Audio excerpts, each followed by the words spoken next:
Throughout September, Tesla designed a large number of electronic tubes for his glassblower in New York to fashion and for Scherf to ship, as he continued to document his work with a local photographer. Electrical energy generated exceeded 3 million volts. Tesla reported, "I drew 1-inch sparks between my body and an iron pipe buried in the ground about 100 feet from the laboratory."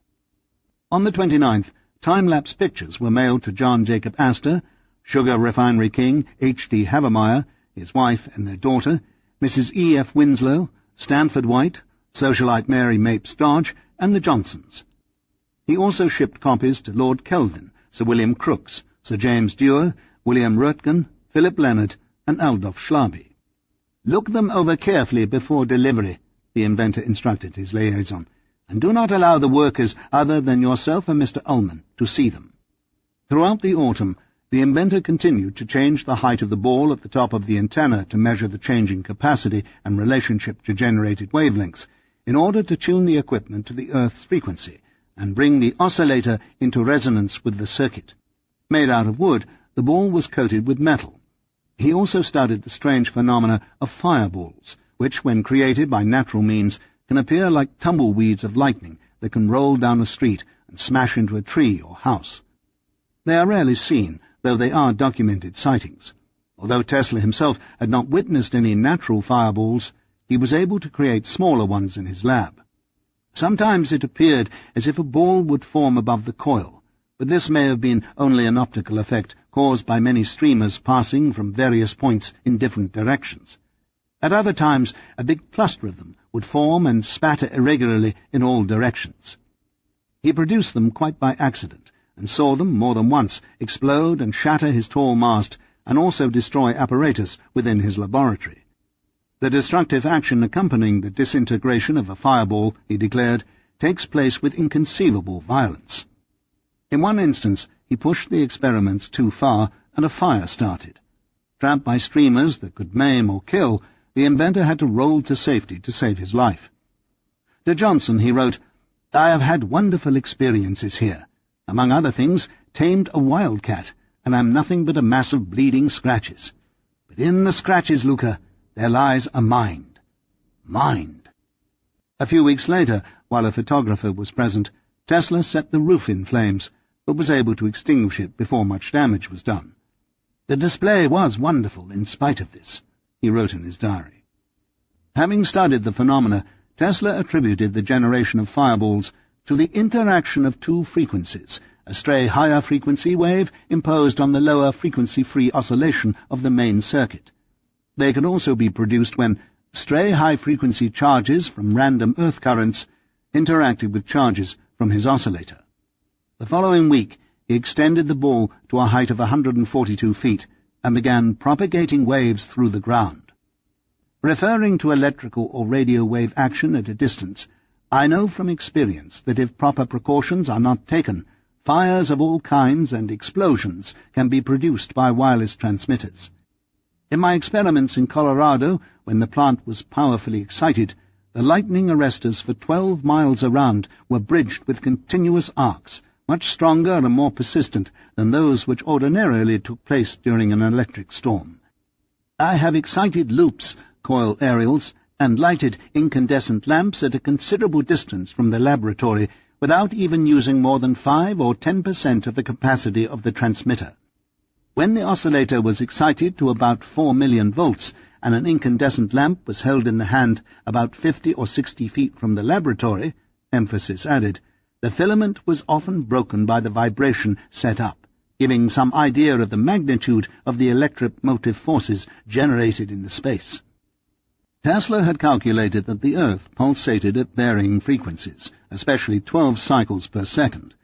With his coils wound with lengths of wire in harmonic relationships to the required wavelengths needed to girdle the globe, he wrote in his diary, the length of the coil was calculated based on the equation wavelength divided by 4 equals harmonic of total wavelength or required length of coil. Taking into account the speed of light, 186,000 miles per second, and the circumference of the Earth, it was determined that coils would have to be roughly a mile in length, or some harmonic of this figure, to be in a resonant terrestrial frequency. Other components included the thickness of the wire itself and horsepower generated. By increasing the frequency between pulsations, the inventor claimed to be able to boost horsepower to a few 100,000, although this amount of produced energy would last only a fraction of a second. Cheeto arrived for work one day in mid-autumn to find the inventor vigorously watering the ground around the metal plate which he had buried near the lab. "If I could only insulate these wires with liquid oxygen, I could reduce losses another magnitude," the inventor said. "Here, put these on." He gave Cheeto a pair of rubber-soled shoes as he laced up a pair for himself. "All the way today, sir?" Cheeto inquired. "To the limit, my friend. Now remember," the inventor cautioned, "keep one hand behind your back at all times." Cheeto responded with a nod of his head. He had no plans to risk electrocution by creating a circuit through his heart. "Throw the switch when you see my signal." "We had better use these, sir." Cheeto handed his boss 2 cotton balls and took 2 for himself, and they plugged them into their ears. The lanky Serb lumbered from his lab in his high shoes, past the mud, to place testing equipment and cold lamps at various locations in the earth, and positioned himself on a knoll about a mile away near Prospect Lake. Even though insulated, sparks jumped from the ground to his feet as he crunched along the path. The sun was low on the horizon as Colorado Springs began to turn on street lamps and electric lamps in preparation for the night. "Now!" Tesla waved as Cheeto fired up the equipment. The sound began as a low rumble and built to a roar that was so strong that it could be plainly heard 10 miles away.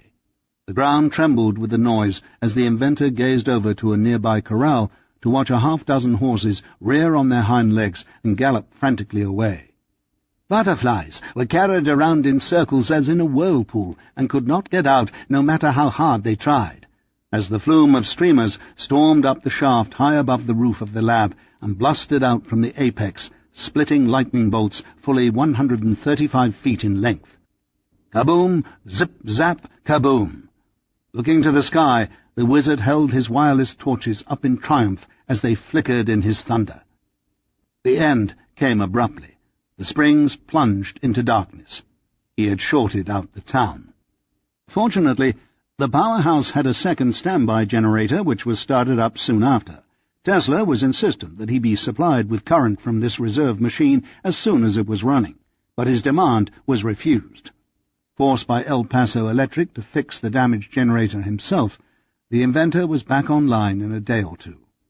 In the future, he was told, he would be supplied with current from a dynamo operated independently from the one supplying the El Paso Electric Company's regular customers.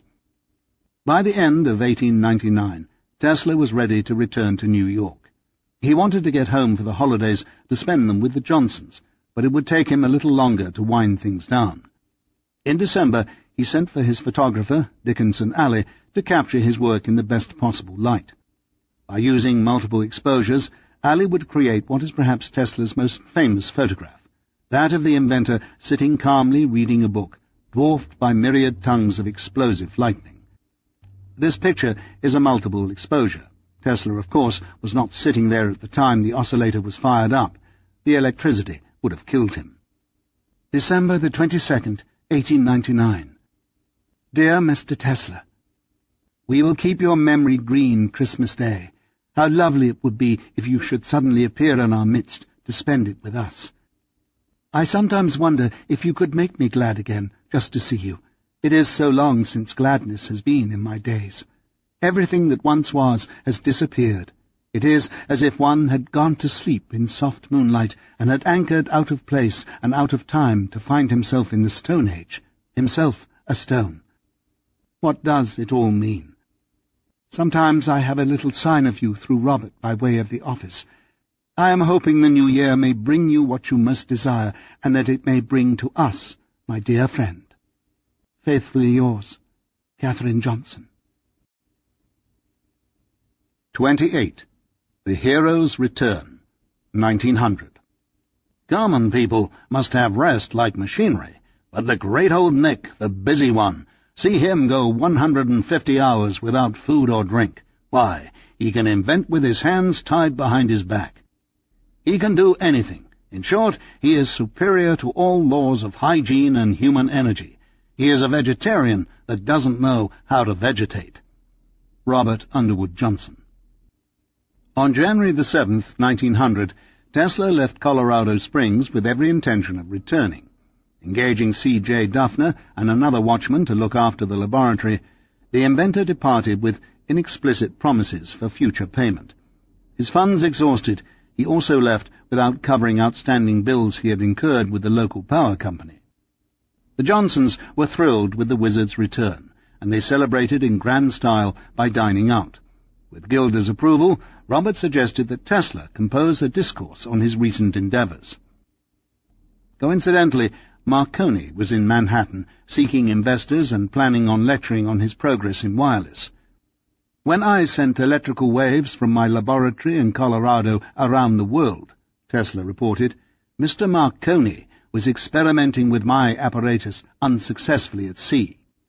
Afterward, Mr. Marconi came to America to lecture on this subject, stating that it was he who sent those signals round the globe.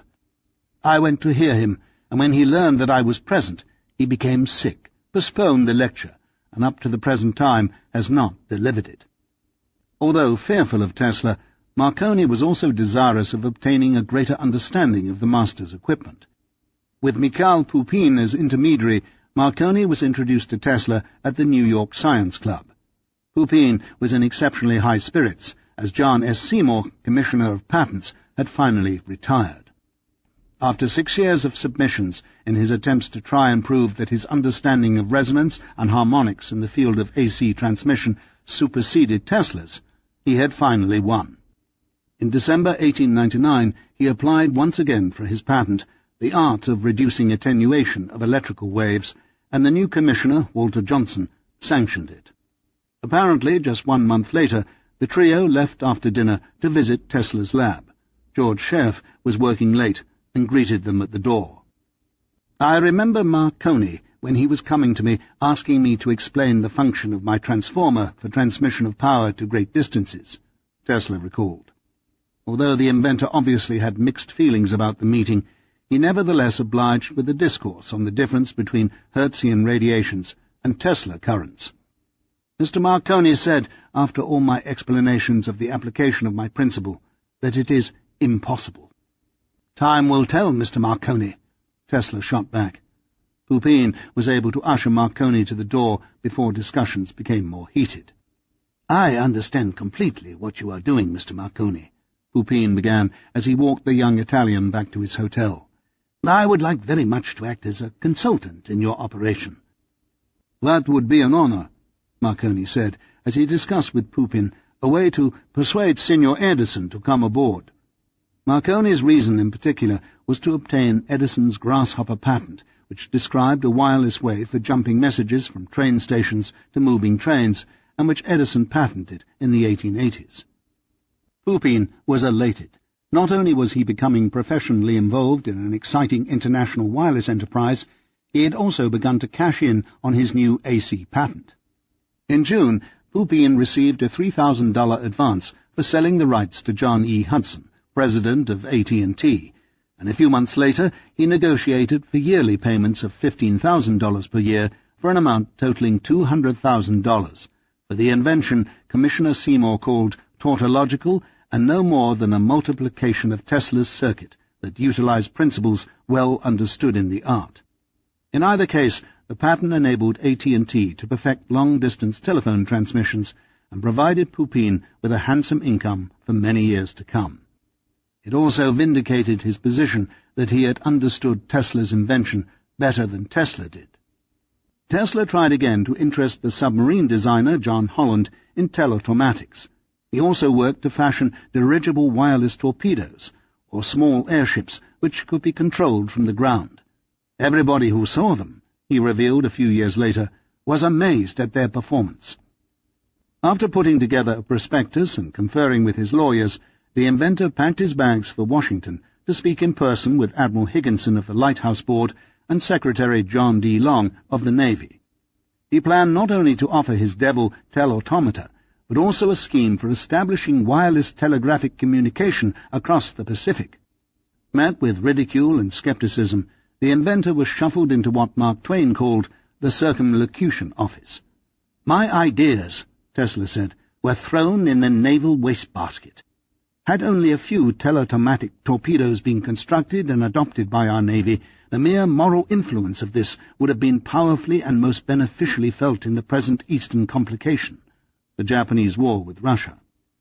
Tesla had hoped at least that the U.S. Coast Guard or Navy would come through on a smaller scale by financing the construction of modest-sized transmitters for their lighthouses and ships, but the agencies dodged any serious commitment and continued to hide behind a bureaucratic quagmire involving the need for congressional approval.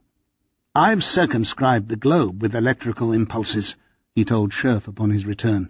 "Let them have the Hertzian dabblers. They'll come back around my way soon enough." "What will you do with Professor Pupin, stealing your work in alternating current?" "He is involved in sending voice over wires," the inventor replied. "Who can be bothered?"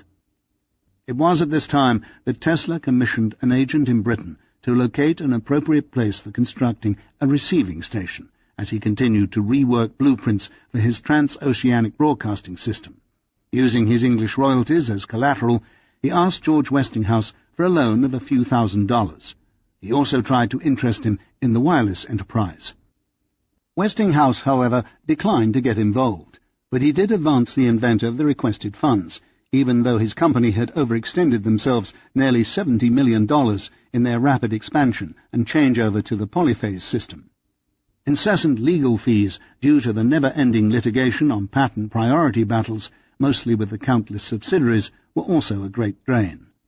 Swiss emigrant B.A. Behrendt, author of one of the early standard textbooks on AC motors, wrote in his treatise that much to the chagrin of New England Granite's, a GE subsidiary, patent attorney, he refused to testify against Tesla, as such evidence would be against his better convictions.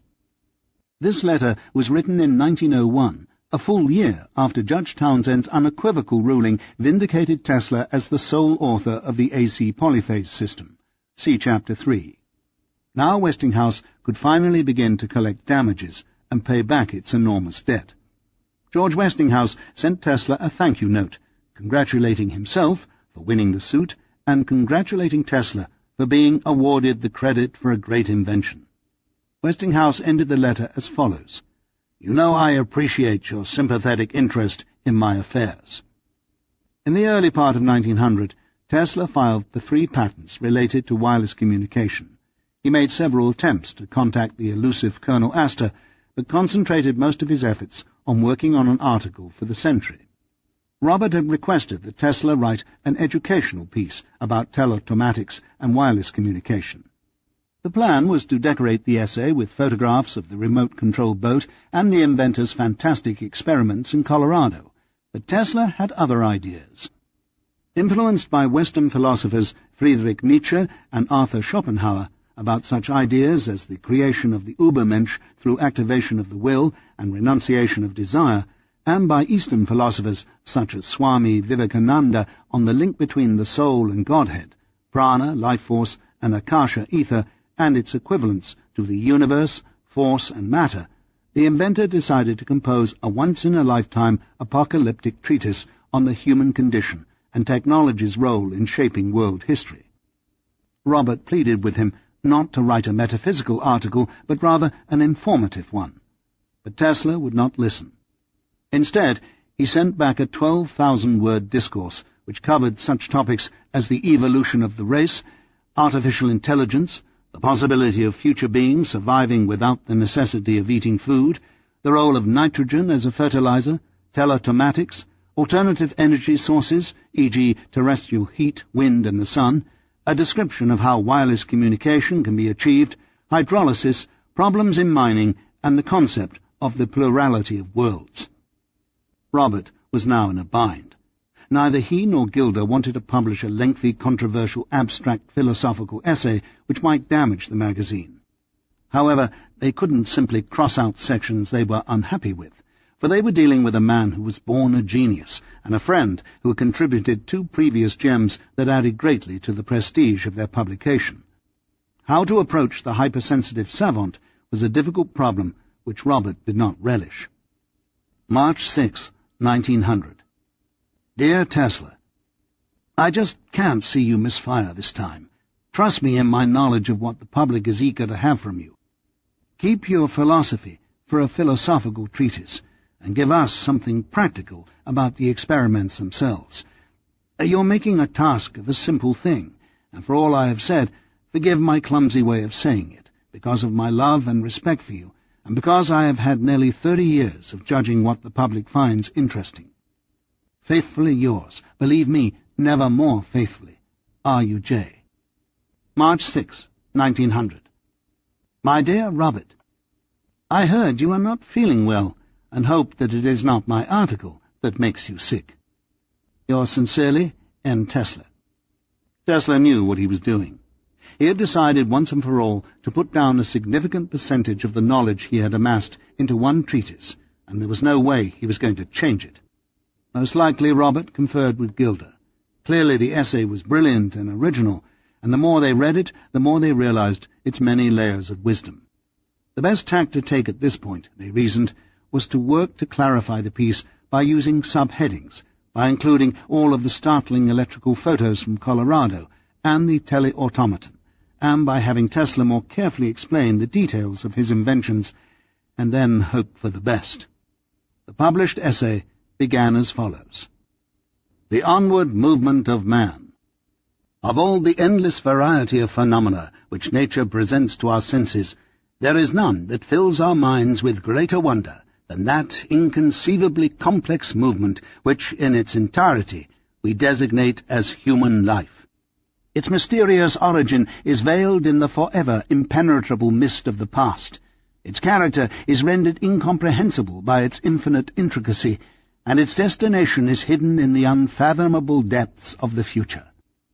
Inherent in the structure matter, as seen in the growth of crystals, is a life-forming principle. This organized matrix of energy, as Tesla comprehended it, when it reaches a certain stage of complexity, becomes biological life.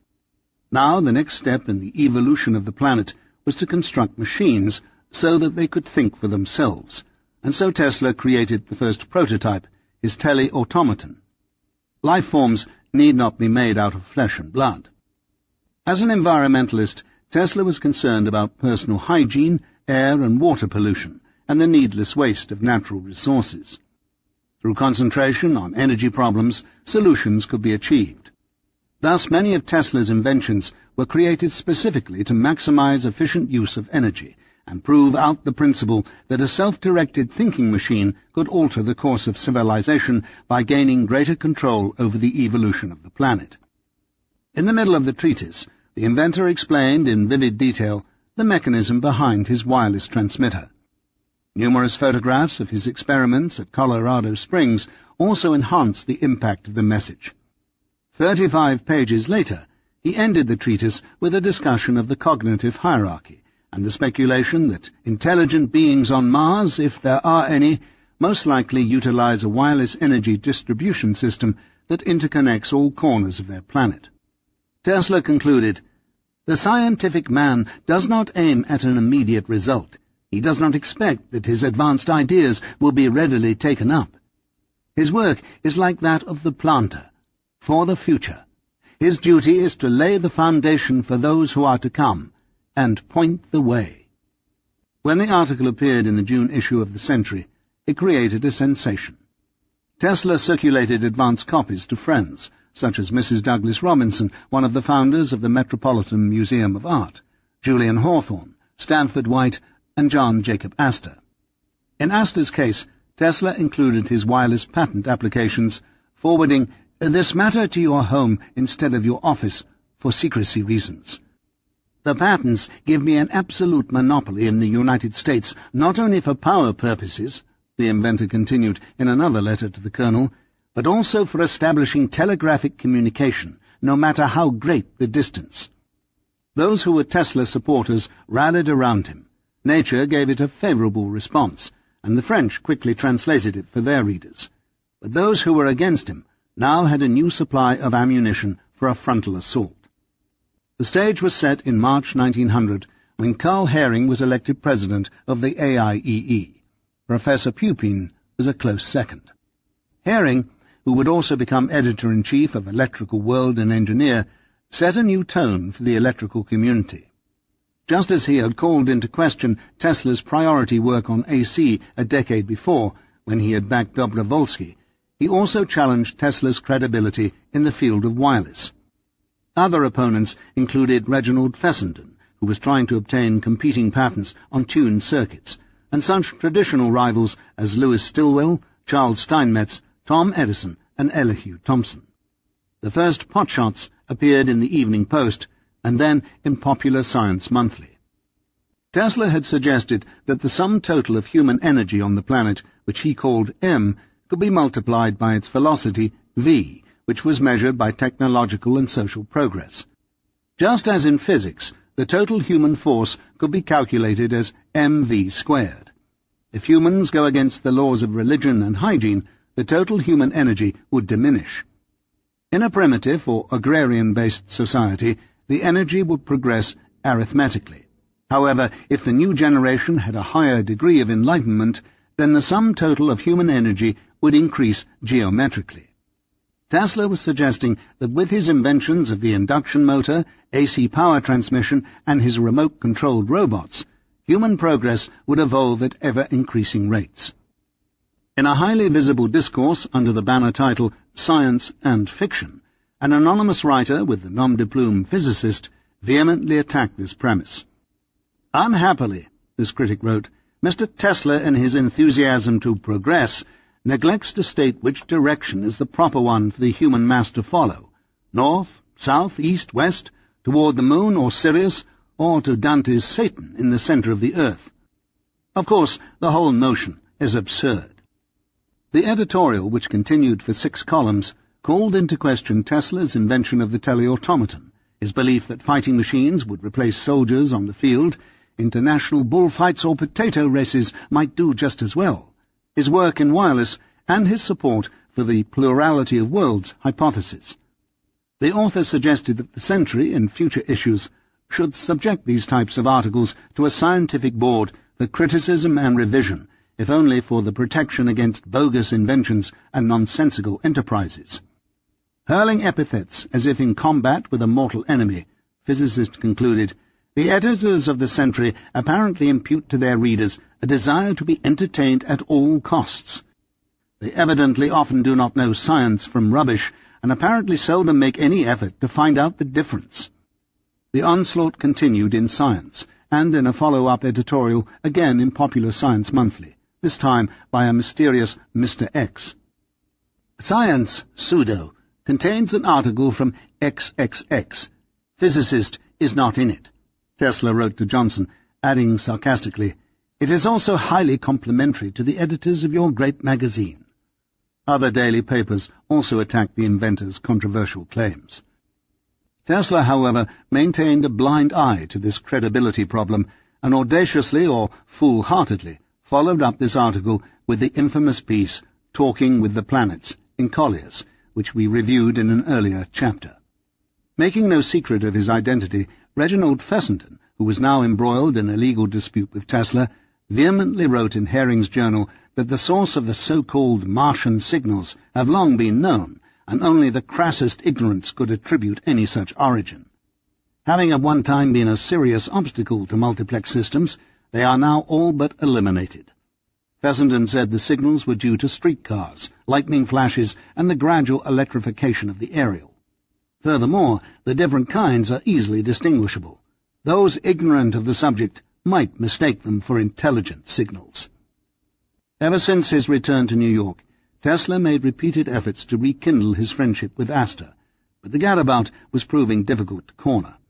Over the summer, the Johnsons tried to woo the inventor to Maine for a vacation, but he was too intent on contacting the multimillionaire. August 2nd, 1900. Dear Mr. Tesla, I have been thinking of you all day and all evening, as I do so often. I sat on a little hillside this afternoon, looking over green meadows to the sea beyond, and wishing that I could loan you my eyes, that you might have my visions and drink in the beauty of the day. You are as silent as only you know how to be. Do call us. Yours faithfully, Katherine Johnson.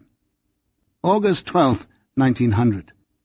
My dear Mrs. Johnson, just a line to tell you that I never can and never shall forget the Philippoffs. They have given me too much trouble. Yours sincerely, N. Tesla. Unable to relax until he settled things with Astor, Tesla tried again, having forfeited the chance for a needed respite. August 24th, 1900. My dear Colonel Astor, I still remember when you told me that if I could only show you great returns on your investment, you would gladly back me up in any undertaking, and I hope, not in a selfish but in a higher interest, that your ideas have not changed since. Reference oscillators, motors, and lighting system. Not less than $50,000 can be made out of my invention. This may seem to you exaggeration, but I honestly believe that it is an understatement. Is it possible that you should have something against me? Not hearing from you, I cannot otherwise interpret your silence. Finally, Astor replied, stating that he was glad to get your letter and will get back to you. But this was really a decoy procedure, for Astor continued to slip away. Tesla shot off another round of letters outlining his progress with his oscillators, fluorescent light. The commercial value, if rightly explored, is simply immense, and wireless enterprise. But again, Astor balked. Astor never directly told Tesla his real feelings. His reluctance in advancing the partnership suggests that he was angry with Tesla for not exploiting the oscillators and fluorescent lights in 1899 as he had promised, but had instead run off to Colorado Springs to conduct his wireless folly. Certainly the onslaught in the papers injured Tesla's reputation, but it is this author's belief that the attack by the press had little, if anything, to do with Astor's turnabout. Tesla had deceived him. As wealthy as he was, Astor wanted to invest in a sure thing. The oscillators and the fluorescent lights seemed practically ready for market, but rather than perfect these inventions, Tesla took the capital to go off on another venture and returned without a dime. Astor was enraged, but too much of a gentleman to even let Tesla know. With Stanford White and Mrs. Douglas Robinson behind him, Tesla explored a fresh lead. 29. The House of Morgan, 1901. J.P. Morgan towered above all the Wall Street people like Samson over the Philistines. Nikola Tesla. In May 1900, Gentleman Jim Corbett was KO'd by James Jeffries in a championship bout held in Coney Island. Tesla, an avid boxing fan, probably attended. Back at the hotel, a Serbian youth with a familiar name had left a message. It was Anna's son, the one and only girl Tesla had ever fallen in love with. Through the years they had maintained contact, so Tesla had been notified of the boy's arrival. However, he was not prepared for the career that the lad had chosen. "I want to be a boxer," the boy proclaimed. Unnerved by this announcement, Tesla conferred with Stanford, who helped set up the youth at a boxing school near the garden. Every so often, Tesla would go down to the gym to follow the boy's progress. Finally, it was decided he was ready to enter the ring. Stanford had done his best to set up a reasonable match, but the youth persisted in seeking out a tougher opponent. One blow knocked the boy unconscious, and he died shortly thereafter in the hospital. Tesla grieved for him as though he was his own son. In the fall of 1900, J. Pierpont Morgan announced the wedding of his daughter Louisa to Herbert Satterley, Morgan's latter-day biographer. It was a magnificent event, with a guest list numbering 2,400. The Serbian wunderkind felt quite at home at the gala occasion, for many of his friends were there, including John Jacob and Lady Astor, Mrs. Douglas Robinson and her brother Teddy Roosevelt, whom Tesla had met at Mrs. Robinson's Madison Avenue home in March of 1899, William Rankin, Edward Dean Adams, Darius Ogden Mills, Chauncey Depew, and Stanford White. Other guests included Jacob Schiff, Henry Clay Frick, Grover Cleveland, August Belmont, President William McKinley, and Thomas Edison. Morgan was in an exceedingly good mood, and personally greeted each guest with a warm handshake. "I read your article in the Century, Mr. Tesla, and was very impressed." Coincident with Tesla's impending liaison with the House of Morgan and recent triumphant return from Colorado Springs, his handwriting and signature began to display a frivolous abundance of ornate embellishments. Although these samples were written in moments of gaiety and letters to the Johnsons, they nevertheless reveal a subconscious qualitative change in his state of mind as compared to his usual lean, bare-bones handwriting. Graphologists note that the paper is frequently treated as a substitute object. Thus the graphically expensive writers usually are the same who not only dominate the paper, but also their environment, just as the graphically timid ones are also timid in other respects. One could therefore speculate that Tesla was a very visible character at the affair, and just as Tesla adorned his signature, he adorned his body, wearing the latest suits, top hat, cane, and white gloves. He took extreme pride in being the leader of his field, and one of the best-dressed men to walk Fifth Avenue. Now tending toward flamboyance, the inventor began to identify more heartily with the opulence and power that surrounded him. 28-year-old Anne Tracy Morgan, Louisa's younger sister, was particularly taken with the dashing inventor, and they began a friendship. The Thanksgiving dinner at Morgan's home that year was an unusually large and gay affair, with its traditional 4 varieties of pies, and Tesla was invited to the day-after event held Friday evening. Anne may have seen this as an opportunity to extend their friendship. They would come to exchange letters for the duration of their lives, but Tesla saw it as a business opportunity.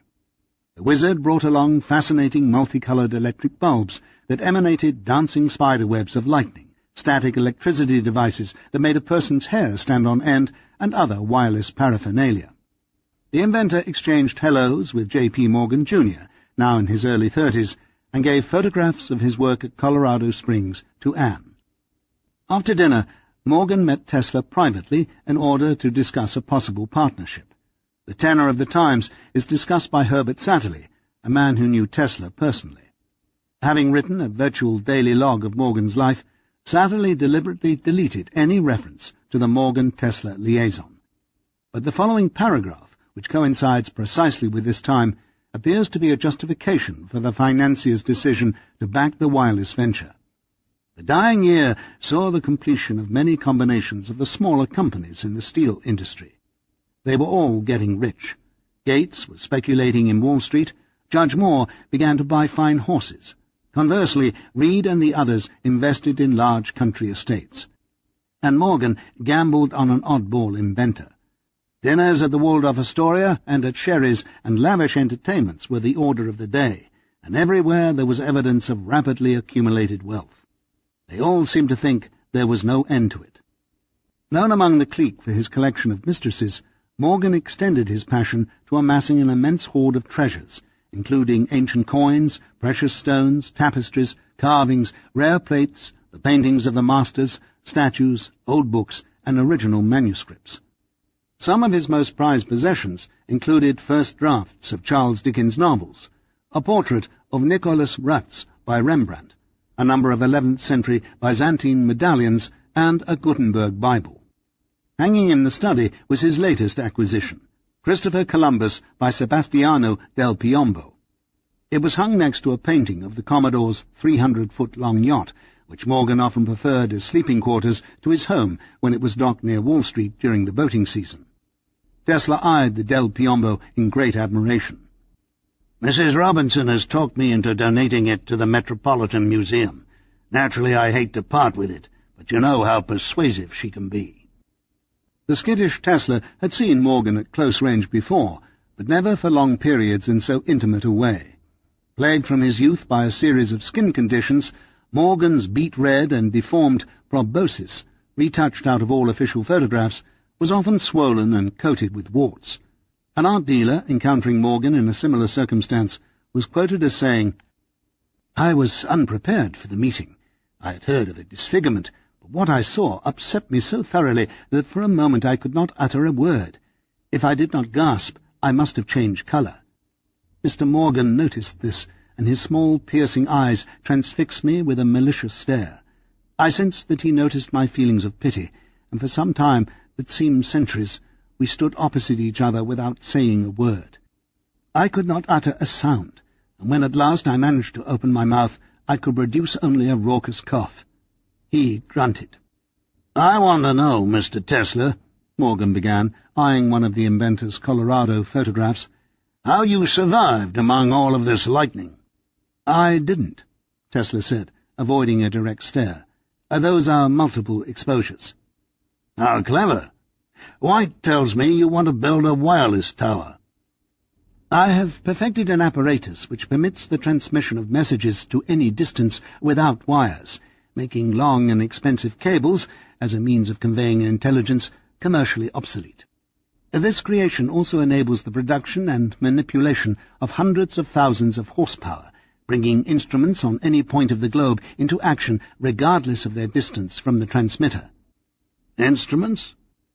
"Telegraph keys, phones, clocks, remote photography." "You have a wireless means for transmitting pictures?" Morgan rebounded, raising his eyebrows. "There is nothing novel in telephotography. Edison has been working on it since Elisha Gray's device was presented at the 1893 exposition. My patents simply usurp the need for using wires." "Don't push my tolerance, Mr. Tesla. Your proposal, as far as I understand, only deals with telegraphy. I'm a simple man who wants a way to signal incoming steamers during times of fog, to send messages to Europe, maybe get Wall Street prices when I'm in England. Can you do this? Can you send wireless messages such long distances?" "Indeed I can, Mr. Morgan." "And the problem of billing? Wouldn't anyone with a receiver have free access to this information? I'm not about to subsidize my competitors, or the public, for that matter." "I can guarantee absolute privacy for all messages. Broad rights have been secured which gives me a monopoly in the States and most of Europe." "How broad are your costs?" "Although this work concerns a decade of effort, I know that I'm in the presence of a great philanthropist, and therefore do not hesitate to leave the apportionment of my interest and compensation entirely to your generosity." "Don't flatter me, Mr. Tesla. Let's get down to brass tacks. What will it cost?" "My plan requires 2 transmitting towers, one to transmit across the Atlantic and the other across the Pacific. The former would require an expenditure of approximately $100,000, the latter about $250,000. "Let's talk about one ocean at a time. What would I get for funding the construction of a wireless plant across the Atlantic?" "Its working capacity would equal at least 4 of the present ocean cables, and it would take 6 to 8 months to complete." "What about Marconi? Stetson says his costs are 1/7 of your quote." That is so. However, there are key elements missing for his success, elements which can only be found in my patents, an apparatus universally identified with my name and published in writings dating back to 1890 and 1893, when Marconi was still pulling his mother's apron strings. "He transmitted 1,400 words from ship to shore, right here in New York during last year's America's Cup races. I know. I was there. I saw his equipment." "Mere child's play. He's using equipment designed by others, and also the wrong frequency. The slightest changes in weather will disrupt his messages, and he has no device for creating separate channels. I have tested his Hertzian frequencies at length, Mr. Morgan, and believe there is no commercial viability in them whatsoever." "Why exactly are they so wrong?" For example, they do not make use of the natural electrical properties of the Earth. The Tesla currents, on the other hand, are tuned to the frequencies of our planet. These are continuous waves, not pulsed interruptions. In short, my way is best for transmitting substantive information and ensuring total privacy." "I have a handful of articles with Marconi's picture all over them which appear to disagree with you. The British Post Office is using the Hertzian method. Here's a newspaper report I picked up in England from an admiral who's used Marconi's transmitters for distances exceeding 80 miles.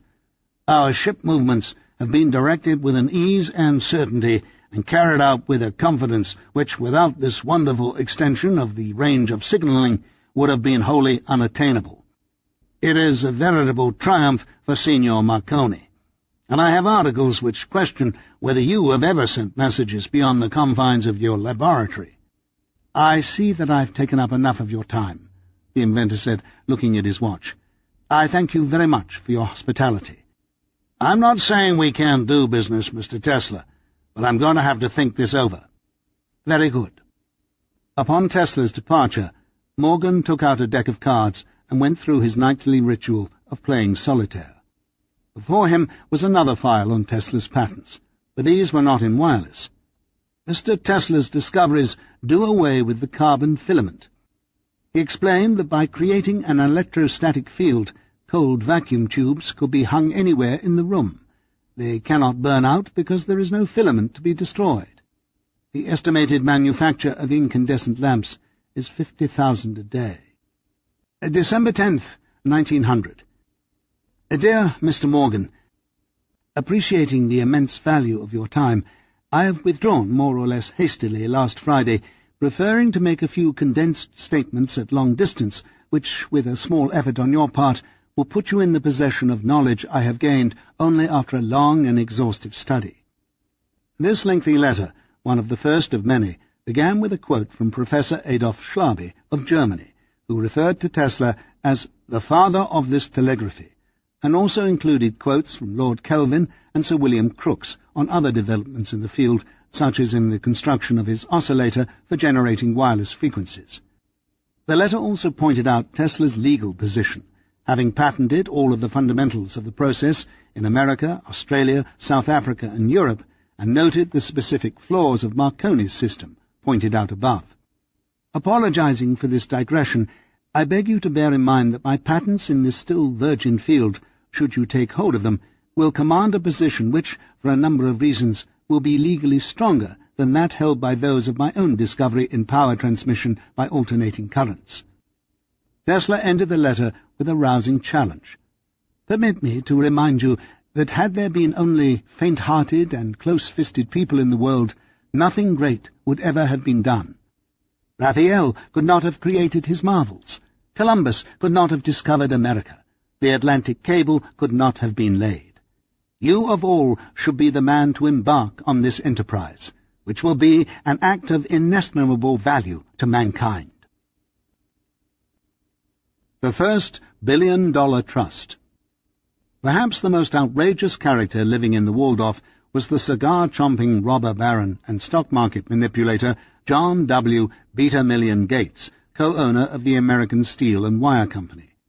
During an average day, Gates could win or lose $40,000 in a poker game, and on some occasions the swing could be 10 times that much. Conferring with Henry Clay Frick, another Waldorf occupant and occasional poker companion, Gates helped choreograph one of the biggest deals of the century. On December the 12th, a dinner for the steel magnates was held in honor of Charles Schwab at the University Club. Sponsored by Schwab's boss, Andrew Carnegie, the attendees included J. Pierpont Morgan, Edward H. Harriman, August Belmont, Jacob Schiff, John W. Gates, and Carnegie's first manager, Henry Clay Frick. In an unrehearsed speech after the meal, with Carnegie now absent from the meeting, Schwab expounded in a clear and forthright manner on the advantages of creating a giant steel trust. After discussions, which lasted until 3 in the morning, Morgan began to realize the great benefit of Schwab's plan, and within a few months he finalized the merger, placing Schwab at the head of the new $1.4 billion steel trust, the first company ever to be capitalized at over $1 billion. Carnegie received approximately $226 million, Frick $60 million, and Rockefeller, for his iron mines, $90 million. Gates, the gargantuan gambler, playing it like a poker hand, held out as long as possible until Morgan threatened to erect a wire company without him, and so he too walked away with a hefty profit. By March 1901, with the creation of the new corporation, Morgan was able to add steel to his portfolio, which at this time included electrical, shipping, mining, and power industries, as well as telephone, railroad, and insurance conglomerates. Political cartoons of the day portrayed him as an Atlas with the earth on his back, or as a Goliath towering over less powerful individuals, such as the King of England, the German Kaiser, or the President of the United States. In reaction to Morganization, anarchy started to become a viable political alternative. Furthermore, although Morgan stood for strength and stability in business, in reality the creation of U.S. Steel was a magnificent gamble. Carnegie knew this, and thus stated, "Pierpont is not an ironmaster. He knows nothing about the business of making and selling steel. I managed my trade with him so that I was paid in bonds, not stocks. He will make a fizzle of the business and default in payments of the interest. I will then foreclose and get my properties back." Schwab also feared this. Within 2 years the crafty conciliator had resigned from the firm to take charge of Bethlehem Steel, a much smaller gem that was sturdy and profitable. Thus Morgan was to have his headaches with the steel monopoly, partly because of market problems and mostly because of labour disputes, particularly a strike which nearly crippled the company. Probably the main reason why U.S. Steel succeeded was because of the invention of the automobile, which created an enormous new market. To offset the possibility of the great conglomerate folding and to raise the potential for more revenues, Morgan enlisted the famous stock manipulator James Keene to create an artificial interest. Keene bought and sold large blocks of U.S. Steel to bogus investors in order to create the illusion of bullish interest. The sham worked, and within a few weeks the New York Stock Exchange experienced the most active trading days in history. Big Steel's common stock, which had been offered on the market at 38, rose almost immediately to 55, and Pierpont Morgan became the hero of the financial world, and the principal demon of those who feared and hated monopoly. The Tesla deal. Tesla met with Morgan in the midst of these steel negotiations in attempts to solidify a deal. At the height of Christmas season, he took a cab to Morgan's office at 23 Wall Street and handed the financier some of his specifications. "Mr. Morgan, my plan and my patents, which I offer to you, will command a position legally stronger than that held by the owners of Bell's telephone or by the holders of the patents based upon my discovery in power transmission by alternating current." "Send me the paperwork, and I'll look it over." "Sir, in view of the intense activity in this field, it is desirable that I should be placed without delay in a position enabling us to profit from my advanced knowledge." Morgan moved over to the window and stared down Wall Street. "If I agree to help build your station to transmit across the Atlantic, I want it understood that I am—" and then he turned to face the Serb and lowered his voice to barely a whisper, "a silent partner. Do you know what that means, Mr. Tesla?" "Yes, sir, I do." "Good. I want to be frank. I do not have a good impression of you. You abound in controversy. You're boastful, and aside from your deal with Westinghouse, you have yet to show a profit on any other creation. On the other hand, I appreciate your talents, so let me put my cards on the table. If we proceed, whatever figure we decide upon shall be firm. I will not be bilked for continuing research funds." "It is not money I seek, although these inventions in your strong hands, with your consummate knowledge of business, can be worth an incalculable amount. You know the value of scientific advancement and artistic creation. Your terms are mine." "That is not good enough. Give me specifics. Give me a figure." "As I stated at our first meeting, I think $100,000 will suffice for the construction of a 90-foot-high transatlantic transmitter." "Let me be certain on this. Shall we say $150,000 for the erection of said transmission tower, and a 50-50 split on the company's stock?" Morgan reached for his checkbook, wrote out a down payment, and handed it to the inventor. Overawed at his good fortune and humbled in the presence of the king, Tesla could not stop himself. Let the control be yours, Mr. Morgan. I insist that you take 51% and I 49%. "You are a strange man indeed. All right, it's a deal. After the papers are drawn up, you may draw on the House of Morgan as the need arises for the full limit." January the 3rd, 1901. My dear Colonel Astor, hearty wishes for the new century. Mr. Morgan's generous backing, for which I shall be grateful all my life, secures me my triumphs in wireless telegraphy and telephony, but I am still unable to put my completed inventions, oscillators, fluorescent lights, on the market. I can hardly believe that you, my friend since years, should hesitate to join me in introducing them when I can offer you 10 times better returns on your investment than anyone else. Yours sincerely, N. Tesla. The fine print. March 5th, 1901. Dear Mr. Tesla, I beg to acknowledge receipt of your letter of the 1st instant, together with assignments of an interest in various patents as shown upon the schedule, and assignments handed me therewith, and to confirm the understanding therein expressed. Very truly yours, J. Pierpont Morgan.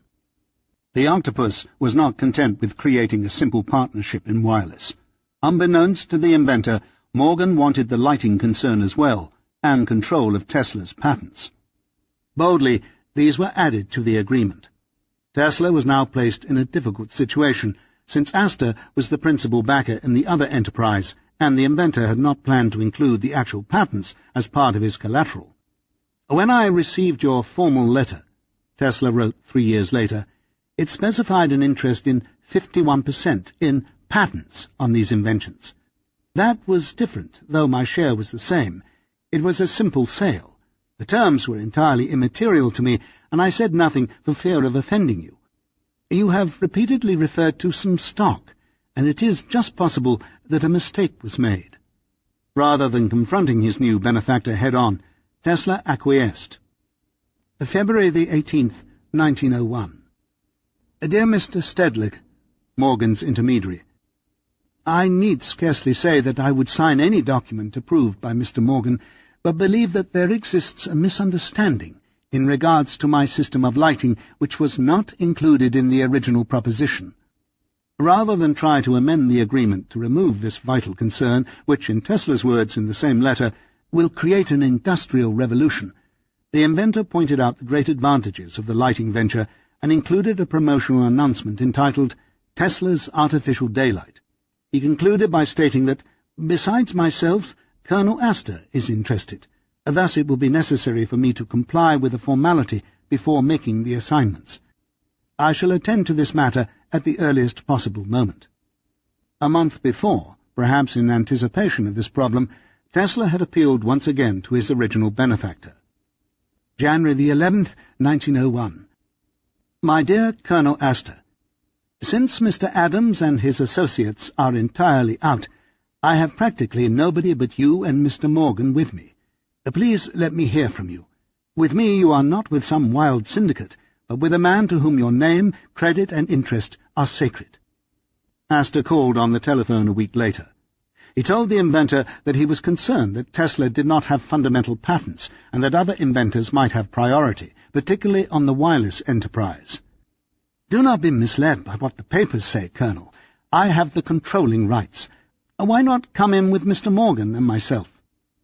Astor avoided making any definitive statements, and so Tesla apparently simply attached the lighting concern to the wireless deal with the Commodore. Now Morgan controlled the fundamentals behind two completely independent new industries. Tesla could hardly complain.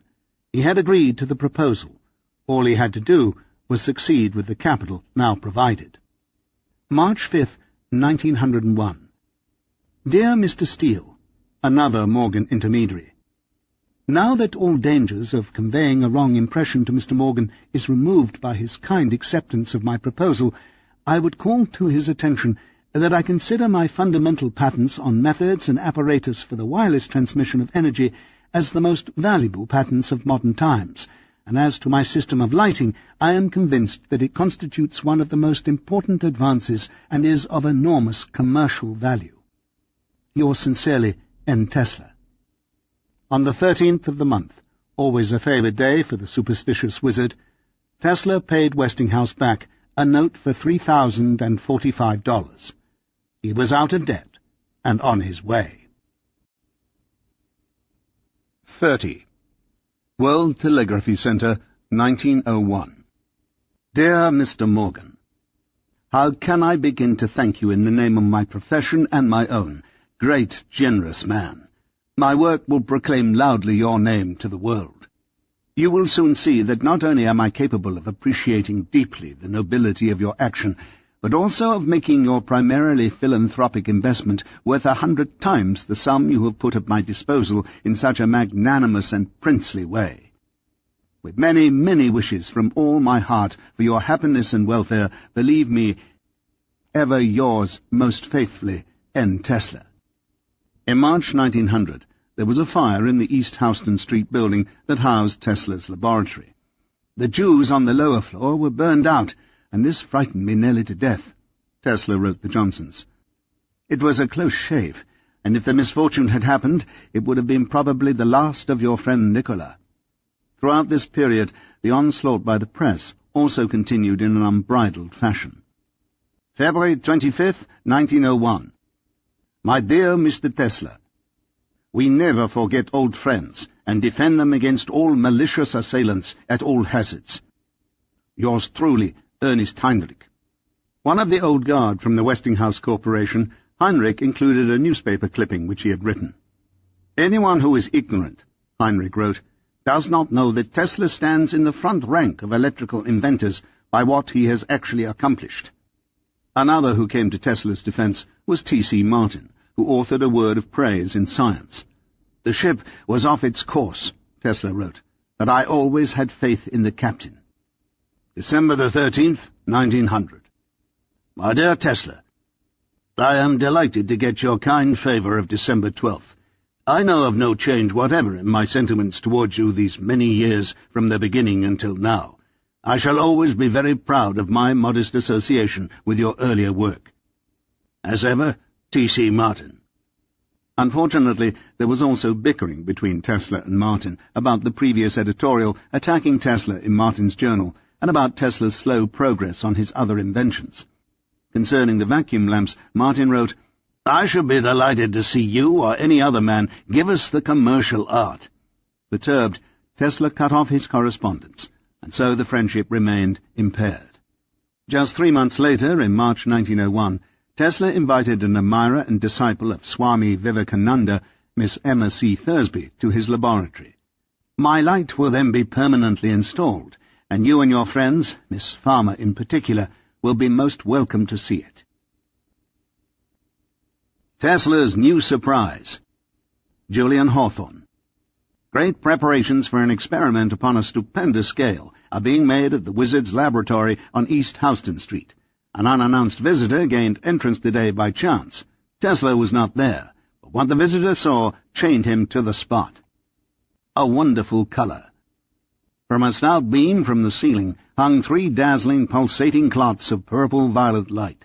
The room glowed with the warmth of a strange, unearthly rich color, a hue that is not listed in the spectrum.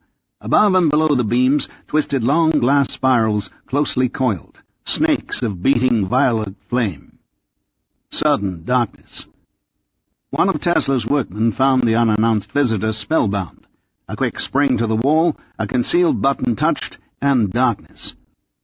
Those who know say that this violet light is the wizard Tesla's new flash signal to the Martians. He will reveal it to the world soon. It is even hinted around the corner of Mulberry Street at police headquarters that Tesla has already wigwagged the red planet and had a response. Hawthorne was living in Yonkers and often took a train down to Manhattan, dining with Tesla at the beginning of the year. They shared a number of common friends, including Stanford White, whose father, Richard Grant White, had confessed to Hawthorne once, among other sacred confidences, of a woman whom he had found and loved in New York.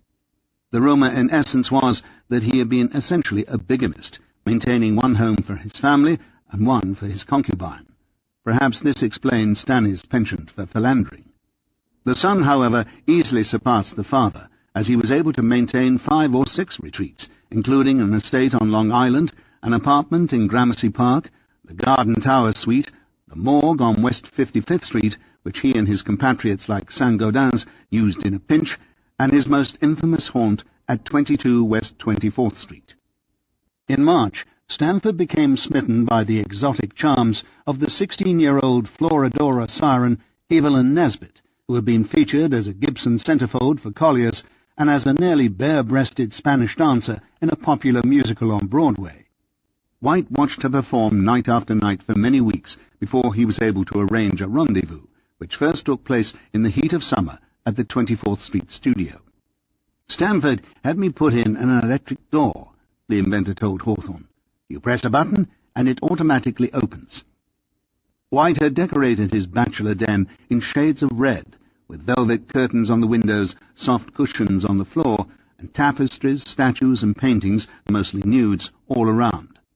In his loft, with the room set like a small forest, lit with a bright skylight, could be found a red velvet swing hanging from the ceiling, like one of Chaucer's toys, with green ropes trailing down from the seat like vines from a tree. Besides meeting with the mystical son of the renowned Gothic author Nathaniel Hawthorne, Tesla dined with Stanford White and sometimes Mark Twain at the Players' Club, or with Spanish-American war hero Richmond Hobson, Rudyard Kipling, or, of course, the Johnsons, throughout this period. Catherine was caught up in her interest in spiritualism and tried an experiment in thought transference without the inventor knowing.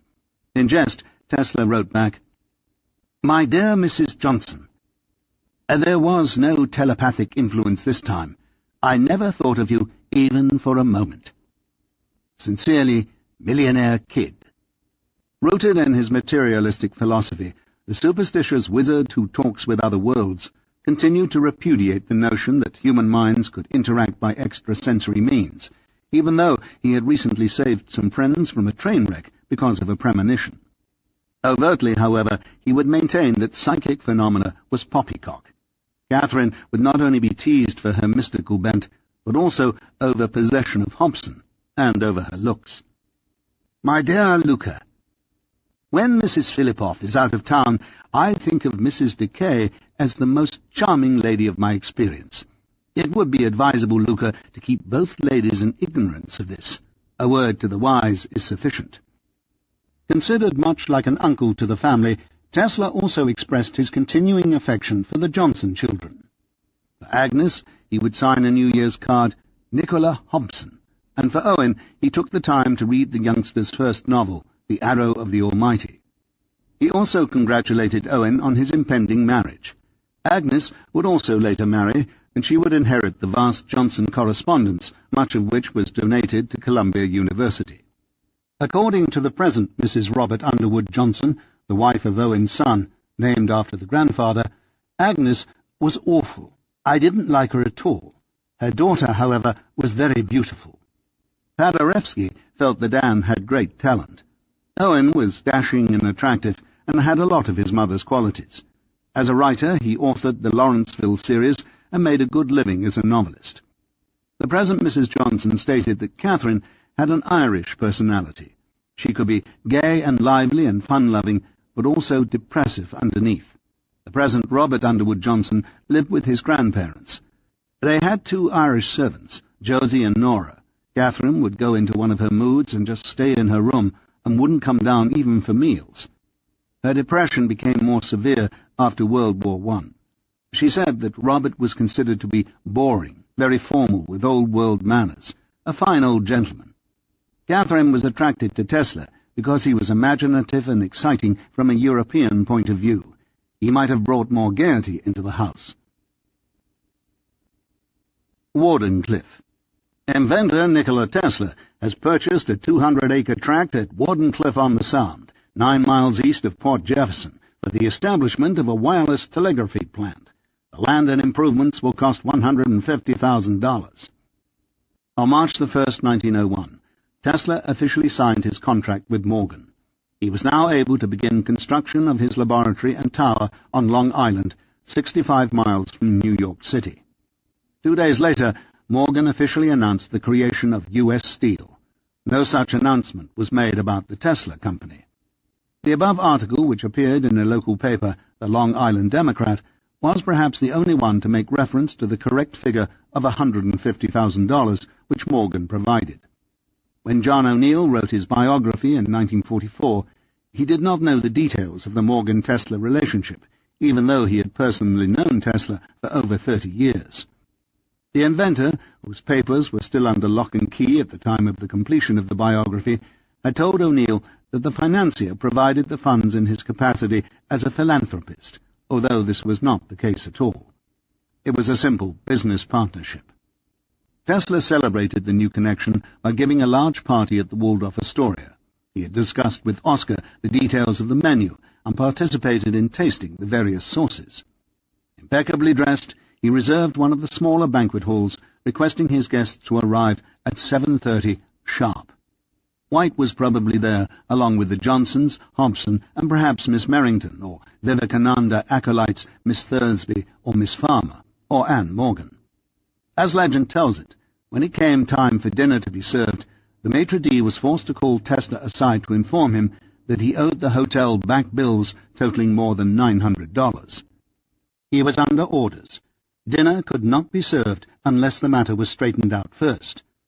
With an ace up his sleeve, Tesla nonchalantly welcomed his guests and then eased out to see the manager.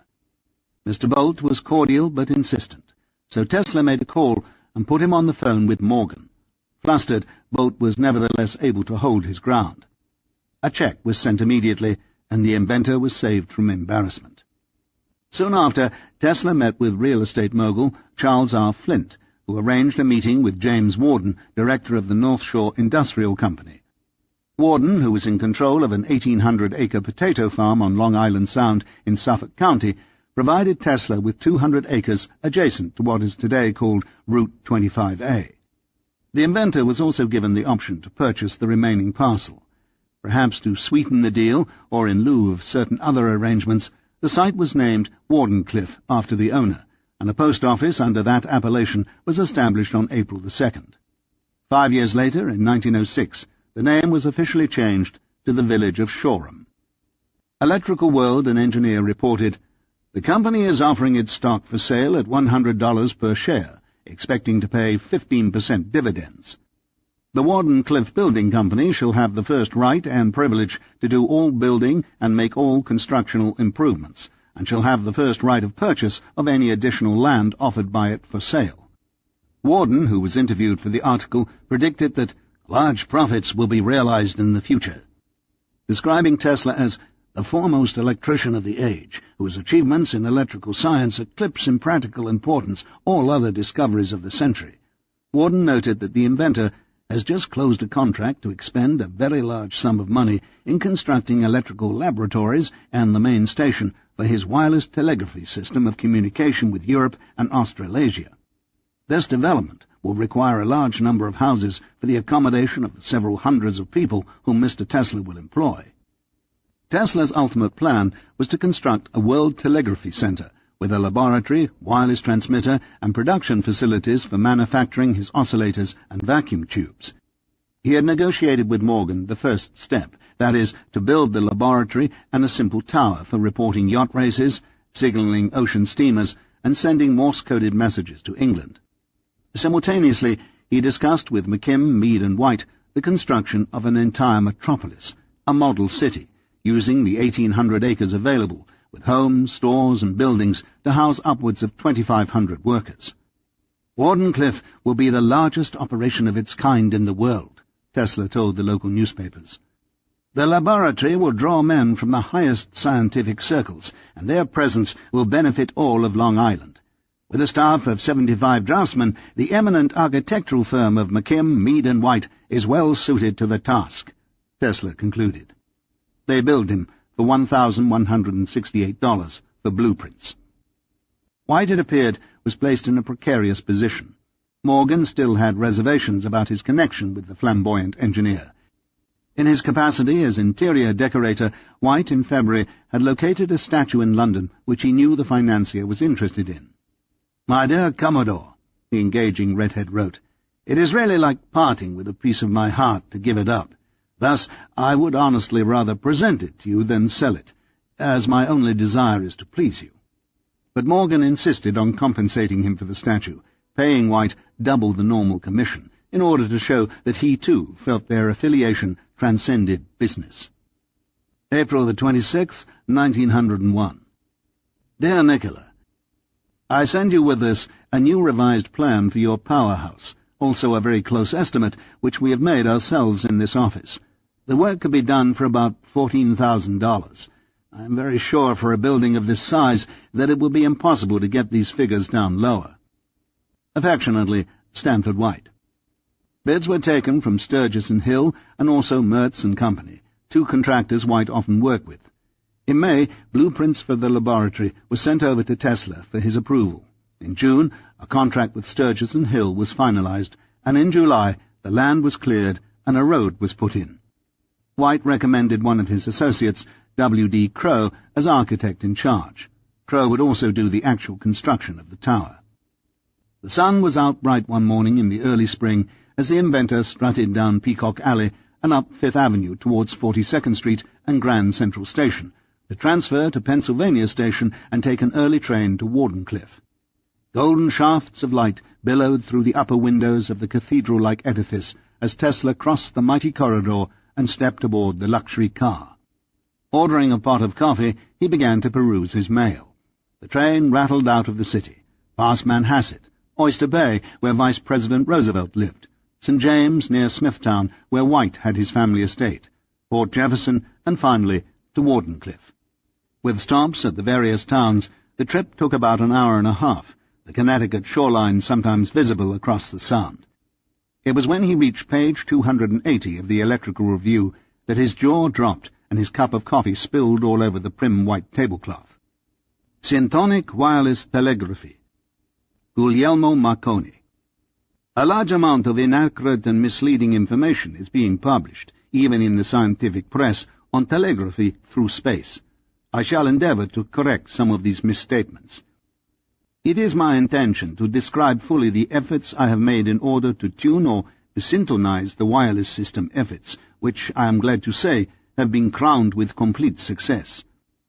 I first constructed an arrangement which consists of a Leyden jar or condenser circuit in which included the primary of what may be called a Tesla coil, and a secondary which is connected to the earth or aerial conductor. The idea of using a Tesla coil to produce oscillations is not new. It was tried by the post office, i.e. with Preece, when experimenting with my system in 1898, and also suggested in a patent specification by Dr. Lodge, dated May 10, 1897, number 11, and by Professor Brown in 1899. Tesla described to Morgan in a letter written 3 years later how this information affected him. When I discovered, rather accidentally, that others who openly cast ridicule on what I had undertaken and discredited my apparatus were secretly employing it, evidently bent on the same task, I found myself confronted with wholly unforeseen conditions. Your, Morgan's, participation called for a careful revision of my plans. I could not develop the business slowly in grocery shop fashion. I could not report yacht races or signal incoming steamers. There was no money in this. This was no business for a man of your position and importance. Perhaps you have never fully appreciated the sense of this obligation. This passage displays misunderstanding by Tesla of Morgan's personality. Unlike the inventor, whose ideas existed in abstract and futuristic forms, the pragmatic financier's mind was on the present. Morgan loved sailing and yacht races, and would resent another suggesting what a man in his position should or should not do. Tesla reveals in this letter that he had to change his plans due to the advantage shrewd competitors had, e.g., due to Marconi's pirating and connections with Pupin, Edison, European investors, and sovereign rulers. He thereupon decided to abandon the agreed-upon scheme of building a modest-sized transmitter and replaced it with the idea of constructing a skyscraping tower 600 feet high, designs for which he scratched out on his fancy Waldorf-Astoria stationery. Ironically, for the oft-times altruistic Tesla, it was his greed, vanity, and megalomania which drove him into the new venture. To have his ideas stolen from him was abhorrent. In his autobiography, Tesla would later refer to Marconi, although not by name, as a parasite and microbe of a nasty disease. It was at this moment that the inventor decided to scrap the trivial idea of sending mere Morse codes across the Atlantic. He would inaugurate a world communications enterprise to pulverize the vermin as a pachyderm would crush a toad. Having reached the pinnacle of the ruling class, Tesla's self-image swelled with the occasion, for he had conceived a telecommunications enterprise more efficient than the combined forces of today's radio, television, wire service, lighting telephone, and power systems. His ultimate plan even included the production of rain in the deserts, the lighting of skies above shipping lanes, the wireless production of energy for automobiles and airships, a universal timekeeping apparatus, and a mechanism for achieving interplanetary communication. Having attained cosmic consciousness, he offered this creation to the king of the financial world, and the king had accepted. To the inventor, it was simply a detail that this vision was not in agreement with the specifics of the contract, or that Tesla never really told Morgan his greater scheme. This work, like White's statue, transcended the traditional rules of business. Panic on Wall Street. It was just 60 days since Tesla had signed his contract with Morgan, 30 days after Morgan sailed for Europe. Yet already Tesla had irreversibly changed his plans. Since he had been a gambler and pool player in his salad days and was now living among the most audacious of high rollers at the Waldorf, these old tendencies resurfaced now that he had hooked the biggest fish on Wall Street. He had calculated the odds based on certain assumptions about the stability of the economy and the quickness of his access to Morgan's $150,000, and he proceeded boldly with the completion of the masterwork. How could the inventor know that on May the 10th the stock market would crash and that the main culprit in the catastrophe would be his backer, J. Pierpont Morgan? The collapse of the stock market occurred because of a bitter rivalry that existed between Morgan and Ned Harriman. Morgan, who was in charge of the Northern Pacific Railroad, having tossed Henry Villard out a decade earlier, had bought control of an enormous line called the Chicago-Burlington. This concern stretched its tracks from Atlantic ports to Chicago and down the Mississippi all the way to New Orleans. Harriman, who controlled the Union Pacific, or southern route to the west, wanted access to the Burlington as well, and he tried to negotiate with Morgan for a seat on the board of directors. Unfortunately, due to bitter disagreements stemming from an old railroad deal in which the crafty Harriman had outwitted the Commodore, Morgan came to detest the man. Therefore, he would not share the Burlington and became irrational whenever Harriman's name was mentioned. Thus, while Morgan enjoyed his art purchases in England and his mistress in France, Harriman, with the help of his broker, Jacob Schiff, clandestinely began purchasing Morgan's Northern Pacific. Instead of trying to outbid Morgan for the Burlington, Harriman boldly bought Morgan's own holding company out from underneath him. To accomplish this coup, it would take the adventuresome Harriman close to $100 million, which he raised by selling enormous blocks of Union Pacific bonds, and Harriman actually successfully carried out the operation. By the first week in May, Harriman owned more than 50% of Morgan's precious company, which had been affectionately called the Nipper. When Morgan received the fateful telegram from his underlings while in France, he tossed his paramour off his lap and wired back the order to buy Northern Pacific back at any price, for Harriman did not yet own a majority of the voting common shares. On May the 9th, the stock rocketed from $150 to $1,000 per share. A panic ensued as people who bought in on the Nipper were unable to obtain possession of their shares, as neither Morgan nor Harriman would release any. Most of the other stocks dropped when investors sold in order to cover their losses. The end product was the tumbling of the market and the creation of extreme economic and political times, and also monetary chaos. Stanford White was one of many who lost heavily in the market. For Tesla, costs increased dramatically, and credit was nearly impossible to obtain. The front page of the New York Times reported the calamity. The greatest general panic that Wall Street has ever known came upon the stock market yesterday, with the result that before it was checked, many fortunes had been swept away. Even Morgan's precious U.S. steel dropped from its current price of $46 to a low of $8 a share.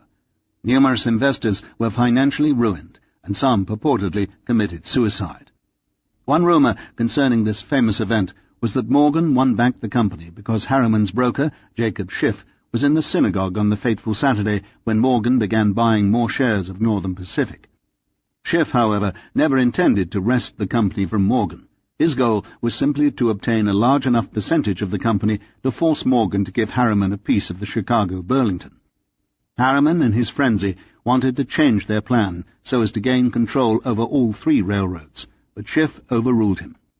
Thus, the skyrocketing of the stock and ensuing crash of the market were based solely on Morgan's buy orders. The economic upheaval created heavy financial burdens on Tesla. However, he would not completely realize the increasing financial difficulties immediately, for the effects on construction costs, wages, and incidentals would ripple throughout the summer and fall. Before Pierpont's departure for England in April, he had assured Tesla that now he had no doubts about the inventor's abilities, and even if by some fluke of misfortune Morgan should not supply the additional funds, Tesla still had his own money and the personality to attract additional investors. At 45 years of age, wealthy, established as a leader of his field, however controversial, and rubbing elbows with the crème de la crème, the tall inventor was well equipped for the task he foresaw. 31. Clash of the Titans, 1901. Make a Tesla or buy a Tesla coil. I made one. Find it. Get books on wireless telegraphy. From the private notebook of Thomas Edison. Throughout the late spring and summer, Tesla commuted regularly to Wardenclyffe, often with a servant of Serbian extraction and a box lunch from the Waldorf Astoria. At night, he returned to the city where he could stop in at the Players' Club, attend a concert, or dine at Delmonico's or Sherry's. In June, having to forego yet another Johnson blowout, he apologized to Robert and Owen for being unable to meet the lady who inspired the celebrated author of The Arrows of the Almighty. White was on his yearly fishing vacation in Canada, so Tesla was on his own for the month. Some of the time was spent scouting out possible apartments to rent in Shoreham, and George Sheff also had to look for a place. In July, the architect returned, and talks resumed concerning the construction of the tower. Having recently joined the Automobile Club of America, which had its headquarters in Locust Valley and counted Vice President Teddy Roosevelt among its members, White would motor out from the city to the club or to St. James in his new steam-powered locomobile, which required a driver, or on his own, in a fashionable electric two-seater runabout.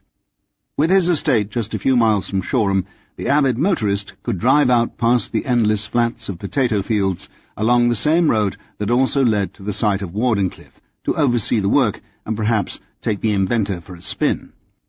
The architect's son recalled, "I remember Tesla well, as he often came down to stay with us on Long Island. He used to wander around at night in the garden in the moonlight. And when my mother asked him why he wasn't asleep, he replied, 'I never sleep.'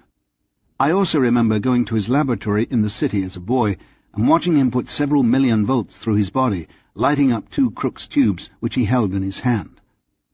White made Tesla realize that a 600-foot-high transmitter, roughly 2/3 the height of the Eiffel Tower, was simply out of the question, so Tesla dabbled with harmonic ratios of 1/2 and 1/4 that size. With prices so unstable, it would be difficult to calculate the new costs.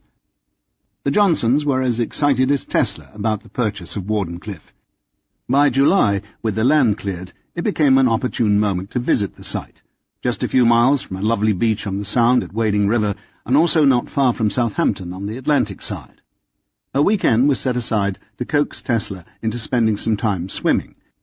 It was a delightful moment, a time to enjoy the salt water and picnic grounds and pose for whimsical photographs of their heads placed in the notches of standard billboard pictures of bodies in striped bathing suits or gaily adorned sitting in the seats of an imitation automobile. In August, with the frame up on the lab and plans for the facing underway, Tesla once again refused a respite in Maine with the Johnsons, writing a teasing letter that, as a member of the 400, he could not meet with people whose fathers had been fruit peddlers and grocers. Perhaps Catherine's father had been such. With the tower now planned as a much larger venture, and Morgan delaying payment of promised funds, Tesla pondered a way not only to obtain owed funds, but also to get Morgan to increase his investment. The monarch with the bulbous snout returned from Europe on the 4th of July. Leaving the ocean liner from the stern in order to avoid the throng of reporters, Morgan ignored his home and moved to the Corsair, his 300-foot-long yacht, living there for the month and staying in Bar Harbor, Maine, through part of August. The art connoisseur was pleased with his recent acquisition of paintings, gemstones, and rare manuscripts. He did not shorten his yearly European excursion on account of a Wall Street crisis. But he was irritable, irrationally perturbed with Harriman, and fearful that the press and public might threaten his empire, if not his life. Morgan was an opinionated man, fair-minded much of the time, but dangerously stubborn at other times. Having detested Harriman for outwitting him not once but twice, he must have been furious when the world viewed him as the villain who had destabilized the economy because of a personal vendetta. A turbulent labor strike by the steel workers added to his unhappiness and the uncertainty of the times. Headlines such as the following caused him to seek armed protection. "The rich denounced by socialist labor. Thousands at Cooper Union cheer wordy assaults on capital. J.P. Morgan accused of trying to trustify the earth. This is the century. said Chairman Lucien Sanyal, "in which there is going to be social revolution."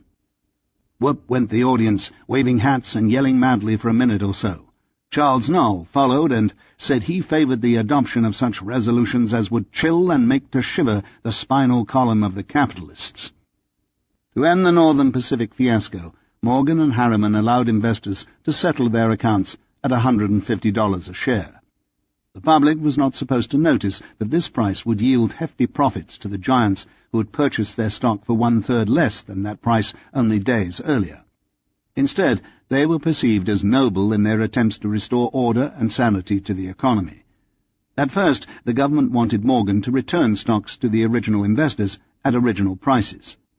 In response, Morgan was quoted as saying that it would be quite a feat to unscramble the eggs and return them to their original hens.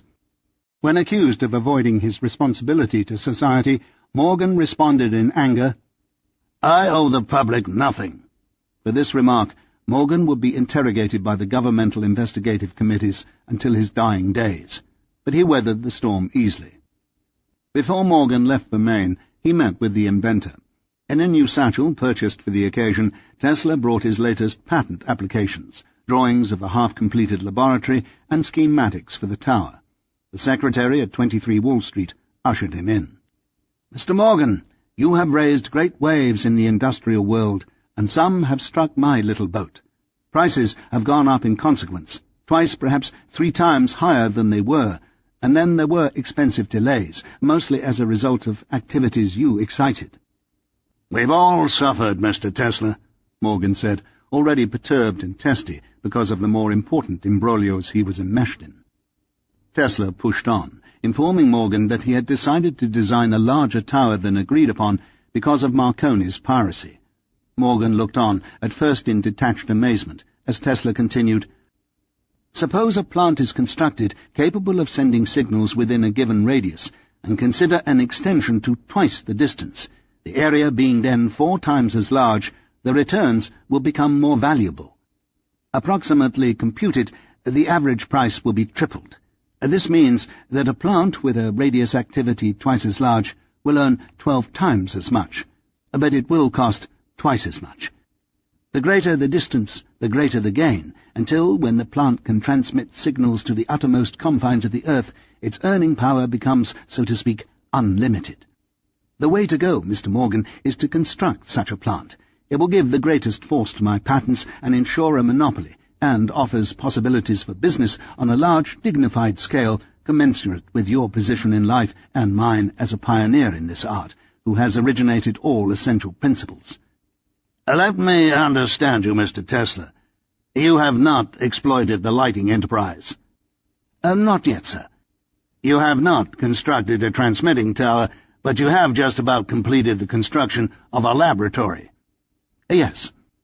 "You have purchased, is this 200 acres, with an option on 1,600 more, and you have run out of funds?" "Only temporarily, sir. Once you supply the balance—" "And if I relinquish these funds, will that be enough for the creation of your model city?"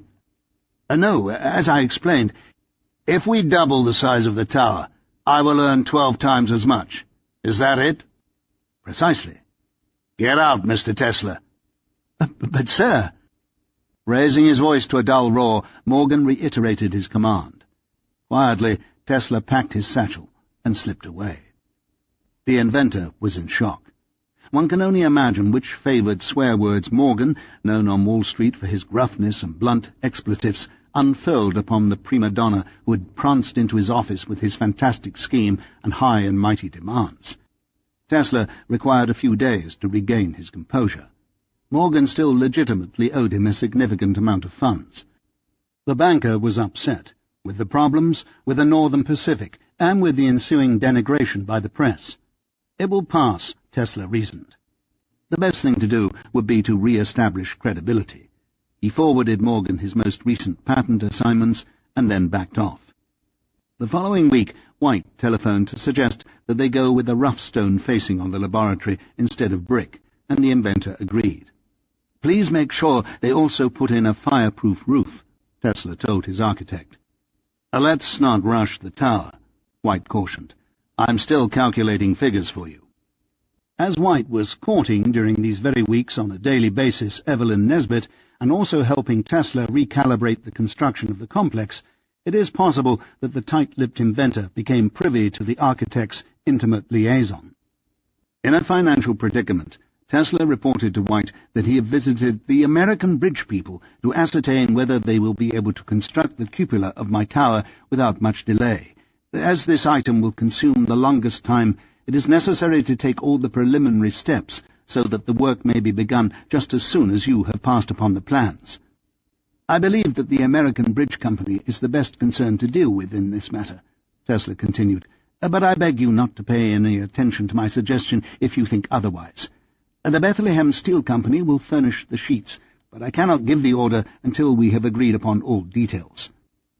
You must enjoy parting with your money if you're negotiating with American Bridge, White responded. I implore you to let me handle the contracts.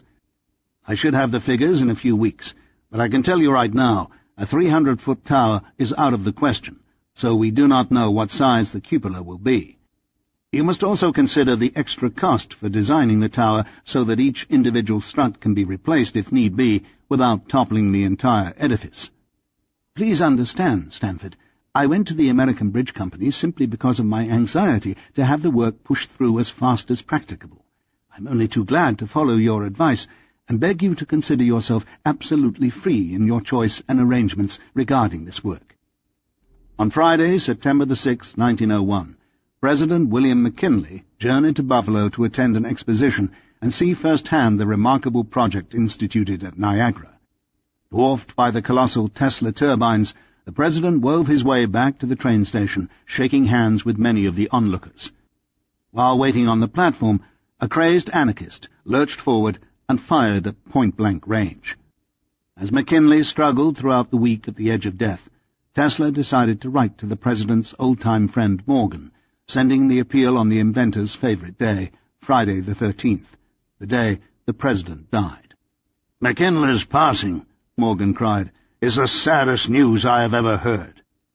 Beginning the letter with, I respectfully apologize for disturbing you at a time when your mind must be filled with thoughts of a more serious nature than usual, the inventor imprudently reiterated his recent proposal, suggesting that if Morgan doubled his investment, Tesla would be able to send messages across the Pacific as well as the Atlantic, or better yet, if Morgan tripled the amount, the wizard could send messages to any point on the globe, no matter what the distance.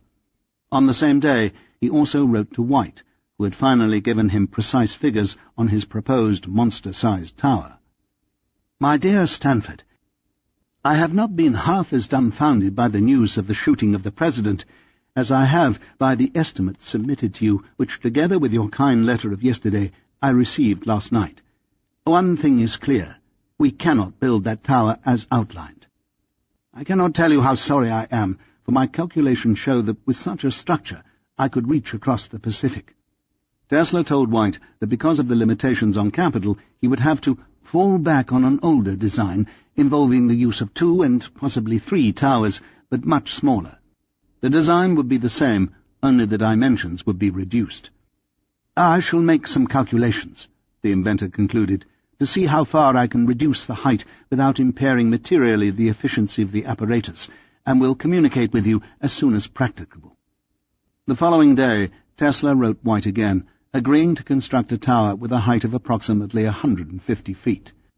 Having worked with figures on a tower 600 feet high in May, Tesla probably reduced it by half by the time he saw Morgan in August, and then in half again after White told him that the costs of a 300-foot tower were prohibitive. Adding the figure of 1/6 larger, which he mentioned to White in his last letter, or 25 feet, we come to 150 plus 25, or 175 feet, which was just about the height of the actual tower. After construction, it was 187 feet. However, Tesla also constructed a well beneath the tower with an accompanying spiral staircase, which ran 10 stories below the ground to a depth of 120 feet. Adding this figure to the total, i.e. 187 plus 120, we come to a length of approximately 300 feet, or 1/2 the size of the original plan, and therefore in a harmonic relationship to it. Even this tower, however, was too expensive to build, given the cost of the machinery, complex design of the housing, which required that it be fireproof, and the inflation produced by the crash. In pondering these letters, it becomes apparent that Tesla was not too perturbed by the assassination of the president. Self-engulfed, he was utterly amblyopic when it came to negotiating with Morgan, a man enmeshed in two potentially epic crises and one history-altering tragedy. Theodore Roosevelt, who now became president, was not a man who was going to be particularly kind to big business. To say that Tesla blundered here would be an understatement. His decision to alter his contract without telling Morgan, and his resolution to proceed with the grand vision when he knew that his funds would be inadequate, were addle-brained. One suspects that once Tesla had signed a contract with the greatest financial force on the planet, a deep-seated subconscious complex was triggered, involving an impatient, egomaniacal streak that forced the inventor to place everything on the line when he should have proceeded in a more discerning way. Incapable of compromising and at risk of self-obliteration, Tesla began construction of the tower after his falling out with Morgan. On the positive side, the inventor knew that he was in a race against pirates and for what he perceived as the Holy Grail, his peerless notch in history. Undaunted, the courageous inventor moved ahead with the conviction that his path was right and that he could not fail. Tesla's seemingly foolhardy decision must be understood in the light of the fact that fortunes had already been reaped on his former inventions by Morgan and others. By 1901, for instance, Morgan's General Electric Company was actually producing more induction motors than the Westinghouse Corporation. Morgan was involved, along with Westinghouse, in instituting an electric subway system in the bowels of Manhattan based on Tesla's polyphase system. And then, of course, there was Niagara Falls. Every home in the world was going to be illuminated by Tesla's system. The revenues pouring into the electric power companies for this new technology were staggering, but Tesla received not a cent. One way or another, he felt that Morgan should give him carte blanche. It was a bleak autumn for the inventor when the ground was broken for the 18-story edifice, Tesla now naming it his magnifying transmitter.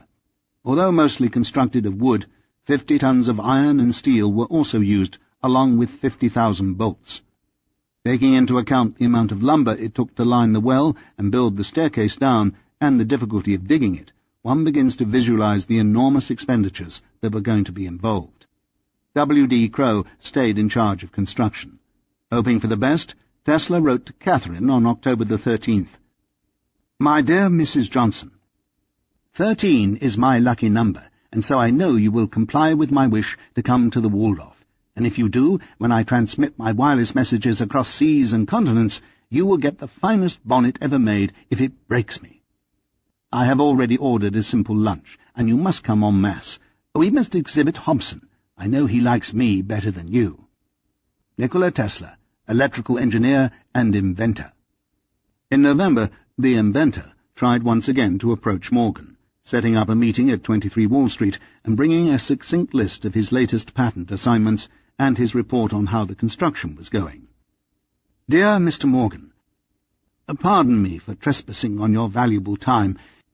The practical significance of my system resides in the fact that the effects transmitted diminishes only in a simple ratio with the distance, whereas in all other systems it is reduced in proportion to the square.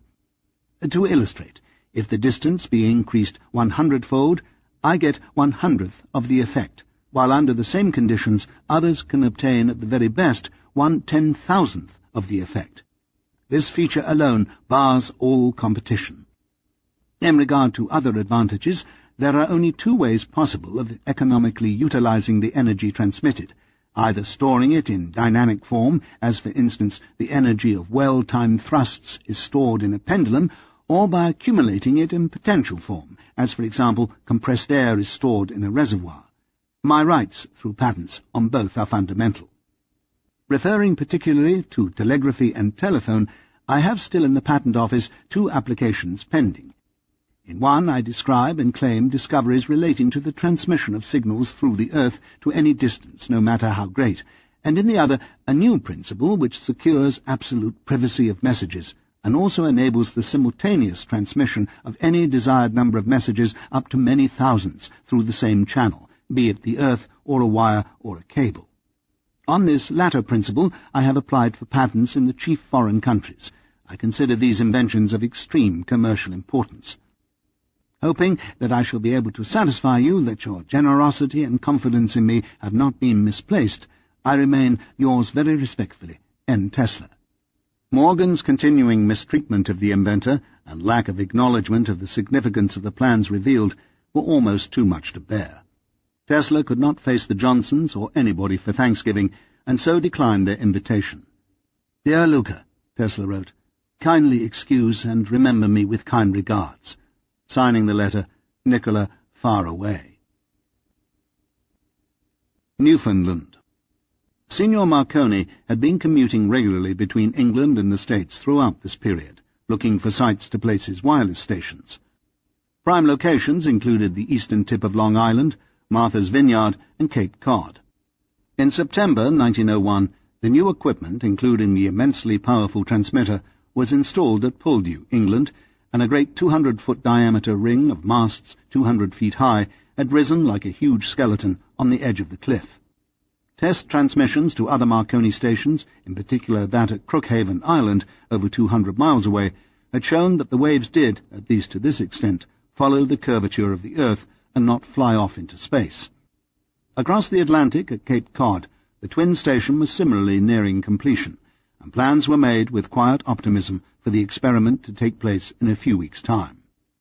In September, gale-force winds levelled the aerial in Poldhu, and in November the same thing occurred on the Cape. Tenaciously, Marconi pressed on, gambling with a less powerful but sturdier transmitter in England, and abandoning the idea of constructing a twin in the States. Instead, the Italian would try simply to intercept the signals of the English transmitter by fashioning an aerial with kites, high-altitude weather balloons, and a sensitive coherer as a receiver. On December the 6th, he landed with a small crew in Newfoundland, Canada, and floated up his receiving antenna on a spot designated appropriately as Signal Hill. December the 12th was chosen as the day for the experiment. The beacon selected, ... the Morse code for the letter S. On Friday the 13th, during a lull in a miserable storm of hail and rain, 3 faint taps were heard on his equipment. The world was rocked. Guglielmo Marconi's name was irrefutably carved into the history books. The age of mass communication had begun. 32. The Passing of the Torch, 1902. December 1901. Signor Marconi has scored a shrewd coup. Whether or not the 3 dots he heard came from England, or like those Tesla heard from Mars, if I am aught of profit, we will hear no more of transatlantic messages for some time. Lee de Forest. Embittered, Tesla knew that Marconi's achievement was predicated on the use of his coil, oscillators, and general design, which he had spelled out in lectures years earlier. Preece assumed partial culpability, as he had requested from Tesla the use of this equipment for the work, but Marconi had announced that the Tesla apparatus was unnecessary and ineffectual, and this had caused a rift in the Italian's relationship with Preece. Fleming, on the other hand, having studied Tesla's work in earnest ever since he had received the inventor at his home in London in 1892, saw no such conflict, for it was he who arranged for Marconi the transmitting plant at Poldhu. Tesla revealed many years later, Marconi had declared that wireless communication across the Atlantic was impossible because there was a wall of water several miles high between the 2 continents which the rays could not traverse. But subsequent developments showed that he had used my system in secret all the time, received the plaudits of the world, and accepted stolidly even my own congratulations, and it was only a long time after that he admitted it. Thomas Comerford Martin arrived at his office on Monday, December the 16th, to review the astonishing report from Newfoundland. With only Marconi and 1 aide as a witness, and the plans having been kept secret until the deed was accomplished, many doubted the Italian's proclamation. Professor Sylvanus Thompson of Great Britain suggested that Marconi had probably received static caused by severe weather conditions. One of Martin's colleagues concurred, "It's a fake. Such a thing cannot be done." "I think I should seek another opinion," the editor said as he put in a call to Tom Edison. "Very doubtful. How's it going to get around that blasted curve?" came Edison's hedging response. Martin dialed up Mikhail Pupin. "Professor, do you believe Marconi's transmission is genuine?" "I most certainly do." "Then I think we ought to celebrate it." It was the dead of winter when Tesla ducked out of the Waldorf Astoria as the new crowning electrical savant checked in. Tesla probably went to Wardenclyffe to stare at the first tier of the tower, which was finally under construction. With the temperature so cold, it was just one more annoyance to slow down progress. With only a few days to prepare, Martin was able to book the Astor Gallery at the Waldorf for the banquet on Monday, January the 13th, 1902. With 300 guests arriving, the task of arranging all the particulars put him in a frenzied state. He brushed by fantastic pictures of a wizard's laboratory as he hurried out the door. The hall was decorated with a large map of the Atlantic placed on the wall and a festoon of wires with clusters of 3 lights blinking ... strung between large tablets reading Signal Hill in Newfoundland and Poldhu in England. Around the room, each table had its own model transmission tower, nameplates, and Italian olive-green menus on cardstock with pen and ink drawings of the transatlantic accomplishment. At the upper dais, in the middle, was a medallion with Mr. Marconi's portrait, draped with the Italian flag. American and British flags and pendants for the AIEE and the Italian coat of arms were also placed there. At fitting times, the lights were flashed, to the applause of the audience, and to cap off the dinner, for dessert, a procession of waiters came marching in with ice cream embedded in ice carvings of incandescent lamps, ships at sea, electric vehicles, and wireless telegraph towers. The 4-foot gnome trimmed his goatee and checked his gold pocket watch before smiling at himself once more in the mirror as he departed for the affair. Although he rocked from side to side when he walked, Charles Proteus Steinmetz developed a new swagger, for he had just been elected to the presidency of the AIEE. He was about to receive an honorary doctorate from Harvard and a professorship in engineering from Union College, located near GE headquarters in Schenectady, New York. The college appointment enabled Steinmetz to divide his time between academia and the corporate world. During the 6-hour train ride down to the city, the abstract mathematician carefully read through galleys of his opus on AC, which was about to be republished in a larger format by McGraw-Hill. It was a small matter to the preeminent scholar that he had removed the name of his co-author and had continued the practice of eliminating reference to the source of his work, the inventions, researches, and writings of Nikola Tesla. Electricians, he rationalized, would be more interested in his advanced concepts than in knowing who first investigated the phenomena. By 1907, Steinmetz would lead in establishing the AIEE Code of Ethics. Who was Tesla anyway? Marconi was the man of the hour. At the upper dais sat a gaggle of Tesla adversaries. Aside from the new president, there was Professor Pupin, now financially tied to Marconi. Elihu Thomson, who claimed priority on the invention of the AC motor and Tesla coil. Carl Herring, who had backed Dobrovolsky in priority discussions of the inventor of long-distance AC transmission. William Stanley, who had pirated the Tesla Westinghouse induction motor and was now producing them legally for GE. Frank Sprague, who gained his reputation in part as the inventor of the electric railroad, when in fact it was all part of Tesla's AC polyphase system. T.C. Martin, who was still angry about past monies owed for sale of the inventor's collected works, and, of course, Guglielmo Marconi, the chap who had beaten him to the punch. Tesla's decision not to attend created an excellent atmosphere for gaiety, and for perpetuating Steinmetz's published position of relegating the pioneer to the category of non-person. Others present at the infamous upper dais included Alexander Graham Bell and general counsels from Great Britain and Italy, and around the hall were Josh Wetzler, D. McFarlane Moore, many of the men's wives, and Mrs. Thomas Alva Edison, who was representing her husband. Martin presided over the occasion, opening up the period for lectures with readings of telegrams from those not in attendance. He began with a letter from the mayor, and then read a communique from the Wizard of Menlo Park.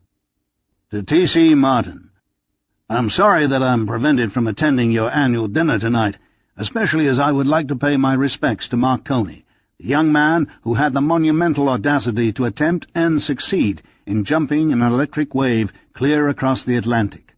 Thomas A. Edison.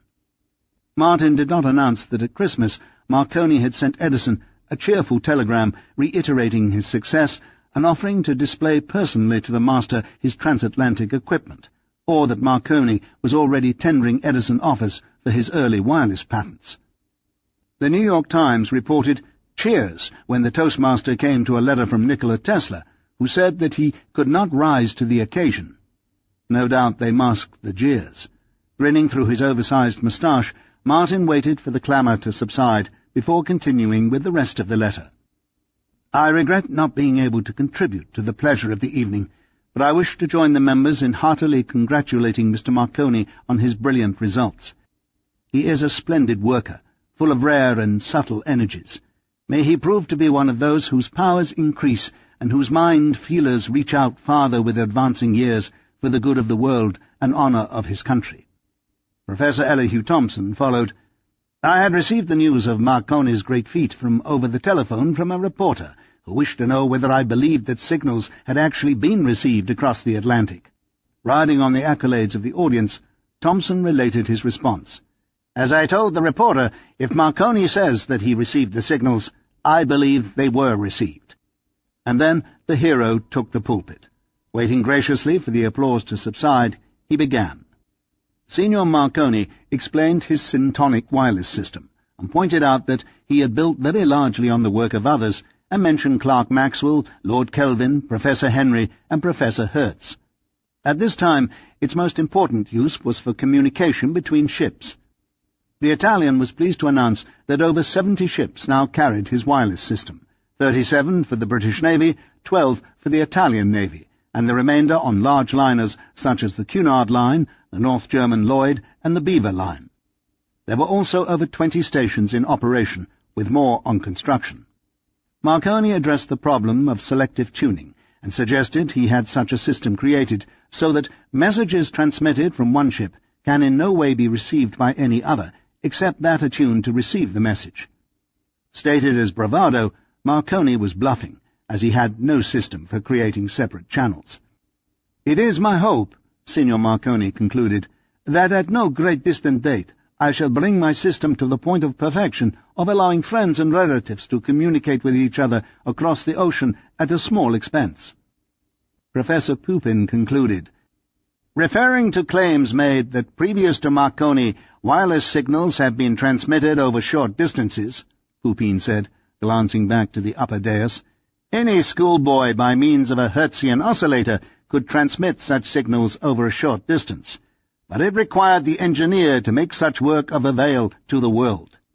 In attempting to allay fears that Marconi's system would make obsolete Atlantic cables, Dr. Pupin shrewdly pointed out as an illustration how the completion of electric lighting had aided the gas industry and enhanced rather than decreased the value of their investments.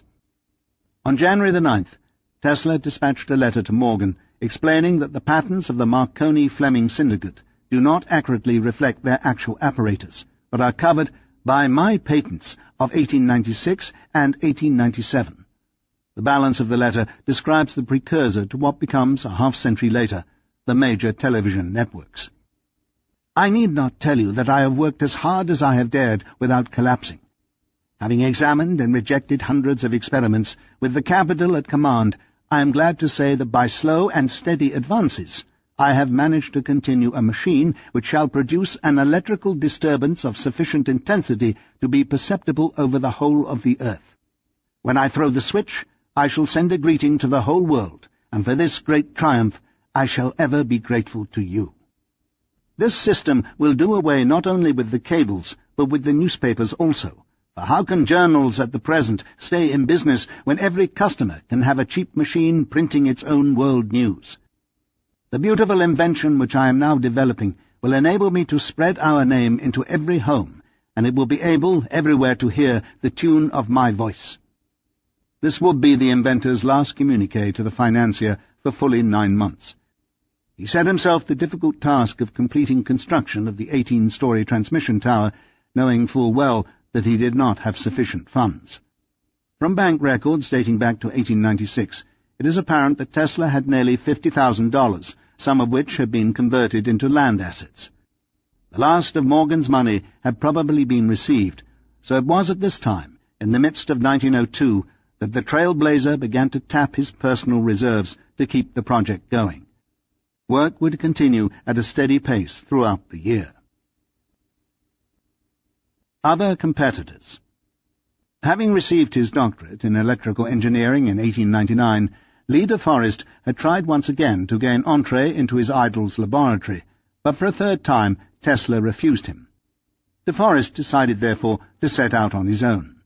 In 1901, he succeeded in sending wireless messages across the Hudson River over a distance of 1 or 2 miles, and shortly thereafter sent impulses from State Street in downtown New York to Staten Island, 7 miles away. By using self-restoring detectors with telephone receivers instead of Morse inkers or sounders, de Forest succeeded in increasing substantially the speed of transmission. Now his apparatus threatened Western Union's local telegraph lines. Working with D. McFarlane Moore, who had studied Tesla's monumental early volume, de Forest was able to decrease the problems of static interference. By 1903, he was reporting yacht races at a speed of 25 to 30 words per minute, or about as fast as a Morse code operator could send them. By 1904, he could transmit messages 180 miles over land between Buffalo and Cleveland, and by 1908, his signaling device was jumping continents. Perhaps it was because of Tesla's regard for the Yale graduate, or because of the canniness of his patents, that Tesla did not try to prevent de Forest from using his oscillators and general scheme. The same, however, could not be said for Reginald Fessenden, whom he sued for patent infringement in April 1902. Fessenden, who had worked for both Edison and Westinghouse as far back as the early 1980s, is generally credited with having invented the means of sending voice over the airwaves. Although Marconi was using the electromagnetic frequencies to mimic the impulse patterns of the Morse code, it occurred to Fessenden to send out a continuous signal with the amplitude of the waves varied or modulated to make the variation follow the irregularities of sound waves. At the receiving station, these variations could be sorted out and reconverted into sound. In 1906, the first such message was sent out from the Massachusetts coast, and wireless receivers could actually pick up the music. In this way, radio, as we know it, was born. A year later, using his patented auction, which was in essence a modification of Tesla's brush tube, de Forest succeeded in transmitting the voice of Enrico Caruso, who was singing at the Metropolitan Opera House in New York.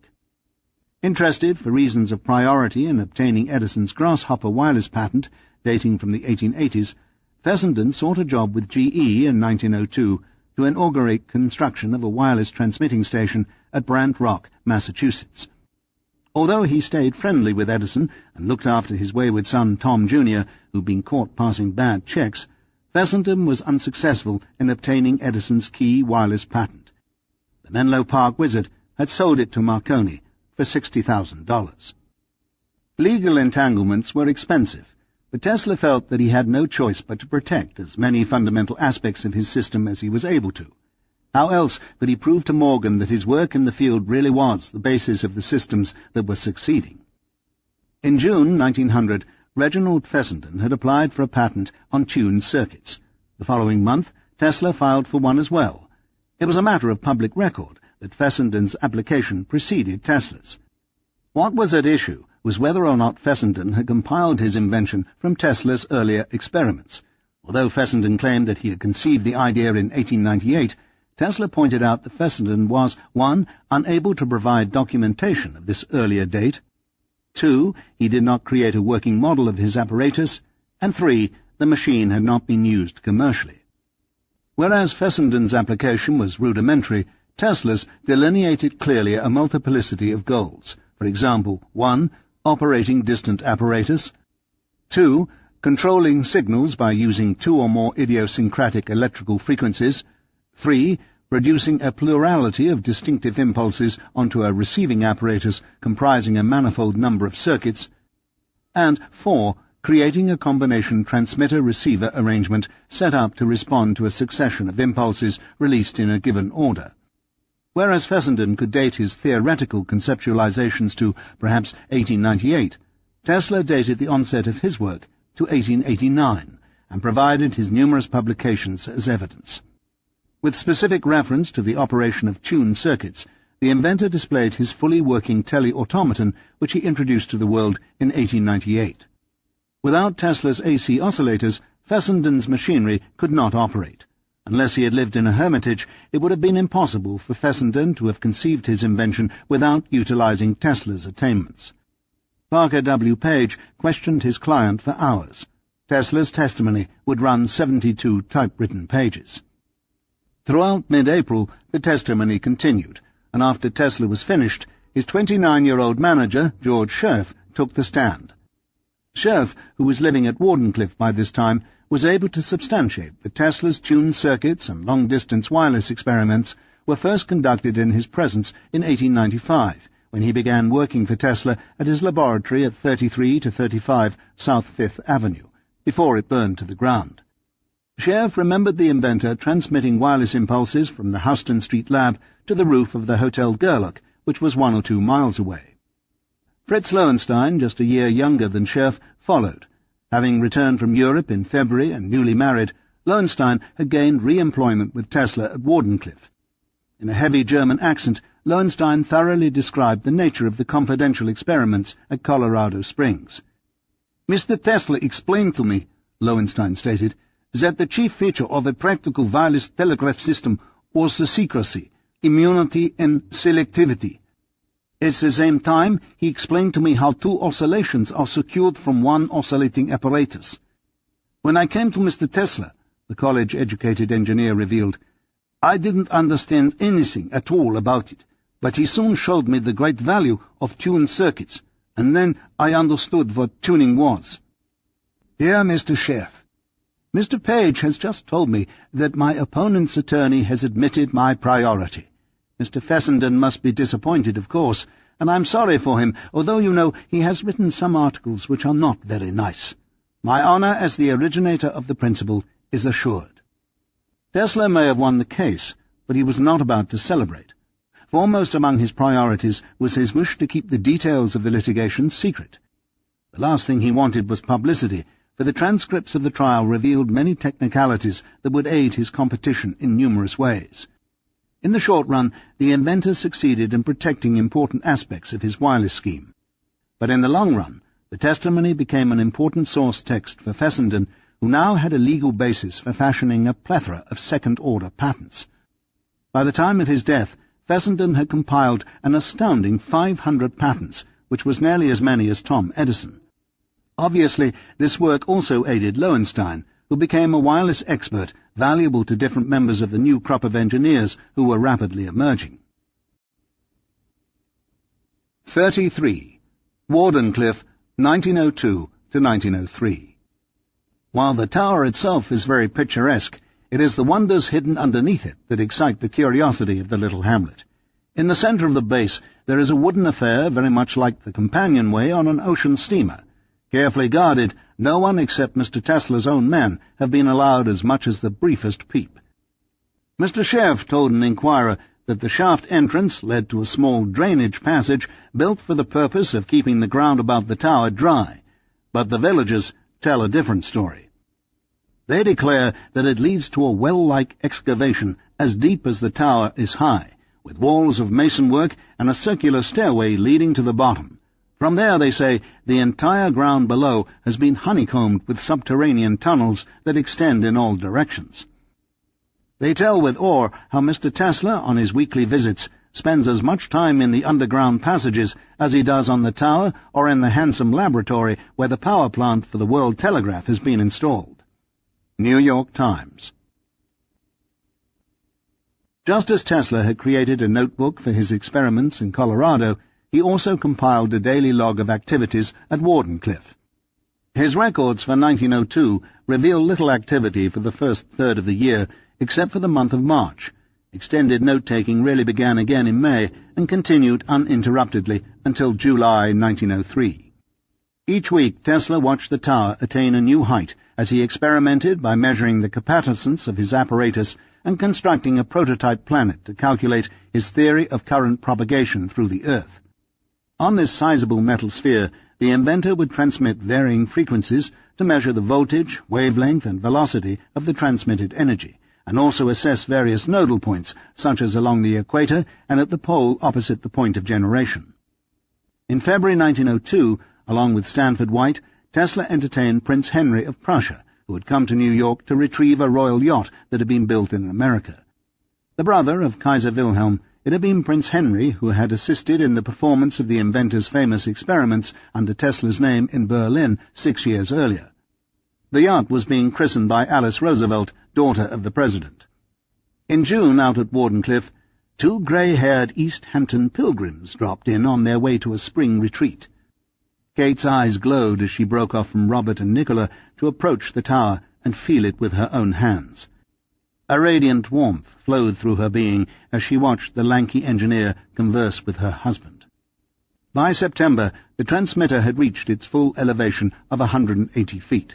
Exhausted of funds, with still the dome to place on top, the inventor had no choice but to wind down activities and lay off most of the workers. Tesla had sold his last major asset, a $35,000 landholding, but even that could not keep the operation fully afloat. Nevertheless, with this new source of revenue, he procured enough funds to keep a skeleton crew, cover chefs and his own lodging, and pay for a chef from the Waldorf to come out at regular intervals. Tesla also took his time to photograph the interior operations of the entire plant. These pictures not only included reproductions of all his machinery, but also contained a representative sample of the myriad different types of radio tubes that the inventor had designed. They numbered nearly 1,000. The Port Jefferson Echo reported "War between Marconi and Tesla" in their headlines in 1902. According to the paper, the United States Marconi Company had purchased land west of Bridgehampton and was planning on constructing its own competing 185-foot tower with New York connections to Western Union. It should become the most important wireless center in the country. Whereas Marconi was going to send his signals through the air, the paper said, Tesla plans through his 500-foot deep shaft to send messages through the earth as well. Though the hollow was 120 feet, the gist of the report was accurate. Having first sent an emissary, Marconi himself hired a horse and buggy one rainy morning to go out to Wardenclyffe to meet with Tesla and see the operation with his own eyes. Marconi's limitations became apparent in conversation, and this gave Tesla the courage to return to see Morgan. He had stayed out of Morgan's way for nearly a year, but now it was clear to the inventor that once his partner realized the work accomplished with so little funds at hand, he would reconsider his position and agree to resume investment. All the inventor had to do was change the man's mind. On September the 5th, Tesla wrote the financier to inform him that the foreign patents had been assigned to the company. This letter explained clearly that his wireless system ensured privacy and had the ability to create a virtually infinite number of separate channels that were dependent not only on particular combinations of differing frequencies, but also on their order of succession. In essence, the inventor had explained to Morgan the concepts inherent in such devices as the protected channels on cable TV, digital recording, and the wireless telephone scrambler. In the letter, Tesla explained that he was forced to increase the power of his apparatus because of bold appropriations of his equipment, Marconi's piracy, but his mea culpa also betrayed paranoid tendencies, even though he was attempting reconciliation. The only way to fully protect myself was to develop apparatus of such power as to enable me to control effectively the vibrations throughout the globe.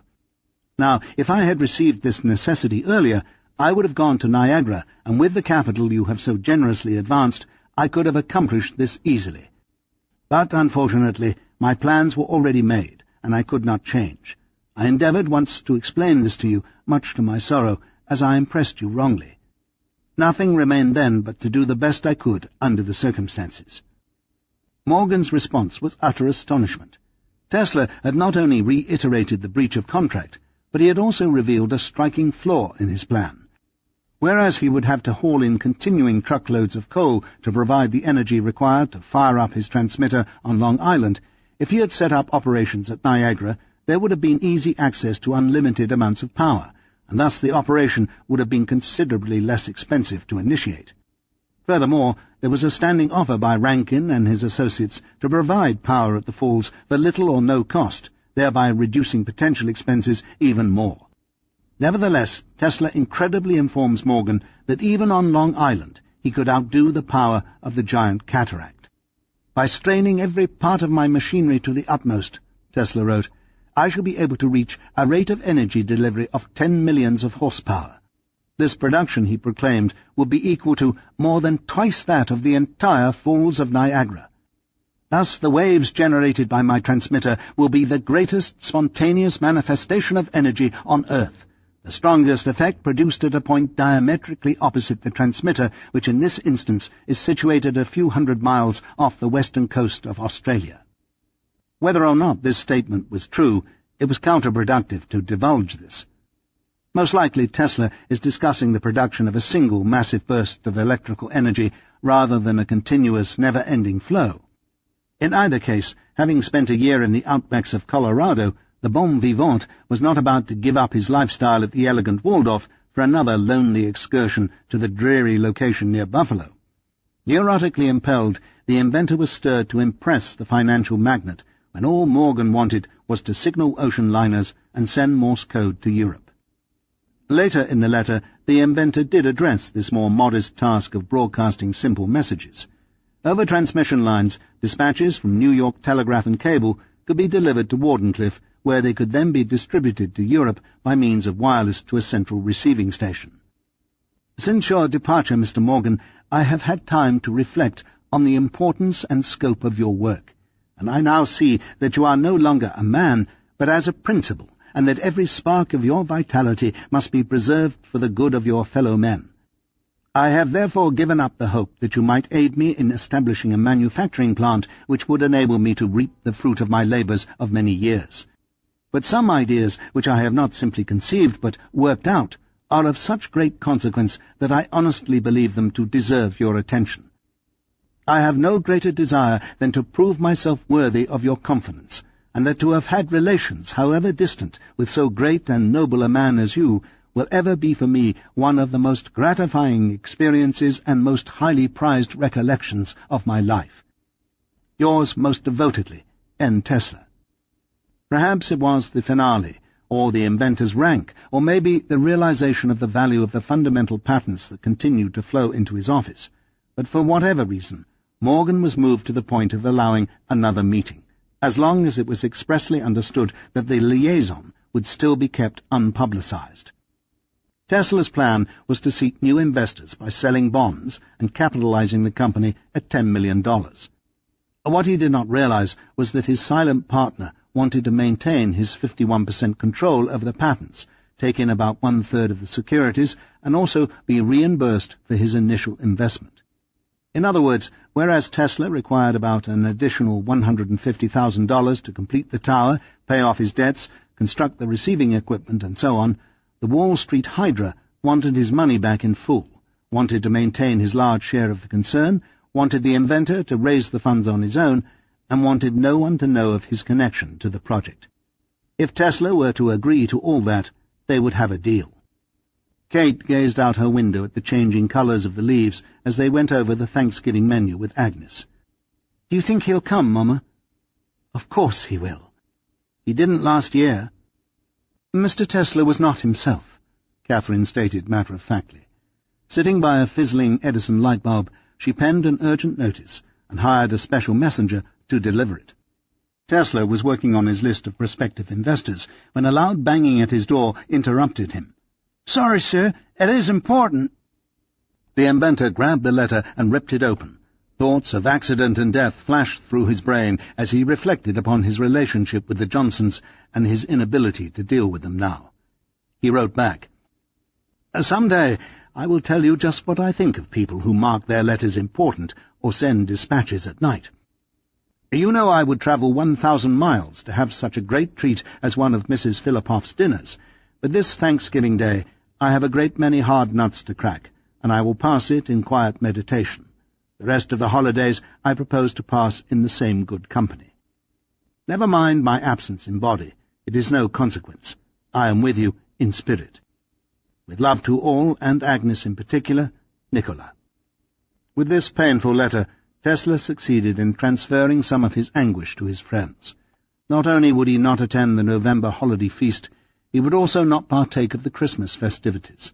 Unable to escape himself or dig his way out of the deep hole he was in, he passed the time cranking out ways to enlist new investors. When Catherine realized the depth of the inventor's despair, she became alarmed. The emptiness at such an important occasion was almost too much to bear. "Agnes, please write Mr. Tesla once again and tell him that he may stop by at any time that he likes, and for ever long he wants." "Don't you think he knows what he's doing?" Robert interrupted. "He needs to be by himself right now."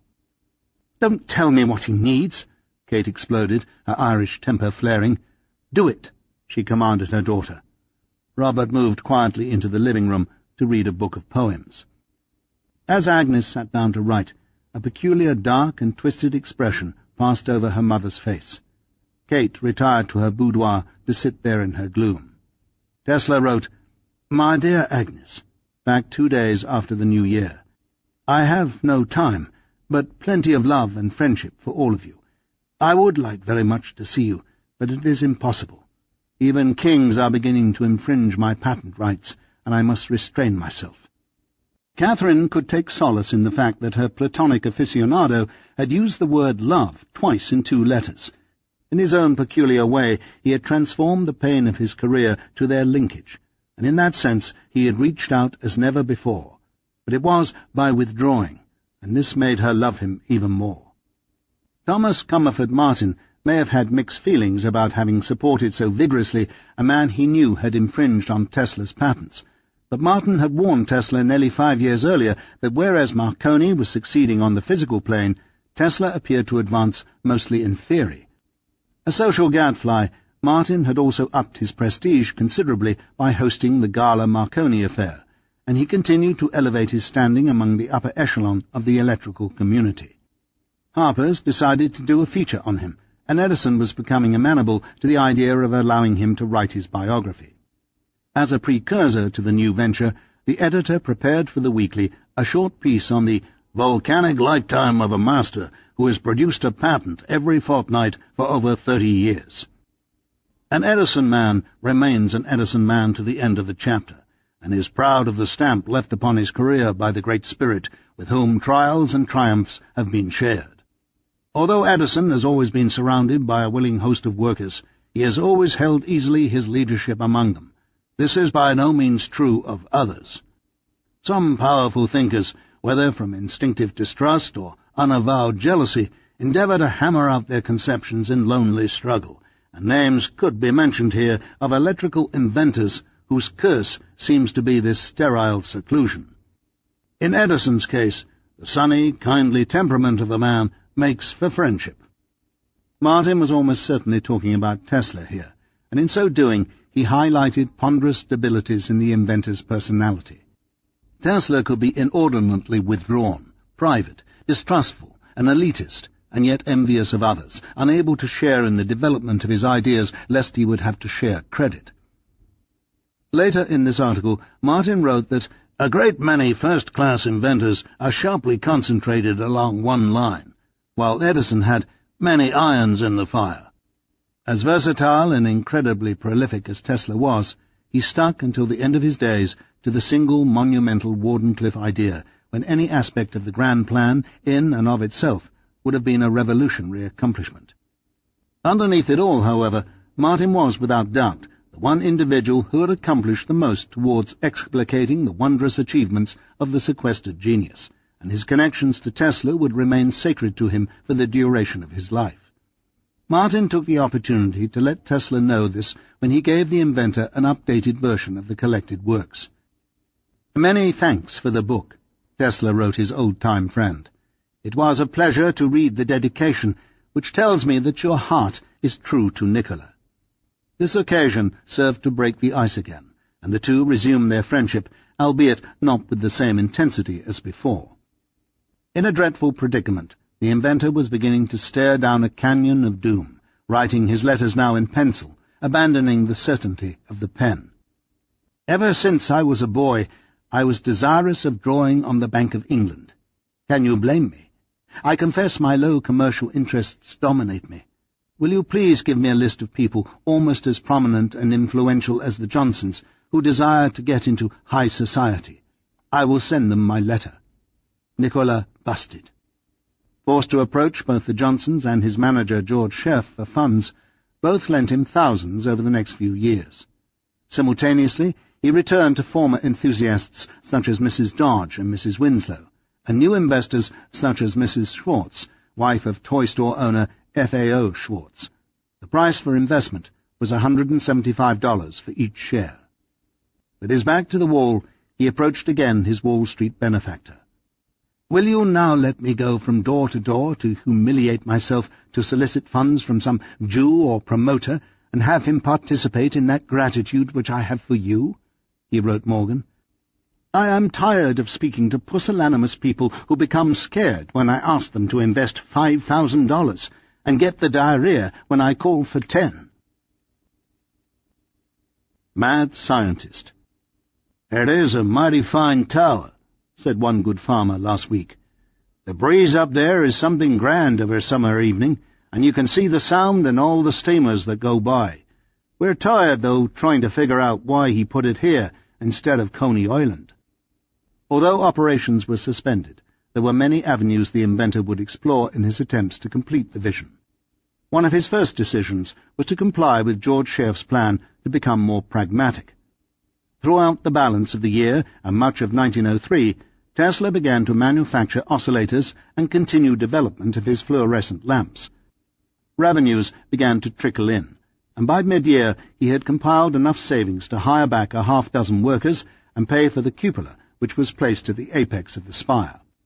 Over 50 feet in diameter, 10 feet tall, and weighing 55 tons, this iron and steel crown, with specially designed multitude of nodal points, would serve the purpose storing electrical charges and distributing them either through the air or down the metal column and into the hollow. The cupola was linked to 4 large condensers behind the laboratory, which also served the purpose of storing electrical energy, and these in turn were coupled with an elaborate apparatus which had the ability to provide every imaginable regulation in the control of energy. At the base of the edifice, deep below the earth, along the descending spiral staircase, was a network of catacombs that extended out like spokes of a wheel. 16 of them contained iron pipes which protruded from the central shaft to a distance of 300 feet. The expense for these terrestrial grippers was notable, as Tesla had to design special machines to push the pipes one after the other deep into the Earth's interior. Also in the well were 4 stone-lined tunnels, each of which gradually rose back to the surface. Large enough for a man to crawl through, they emerged like isolated igloo-shaped brick ovens, 300 feet from the base of the tower. Although the exact reason for the burrows has not been determined, their necessity was probably multifaceted. Tesla had increased the length of the aerial by over 100 feet by extending the shaft into the earth. Simultaneously, he was able to more easily transmit energy through the ground with this arrangement. It's quite possible that he also planned to resonate the aquifer, which was situated slightly below the bottom of the well. The insulated passageways, which climbed back to the surface, may have been safety valves, which would have allowed excess pressure to escape. They also provided an alternative way to access the base. Tesla may have planned to fill other shafts with salt water or liquid nitrogen to augment transmission. There may have also been other reasons for their construction. Just as the inventor prepared to test his new equipment, creditors began to encroach more vigorously, and Tesla was never able to put the final fireproof protective outer facing on the cupola and tower.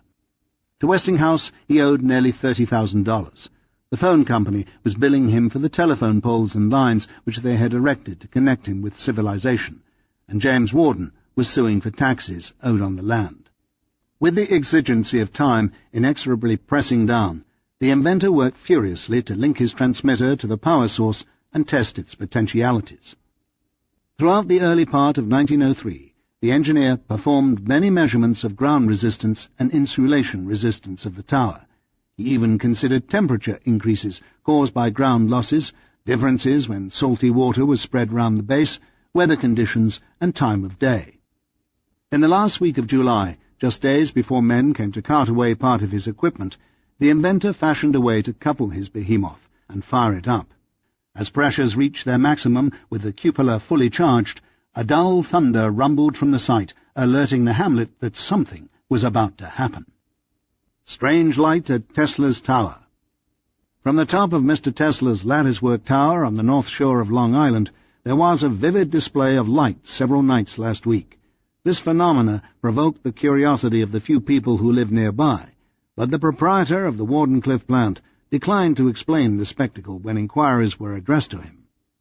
Tesla's mushroom-shaped citadel spewed forth a pyrotechnic eruption that could be gleaned not only by those who lived nearby, but also by the populace inhabiting the shores of Connecticut across Long Island Sound. By the end of July, the tower fell silent, never to raise its radio cry again.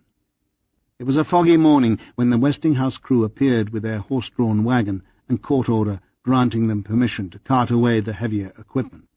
The gargantuan edifice loomed as a spectre of what could be, its head still obscured by the low-hanging clouds. Except for a guard, George Sheriff, and a handyman, the entire crew was let go.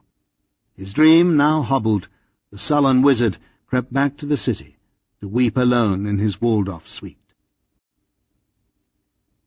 34. The Web, 1903 to 1904. July 14th, 1903. Dear Sir, I have received your letter, and in reply would say that I should not feel disposed at present to make any further advances. Yours truly, J. Pierpont Morgan. Mr. Bolt removed his monocle from his top vest pocket and eyed the man suspiciously.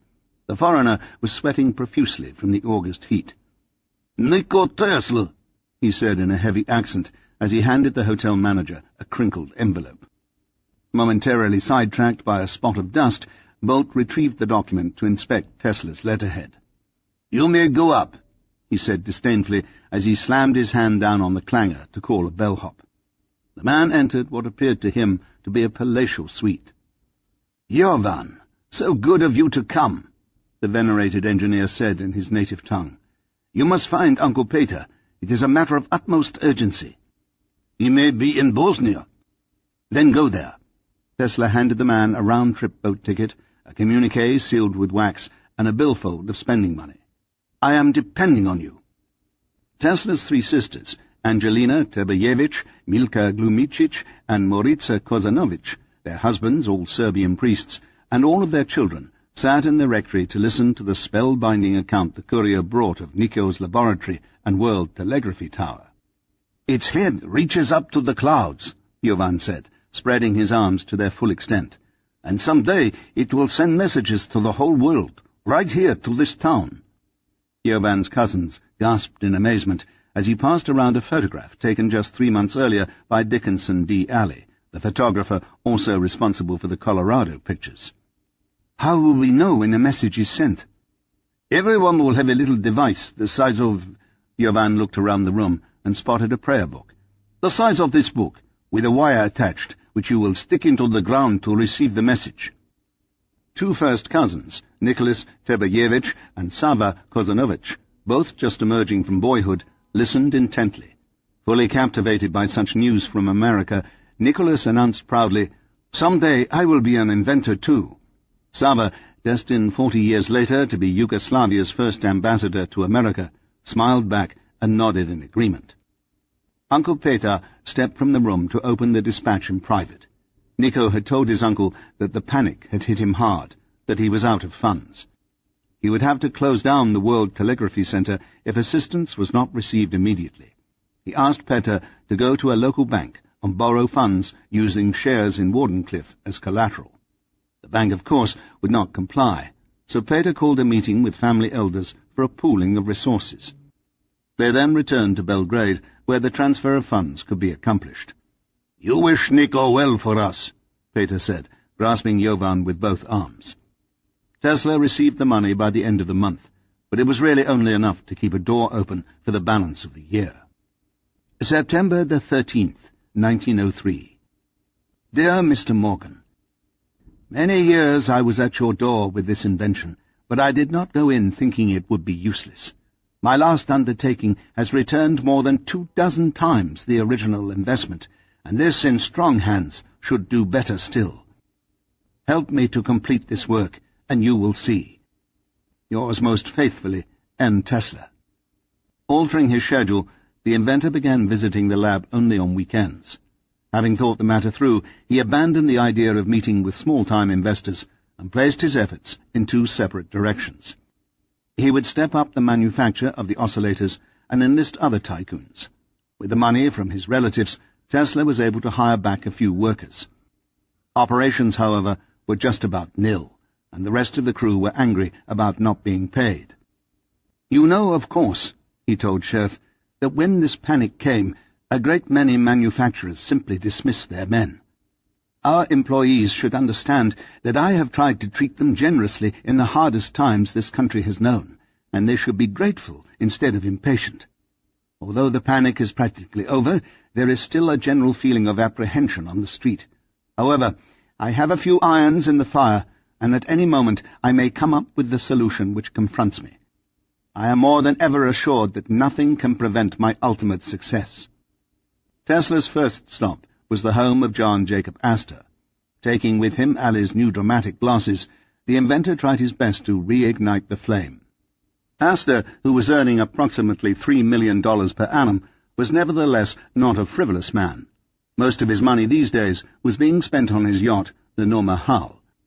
Whereas Tesla had had an ally in Astor's wife, the marriage was now in decline, with Ava spending most of her time in Europe with her two small children, and her husband Jack continuing his practice of straying at home. "While wishing you all possible luck," Astor wrote the inventor, "do not care to go into the company myself." Deciding that there were other fish in the sea worth hooking, Tesla compiled a list of the biggest ones and worked with a graphic designer to produce a flashy mailer. Known as the Tesla Manifesto, the pamphlet boldly announced the expectations of his world telegraphy enterprise. Folded into a maroon vellum binder, the brochure contained lavish prints of the Colorado station, and also the imposing laboratory and tower at Wardenclyffe, a list of relevant patents, past and future accomplishments, a statement of his availability to be hired as a consultant, and a declaration of the breadth and scope of his plan, all of this surrounded by a scalloped design of pen and ink drawings of his many other inventions. Atop the new magnifying transmitter, drawn as part of the frame in fancy cursive, were the following words: "Electrical oscillator activity, 10 million horsepower." People on his list included numerous moguls, each worth anywhere between $20 and $200 million, just about all personally known by the inventor.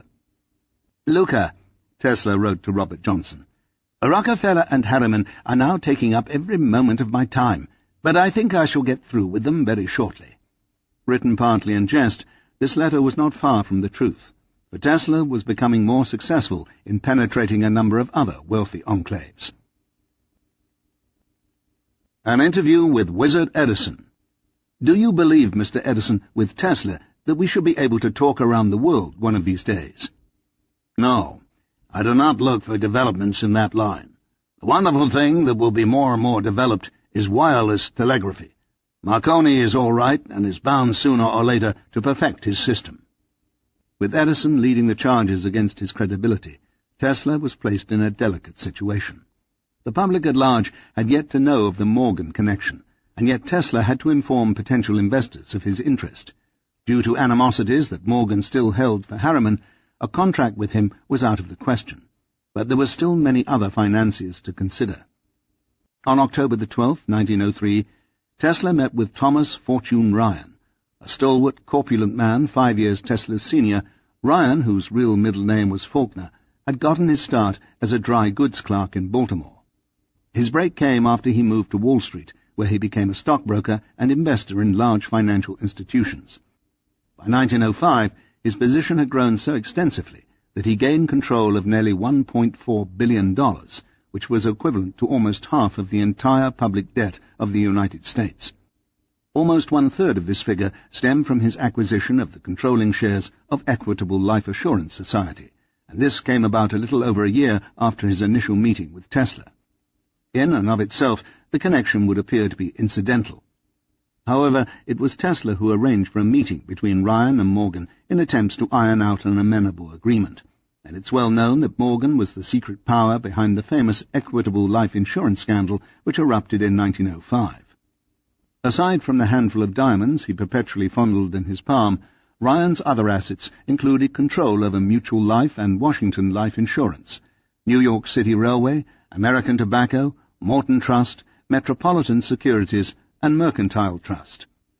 Ryan also sat on the board of a dozen other insurance, banking, rail, and utility concerns. He also owned an immense estate covering hundreds of acres north of the city near Monticello, where he had erected a $500,000 mansion. From this retreat, his wife, Mrs. T.F. Ryan, made a name for herself as a philanthropist, founding a theological institution, erecting a magnificent Catholic church and a public hospital, purchasing fire company equipment, and making scores of minor contributions for the good of the village.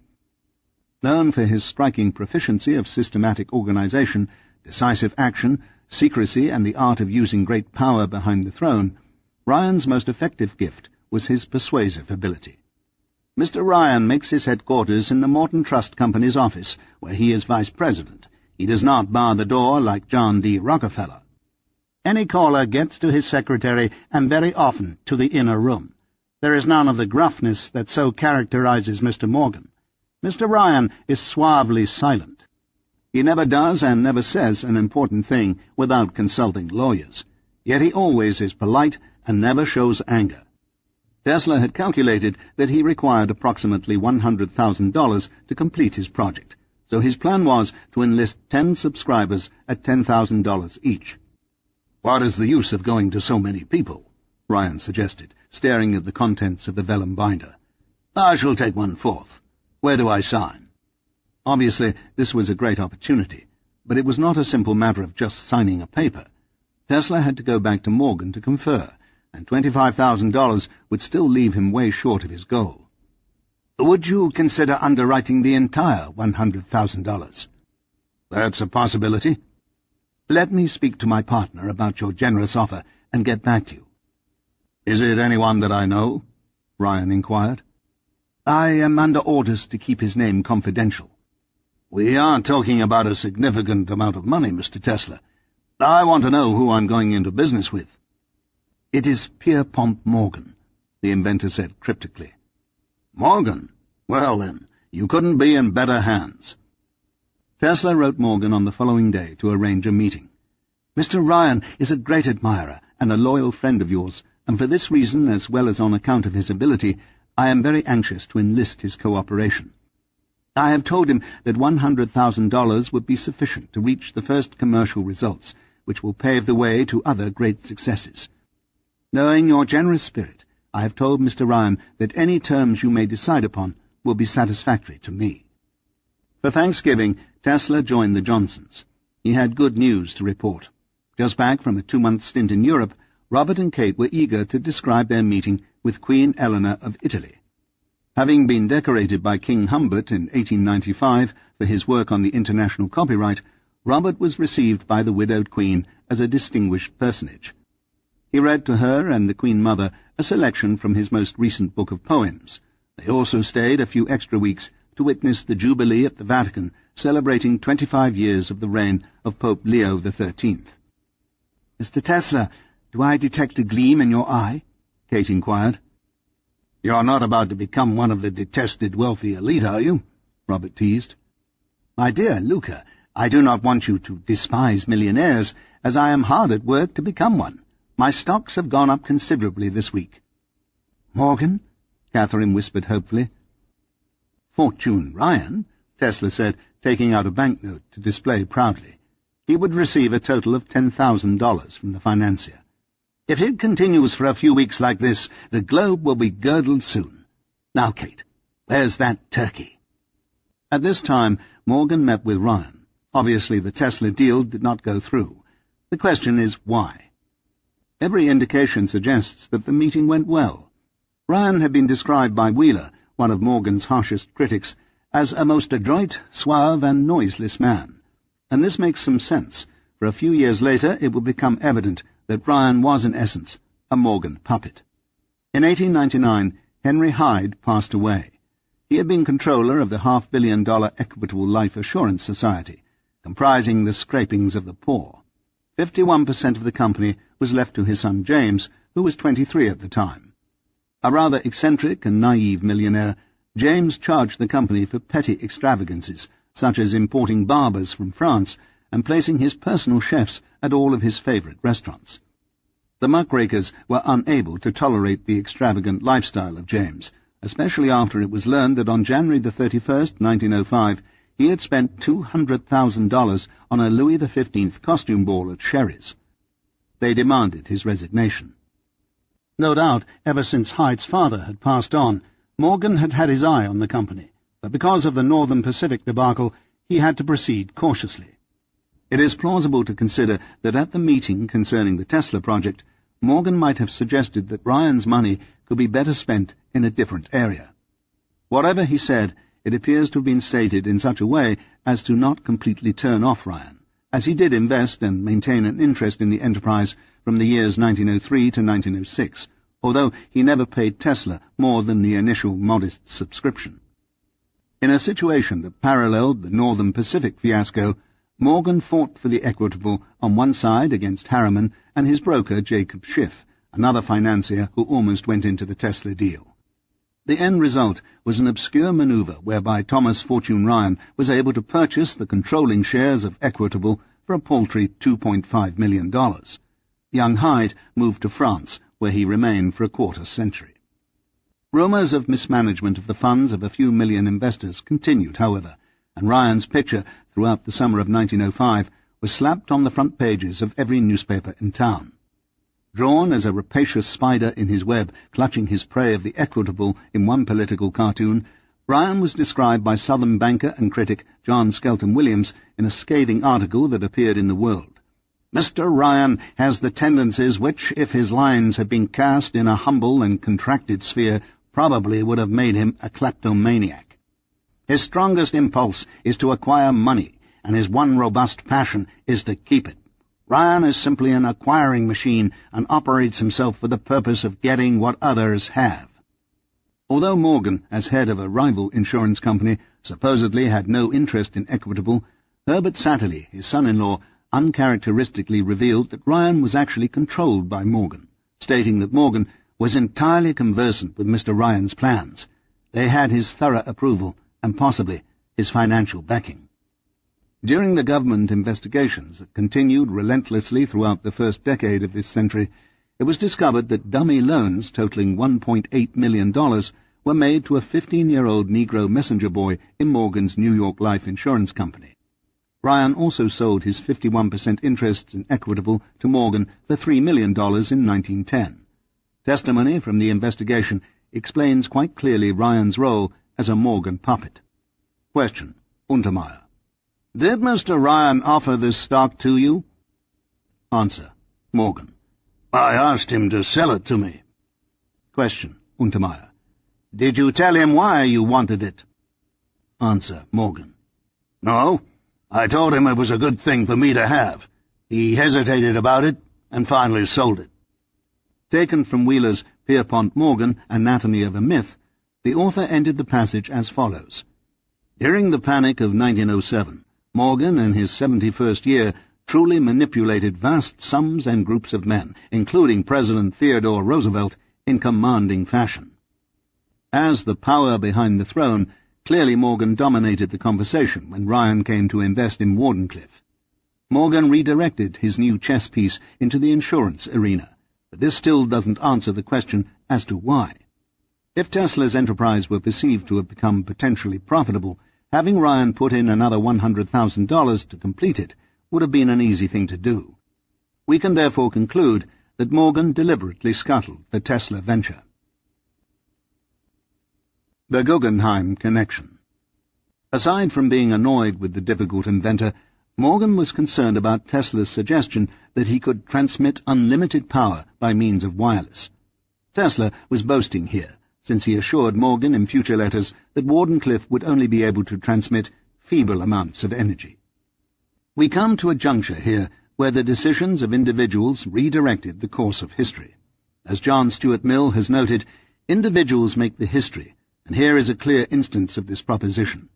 For all intents and purposes, Morgan made the decision in October 1903 to do his best to ensure the inventor's defeat. Morgan, however, was opposed philosophically to Tesla's overall scheme. It has been suggested that Morgan felt pressure from other Wall Street moguls, such as Bernard Baruch, Thomas Fortune Ryan's young and highly successful stockbroker. One day, Baruch had mistakenly suggested that Morgan, like him, was a gambler. Morgan was reported to reply, "I never gamble," and indeed may have backed down from the Tesla deal for fear of taking a chance that the controversial inventor might fail or that he might succeed in a way detrimental to existing corporate structures. The following quotation is from physician and inventor Andrija Henry Puharic, a man of Yugoslavian heritage who was tangentially involved in helping ship Tesla's papers to the Tesla Museum in Belgrade in the early 1950s, and who personally knew John O'Neill, Tesla's first major biographer. "Now I, Puharic, always got this second-hand. You won't find it anywhere in print, but Jack O'Neill gave me this information as the official biographer of Nikola Tesla. He said that Bernard Baruch told J.P. Morgan, 'Look, this guy is going crazy. What he's doing is he wants to give free electrical power to everybody, and we can't put meters on that. We are just going to go broke supporting this guy.' And suddenly, overnight, Tesla's support was cut off. The work was never finished." From a technical and economic point of view, Morgan could not understand how free information and/or power could yield returns. And whether it was Baruch or not who warned Morgan, Tesla himself had voiced the opinion boldly, a decade earlier in the Sunday World, that by providing a reservoir of electrical energy throughout the Earth through his apparatus, all monopolies that depend on conventional means of energy distribution, that is, through wires, will come to a sudden end. As the ultimate capitalist, Morgan's existence was greatly defined by controlling the price and distribution of energy, and maintaining a working class to support the giant corporate monopolies called public utilities. Thus, he simply could not support a system where wireless information and power could be tapped by anyone with a receiving instrument, and machines would replace the workforce. Reorganizing existing power, lighting, and telephone industries to please the vision of a somewhat eccentric inventor was certainly an unlikely undertaking for the cautious Wall Street financier. All those businesses who would no longer need loans would then no longer deposit their profits in his bank. Tesla, as the quintessential iconoclast, had struck a bargain with the wrong king.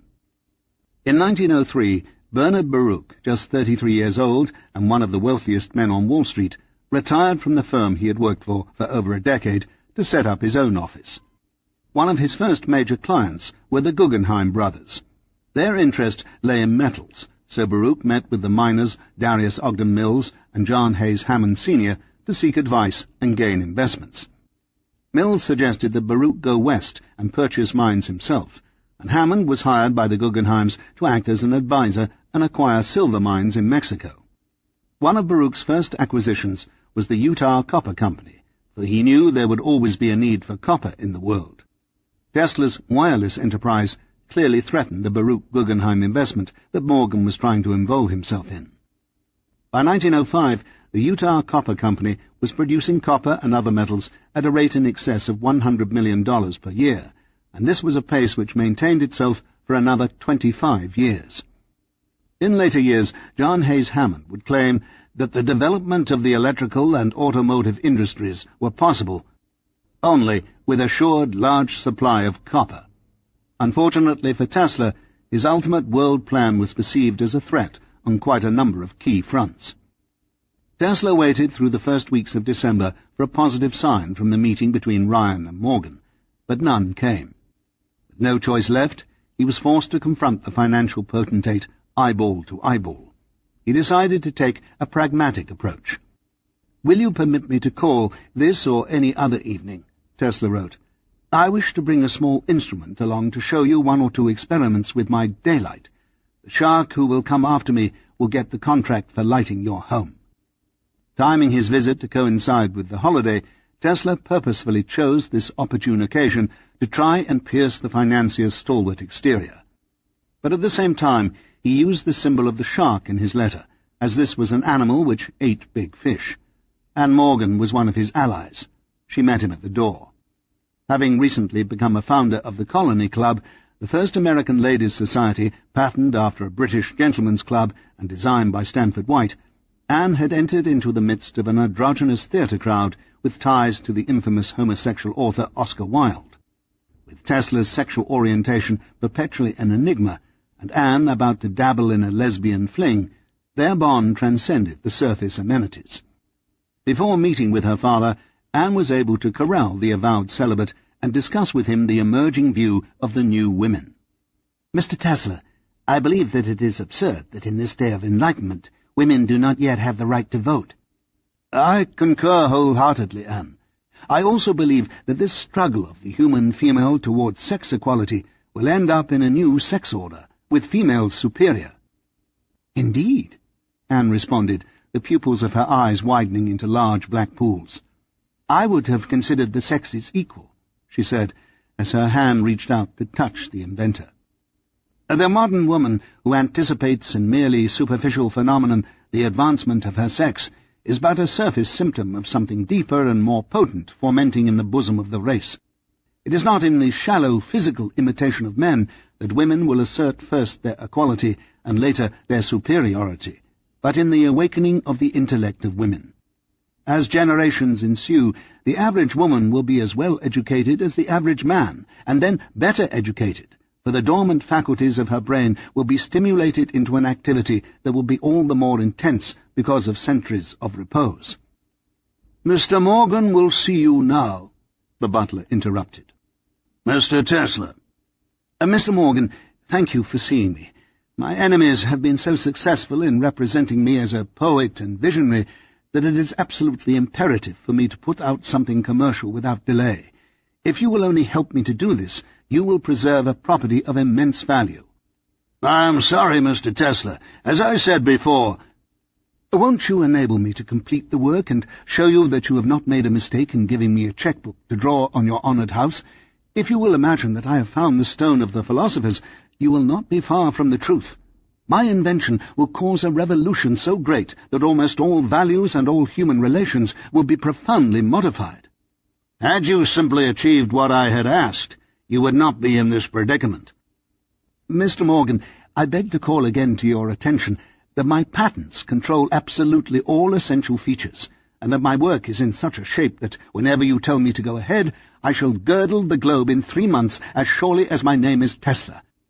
I have promised to the St. Louis people to open the door of the exposition with power transmitted from here. It is a great opportunity, Mr. Morgan. I can easily do it, but if you do not aid me soon, it will be too late. Please think for a moment what this means for me. What I have told you long ago has happened. My competitors have collapsed, since their wholesale attempts at practicable wireless transmission has not succeeded. Now is the time to aid me. You know this better than anyone else. I have done my part. There are many other businessmen out there with the capital to complete your project. But you, sir, are the controlling partner. Should I obtain a commitment from another, will you consider a renegotiation? I will think it over.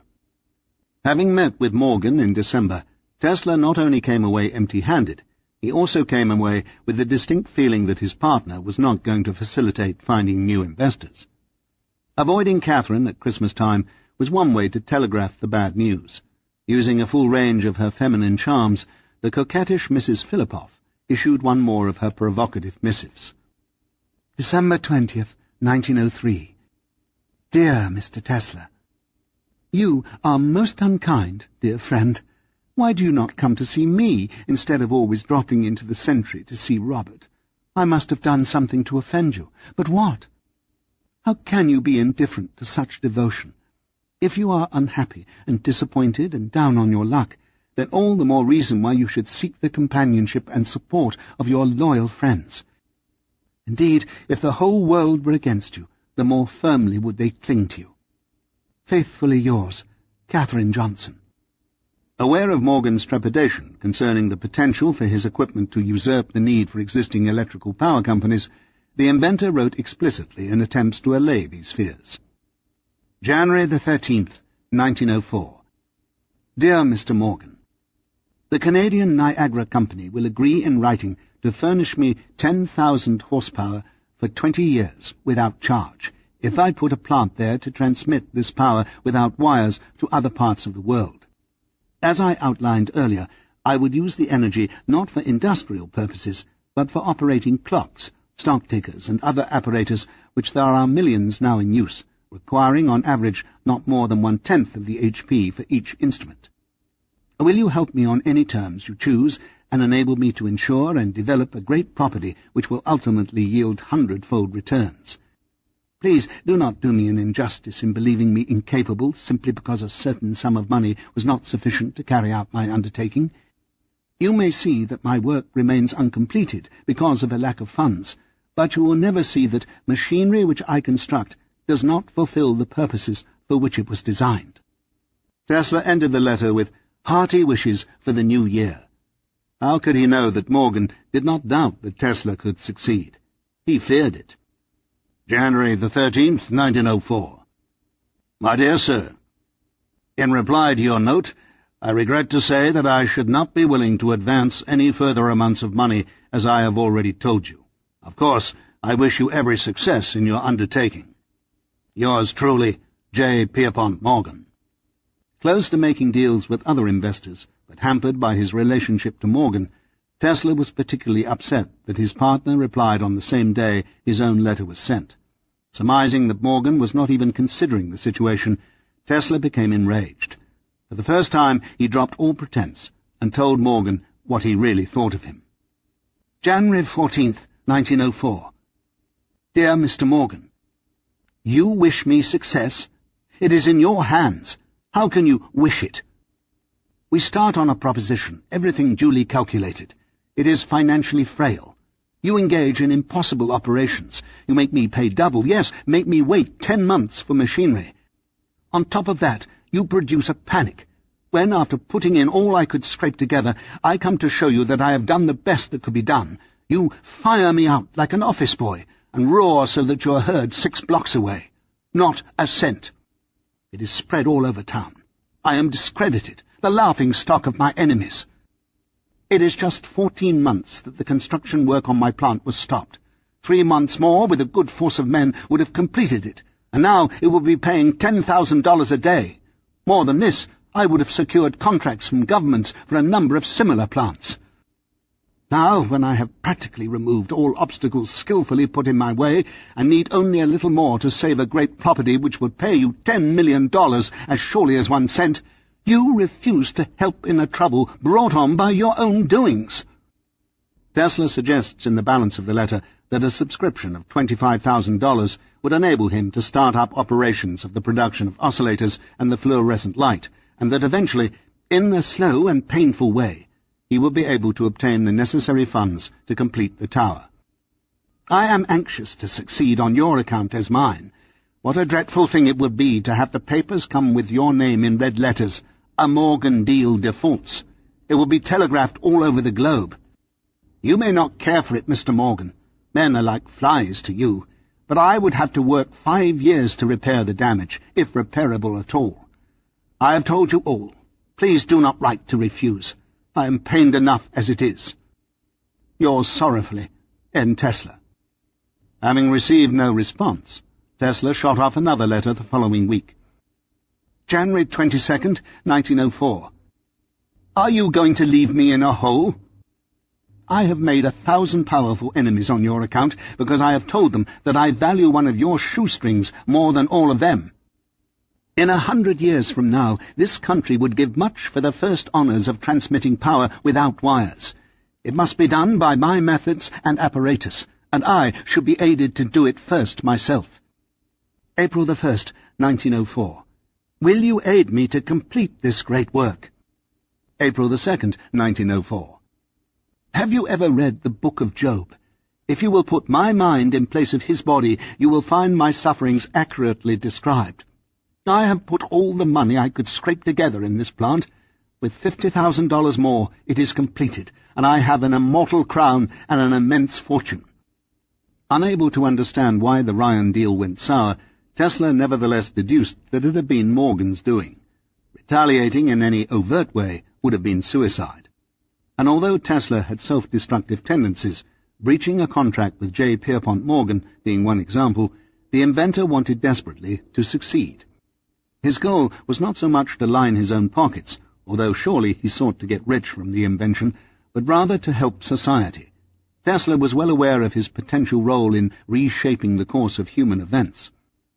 Seeing no other choice, he brashly decided in early 1904 not to hide the Morgan connection anymore, but rather to publicize it and to maintain the front that everything was okay. To one of his worried investors, William Rankin of the Niagara Falls Project, he wrote on April the 10th, "Doubt the light of the sun, doubt the brightness of the stars, but do not doubt the existence of the Nikola Tesla Company." Landing Morgan in the first instance had been a feather in his cap. Now the bon vivant decided to exploit the connection, and also brazenly rebel against a man who seemed bent on sinking his ship. In quintessential Teslaic fashion, he published a spectacular article simultaneously in Scientific American and Electrical World and Engineer. In it he outlined his work to date and plans for the future, adorning the piece with breathtaking photographs of his transmission stations in Colorado Springs and Wardenclyffe. "The results attained by me have made my scheme of world telegraphy easily realizable. It constitutes a radical and fruitful departure from what has been done heretofore. It involves the employment of a number of plants, each of which will be preferably located near some important center of civilization, and the news it receives through any channel will be flashed to all points of the globe. A cheap and simple pocket-sized device may then be set up somewhere on sea or land, and it will record the world news or such special messages as may be intended for it. Thus, the entire Earth will be converted into a huge brain, as it were, capable of response in every one of its parts. Since a single plant of but 100 horsepower can operate hundreds of millions of instruments, the system will have a virtually infinite working capacity. The first of these central plants would have been already completed, had it not been for unforeseen delays which, fortunately, have nothing to do with its purely technical features. This delay may prove, after all, to be blessing in disguise. For the work done so far, I am indebted to the noble generosity of Mr. J. Pierpont Morgan, which was all the more welcome as it was extended at a time when those who have since promised most were the greatest of doubters. I have also to thank my friend Stanford White for much unselfish assistance. This work is now far advanced, and though the results may be tardy, they are sure to come." 35. Dissolution, 1904 to 1906. I have observed in the House of Morgan a largeness, nobility, and firmness of character, the like of which is very scarce indeed. I can only smile when I read of the attempts to find something discreditable in the transactions of J.P. Morgan and Company. Not 100 of such investigations will ever uncover anything which an unprejudiced judge would not consider honourable, fair, decent, and in every way conforming to the high ideals and ethical standards of business. I would be willing to stake my life on it. Nikola Tesla. Sociologist Karl Mannheim suggests that the psychohistorian should attempt to reconstruct both the subject's Weltanschauung and the spirit of the age in question. Irrational components should be recognized. Thus, and in this sense, history is paradoxical. It is contradictory, dynamic, multi-leveled, and dialectic. Tesla's worldview involved a philosophy based on the work of Wolfgang von Goethe. His inventions were for him not true creations in the sense that they stemmed from nothing. They evolved from the work of others and from uncovering secret mechanisms lying within hidden laws of nature. Was it God who wrote each sign, which, all my inner tumult stilling, and this poor heart with rapture filling, reveals to me by a force divine, great nature's energies around and through me thrilling? Am I a God? It grows so bright to me, each character on which my eye reposes, nature in act before my soul discloses.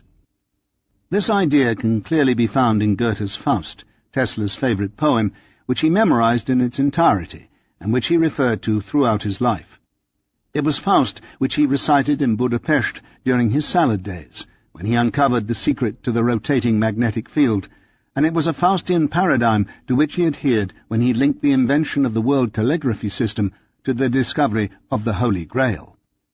There manifests itself in the fully developed being, man, a desire mysterious, inscrutable, and irresistible, to imitate nature, to create, to work himself the wonders he perceives.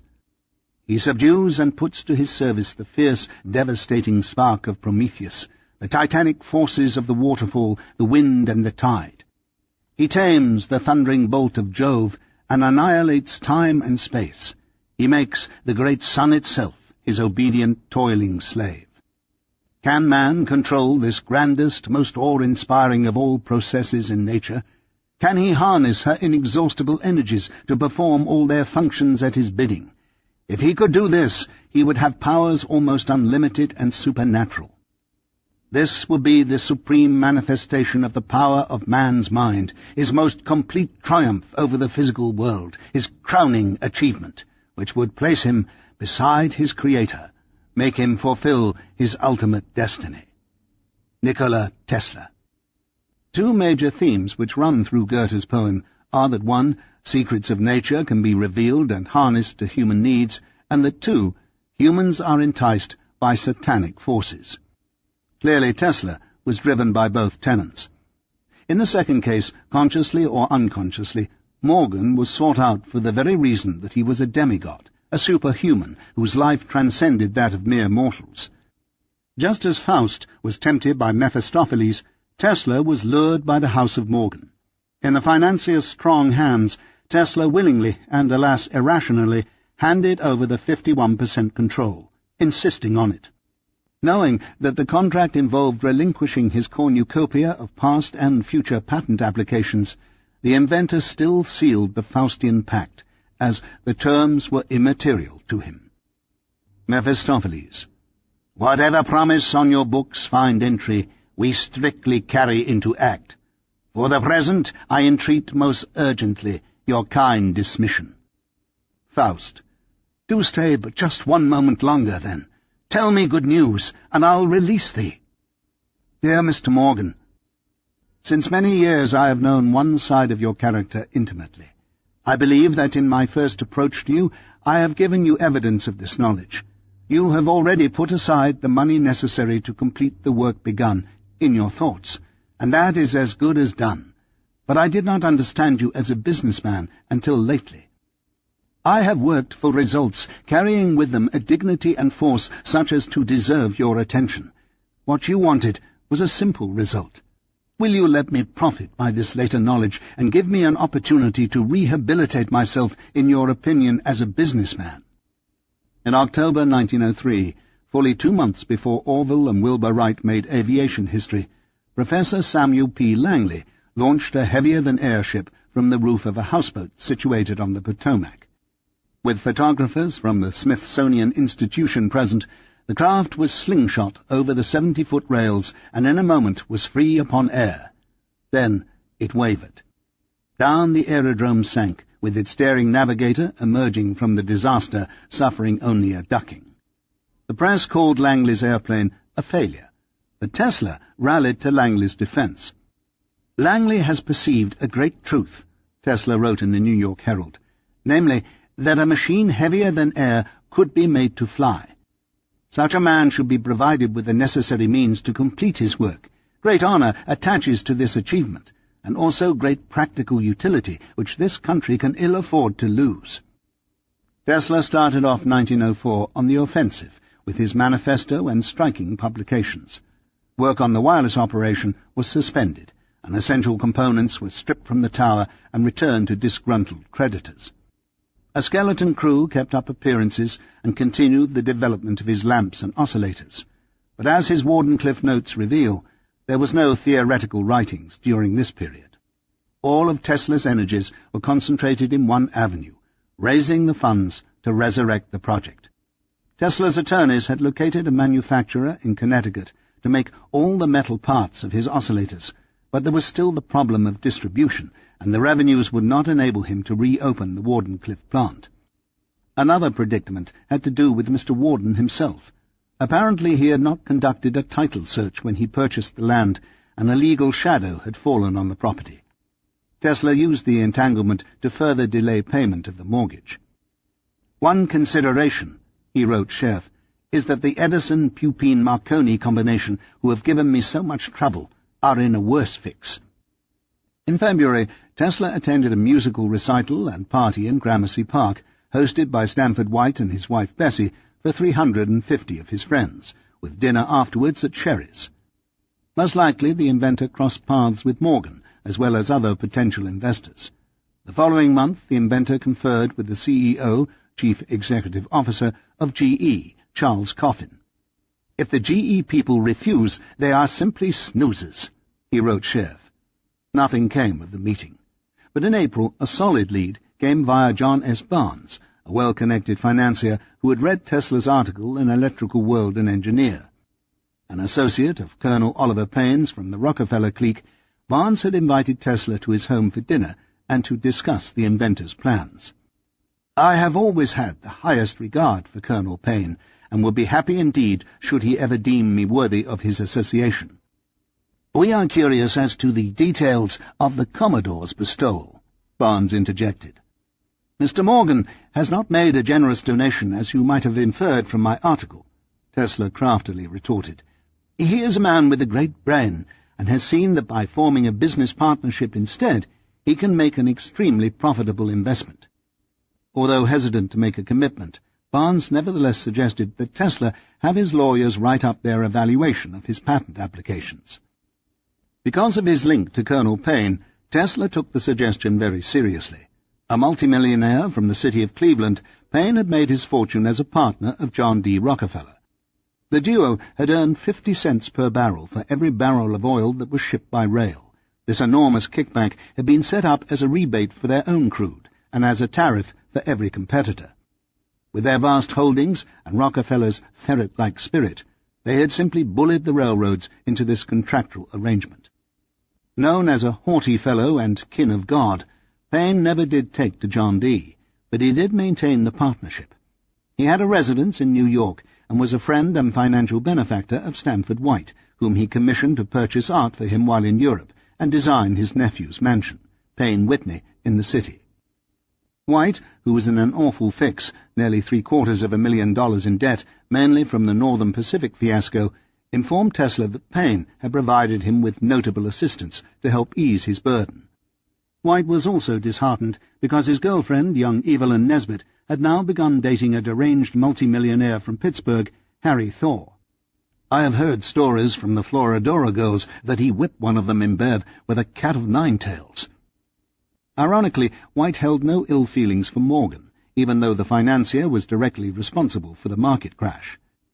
At the close of 1903, White and his wife Bessie joined the Commodore on the Corsair to watch the yacht races, and White's partner, Charles McKim, was still busily involved in constructing the Morgan Library.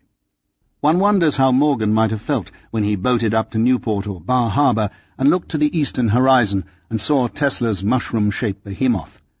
"Do you think he will ever reconsider?" the inventor inquired. "With Morgan, anything is possible," came the architect's reply. "However, I think at this stage Colonel Payne is a safer bet." A Yankee cornerstone, the good colonel was connected to the highest echelons in government. Through the marriage of his sister, he was linked to William C. Whitney, Secretary of the Navy, and also to John Hay, Secretary of State. Payne's father, Henry Payne, was a well-known senator, often discussed as a potential candidate for the President of the United States. This was not a lead to take lightly. As a favor to this Ohio nobleman, Tesla opened up his storehouse to the Cleveland leader and conferred with Kerr, Page, and Cooper for a way to create a legal document that would delineate the scope and fundamental might of his arsenal of patents. In a comprehensive article entitled Harnessing the Lightning, journalist Alfred Cowles noted that the inventor's prognostications were so startling that had they come from another source, one would naturally consider them the vagaries of a wandering mind. If he can accomplish what he is undertaking, his fame will, in future centuries, overshadow the greatest names of the past. Echoing sentiments Tesla had expressed during their interview, Cowles concluded, "Real inventions are only possible when the mental creation of the inventor proves to be in harmony with natural law, and such inventions, when they are necessities, are in themselves a part of the evolutionary process, where development is an adjustment to environment. How all one whole harmonious weaves, each in the other works and lives. I see heavenly powers ascending and descending, the golden buckets one long line extending. Tesla presented to Barnes and Payne a comprehensive lawyer's brief delineating essentially every feature of his master plan. Included were patent specifications and plans for distributing electrical energy without wires for telegraphic, telephonic, and industrial purposes, for storing the energy, localizing transmissions, ensuring non-interferability, and for creating separate channels. Also included was Tesla's work in teleautomatics, means for creating high frequencies, his oscillators, and a method for insulating electric mains by refrigeration to very low temperature. By this means, power can be conveyed to great distances cheaply and literally without any loss. The plan also suggested the perfect solution of the problem of underground distribution in cities and populated districts. Thus, the ultimate scheme would involve both wireless and conventional means of distributing the electrical energy. Analyzing the viability of each of the 23 patents, lawyers Kerr, Page and Cooper concluded, "We know of nothing to anticipate the claims, and are of the opinion that they are valid." The report was also circulated to other major players, including Fortune Ryan and Pierpont Morgan. "I swear," Tesla wrote to Sheriff, "if I ever get out of this hole, nobody will catch me without cash." Simultaneously, he haggled with the coal company to maintain fuel deliveries and with the telephone company to keep his line at Wardenclyffe open. "I am now sure that the 2 lamps as proposed will be a perfect success, and you know that after that I can draw on the U.S. Treasury." Problems with the lamp persisted, however, and it would never be marketed under Tesla's name. October the 28th, 1958. Westinghouse announcement. Lamp Division. The Westinghouse Corporation is pleased to announce that a flat light bulb, which has no filaments, which produces no heat, which is glare-free, and which will burn night and day for a year for less than a penny, has been introduced. This marks the first time the public has been able to purchase an electroluminescent lamp as a light source for the home. As the Colonel Payne deal fell through, Tesla wrote to Morgan from Wardenclyffe, "I hope the unfortunate misunderstanding, the cause of which I have been vainly trying to discover, will be removed, and that you will recognize that my work is the kind that passes into history and worthy of your support." Throughout the spring and summer, Tesla would visit the plant again and again for strength and confirmation. In June, he instructed Sheriff to make sure that the lawn was manicured at Wardenclyffe, as he was arriving with another potential investor. Yet his resolve was beginning to waver. Everywhere he turned, he met rejection. He became convinced that his success rested on changing the mind of a single man. In September, a dispatch was hand-delivered to Morgan, assuring contracts for several such plants in England and Russia. But no response came from the financier. During the height of autumn, Morgan conferred with the Archbishop of Canterbury. Taking this as a mystical sign in the aid of his quest, the engineering cognoscenti authored on October the 13th, his favourite day of the month, a 13-point letter spelling out the entire chain of events to the omnipotent capitalist. The letter began with a discussion of his patent applications, the development of their liaison, and Tesla's decision to change the nature of the agreement because of Marconi's piracy. Simply transmitting mere Morse-coded messages was beneath consideration for the pompous conceptualist. As he had aligned himself with the greatest economic force on the planet, this confirmed the necessity of engaging in the larger endeavour. "Your participation called for a careful revision of my plans. Perhaps you have never fully appreciated the sense of this obligation. Once I lost your support, I could not, because of your personality and character of our agreement, interest anybody else, at least not for several years, until the commercial value of my patents was recognized. By increasing the size of the transmitter until the plant can transmit signals to the uttermost confines of the earth, its earning power becomes, so to speak, unlimited. But it will cost scarcely twice as much, e.g. $300,000.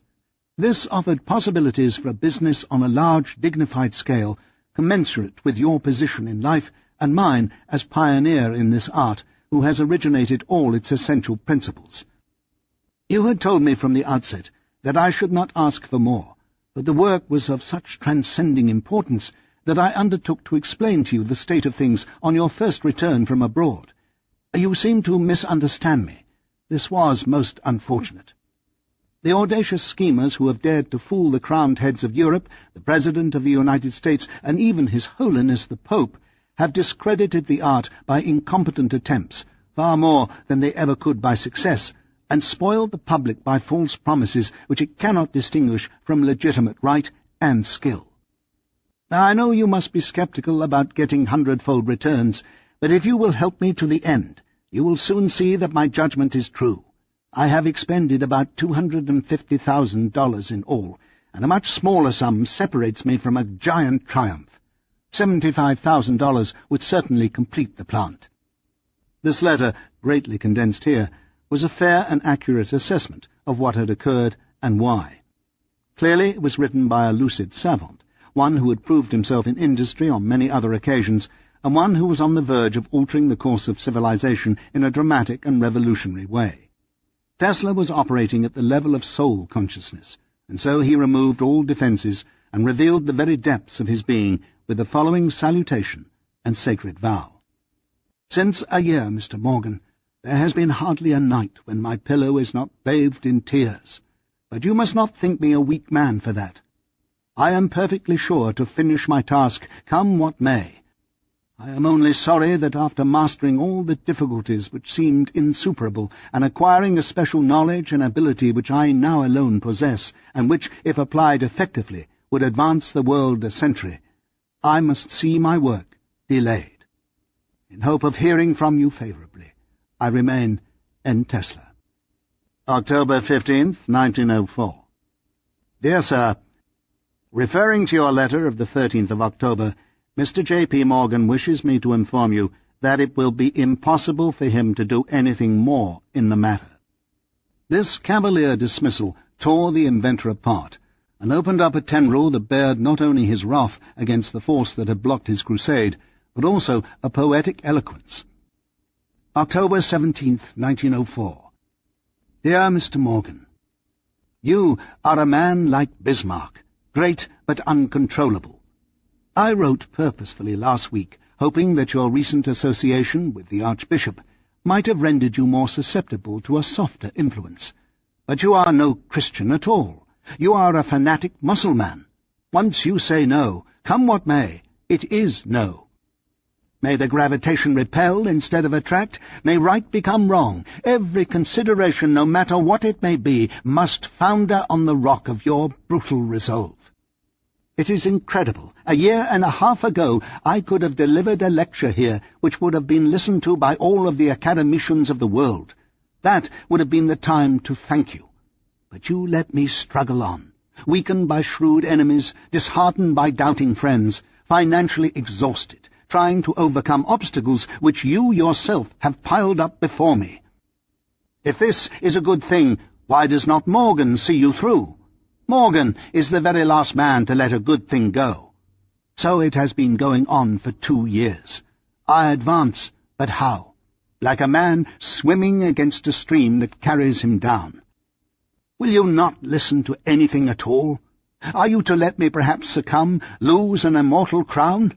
Will you let a property of immense value be depreciated? Let it be said that your own judgment was defective, simply because you once said no? And now I make you a new proposition to overcome the difficulty. I tell you, I shall return your money 100-fold. The letter was followed up with testimonials to his abilities as espoused by various leaders in his field. It also explained in detail how this operation advanced the work performed at Colorado Springs. On December the 16th, Tesla sent an ultimatum. He requested either $100,000 to complete the plant or $50,000 to finish the indispensable parts, make everything perfectly fireproof, and take out insurance. Or, if you do not want this, only one thing remains. You release me of all obligations, Give me back my assignments, and consider the sum you have invested as a generous contribution, leaving it all to my integrity and ability to work out the best results for you and for myself." Tesla suggested that he could go on a lecture tour to raise the funds. Then it would take him not more than a week to get a few million in Wall Street. On the 17th, Morgan wrote back, "I am not willing to advance you any more money, as I have frequently told you. As to your third proposition, I am not prepared to accept this either. I have made and carried out with you in good faith a contract, and having performed my part, it is not unreasonable that I expect you to carry out yours." December 19th, 1904. Dear Mr. Morgan, owing to a habit contracted long ago in defiance of superstition, I prefer to make important communications on Fridays and the 13th of each month. But my house is afire, and I have not an hour to waste. I knew that you would refuse. What chance have I to land the biggest Wall Street monster with the soul's spicier thread? You say that you have fulfilled your contract with me. You have not. I came to enlist your genius and power, not because of money. You should know that I have honored you in so doing as much as I have honored myself. You are a big man, but your work is wrought in passing form.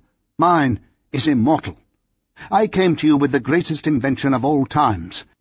I have more creations named after me than any man that has gone before, not excepting Archimedes and Galileo, the giants of invention. $6,000 million are invested in enterprises based on my discoveries in the United States today. This is not a boast, Mr. Morgan. Only my credentials. I could draw on you at sight for $1 million if you were the Pierpont Morgan of old. At this point, Tesla refers to what he perceives as Morgan's breach of contract. When we entered our contract, I furnished 1. Patent rights, 2. My ability as an engineer and electrician, 3. My goodwill. You were to furnish 1. Money, 2. Your business ability, 3. Your goodwill. I assigned patent rights, which in the worst case are worth 10 times your cash investment. You advanced the money, true, but even this first clause of our contract was violated. There was a delay of 2 months in furnishing the last $50,000, a delay which was fatal. I complied conscientiously with the second and third obligations. You ignored yours deliberately. Not only this, but you discredited me. There is only one way to go, Mr. Morgan. Give me the money to finish a great work, or else make me a present and let me work out my salvation. Your interest is sacred to me, and my hearty wishes for your happiness and welfare will always be with you. Faithfully yours, N. Tesla. To demonstrate goodwill, Tesla enclosed a royalty check on one of his patents and an advance copy of his theoretical masterpiece, the transmission of electrical energy without wires as a means of furthering peace. A fortnight later, on January the 6th, 1905, Morgan sent the 49% balance legally due the inventor. The Wardenclyffe Peace Plan. Published in Electrical World and Engineer, Tesla's treatise ran nearly 6,000 words. It began with a discussion of how philanthropy and the practical utilization of electrical vibrations, that is, a mass communication system, might bring about universal peace. In defining and analyzing this theme, Tesla noted that it may come about suddenly as the result of a slow accumulation of past efforts through history. We must think cosmically. The race enmities and prejudices are decidedly waning. So far, however, universal harmony has been attained only in a single sphere of international relationship, that is, the postal service. A few strong countries might scare all the weaker ones into peace, Tesla suggests, but to conquer by sheer force is becoming harder and harder every day. Just as cruise missiles, CNN, and the world news organizations have altered markedly the way war is conducted today by having machines fight instead of humans, Nintendo war, and by usurping the old conventional chains of command, Tesla prophesied similarly in 1905, "Had only a few of my teleautomatic torpedoes been constructed and adopted by our Navy instead of rejected, the mere moral influence of this would have been powerfully and most beneficially felt in the present Eastern, Russian-Japanese, complication. Not to speak of the advantages which might have been secured through the direct and instantaneous transmission of messages to distant colonies and scenes of the present barbarous conflicts. His treatise went on to describe a new quasi-intelligent missile guidance system that he was developing, which would have a greater range and unerring precision, but also that misunderstanding is the basis of wars. Speaking to Morgan in veiled terms that helped to explain why so many of Tesla's most important theoretical writings can be found in the pages of the New York Times, the Herald Tribune, the Sun, and the World, the inventor wrote, "Mutual understanding would be immensely facilitated by the use of one universal tongue. Next to speech, we must consider permanent records of all kinds. Here the newspapers play by far the most important part. Disregarding the force of electrical invention, that of journalism is the greatest in urging us to peace. That which is most desirable in the establishment of universal peaceful relations is the complete annihilation of distance. To achieve this wonder, electricity is the one and only means." If Morgan were to fund him, universal peace would ensue. This was quite a responsibility he placed on his benefactor's shoulders. Continuing for 5 more fact-filled pages, Tesla described in vivid detail his entire world telegraphy operation, precisely how it worked and what it attempted to accomplish. Referring to the thunderstorm he had witnessed that summer night in the Colorado Rockies and his discovery of stationary waves, Tesla concludes, "On that unforgettable day, the dark god of thunder mercifully showed me in his vast, awe-sounding laboratory the geomagnetic pulse.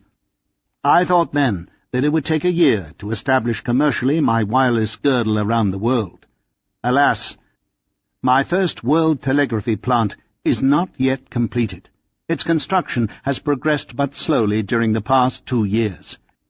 And this machine I am building is but a plaything, an oscillator of a maximum activity of only 10 million horsepower, just enough to throw this planet into feeble tremors by sign and word, to telegraph and to telephone." Although trying to assure Morgan that Wardenclyffe would not usurp the power companies, Tesla had to go on, "When shall I see completed that first power plant, that big oscillator which I am designing, which will deliver energy at the rate of 1,000 million horsepower, 100 falls of Niagara combined in one, striking the universe with blows that will wake from their slumber the sleeping electricians, if there be any, on Venus or Mars? It is not a dream. It is a simple feat of scientific electrical engineering, only expensive. Blind, faint-hearted world." Had he shown restraint, would this treatise have served its purpose, transforming the capitalist into the philanthropist? Probably not. In any event, Tesla further injured his position by ending the essay with a final stab. "Perhaps it is better in this present world of ours that a revolutionary idea or invention, instead of being helped and patted, be hampered and ill-treated in its adolescence, by selfish interest, pedantry, stupidity and ignorance, that it be attacked and stifled, that it pass through bitter trials and tribulations, through the heartless strife of commercial existence. So do we get our light. So all that was great in the past was ridiculed, condemned, combated, suppressed, only to emerge all the more powerfully, all the more triumphantly from the struggle." February the 17th, 1905. Dear Mr. Morgan, let me tell you once more, I have perfected the greatest invention of all time, the transmission of electrical energy without wires to any distance, a work which has consumed 10 years of my life. It is the long-sought stone of the philosophers. I need but to complete the plant I have constructed, and in one bound humanity will advance centuries. I am the only man on this earth today who has the peculiar knowledge and ability to achieve this wonder, and another one may not come in 100 years. Help me to complete this work, or else remove the obstacles in my path. I was heartily glad to see you in such splendid health yesterday. You are good for another 20 years of active life. Faithfully yours, N. Tesla. Pressures continued to mount. Warden's lawyer pressed for a mortgage payment, and one of Tesla's previous workers, a Mr. Clark, was suing for past wages. When some of the bad news arrived at his walled-off suite, The inventor tore the letter sufficiently to prevent any undesirable person from reading the terrible open secret of Wardenclyffe. Tesla tried to maintain a balance by persevering with the development of his oscillators and other inventions, such as a transformer, a condenser, and a steam turbine.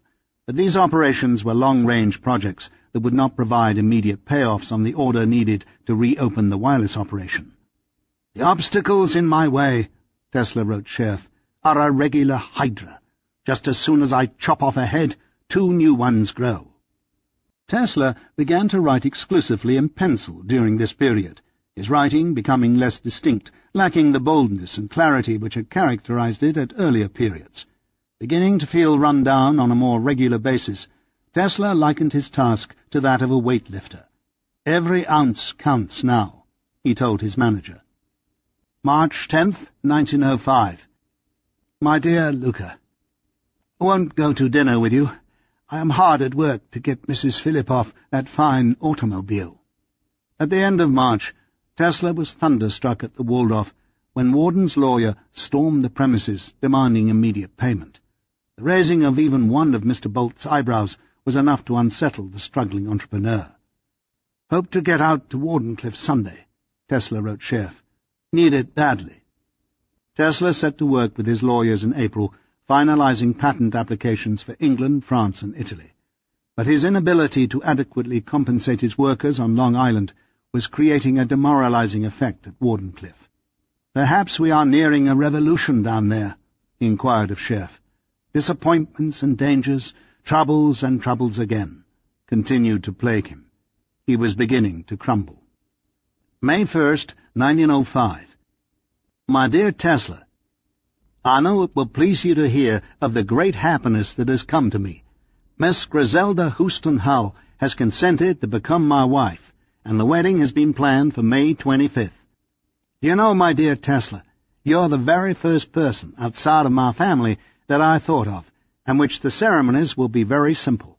I wish to feel you present in standing close to me on this occasion, so full of incoming in my life. Indeed, I could not feel the occasion complete without you. Sincerely yours, Richmond Pearson Hobson. The joyful occasion was a needed respite. Tesla, chatting with Hobson's mother-in-law, hiding his worries and characteristically teasing his friend. "Hobson," he declared, "now that you are married, your career is over." This, of course, was far from the truth, as rumours had long been circulating about the possibility of grooming the charismatic lieutenant for the presidency. "I must do something for our dear Mr. Tesla," Catherine told Robert on the ride home. "What could you do that he hasn't?" "Appeal to the king," she answered wistfully. Upon their arrival home, Catherine ran to the house to hide her tears. While Morgan was away in Europe for his summer sojourn, Tesla met with Jacob Schiff, a man in the midst of lending the Japanese large sums of money in their war against the Russians. S. said that perhaps he may take it himself.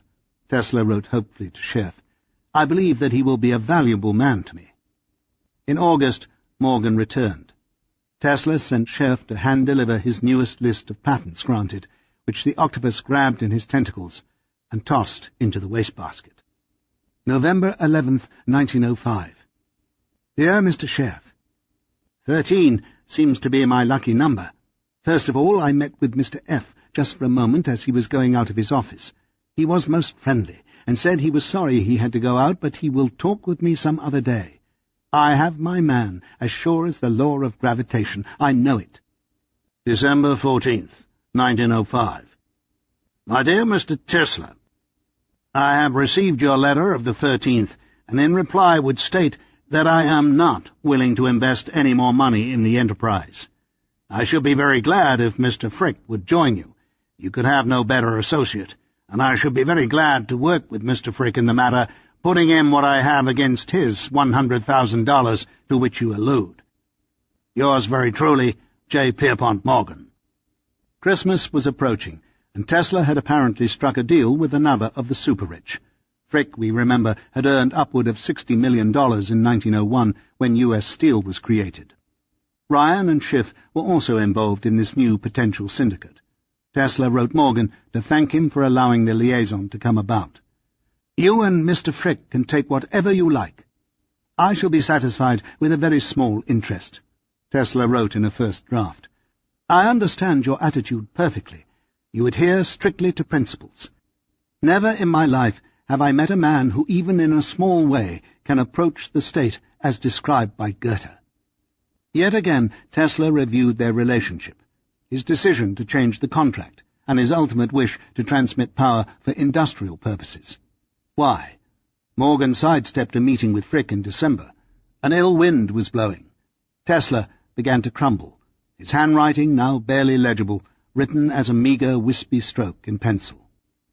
December 24th, 1905. Dear Tesla, I've been sorry to hear of your recent illness, well concealed from your friends and the public, and I am also now very glad to hear of your recovery. Please stay well and strong. Yours sincerely, T.C. Martin. January 24th, 1906. Dear Mr. Morgan, I have just learned that the Germans have commenced the construction of a plant in all respects similar to mine, which they expect to complete in a year. Now, Mr. Morgan, you do not wish such a horrible thing to happen. If Frick will aid me, I can without delay put my plant in operation by July next. Please see him at your earliest opportunity. I have not much time to lose. With the Johnsons just back from Europe and a meeting with His Majesty in Rome, Kate decided to seize the moment. Completely on her own, Mrs. Robert Underwood Johnson called a hansom. 23 Wall Street, she said boldly. Morgan would not see her. February the 2nd, 1906. Dear Mr. Morgan, please see Mr. Frick. He is going to call on you. Time is flying. A fortnight later, Tesla wrote again, pleading with Morgan to allow the formation of a reasonable foundation upon which I am justly entitled.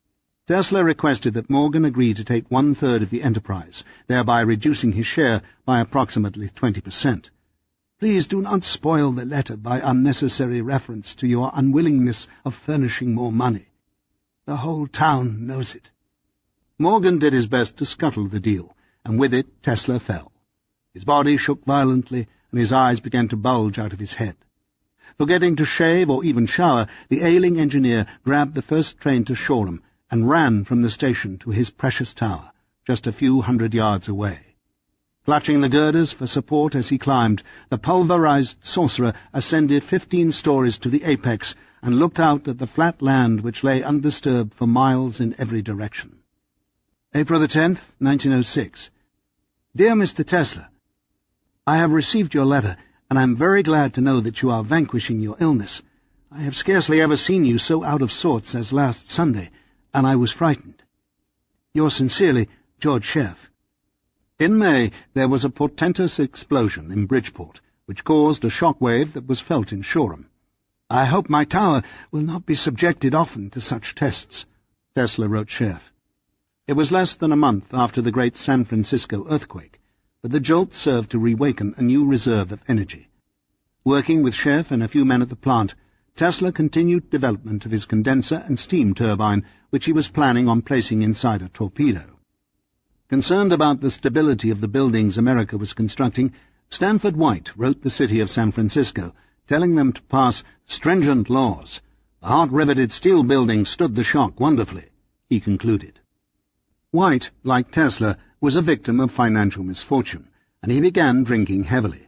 Only 54, his health was in decline, and he was suffering from tuberculosis.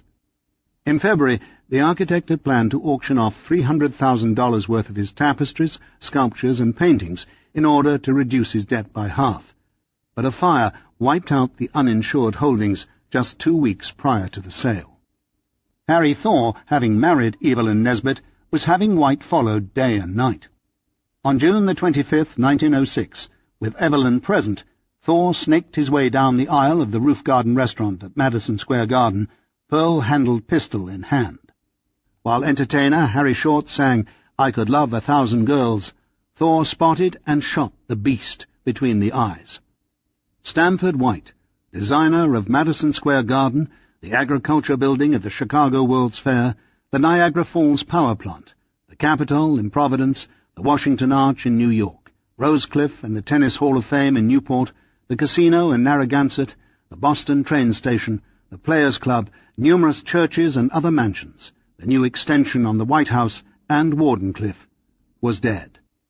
Few attended White's funeral, for he had been accused of raping a 16-year-old girl. But Tesla came. The dream vanquished, the Gilded Age ended.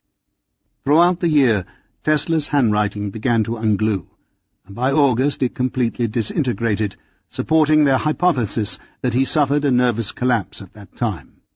Entering his own private hell, the inventor was forced to endure an emotional enervation which caused a corresponding dysfunctional shift in his personality. Self-alienation took hold. Bitterness and displaced anger became manifest as the quirks in his nature became more pronounced. Letters, even to his closest friends, would be signed N. Tesla, not Nikola. The untimely death of William Rankin at the age of 47 in September was another nail in the coffin of his dreams. In a barely legible letter dated October 15, 1906, the last in this incredible series to Morgan, Tesla informed the Wall Street monarch that Messrs. Ryan, Schiff, and Frick were all willing to enter the partnership. "Every opportunity is there. I have high regards for you as a big and honourable man. There is greater power in the leaf of a flower than in the paw of a bear. That is as much as I'll ever say. You are reputed as a builder of properties, but if you prefer in this instance to chop down poles, go ahead." Faust. Gnash not so thy greedy teeth against me. Great and glorious spirit, thou that deniest to appear to me, who knowest my heart and soul, why yoke me to this shamefellow who feeds on mischief and feasts on ruin? Mephistopheles. Who was it that plunged her into ruin? I or thou? This audiobook has been broken into multiple parts to make the download faster. You have reached the end of a part, but not the end of the complete audiobook. So please check your library for the next part of this audiobook. Audible hopes you have enjoyed this program. This is Audible. Wizard. The Life and Times of Nikola Tesla. Biography of a Genius. By Mark J. Cypher. 36. The Child of His Dreams, 1907 to 1908. I do not hesitate to state here for future reference and as a test of the accuracy of my scientific forecast that flying machines and ships propelled by electricity transmitted without wire will have ceased to be a wonder in 10 years from now. I would say 5, were it not that there is such a thing as inertia of human opinion resisting revolutionary ideas. Nikola Tesla, May 16, 1907. It's 3 o'clock in the morning, Mr. Tesla, George Sheriff rasped into the phone as his wife grumbled in her sleep. The sheriff's seized the land. You owed Warden $199, Sheriff said in amazement. Fighting back a flood of tears, the inventor rasped, I don't have it. I'll take care of it, Mr. Tesla. Thank you, Tesla said, as his hand limply hung up the line. His hair dishevelled, his clothes scattered about, the former man of the hour was going to have to let the maid in soon. What would she say about the drapes he had placed over the mirrors? And then there was the tower. He had to go back there to seal up the property. Would he have the strength to make the journey? His appetite all but gone, Tesla hadn't seen his friends for months. He managed a letter to Catherine as he rang room service to send up breakfast. I'm ever in so much greater trouble, he scratched out on his letterhead. But he would allow no one to truly know the hell he had entered. No sunlight must enter his room. He sat in the shadows and petted a wounded pigeon he had found floundering by the New York Public Library. If Bolt ever knew, the bird would have to be smuggled back out. The withered man reached over to the envelope addressed to him in a feminine hand. Carefully he removed the letter and theatre ticket. Marguerite Merrington had invited him to her new play, Love Finds a Way. He stared at the title and broke down once again into uncontrollable sobs. Reconciling the torment, Tesla eased himself back into the social net as 1907 commenced. As part of his therapy, the recluse would surreptitiously board a moonlight train to Wardenclyffe. There, in the wizard's chambers, the Balkan genie would hook up high-frequency apparatus to his skull, and thereby impress macabre waves of soothing electrical energy through his brain. "I have passed 150,000 volts through my head," Tesla told the New York Times, "and did not lose consciousness, but I invariably fell into a lethargic sleep some time after." In May, Tesla was inducted as a member of the New York Academy of Sciences. Slowly, he began to see once again that perhaps his grand plan could be resurrected. To raise the capital to keep his ship afloat, the inventor took out a series of mortgages, subdividing the enterprise into a string of hypothetical parcels. In the spring of 1904, he had borrowed $5,000 from Thomas G. Sherman, a law partner of Stanford White's brother-in-law, and in the winter of 1906 he obtained $3,500 from Edmund Starlow, a son-in-law of one of Rockefeller's Standard Oil partners. But those funds had long disappeared. Having dodged the Waldorf management for nearly 3 years, he took out another mortgage for an additional $5,000 against the rent he owed with the proprietor, George Bolt. And thus began a fresh plan for continuing to live in the lap of luxury without laying out another dime. Bolt had done exceptionally well for himself. Having hobnobbed with the mega-rich for many years, the Waldorf manager had been able to take advantage of a number of inside opportunities. By 1907, a millionaire in his own right, he had expanded his base to become a banker, orchestrating the creation of the Lincoln Trust Company, which was located across the street from Madison Square Garden. Everyone, except Tesla, seemed to be flourishing. Morgan, through Jacob Schiff, had finally iced his deal with the Guggenheims to form the Alaska Syndicate, an enormous corporation which had been set up to exploit a copper find in the inviolable northern wilderness. Whereas the Guggenheim Mountain in Utah contained only 2 to 3% ore, this lode, according to John Hayes Hammond's report, was 75% pure copper. A site of incalculable wealth, it would take a fleet of steamships, a 1,000-man crew, and an upfront capital investment of $25 million to construct a railroad just to reach the find. But copper was not all the Morgenheims had their eye on. They also began purchasing coal and iron reserves and hundreds of thousands of acres of forest land. Thus the press, the few environmentalists active at the time, and a significant portion of the American people began to vigorously oppose the Guggen-Morganization of Alaska. With the growing need for copper wire came also a demand for insulation. Seizing the opportunity, Thomas Fortune Ryan and Bernard Baruch went to Europe to sign a contract with the King of Belgium, the former Prince Albert, an acquaintance of Tesla's. Their plan was to take over the rubber industry in African Congo. The financiers negotiated an even split, with the king allocating 25% for his country and retaining 25% for himself. As Baruch returned to Wall Street to handle marketing, Ryan travelled to Africa to oversee the product's manufacture.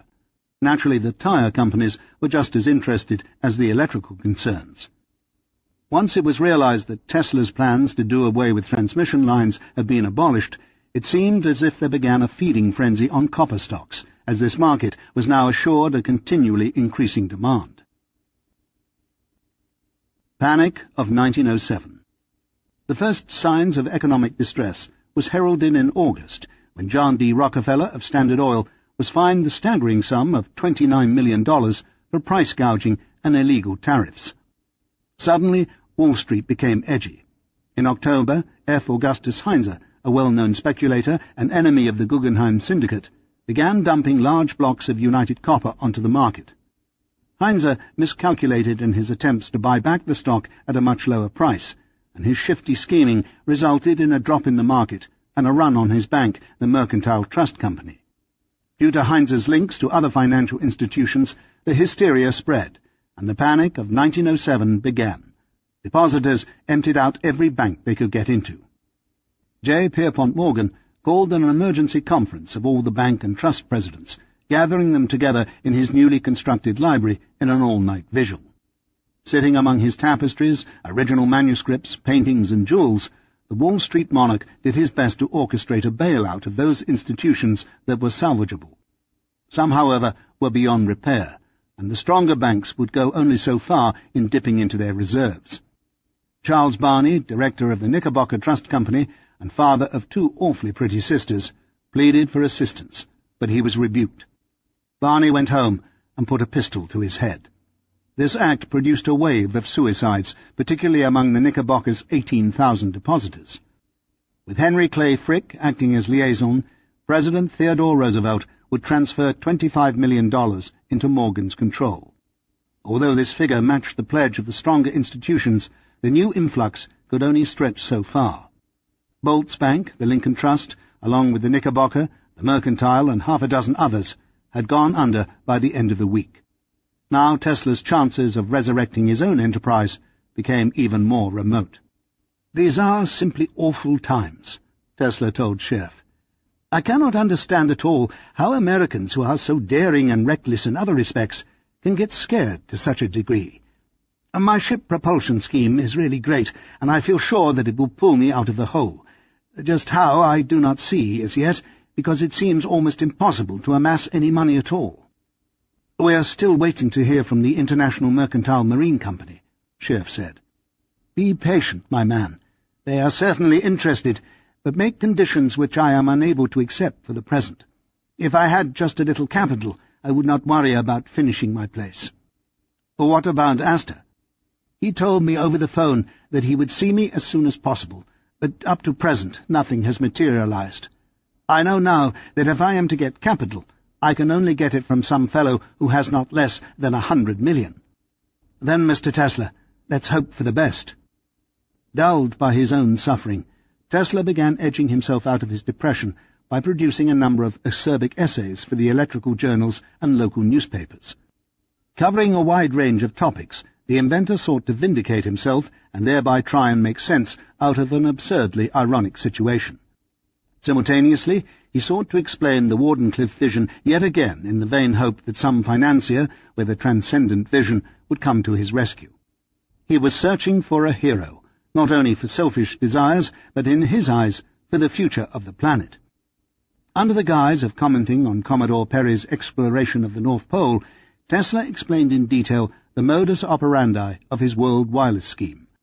For Harvard Illustrated, he discussed Lowell's Martian discoveries, and the way to signal the nearby planet for the world and the English mechanic and world of science.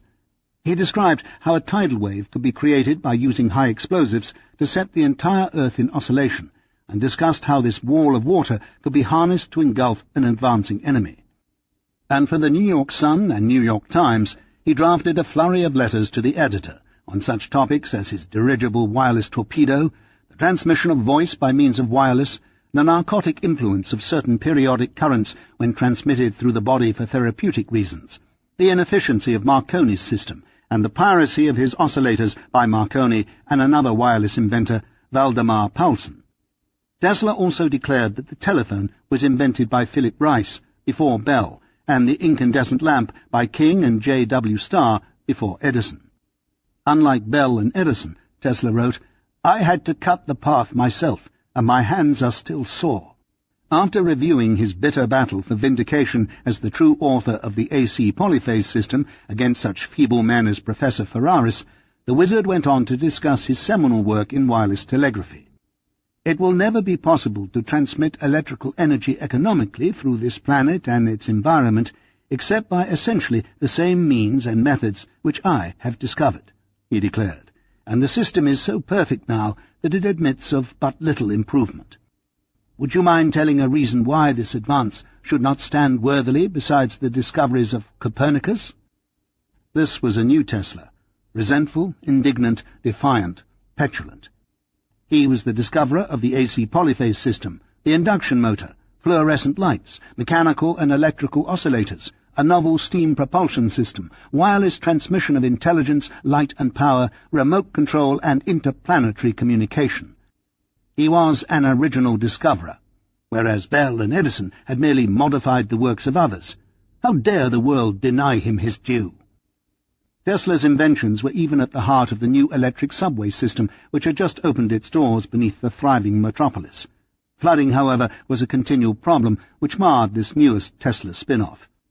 The public had to be warned lest water cause corrosion of vital components, thereby increasing the risk of causing an explosion, and so another article advised the authorities on ways to cure the problem. After one of his bi-weekly trips to his esteemed tonsorial artist for the warm compresses on his face and vigorous head massage to stimulate brain cells, Tesla picked up his walking cane and strolled out in his green suede high-tops to 42nd Street, to the entranceway of the freshly tiled Interborough catacombs. He was looking for new office space. Descending the staircase, the creator was overtaken with a pompous sense of pride as he stood by the tracks to await the next train. It was an almost magical experience for him to drop down in one part of the city only to pop up majestically in another spot a few minutes later. While waiting at a stop one ordinary day in 1907, he was approached by a lad and asked if he were the great Nikola Tesla. Catching a gleam in the inquirer's eye, the inventor answered in the affirmative. "I have many questions to ask you," the youngster said as Tesla moved forward to step aboard the train. "Well then, come on," Tesla responded, unable to understand why the boy hesitated. "I do not have enough money for the fare," was the embarrassed reply. "Oh, is that all?" The electronic savant chuckled as he tossed the youngster the required sum. "What's your name?" "O'Neill, sir. Jack O'Neill. I'm applying for a job as a page for the New York Public Library." "Good. We can meet there, and you can help me research the history of some patents I'm investigating." O'Neill, who also had a keen interest in psychic phenomena, would go on a decade later to become a science reporter for the Long Island paper, the Nassau Daily Review-Star. Eventually, he took a position at the Herald Tribune, where he won the Pulitzer Prize before penning Prodigal Genius. In June came yet another legal suit, again from Warden, only this time from his heirs, as he had passed away. The amount was for $1,080, for money owed on an option Tesla had on 400 acres adjacent to the 200 he controlled. "This is an old case which has been dragging in the courts for years," Tesla told the Sun reporter. "I had intended to use this land for an agricultural experiment in fertilizing soil by means of electricity. I thought that by the use of certain electrical principles in producing nitrogen, the soil could be increased very much, and thus I had agreed to take a certain option. But subsequently I discovered that the person who entered into the agreement had no right to make such a disposition. I told him the option was off. But the heirs of the owner had simply pressed the claim, and it is very likely that it will have to be paid." VTOLs, a history of vertical and take-off landing aircraft. June 8th, 1908. My dear Colonel, I am now ready to take an order from you for a self-propelled flying machine, either of the lighter or heavier-than-air type. Yours sincerely, Nikola Tesla. Astor was particularly interested in flying machines, but as would become his habit, Tesla would be working at cross purposes. He wanted the good colonel to fund this work in aeronautics, but in actuality his ultimate goal was to earn enough money so that he could return to Long Island and reopen his world telegraphy plant. Thus, any potential profits were always threatened by the greater plan. This problem would continue to encumber any possible deal, especially with someone like Astor, who knew full well the inventor's primary intentions. One of Tesla's most confounding prognostications came at the onset of 1908. Having finally located a new workspace at 165 Broadway, Tesla felt that he was getting back on track. Shortly after he moved in, he received an invitation to speak at a Waldorf-Astoria dinner in honor of himself and Rear Admiral Charles Sigsbee. "This coming year will dispel one error which has greatly retarded aerial navigation," Tesla prophesied. "The aeronaut will soon satisfy himself that an aeroplane is altogether too heavy to soar, and that such a machine, while it will have some use, can never fly as fast as a dirigible balloon."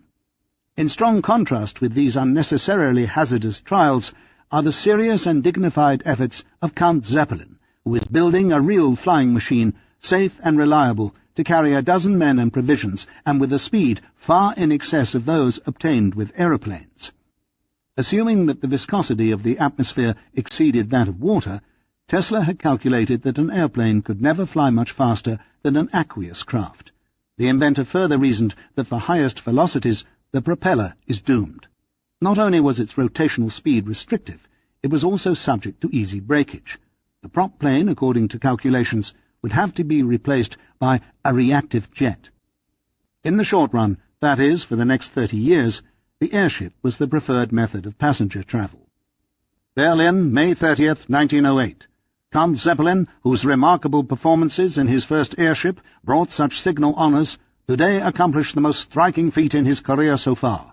He guided his Zeppelin II, with 2 engineers and a crew of 7 aboard, a distance of more than 400 miles without landing. All through the night the vessel sped over Württemberg and Bavaria, passing over sleeping countryside and villages and cities hardly less asleep. It was announced and widely published that the Count would come to Berlin and land at the parade ground. In expectation of the event, the Emperor and Empress and hundreds of thousands gathered there. It would be 2 decades before Lindbergh would capture the imagination of the public by flying solo in a propeller-driven airplane across the high seas. But airships were already close to accomplishing that feat. In 1911, Joseph Brooker formed the transatlantic airship expedition, but was beaten in the quest by the British Air Force, which succeeded in crossing the Atlantic 8 years later. During World War I, the Zeppelin ran frequent bombing missions from Berlin to London. Robert Underwood Johnson flew with 50 other passengers in a similar Leviathan over Rome just 2 years later in 1919. However, by the late 1920s, this infamous legacy was all but forgotten, as these great airships were flying regularly across the Atlantic from Europe to both North and South America, and Germany was enjoying a reputation as the new leader in futuristic technology. One curious and unfortunate footnote to history was the senseless choice to fill those blimps with hydrogen, a highly explosive gas, instead of non-flammable helium.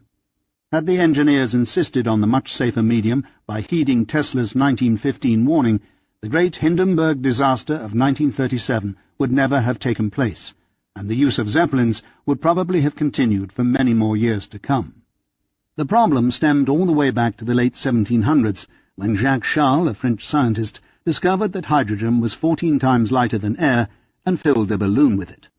Monsieur Charles, like Count Zeppelin of Tesla's time, gained great notoriety by travelling in his balloon 15 or 20 miles at a stretch. Today, airships create stable platforms for TV sports cameras, advertisers use them because of their unique ability to generate brand name recognition, and the military likes them because they offer singular advantages over the helicopter. They can be used for low-flying rescue missions without creating hazardous turbulence. They can be used to detect the submarine launching of cruise missiles by positioning themselves in a single area for hours or days on end. And they are extremely difficult to locate by ground surveillance. Why don't they show on radar? A recent Popular Mechanics article asks. Because the skyship's gondola is made of Kevlar. The envelope is of polyurethane fibre and is filled with helium. They all have little or no radar register. The next generation airships would sip fuel, and they would stay operational for months at a time. As these are developed for military use, it's not too far-fetched to predict that airships of the 21st century may even be used for transatlantic passenger service. Tesla reveals in his Waldorf Astoria speech his prophecy of the inevitable development of the jet plane, which would be about as close as he would come to explaining his highly novel and still obscure invention of an airplane that operated much like today's VTOL, vectored thrust aircraft. Tesla had played with a number of airship designs since his college days.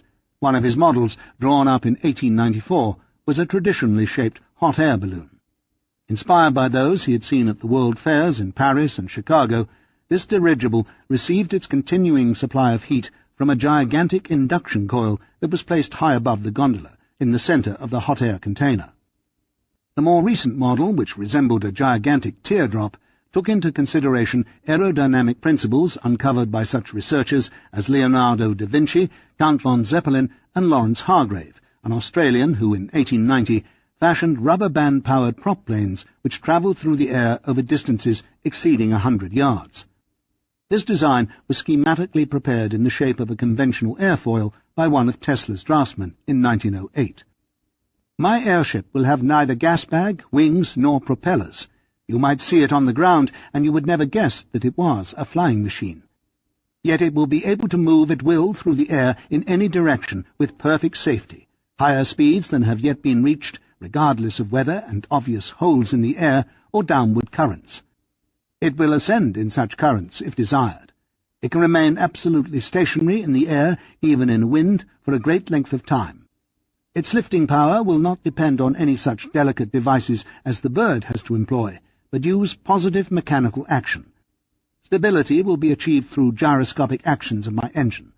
It is the child of my dreams, the product of years of intense and painful toil and research. Tesla's vehicle had the reactive jet placed at its leading edge, or bulky end, and the 50 steering escape valves placed at the opposite trailing edge, or tapered end. If fashioned as a lighter-than-air dirigible, the ship would have been modelled in part after the work of Henri Giffard, a Frenchman who invented the first dirigible in 1852, as well as Count von Zeppelin, the inventor who had been the first to construct a successful prototype with a rigid metal framework within the bag. Zeppelin was also one of the first to take into consideration wind resistance. His ships could travel at speeds of more than 40 miles per hour. A well-designed airfoil can develop a lift force many times its drag. This allows the wing of an airplane to serve as a thrust amplifier.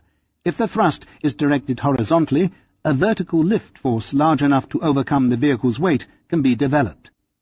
Thus it appears that Tesla's reactive jet prototype could also have been fabricated in a heavier-than-air design. Oliver Chanute, Monsieur Goupil, and O. Littenthal were other gay 90s aeronauts whose patented works Tesla had studied. Naturally, he was also influenced by Samuel Langley and the Wright brothers, both of whom had actually produced heavier-than-air models that had actually flown. The hovercraft. Another horseshoe, crab-shaped VTOL designed by Tesla was called a hovercraft. This vehicle, which resembled a corvette, placed the powerful turbine horizontally within its centre. Operating much like a great fan, the engine created a heavy downdraft which caused the vehicle to rise up and ride along the ground on a layer of air. This invention, which apparently worked much like the hovercraft depicted in the original Star Wars film, was the early precursor of the Army's car-sized aerial jeep, which derived its thrust from ducted fans mounted rigidly in the airframe. To fly horizontally, the entire craft was tilted slightly by the leaning motion of the driver. In 1960, Scientific American could write that this design is being explored because of its simplicity and adaptability for flying at very low altitudes. It is doubtful that Tesla ever constructed any of the heavier-than-air hovercrafts, although he may have built a hydrofoil model to skim over the Hudson. There's no doubt that he also constructed lighter-than-air vessels which could be operated by means of remote control. Ideas inherent in Tesla's hovercraft and paramecium-shaped reactive jet dirigibles evolved into today's Harrier fighter plane, a supersonic aircraft considered one of the military's most potent fighting machines, and the new, yet-to-be-built, Lockheed Martin X-33, which is a lightweight VTOL replacement of the Space Shuttle, having a new experimental engine, the plane itself being shaped like a flat flying wing. The seeds of this technology can also be traced to the work of A.F. Salm, a prominent aeronautical engineer who patented in 1921 an airplane with a wing that could deflect the propeller slipstream to provide lift for hovering. Although Salm did not actually construct his plane, his concept, which may have been influenced by Tesla's work, evolved into the English Hawker, a British fighter developed in the 1960s. This airplane utilized nozzles to deflect a slipstream downward for vertical takeoff or for hovering, and horizontally for normal flight. Utilizing thrust vectoring, this apparatus became more workable with the development of the Pegasus engine, an extremely powerful turbojet found in the Harrier, which was unveiled in 1969. From the pilot's point of view, there is only one extra control in the cockpit, a single lever to select the nozzle angle. AV-8B Harrier, the U.S. Marines ground support jet, can take off vertically, hover close to a battlefield, and let loose missiles, cluster bombs, or smart bombs. Flying on a beam of energy. Whether or not Tesla was able to perfect his design for aircraft that operated without any fuel, by deriving energy from wireless transmitters, is unknown. This concept, however, has been adopted by the military. In 1987, the New York Times and also Newsweek reported large glider planes powered without fuel. Their energy is derived from microwaves beamed up from ground transmitters to large flat panels of rectinae on each wing's underbelly. These special antennas, laced with tiny rectifiers that turn alternating current into direct current, power an electric motor to run the craft's propeller. This concept is also utilized as solar panels on board spacecraft as well as on solar-powered automobiles. The Fliverplane. Tesla designs weird craft to fly up, down, sideways. Craft combines qualities of helicopter and plane. Detailed descriptions were available yesterday of the helicopter airplane, the latest creation of Nikola Tesla, inventor, electrical wizard, experimenter, and dreamer. It is a tiny combination plane, which its inventor asserts will rise and descend vertically and fly horizontally at great speed, much faster than the speed of the planes of today. But despite the feats which he credits to his invention, Tesla says it will sell for something less than $1,000. Although this article was written in 1928, Tesla first applied for patents on his new method of aerial transportation in 1921. Nevertheless, designs for propeller-driven VTOL aircraft dated back even before the turn of the century. One of Tesla's earliest and most primitive helicopters looked much like a wash basin, with vertical shaft rising from its center. Flailing out like the skeletons of two umbrellas stacked above one another were its dual horizontal propellers. This vehicle evolved into the Fliverplane, which took off vertically like a helicopter and then flew like a normal airplane, when the propeller and the craft were rotated 90 degrees into the horizontal position. The concepts found in Tesla's Fliverplane can be found in another advanced military VTOL aircraft called the V-22 Osprey. In this design, the body of the vehicle resembles a normal military transport plane. It is the propellers at the ends of each wing which rotate 90 degrees from the helicopter position for vertical takeoff into the normal airplane position for forward flight. Used in the recent war with Iraq, February 1990, this vehicle, like the aerial Jeep and VTOL Harrier fighter jet, evolved directly out of Tesla's designs. As Tesla's work in aeronautics has never received much publicity, it's quite possible that the military adopted it in secret.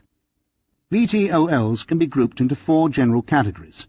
The aircraft could be tilted, the thrust could be deflected, the propeller or turbojet engine could be tilted, or a dual propulsion system could be utilized. Bell Labs began constructing propeller-driven VTOLs in the 1940s. Early models included the wing-tilted XC-142A, developed by Vought, Hiller and Ryan, and the X-19 propeller-tilted craft, developed by Curtiss and Wright. The new weapons. Every service has its favorite new weapon, and the Marine Corps' favorite is the V-22 Osprey, an aircraft that can take off like a helicopter and fly like a plane. Just the craft to ferry Marines quickly and far into the desert, argue its manufacturers, Bell Helicopter Textron Incorporated and Boeing Vertol Company. The vehicle can carry 24 men and costs $40 million. 37. Bladeless Turbines, 1909 to 1910. March 22nd, 1909. My dear Colonel Astor, I was very glad to know from the papers that you have returned to the city, and hasten to tell you that my steam and gas turbine, pump, water turbine, air compressor and propeller have all proved a great success. In the opinion of very competent men, these inventions will create an enormous revolution. My gas turbine will be the finest thing in the world for a flying machine because it makes it possible to attain as much as 4 to 5 horsepower for each pound of weight. I have been hard at work on a design of the flying machine, and it's going to be something very fine. It will have no screw propeller or inclined plane, rudder or wane. In fact, nothing of the old, and it will enable us to lift much greater weights and propel them in the air with ever so much greater speed than has been possible so far. We are making up an automobile in which these new principles are embodied, and I am also designing a locomotive for a railroad and am adapting my new propulsion scheme to one of the biggest Atlantic liners. All this information is confidential. I am merely writing knowing that you will be pleased with my success. With kind regards, I am sincerely yours, Nikola Tesla. With the death of the fragile poet Robert Watson Gilder in November 1909, came the advance in position from associate editor to editor-in-chief by Robert Underwood Johnson. Numerous dignitaries attended the sombre affair, including Mark Twain and the latest rising star in the world of poetry, the 24-year-old wonder child, George Sylvester Viereck. It was an undesirable way for Luca to gain the promotion, but clearly the trustees had never considered anyone else for the post. Gilder's passing was yet another tangible sign of the end of an important era for the century. Tesla came over for Christmas dinner, and the discussion drifted to the problems Robert would now have in boosting a steadily declining circulation. In competition with the new crop of plebeian journals, Luca was forced to lower his standards by allowing the introduction of such four-letter words as hell to grace the Century's pages. Catherine was interested in discussing Sir Oliver Lodge's recent contention that he had located a medium that had spoken to dead members of the Society of Psychical Research, but Tesla thought such form of wireless communication poppycock. He was more interested in tearing apart Professor Pickering's supposition that he could erect a set of mirrors in Texas with $10,000 to signal the Martians. The idea that mirrors might be manufactured which will reflect sunlight in parallel beams for the time being is beyond our range of ability. But there is one method of putting ourselves in touch with other planets, Tesla said, as the eyes of his hosts lit up once again with the idea of Wardenclyffe. Capital, of course, was the problem, so Tesla began to describe his newest money-making scheme. It was his latest invention. Accused of being a visionary and dreamer, the consummate inventor taxed his powers of concentration in the calm retirement of the night to cultivate a way to bail himself out. Often he would leave his walled-off suite to walk the streets after hours and cogitate. His favourite sanctum was the colossal hall at Grand Central Station.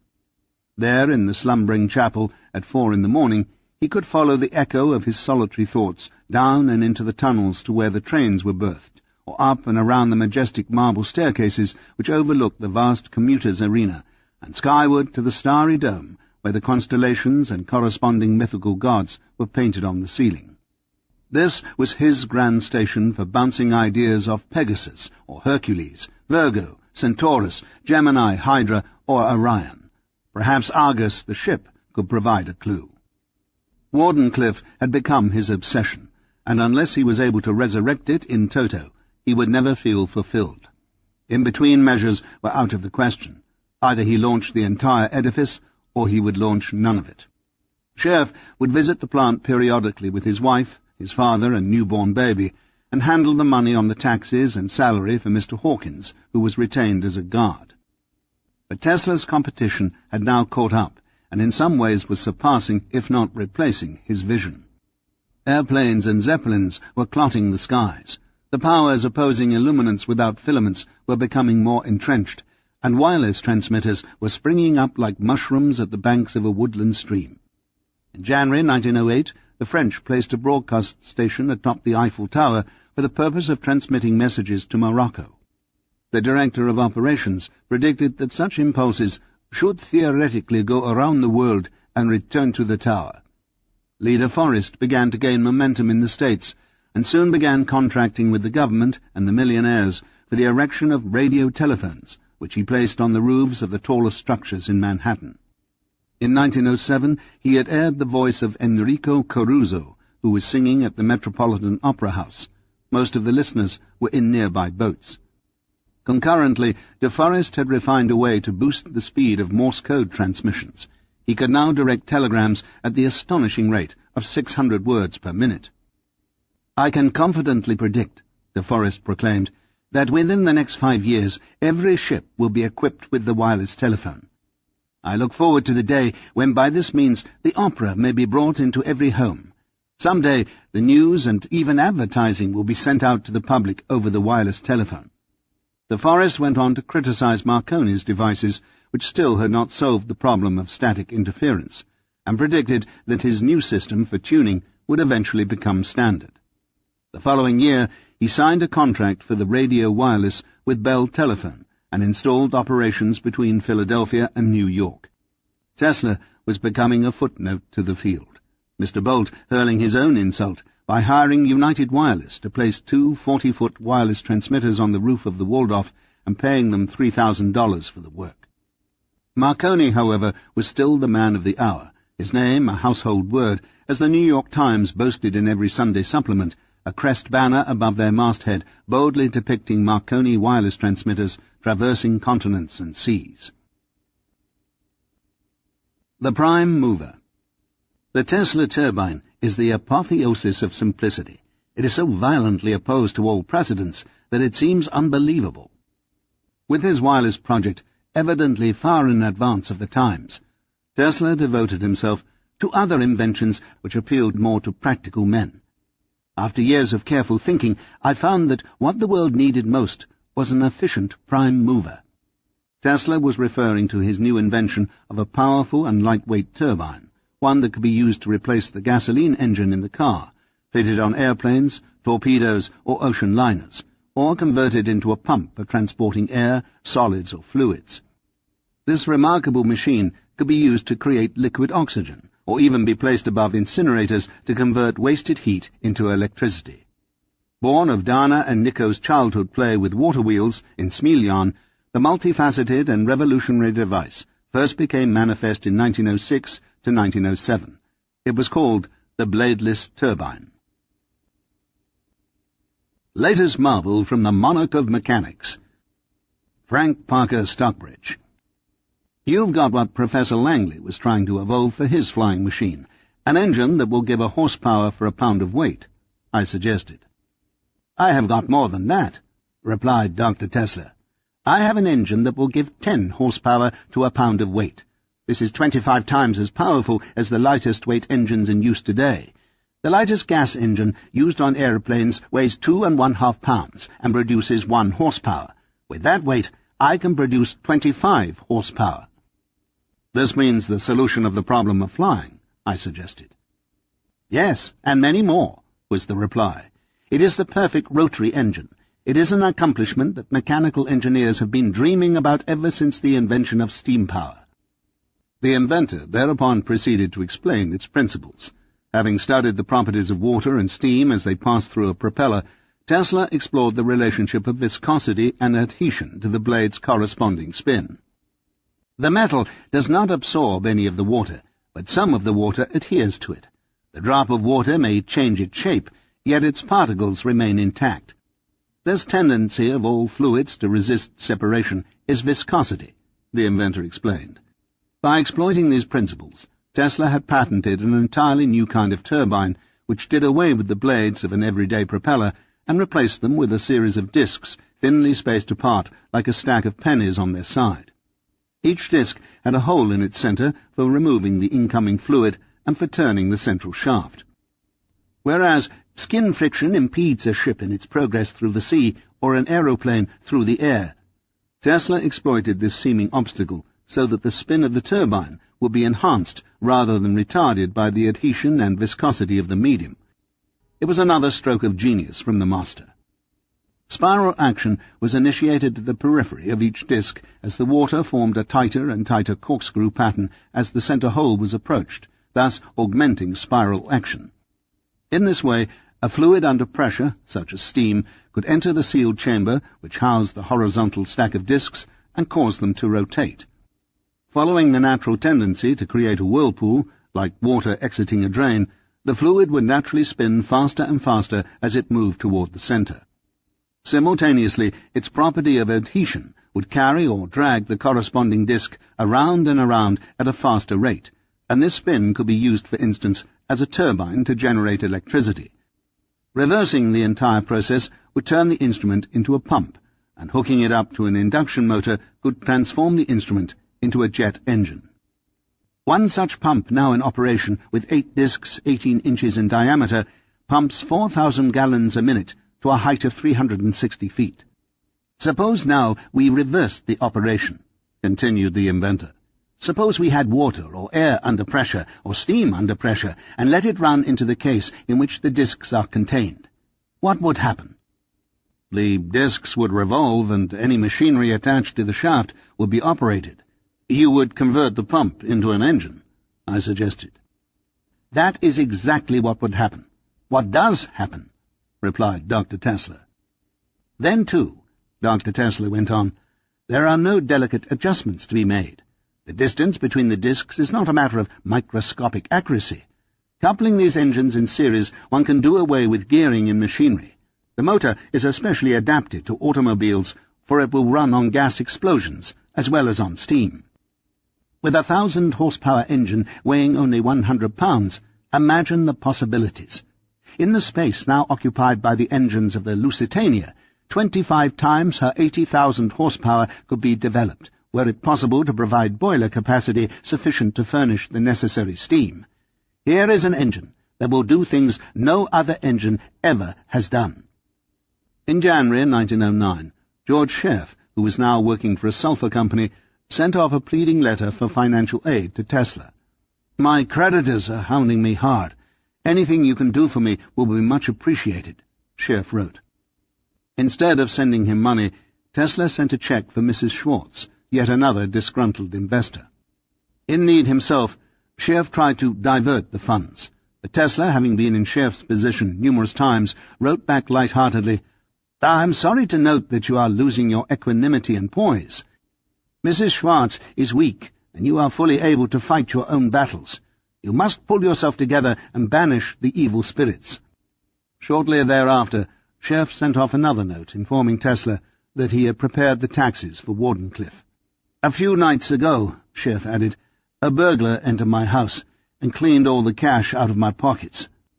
Tesla took the hint and began recompensing his former secretary, sending a check in November. November the 11th, 1909. Dear Mr. Tesla, thank you for the $200. What gives me more pleasure than the money is the concrete evidence it furnishes of your progress towards the success for which you have battled so long and hard. Sincerely, George Scherf. In March 1909, Tesla had formed the Tesla Propulsion Company with Joseph Hoadley and Walter H. Knight. With stock capitalized at $1 million, it was announced in Electrical World that turbines were being sold to the Alabama Consolidated Coal and Iron Company. Tesla also set up other firms, the Tesla Ozone Company, capitalized at $400,000, which produced ozone, and the Tesla Electrotherapeutic Company, which marketed electrotherapeutic machines with Colonel Ray. Present-day ozone therapy. During a recent symposium marking the 100 years since Tesla's arrival in America, G. Frybot, a medical doctor who used Tesla's ozone-producing equipment, stated that by injecting pure ozone directly into the bloodstream of a man afflicted with colon cancer, 30 tumors were released. According to Frybot, this form of oxygen, which is naturally produced by the sun's action on the upper reaches of the atmosphere, contains oxidizing, antiseptic, and germicidal power, bringing palliative and curative results to many individuals. When questioned about the dangers of creating embolisms, Frybot noted that air embolisms are not caused by bubbles of oxygen in the bloodstream, as is commonly believed, but rather by impurities carried by the oxygen. This work is new and controversial, although verification of these findings has been established by physicians. Tesla, of course, did not inject ozone into people. However, he did construct an electrotherapeutic device for Scherf's wife, who was suffering from an ailment at that time. "I believe that it will do you and Mrs. Scherf a lot of good," Tesla wrote, adding for the Sally, "unless you have no electric supply circuit in your home, in which case it will be necessary to move into other quarters." Throughout 1909 and 1910, the inventor shuffled back and forth between Providence, Bridgeport, and New York City, where he had installed various renditions of his turbines. Most of the development work was at Bridgeport. "I am now at work on new ideas of an automobile locomotive and lathe, in which these inventions of mine are embodied, and which cannot help but prove a colossal success," he wrote Scherf. "The only trouble is to get the cash, but it cannot last very long before my money will come in a torrent, and then you can call on me for anything you like."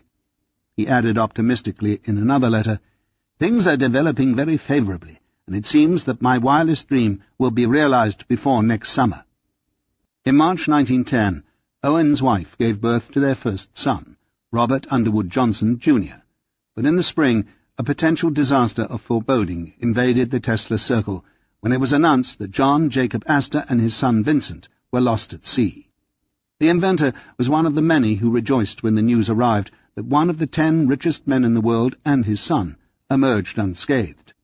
It is uncertain to what extent Astor contributed to Tesla's work with the turbine. However, there is some evidence that the inventor installed a hydrofoil jet engine in a mysterious craft Astor had docked in the Harlem River. The New York Times reported that the vehicle seemed to embody an airship with a practical watercraft. If this was a radical flying machine, which Tesla was working on, both he and Astor made sure that the reporters were kept away. One of the advantages of such a prototype was that the danger of death resulting from experimental flights could be minimized, since the craft was theoretically set up to hover only above water. Feeling well on the way to success, Tesla wrote his friend Charles Scott at the Westinghouse Corporation for an order of 1 million induction motors to drive his turbines. "But as I have learned to go slow," he added to the letter, "I shall take only one at first." In November 1910, with his newfound tidal wave of momentum, he moved his headquarters to the prestigious 48-story Metropolitan Towers located at 1 Madison Avenue, just across the way from the Garden. With an office suite on the 20th floor, right beneath the skyscraper's famous tower clock, the inventor could look out on the burgeoning metropolis from the tallest building in the world, to plan his next move for the recapture of his holy grail, his world telegraphy scheme. 38. The Hammond Connection, 1909 to 1913. November the 8th, 1910. My dear Mr. Hammond, Jr., I was glad to read the enclosed newspaper reports. This is water on my mill. Just go ahead and make a lot of money, and I will sue for infringement, and we will divide. Yours sincerely, N. Tesla. It is unclear as to exactly when and in what capacity John Hayes Hammond Sr. became involved financially with Nikola Tesla. John O'Neill, who knew the inventor for nearly 40 years, wrote in his biography that Hammond Sr. gave Tesla a gift of $10,000 for the development of the teleautomaton, which was unveiled in 1898. John Hayes Hammond Jr., or Jack Hammond, contradicted this assertion, writing 12 years after the book's publication, "My father was financing one of his later inventions, and in this way I had the opportunity of meeting him even when I was at Yale, 1907 to 1910. Thus, based on Jack's letter, Hammond Sr. most likely helped finance Tesla's bladeless turbine, although he may have invested in Wardenclyffe or some other enterprise. In either case, it is unlikely that Hammond presented Tesla with an outright gift, so it is clear that at least part of O'Neill's statement is incorrect. One of Hammond Sr.'s oldest friends, stemming from childhood, was Darius Ogden Mills. Both men grew up as California gold miners. Mills, a long-standing friend of Stanford White's, became a principal in the Edison Illuminating Company back in 1883, along with J. Pierpont Morgan. As a business associate of John Jacob Astor in the late 1890s, Mills was involved in the financing of the Niagara Falls enterprise, and probably invested in Tesla's company as well. Tesla also knew Hammond's brother Richard, who had been to Niagara Falls to hear the inventor's invocation. Having correctly anticipated a depression resulting from Grover Cleveland's 1892 election, Hammond had travelled with his wife and family to South Africa to run the Bonato brothers' gold and diamond mines. Thus, he was on the other side of the globe at the time of Tesla's work in telecommunications. Nevertheless, it is entirely possible that through Mills, Hammond participated in the venture. Jack Hammond, who would have been 10 years old in 1898, would have therefore learned about this technology at an impressionable age. As the focus of Jack's extraordinary career revolved around his work in radio-guided weaponry systems, this early Tesla connection would help explain his ardent interest. Although Jack made no secret of crediting Tesla as being the primary inventor of telecommunications, he may still have wished to suppress Tesla's ultimate role in influencing so greatly the direction his life would take. According to Jack Hammond's research, Professor Ernest Wilson in 1897 controlled a torpedo on the Thames by Hertzian waves. He is the pioneer inventor in this art. John Hayes Hammond, Sr. John Hayes Hammond Sr., whose life became fictionalized as the heroic Clay in Soldiers of Fortune, was the ultimate daredevil. Born in 1855, Hammond's maternal grandfather, Colonel John Coffee Hayes, was a Texas Ranger and the first sheriff of the wickedest city in the world, the seaport and bonanza town of San Francisco. Raised in California during the gold rush, Hammond's father, Richard Pindle Hammond, was a West Point graduate and a friend of Robert E. Lee's, and also Franklin Pierce. Hammond was also a gold miner and federal tax collector for the port of San Francisco. Schooled at Yale University with a major in mining, Hammond continued his studies in the mid-1870s in Europe. After his return, the energetic adventurer set out for the Sierra Madre in his search for silver and gold. Travelling with his family and brother Richard, Hammond encountered Apache Indians on the warpath and Mexican desperados in his quest for buried treasure. By way of encouragement, Hammond stated, "My wife frequently declared that in case Dick and I should be killed, she would faithfully promise to shoot first the women, then her child, and then herself, rather than have them fall into the hands of the Indians." Other excursions included travel through alligator-infested swamps in Central America and the cannibal country of Colombia. Successful in finding gold in Guatemala, Hammond also opened up lead and silver mines throughout Mexico and the Midwest. In 1891, with a 6-gun strapped to each hip, he helped quell a violent mining strike in Montana. But in 1893, unhappy with the new Democratic administration, he decided to leave America, taking his family with him to fulfill his childhood dream of searching for diamonds in the depths of the Dark Continent. Placed in charge of the British Consolidated Goldfields, Hammond made his fortune when he realized that searching for diamonds 2,500 feet under the ground would be much more lucrative when this type of land was selling for $10 per acre, whereas shallow mining stakes were going for $40,000 per acre. Among his children, the most precocious was a 5-year-old named John Hayes Hammond Jr., or Jack. There was also Harris, 6 years Jack's elder, Richard, a younger brother, and Natalie, a little sister. Swept into the Boer War in 1896, Hammond was arrested by the Transvaal government. Captured with Cecil Rhodes and the infamous Dr. Jameson, who had led a revolt against the Dutch, the elite members of the mining syndicate were sentenced to death by firing squad. With a plea from the U.S. Secretary of State, and perhaps a nudge from Mark Twain, who was in South Africa at the time, they were finally able to buy their way out. According to Hammond, Twain had informed the Dutch that they had captured some of the wealthiest bugs in the world. President Kruger placed the ransom at $600,000, or $125,000 apiece. With Rhodes fronting the booty, the deal was struck and they were released. Hammond, with his wife and family, were free to return to the States. He would pay back his share with future profits from new mining ventures. Considered one of the wealthiest industrialists in the world, with a list of friends that included 3 presidents and former Yale classmate William Howard Taft, John Hayes Hammond Sr. became a natural choice for vice president. Resigning from the Guggenheim Copper Coalition, Hammond sought the position as Taft's running mate with full vigor in 1908, during the initial years of Tesla's partnership with his son, Jack. John Hayes Hammond, Jr. After a short stay in England in 1900, the Hammond family returned to the States and took up residence in Washington, D.C. Hammond Sr. also had an office on Wall Street and a summer home in New Jersey. Having a keen interest in inventors, the mining engineer invited many of them to his home. Included on the list were Alexander Graham Bell, Guglielmo Marconi, Tom Edison, Nikola Tesla, and the Wright brothers. In 1901, when Jack was just 12 years old, he was invited with his father to Menlo Park. There, Edison, who was working on a new process to extract gold from South African ore, showed Jack models of his first phonograph and gave the youth some original sketches. "It may have been this contact," Hammond speculated, "that stimulated my son's interest in the study of electricity." Shortly after Jack entered Yale in 1906, he began to study Tesla's inventions. He also worked for Alexander Graham Bell. Thus it was during his college years that his interest in remote control became reawakened. "Tesla and Bell were, so to speak, my scientific godfathers," Jack wrote in his diary.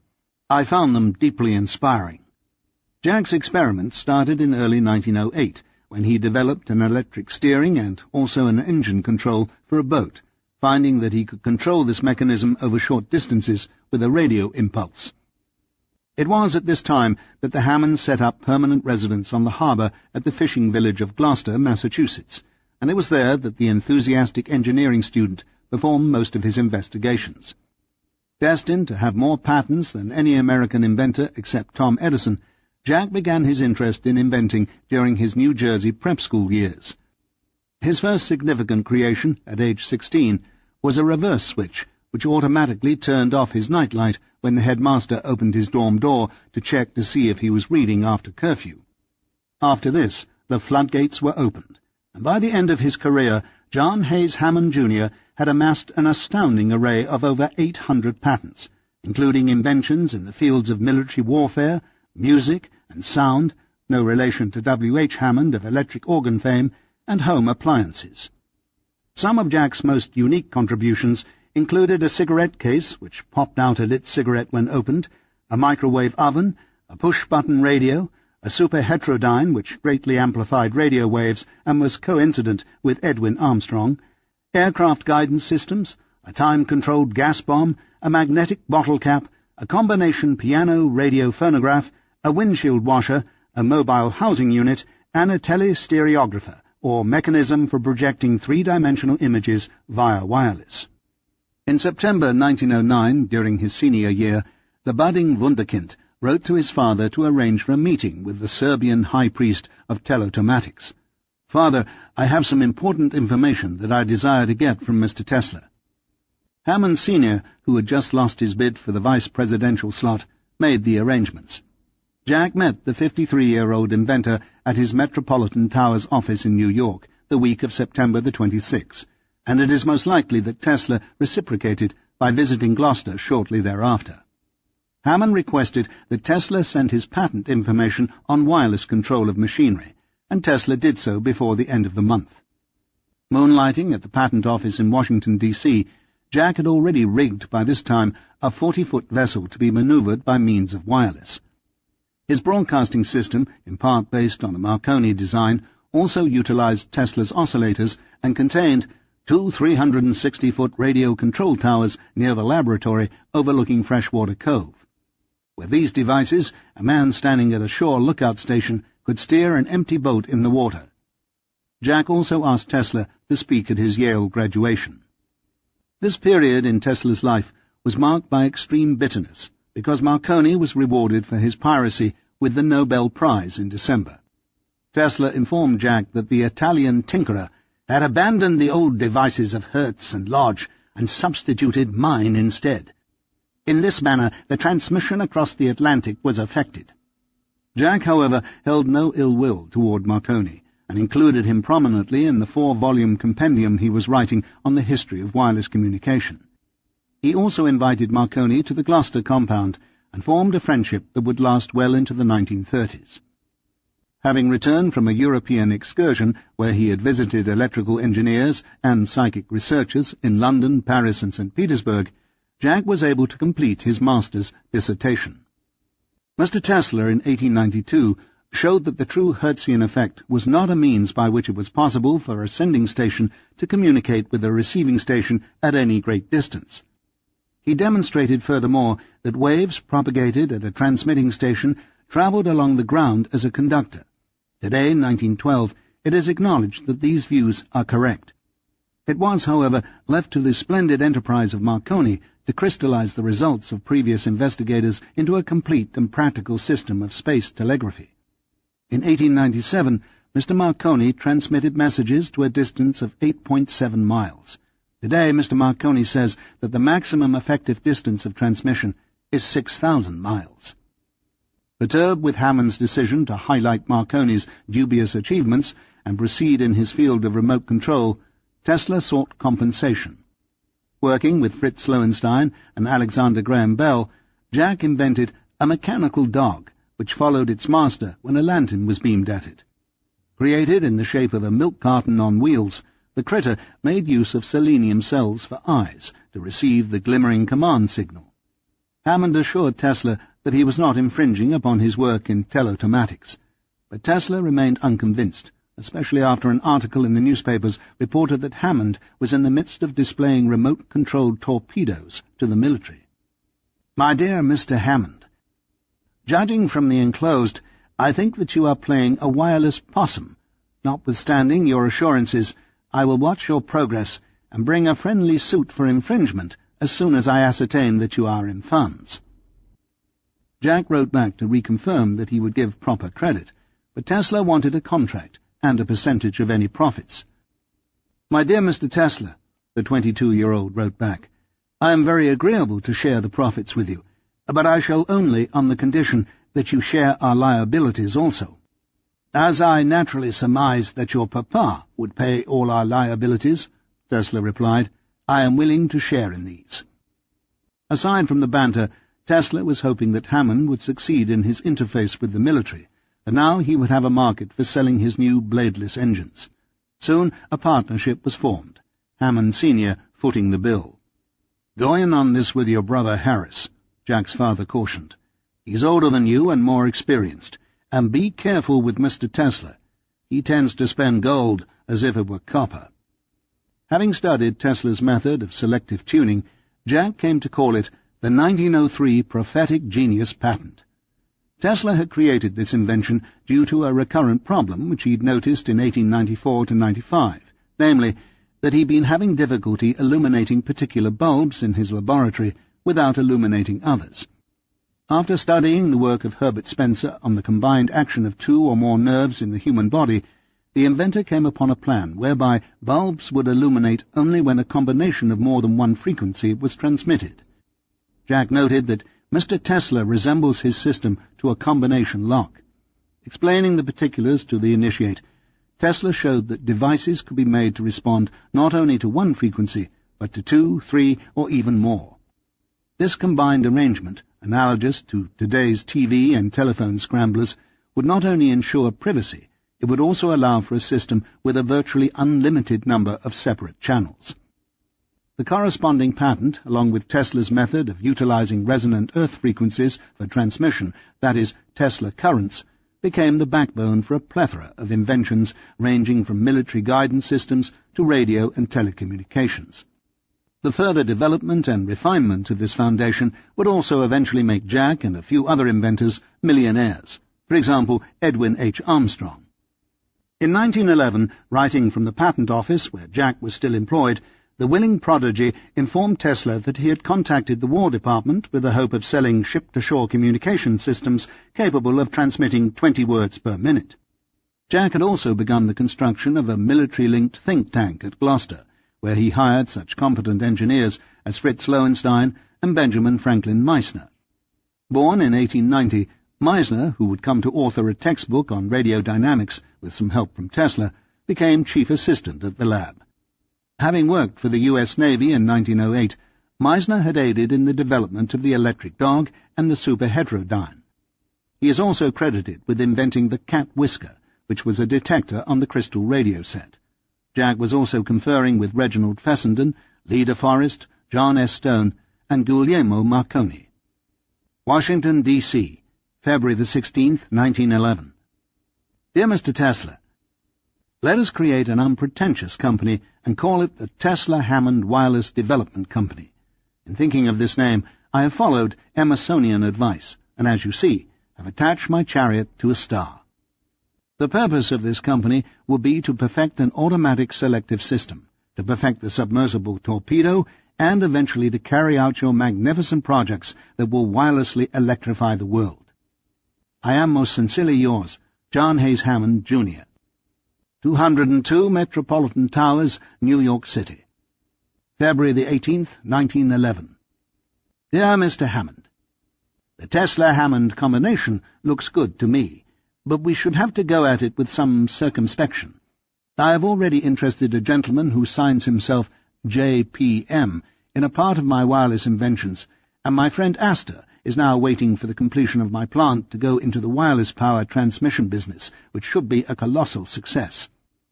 In the art of teleautomatics, however, I am perfectly free, and will be glad to go into any fair proposition to exploit the field. I think that in a few years this departure will command the attention of the world. I have just completed my turbines, and am starting Monday to install them at the Edison plant, where I expect to show them to you in operation on your next visit to the city. With kind regards, N. Tesla. Writing on his classy Wardenclyffe letterhead, with the magnifying transmitter posing at the top of the page, the inventor pens, in the estimation of this author, a most exasperating dispatch. The tiff that Tesla had had with Morgan had been held in secret. Only a handful of people even knew the details of their contract.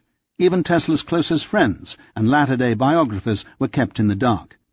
However, on another level, it had become obvious by 1911 to all but Tesla that Wardenclyffe was a ship with a lead hull. Still intoxicated with the world telegraphy idea, filled with hope that his new bladeless turbines would cause a revolution, the perennial iconoclast embarked foolhardily, albeit courageously, on the best-case scenario, that he would raise enough capital with new inventions to finally return to Long Island to complete the tower. Perhaps it is still possible at this juncture of his life, if his motor, for instance, replaced the gasoline engine in the automobile or the prop engine in the airplane. However, what was not possible was the intimation in the letter that Morgan was still interested. This was a blatant display of disinformation, which the pompous Waldorf dandy conceitedly proclaimed in order to hide the very fact, maybe even to himself, that his optimism was possibly delusion. Here was a chance to develop a concrete wireless system with the backing of the wealthy and powerful Hammond lineage, but Tesla turned the opportunity away because of arrogant, tunnel-minded and narcissistic proclivities, and possibly because of contractual limitations imposed by the Morgan contract. Had he developed the wireless scheme with Jack, he may have had to legally compensate Morgan with 51% of any developments he achieved. Hammond hadn't figured that the star he had hitched himself to was a half-baked comet. The Apostle of Figments. In May 1911, T.C. Martin invited Tesla to address 1,300 members of the National Electric Light Association, which was holding its annual symposium at the Engineering Society building on 39th Street. There is no enjoyment that I could picture in my mind so exquisite as the triumph which follows an original invention or discovery, the inculcation began. But the world is not always ready to accept the dictum of the inventor, and doubters are plentiful, so that discoverers have often to swallow bitter pills along with their pleasure. But what magniloquent pills would this mad scientist force his congregation to ingest? Tesla proceeded to dazzle the audience with slides of his AC polyphase system, teleautomaton and world wireless experiments, flashing pictures from Colorado with streamers extending 65 feet. In discussing his method of individuation, he stated that the broadcasting of combination and multiple frequencies was benefited in a system that did not use wires. All the statements that you read in the newspapers that wireless messages are interfered with, the inventor explained, are because the workers in that field are laboring under delusions. They are transmitting messages by Hertz waves, and in this way no secrecy is possible. Having skyrocketed his vision to a world which was not of this earth, the wizard now stepped into the shoes of Prometheus. Now the discovery of standing waves that I have made upset all that has gone before, for there was a means of projecting energy into space, absolutely without loss from any point of the globe to another, to the antipodes if desired. In fact, a force impressed at one point could be made to increase with distance. You can imagine how profoundly I was affected by this revelation. Technically, it meant that the Earth as a whole had a certain period of vibration. Set against a sky of thunderclouds, the Wardenclyffe citadel was flashed on the screen, its mushroom-shaped vertex looming. "I have annihilated distance in my scheme," Deus roared, "and when perfected, it will not be one mite different than my present plans call for. The air will be my medium, and I will be able to transmit energy of any amount to any place. I will be able to issue messages to all parts of the world, and send forth words which will come out of the ground in the Sahara Desert with such force that they can be heard for 15 miles around. It would be possible by my powerful wireless transmitter to light the entire United States. The current would pass into the air and, spreading in all directions, produce the effect of a strong aurora borealis. It would be a soft light, but sufficient to distinguish objects. Naturally, the tower would also be powerful enough to send signals to nearby planets, especially if there were any Martians out there to receive them. And this was just the introduction to the topic he came to divulge that night, the Tesla bladeless turbine. Tesla began to work on his new engines in earnest, shuffling between Providence and Bridgeport, with most of his operations now shifted to the New York Edison waterside station. He also looked for prospective clients. One of his plans was to sell, probably through Jacob Schiff, 500 engines to the Japanese. "By applying my turbine to their torpedo," Tesla wrote Jack's brother Harris, "I can double the power. We should negotiate royalties on the basis of horsepower." Tesla also conferred with GE and the exuberant Sibylline Company, leaders in the development of high-speed powerboats. Promising great success, the Vulcan worked overtime, forging his revolutionary equipment, as Jack continued perfecting a prototype remote-operated boat and a wireless broadcasting station.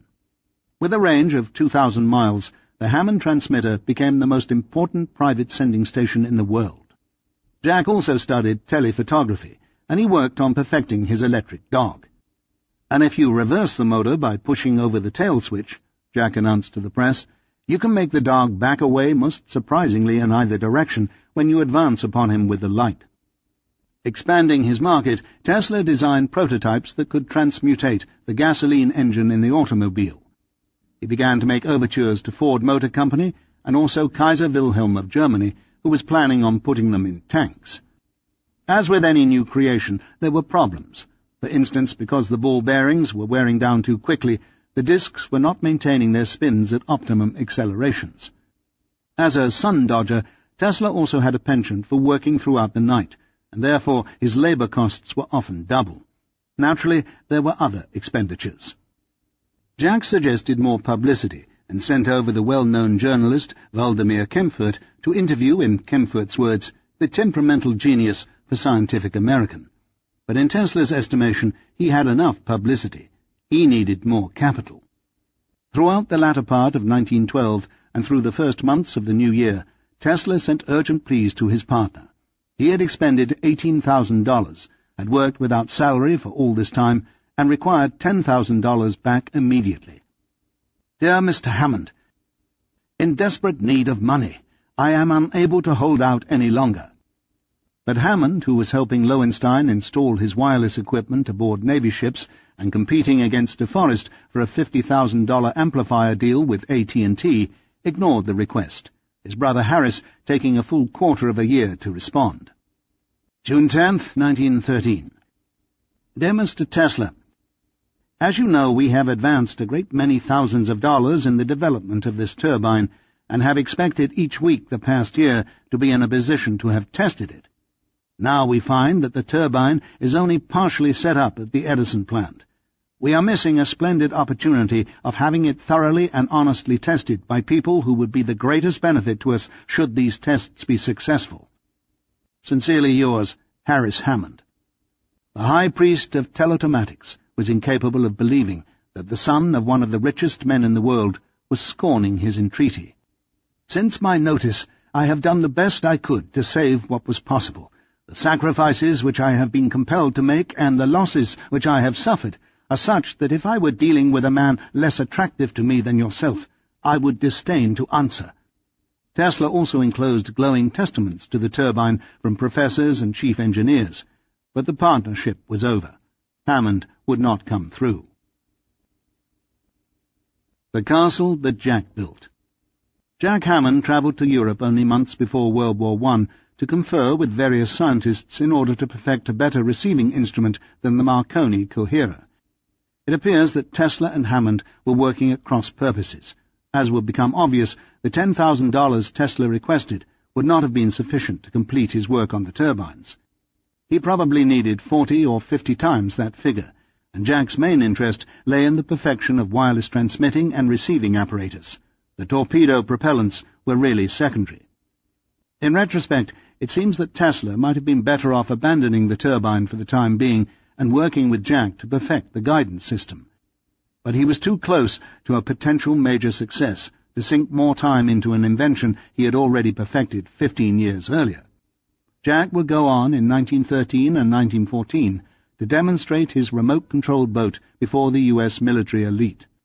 General Weaver, chief of the U.S. Coast Artillery, and a small entourage travelled up to Gloucester to witness the Natalia, the prodigal son's newest success, the general even taking the controls himself. Again and again the flashing craft shot forth and manoeuvred about the harbour under invisible control, while natives of Gloucester gasped in amazement. They saw her headed for a definite mark a mile away, 2 miles, 3 miles away, and strike it with precision every time. A few weeks later, Hammond Jr. demonstrated the long-range capabilities of the vessel. It could operate while 20 miles away from the Gloucester radio transmitter, and in one way or another was directed the full distance of 60 miles to the naval base at Newport by means of wireless. Jack had also perfected the problem of static interference and selective tuning. In December he wrote, "My dear Father, we are now drawing up as systematically as possible the whole proposition to present to the Board of Ordnance. This work means a good deal in the future financial success of the proposition. I am your affectionate son, John Hayes Hammond, Jr." It would be many years, however, before the U.S. government recompensed Jack for his remote-controlled guidance system. He would expend over the next decade in the neighborhood of $750,000 on the operation, expanding the system of radiodynamic control to include aircraft as well as submersibles. Problems in the creation of secret channels were made apparent in 1915 and 1916 when the USS Dolphin successfully interfered with a torpedo launched by Hammond over distances of 200 to 300 feet. But the Hammond system was successful when the torpedo was launched farther away. The War Department also wanted to sustain visual contact of the weapon, so Jack began working on a device to be directed from flying machines. Every problem he encountered, he was able to overcome.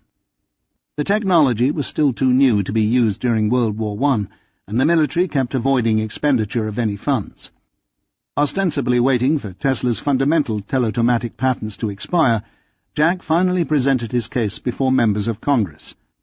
He stated that he had overtures from foreign governments, but he would refuse to negotiate with them because of the importance of the work and loyalty to his country. And so, in 1919, while his father, John Hayes Hammond Sr., continued to gain publicity for his idea of a world court to prevent war, the U.S. Congress and President Wilson approved an appropriation of $417,000 for the war patents for Hammond's son. However, still no monies changed hands. In the 1920s, Jack began working with David Sarnoff, who, along with Guglielmo Marconi and Edwin Armstrong, was forming the seeds of the Radio Corporation of America, RCA. And in 1923, the fruits of his labor paid off when Jack sold a series of wireless patents to RCA for $500,000. But he was still to be compensated by the U.S. government. In 1924, Hammond sent yet another dispatch to the War Department to gain the release of the appropriated funds, which were now up to $750,000.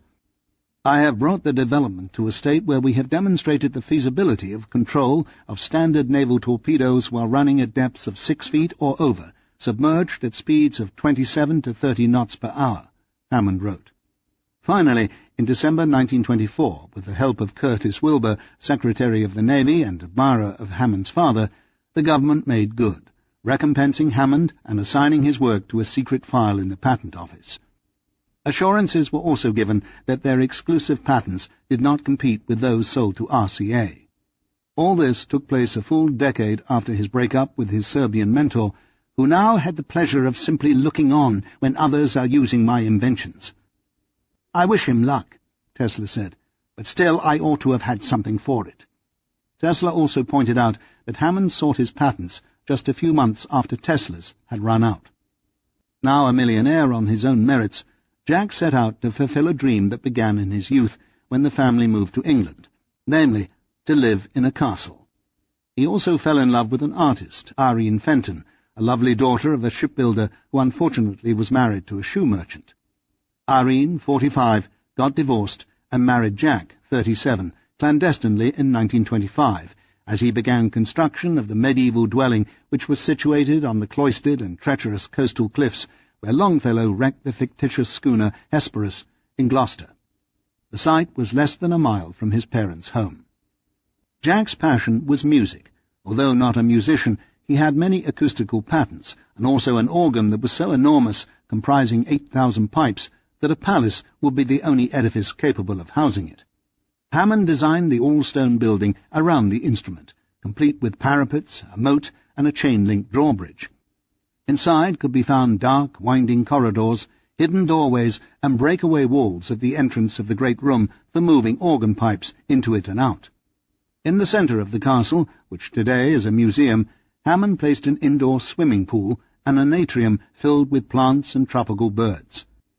Ancient artifacts from Europe were purchased, and a nude statue of the celebrated innovator was sculpted, Irene designing a metal fig leaf to subdue the piece.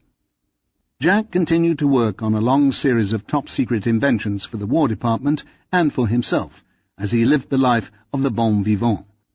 Visitors to his estate and to his pipe organ concerts in the 1930s included the Hearsts, George Gershwin, Helen Hayes, David Sarnoff, Anne and Theodore Edison, the Marconis, J. Pierpont Morgan's daughter Louisa and her husband Herbert Satterley, Helen Astor, Maria Carnegie, David Rockefeller, the Barrymores, Noel Coward, and Leopold Stokowski. It is doubtful that Tesla ever visited the castle, although he might have, but on March the 30th, 1951, nearly a decade after the Serb's death, another Slav and Teslarian, Andrea Puharic, stopped by. Still interested in extrasensory perception, Jack had invited Puharic, a medical doctor and inventor of hearing aids, along with psychic Eileen Garrett, to his citadel for the purpose of testing her telepathic abilities. Placed in a Faraday cage so that electromagnetic waves could be screened out, Garrett performed at a level that astounded the experimenters. A world traveller and prodigious innovator throughout his life, Jack spent much of his time in the latter years travelling with his wife across the country in a mobile home he had designed. One day, on a trip to see his friend Igor Sikorsky in Bridgeport, the inventor of the helicopter asked if Jack wanted one as a present. "Only if it can take my mobile home," Jack responded. After a long pause, with time out to stare at the mobile monstrosity, Igor responded, "It can be done."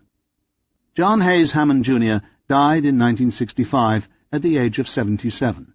A genius in his own right, it is unfortunate that his relationship with Tesla was thwarted. Together, they invented a rather sizable chunk of the appliances of the modern era.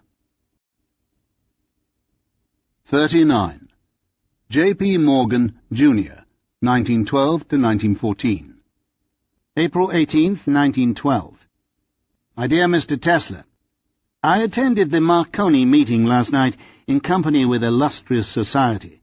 The everlasting Toastmaster, T.C. Martin, read in most theatrical fashion a telegram, and after a pause of fully 3 minutes, announced its author as Thomas A. Edison.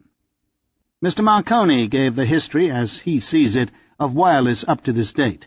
He does not speak any more of Hertzian wave telegraphy, but accentuates that messages he sends out are conducted along the earth.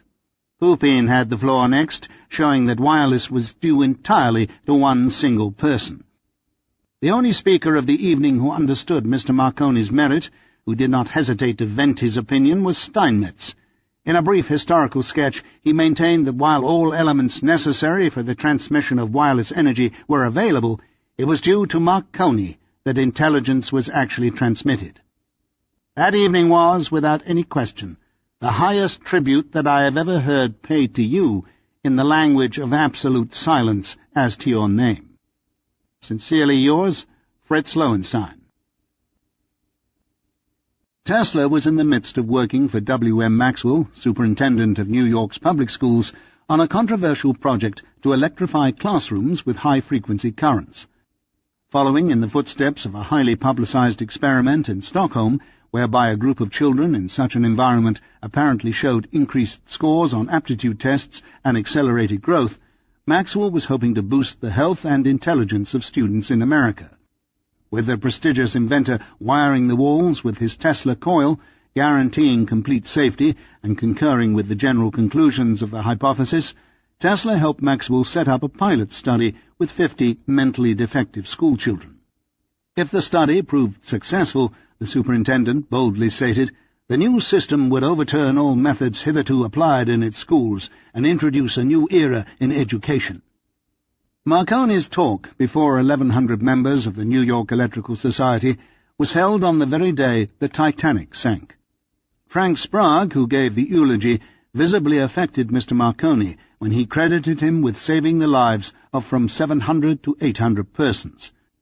Unfortunately, Marconi was unable to save 1,500 other individuals, including Colonel Astor, who went down with the ship after helping his new bride board one of the remaining lifeboats. If ever an event epitomized the loss of innocence, the myopic condition of humanity, it was the sinking of the Titanic. Reminiscent of Tesla's own voyage, this watershed recapitulated the story of Icarus, the prideful aeronaut who crumbled because of lack of respect for his limitations. With Tesla's outlandish wish to transmit unlimited energy to the far reaches of the world and bring rain to the deserts, to become a master of the universe, it was inevitable that he too would succumb. The tragedy prompted Congress to pass into law an act requiring the use of wireless equipment on all ships carrying 50 or more passengers. It also focused national attention on 21-year-old David Sarnoff, latter-day head of RCA, who was credited as the first wireless operator to pick up the Titanic distress signal. Tesla was not the only casualty in the wireless game. Reginald Fessenden's concern all but ceased functioning in 1912 due to his erratic nature, infighting and prolonged litigation. And Lee De Forest, who by now had nearly 40 patents in wireless, also went under when he was convicted with officers of his company in a stock fraud. Concerning Lowenstein, Tesla was backing his protégé's attempts to install equipment on U.S. Navy ships using equipment based on some of his fundamental designs. "He is much abler than the rest of the wireless men," he wrote Scherf, "so this has given me great pleasure." The one edge Lowenstein had over Marconi was the Italians' insistence on an all-or-nothing deal with the military. Either all ships were hooked into his system, or none were. The U.S. government, however, was loath to relinquish their upper hand to a private concern, so Marconi had great difficulty integrating his system into the American marketplace. Nevertheless, Marconi was still the only major competitor, so Tesla set out to re-establish his legal right. Conferring with his lawyers, the pioneer began a strategy to sue the pirate in every country he could. In England, Tesla had allowed an important patent to lapse, so progress there was halted. Oliver Lodge, on the other hand, was able to prevail and received £1,000 per year for 7 years from the Marconi concern there. In the United States, where Tesla was applying for a renewal of his most fundamental patent, he had yet to formalize the suit, but in the highest court in France, the inventor achieved a resounding success. Sending his written testimony to Judge Monsieur Bonjean in Paris, Tesla explained his work in 1895 when he erected a large wireless terminal above the building and employed damped and undamped oscillations. He also enclosed 2 patents from 1897 and specifications for his teleautomaton, which confirmed that he had displayed it before G.D. Seeley, the Examiner-in-Chief of the U.S. Patent Office in Washington, D.C. in 1898. Concerning Marconi's June 2, 1896 patent, Tesla testified that the patent was but a mass of imperfection and error. If anything, it has been the means of misleading many experts and retarding progress in the right direction. It gives no hint as to the length of the transmitting and receiving conductors, and the arrangements illustrated preclude the possibility of accurate tuning. Marconi replaced the old-fashioned Ruhmkorff coil with the Tesla coil. Speaking in support of Tesla's cause for Popov, Ducretet and Rochefort, the French company that had initiated the action, was electrical engineer Émile Girardot, who described in detail the technical accomplishments of Tesla's invention. "Indeed," Girardot began, "one finds in the American patent extraordinary clearness and precision, surprising even to physicists of today. What a cruel injustice it would be now to try to stifle the pure glory of Tesla in opposing him scornfully." Judge Bonjean struck down Marconi's patents and re-established Tesla's as superseding, Most likely compensation was also paid to him from the French company that won the case. With this victory, however, came other defeats. The year 1912 saw legal entanglements against Tesla by Edmund K. Stallo, who was seeking damages of $61,000 for advances tendered in 1906, and also the Westinghouse Corporation, which sued for $23,000 for equipment loaned out in 1907. In the first instance, the Stallo Syndicate, which had ties to Standard Oil, had invested only $3,500 and was frivolously suing for the promise of an enormous profit. The inventor's liability was thus minimal.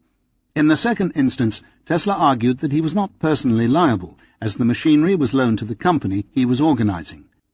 He did offer, however, to return the equipment, which was still being guarded at the Long Island laboratory. Although his financial losses were small, the negative publicity undermined his reputation and caused the inventor to become a more invisible presence at the prestigious Waldorf, where he was still residing and piling up debt. And then there was Mrs. Tierstein, who Tesla said wanted to shoot me for throwing electricity at her. Tesla pitied the poor woman, but had her sent by way of Judge Foster to the asylum. The suit by Westinghouse caused quite a stir among the inner circle, and even prompted Tom Edison to pen a rare missive of commiseration. February the 24th, 1912. My dear Mr. Edison, acknowledging your kind letter, I wish to reiterate the sentiments and express my great regret that I was unable to transmit them in person. With assurance of high regard, I remain as ever, N. Tesla. The Westinghouse Corporation, however, was not a monolithic enterprise, and its legal department, in some ways, was an autonomous entity.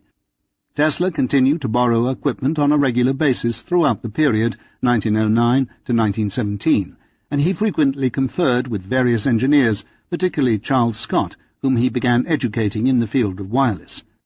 Tesla also continued to meet with the recently deposed chieftain George Westinghouse, who was working in semi-retirement at his offices in New York City. I suppose you cannot help feeling disappointed at the ingratitude of some who are now heading the great enterprise which your genius has created, the inventor remarked. I sincerely hope that you will very shortly be again in the position you have heretofore occupied. I know that the large majority of the public shares my sentiments. Thank you for your concern, the descendant of Russian noblemen replied. The German Connection. Marconi's greatest rival in the legal arena may have been Nikola Tesla, but in the battleground of the marketplace it was Telefunken, the German wireless concern. Although Marconi had patents in Germany, the Telefunken syndicate had too many important connections on its home front and easily maintained a monopoly there. Formed through a forced merger under orders of the Kaiser of the Braun-Siemens-Halske and Arco-Schlaby systems, Telefunken had fought the Marconi conglomerate vigorously on every front. It was without doubt the number 2 competitor in the world. Although Marconi had achieved a recent coup in Spain, Telefunken gained an edge in America when it constructed 2 enormous transatlantic systems in Tuckerton, New Jersey, and Sayville, New York. For nationalistic reasons, Tesla had been prohibited from obtaining his rightful royalties in Germany, but Professor Adolf Schlaby never hid the fact that he considered Tesla the patriarch in the field.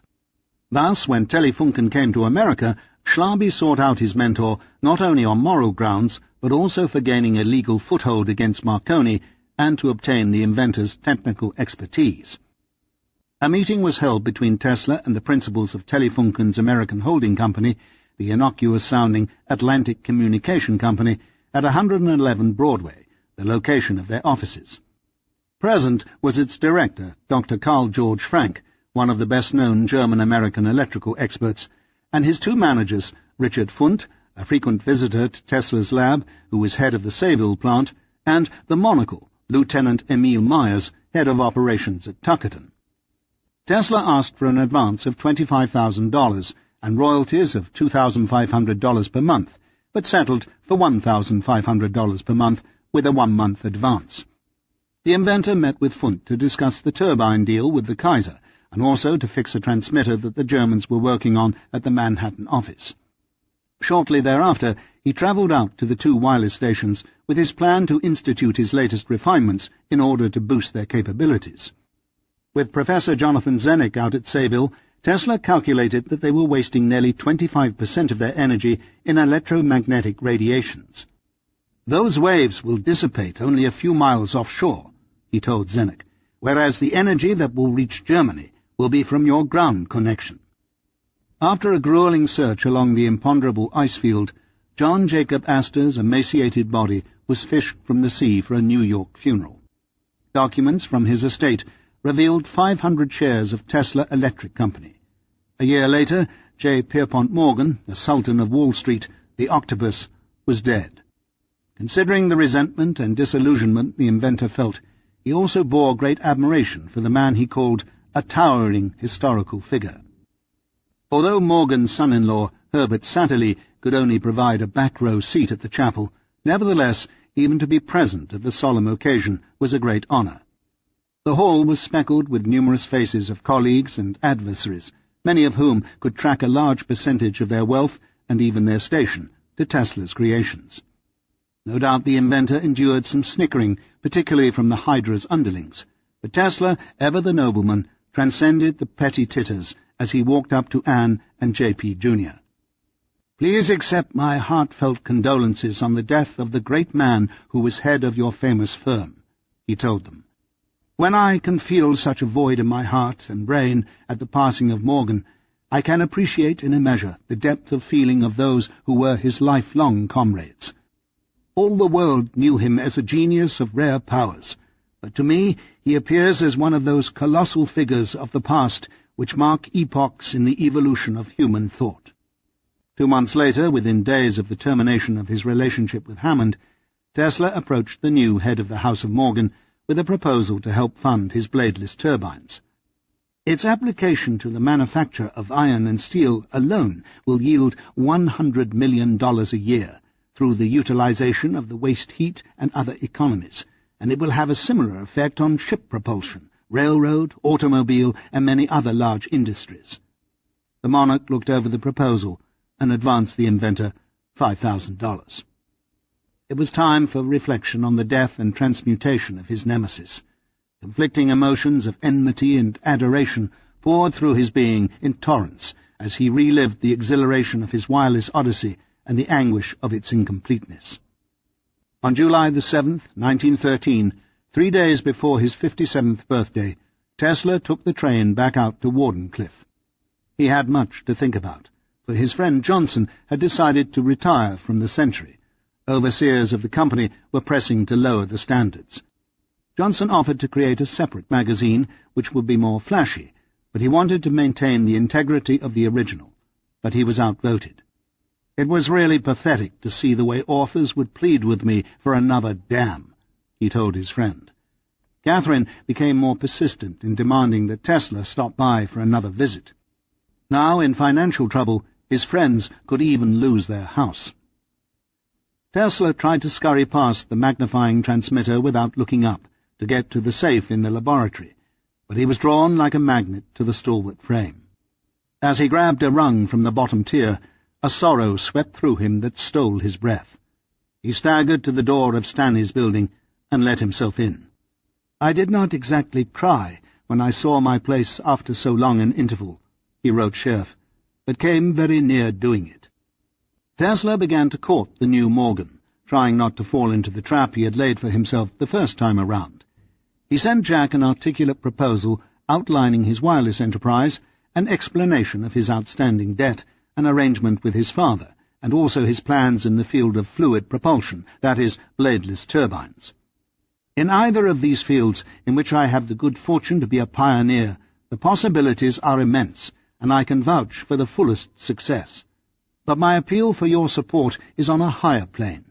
The proposition which I would respectfully submit is to organize 2 companies and to turn over to you my entire interests in both, of which you may accord me such a part as you deem best."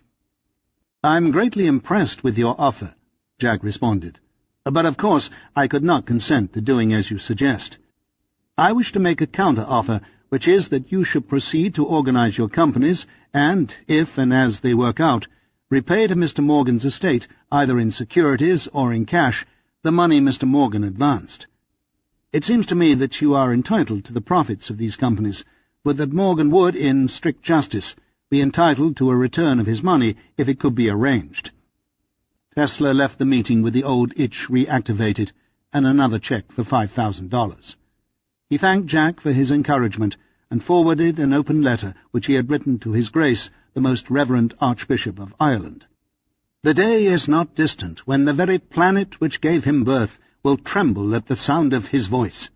He will harness the inexhaustible, intense energy of microcosmic movement, cause atoms to combine in predetermined forms. He will draw the mighty ocean from its bed, transport it through the air, and create lakes and rivers at will. He will command the wild elements. He will push on from great to greater deeds, until with his intelligence and force he will reach out to spheres beyond the terrestrial. It is now clear to me, Tesla told the new J.P., that you are moved by the same great spirit of generosity which has animated your father, and I am more than ever desirous of enlisting your interest and support. Destiny has placed you in a position of great power and influence, and here is a wonderful opportunity. As for myself, the modest inventor continued, I contemplated more than financial success. A great monument will no doubt be built to Mr. Morgan, but none in marble or bronze could be as lasting as the achievement which I have proposed to link with his memory. To reassert his dominance as the preeminent inventor in wireless, the inventor forwarded a transcript of the entire French litigation proceedings wherein Marconi's work was overturned in favour of his. If Jack could help fight the legal battle in the United States, the wireless enterprise which they contractually shared could be revived. Jack, however, was not smitten by the same vision of destiny, and graciously declined to become involved in Wardenclyffe in any way. He had not ruled out the turbines, however, and told the inventor to keep him informed of any progress. Tesla returned to the Edison Waterside Station with a new transfusion of 23 Wall Street blood. To reflect the reactivation of the resurrected alliance, the inventor set out to search for more fashionable chambers. Within a few months, he took up residence in the brand-new Woolworth building.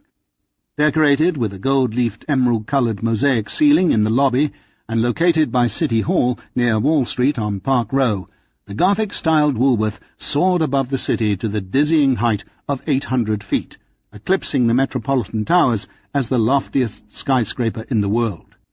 Tesla took the Johnsons along to the gala opening. The banquet began with the illumination of the building's 80,000 light bulbs by President Woodrow Wilson, who pressed a button in Washington, D.C. Tesla met with the mayor, Mr. Dime Store Woolworth, and other dignitaries, and then Catherine lured her two escorts into one of the 24 high-speed elevators to the roof, where they could gaze out over the sprawling megalopolis. "Do not worry about finances, Luca," Tesla said confidently. "Remember, while you sleep, I work and am solving your problems." Johnson brought up the old AC polyphase debacle, and Tesla replied that there were billions invested in it now. "I won every suit without exception, and had it not been for a scrap of paper, I would have received in royalties Rockefeller's fortune. But, just the same, I feel I am safe to invite you to dinner." Tesla's wit and latest manoeuvre once again brought a needed smile to the oft-brooding Mrs. Philipov. As usual, when the wizard returned to her orb, she seemed to step back from the veil. Johnson, however, reiterated his concern that without a job, 327 Lexington Avenue would go on the market. "Please take my words seriously," Tesla insisted. "Do not worry, and write your splendid poetry in perfect serenity. I will do away with all difficulties which confront you. Your talent cannot be turned into money, but mine is one which can be transformed into carloads of gold. This is what I am doing now." During this period, Tesla continued to pay back monies owed the Johnsons as he laboured with his new engines. Throughout the latter half of 1913, the inventor prepared a careful marketing plan to exploit his new device. Not only would he show Hammond that he had made a costly mistake, he would also set up an industry that would ensure the finances necessary to return to his beloved Long Island Tower. His best leads came from the Ford Motor Company in the United States and the Bergmann Works in Germany. Tesla had known Sigmund Bergmann since his first days in America. Bergman had emigrated from Germany even before Tesla and became a valued employee, private partner, and manufacturer for Thomas Edison. Maintaining a separate company from the other Edison works, Bergman became highly successful. He returned to Germany in the early 1900s, becoming one of the leading manufacturers for the Kaiser, a man who had also attempted to woo the Serb, especially before the turn of the century when he was demonstrating his fantastic inventions in Europe and America. In September, Tesla forwarded photographs of his turbines and invited Morgan to the waterside station to see them in person. However, Morgan was sailing for Europe. "Perhaps when I return sometime in December," Morgan replied, "it will be possible for me to go into the question." While the new Wall Street Tsar sailed for the Old World, Tesla set up meetings with emissaries from the most consequential markets. In a letter sent to Morgan upon his return, Tesla outlined his numerous strategies for achieving financial success. His list included 1. A sale of exclusive license for Belgium through the advisor of the king for $10,000 cash and fair royalty. 2. Concessions for Italy through an associate at Crispy for $20,000 and royalty not yet consummated. 3. Exclusive license for the U.S. to the Wing Manufacturing Company for turbo draft blowers. 4. Exclusive license for train lighting, Dressel Railway Lampworks. 5. Manufacture of automobile lighting with engine exhaust gas. 6. Use of my wireless system with Lowenstein on several battleships. 7. Agreement with L.C. Tiffany Company on new invention. 8. Prospective agreement with Mr. N.E. Brady of the Edison Company in regard to the manufacture of turbines. Very good chance for big business. Manufacturing had begun at some of these places, and royalty contracts were negotiated with most. "As you can see, Mr. Morgan, here are decidedly valuable results, very gratifying to me, but on the other hand, I am almost despairing at the present state of things. I need money badly, and I cannot get it in these dreadful times. You are about the only man to whom I can look for help. I have stated my case." Morgan agreed to defer interest payments on the amount, which was now up to $20,000, but decided not to increase the loan. Tesla, however, simply required the funds, and followed up the letter with a testimonial from Excellence von Tirpitz, Minister of Marine, who has been requested to the German Emperor relative to the Tesla turbine, who is greatly interested in this invention. Von Tirpitz had promised His Excellency that the machine will certainly be here on exhibition about the middle of January, so you know what that means. Tesla also informed Morgan that if the deal was consummated, Bergman would come through with royalties on the turbine of $100,000 per year. Considering Jack's keen antipathy for the Germans, their connection to the Jewish banking houses — he was notoriously anti-Semitic — and the long-standing policy of the House of Morgan to shun financial arrangements with Germany after they had double-crossed Pierpont many years before, it would seem unlikely that Jack would reverse his decision. However, unlike his father, the son was able to compromise and allow his heart to rule at times. He graciously changed his mind and forwarded the additional funds. As Tesla awaited news from the Bergman works, he labored to perfect a new speedometer he had invented. The device, much simpler than the one then being used, would cost half as much to produce and had a market in the hundreds of thousands. Considering that his selling price would be around $25 each, the potential for large profits was great, and Tesla offered the deal to Morgan. Jack declined, and asked again for the interest payment due on the loan. "In the turbine proposition," Tesla replied, "I have received a painful setback. I installed the machine at the Edison plant and made some very gratifying tests, but soon discovered that the castings of the bearings were full of small holes which allowed the water to enter and made it hazardous to run. Tesla had to renew the part, but spent considerably more money than expected. He also had lawyers' fees to contend with because of the upcoming suit with Marconi, so he requested that Morgan either be patient or help with the bills to complete the turbine project or protect their other common interest." Besides the deaths of Astor and Pierpont Morgan, this period also marked the departure of two other lions from Tesla's den, George Westinghouse and naturalist John Muir. Both men died in 1914, Westinghouse's death was cushioned by some weeks of declining health, but Muir's passage took Tesla by surprise. "He seemed so vigorous in mind and body when I saw him not long ago," the technological conservationist told the Johnsons. Only a few years before, the sky had been blanketed with hundreds of thousands of passenger pigeons, and the beauty of nature had been rekindled with Muir's inspirational writings. As Tesla strolled to his favourite spot by the 42nd Street Library to spread seed among the bird's domestic cousins and consider a new tack for instituting his wireless scheme, the last passenger pigeon disappeared from the earth. Jack Morgan spent time with one of the few Jews he liked, Daniel Guggenheim, organizing Kennecott Copper, America's biggest copper producer. Tesla sent his tribute to Westinghouse to Electrical World. It was published with the comments of other colleagues such as William Stanley, Louis Stilwell, and Frank Sprague. "I like to think of George Westinghouse as he appeared to me in 1888 when I saw him for the first time. The tremendous potential energy of the man had only in part taken kinetic form, but even to a superficial observer the latent force was manifest. An athlete in ordinary life, he was transformed into a giant when confronted with difficulties which seemed unsurmountable. He enjoyed the struggle and never lost confidence. When others would give up in despair, he triumphed. Had he been transferred to another planet with everything against him, he would have worked out his salvation. His was a wonderful career, filled with remarkable achievements.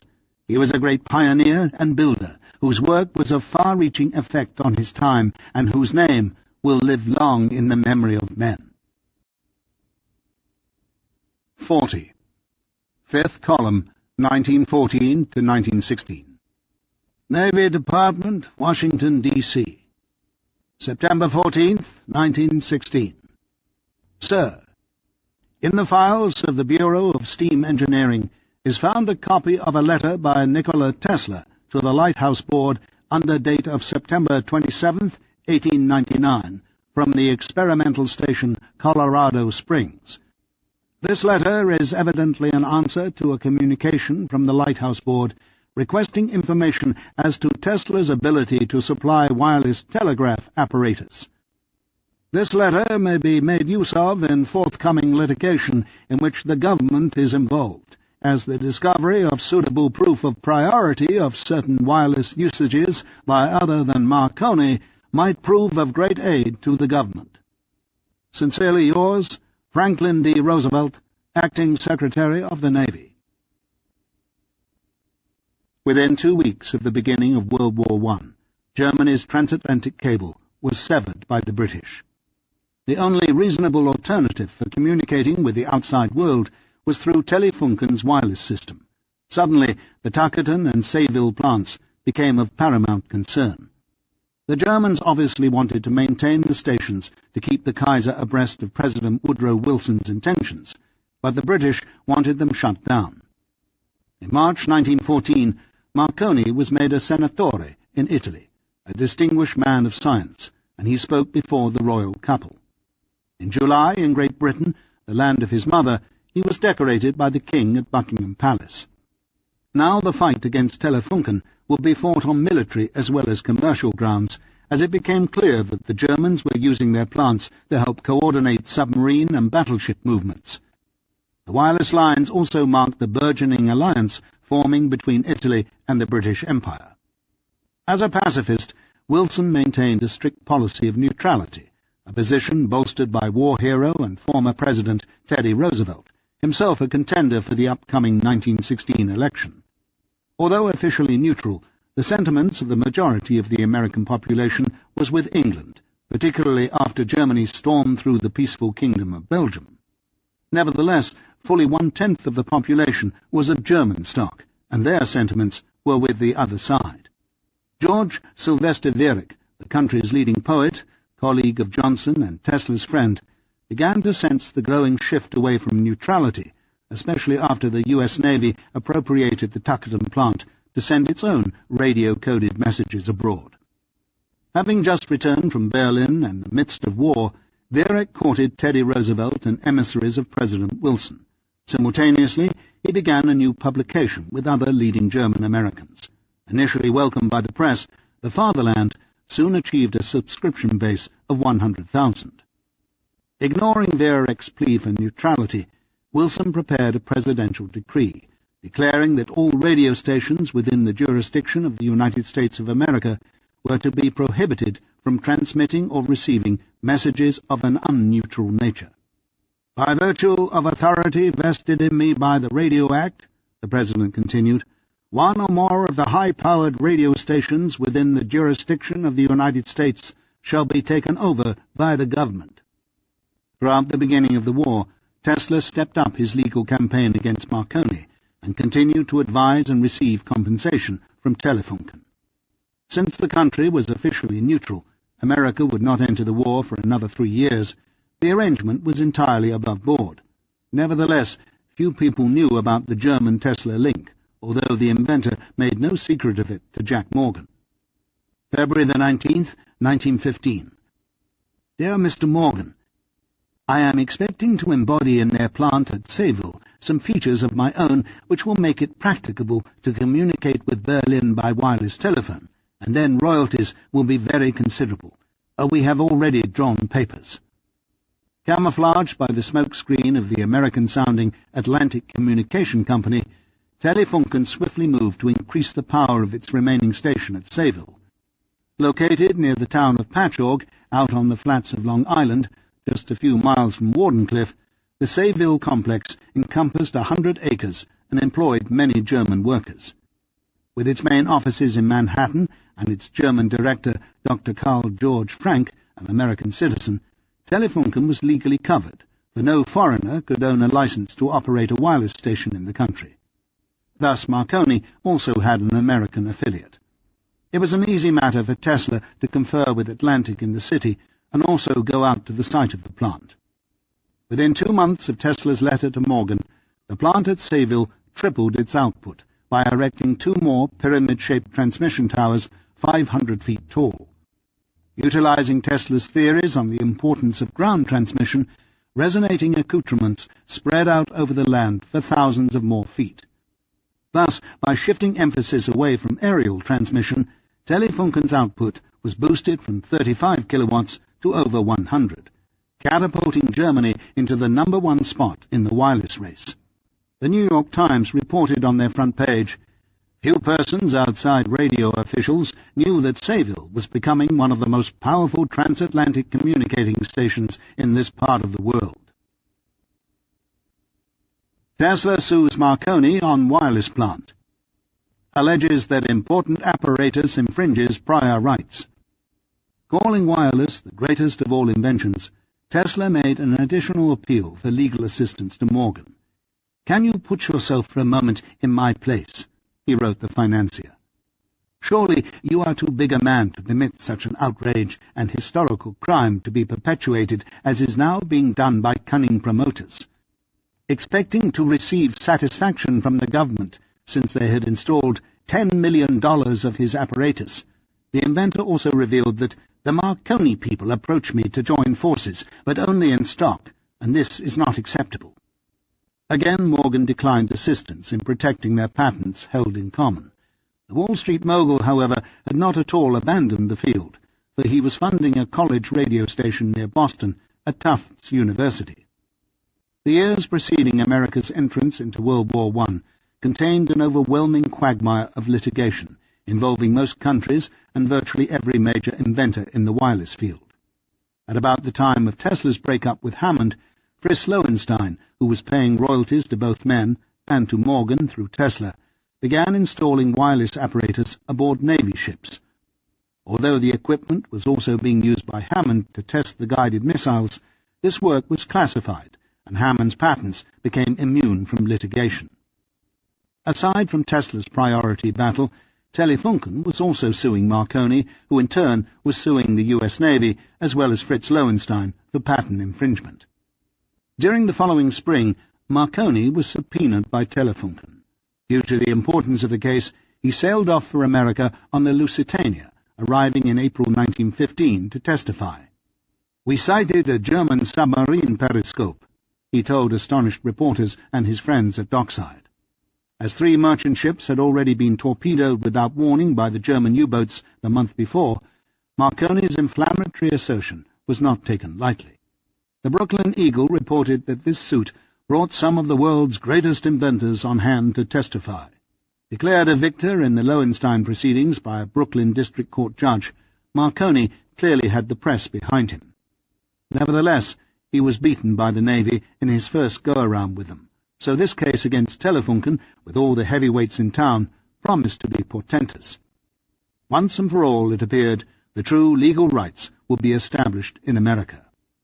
Aside from Marconi, there was, for the defense, Columbia professor Mikhail Pupin, whose testimony was even quoted in papers in California. With braggadocio, Pupin declared, "I invented wireless before Marconi or Tesla, and it was I who gave it unreservedly to those who followed. Nevertheless," Pupin continued, "it was Marconi's genius who gave the idea to the world, and he taught the world how to build the telegraphic practice upon the basis of this idea. As I did not take out patents on my experiments, in my opinion, the first claim for wireless telegraphy belongs to Mr. Marconi absolutely, and to nobody else." Watching his fellow Serb upon the stand, Tesla's jaw dropped so hard it almost cracked upon the floor. When Tesla took the stand for Atlantic, he came with his attorney, Drury W. Cooper, of Kerr, Page & Cooper. Unlike Pupin, who could only state abstractly that he was the original inventor, Tesla proceeded to explain in clear fashion all of his work from the years 1891 to 1899. He documented his assertions with transcripts from published articles, from the Martin text, and from public lectures, such as his well-known wireless demonstration which he had presented to the public in St. Louis in 1893. The inventor also brought along copies of his various requisite patents which he had created while working at his Houston Street lab during the years 1896 to 99. Court. What were the greatest distances between the transmitting and receiving stations? Tesla. From the Houston laboratory to West Point, that is, I think, a distance of about 30 miles. Court. Was that prior to 1901? Tesla. Yes, it was prior to 1897. Court. Was there anything hidden about the uses of your equipment, or were they open so that anyone could use them? Tesla. There were thousands of people, distinguished men of all kinds, from kings and greatest artists and scientists in the world down to old chums of mine, mechanics, to whom my laboratory was always open. I showed it to everybody. I talked freely about it.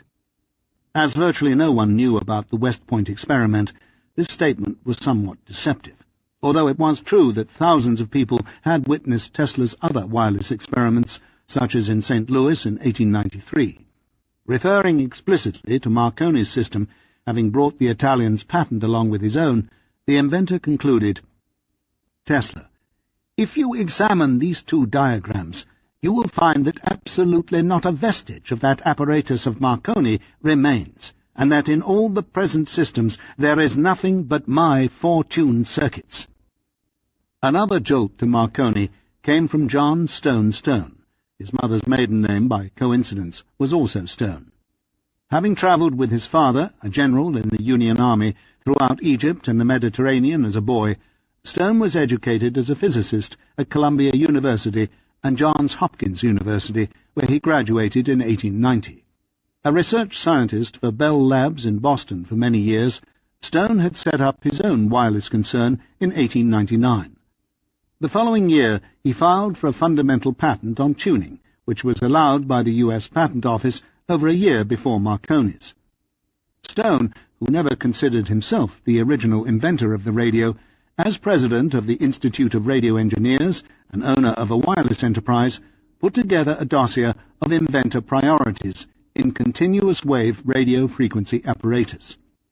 He wanted to determine for himself the etiology of the invention. Adorned in a formal suit, silk ascot, high-starched collar, and pince-nez attached by a ribbon to his neck, the worldly aristocrat took the stand. Marconi, receiving his inspiration from Hertz and Righi, was impressed with the electric radiation aspect of the subject, and it was a long time before he seemed to appreciate the real role of the Earth, though he early recognized that the connection of his oscillator to the Earth was of very material value. Tesla's electric earth waves explanation was the more serviceable in that it explained how the waves were enabled to travel over and around hills, and were not obstructed by the sphericity of the Earth's surface, while Marconi's view led many to place an altogether too limited scope to the possible range of transmission.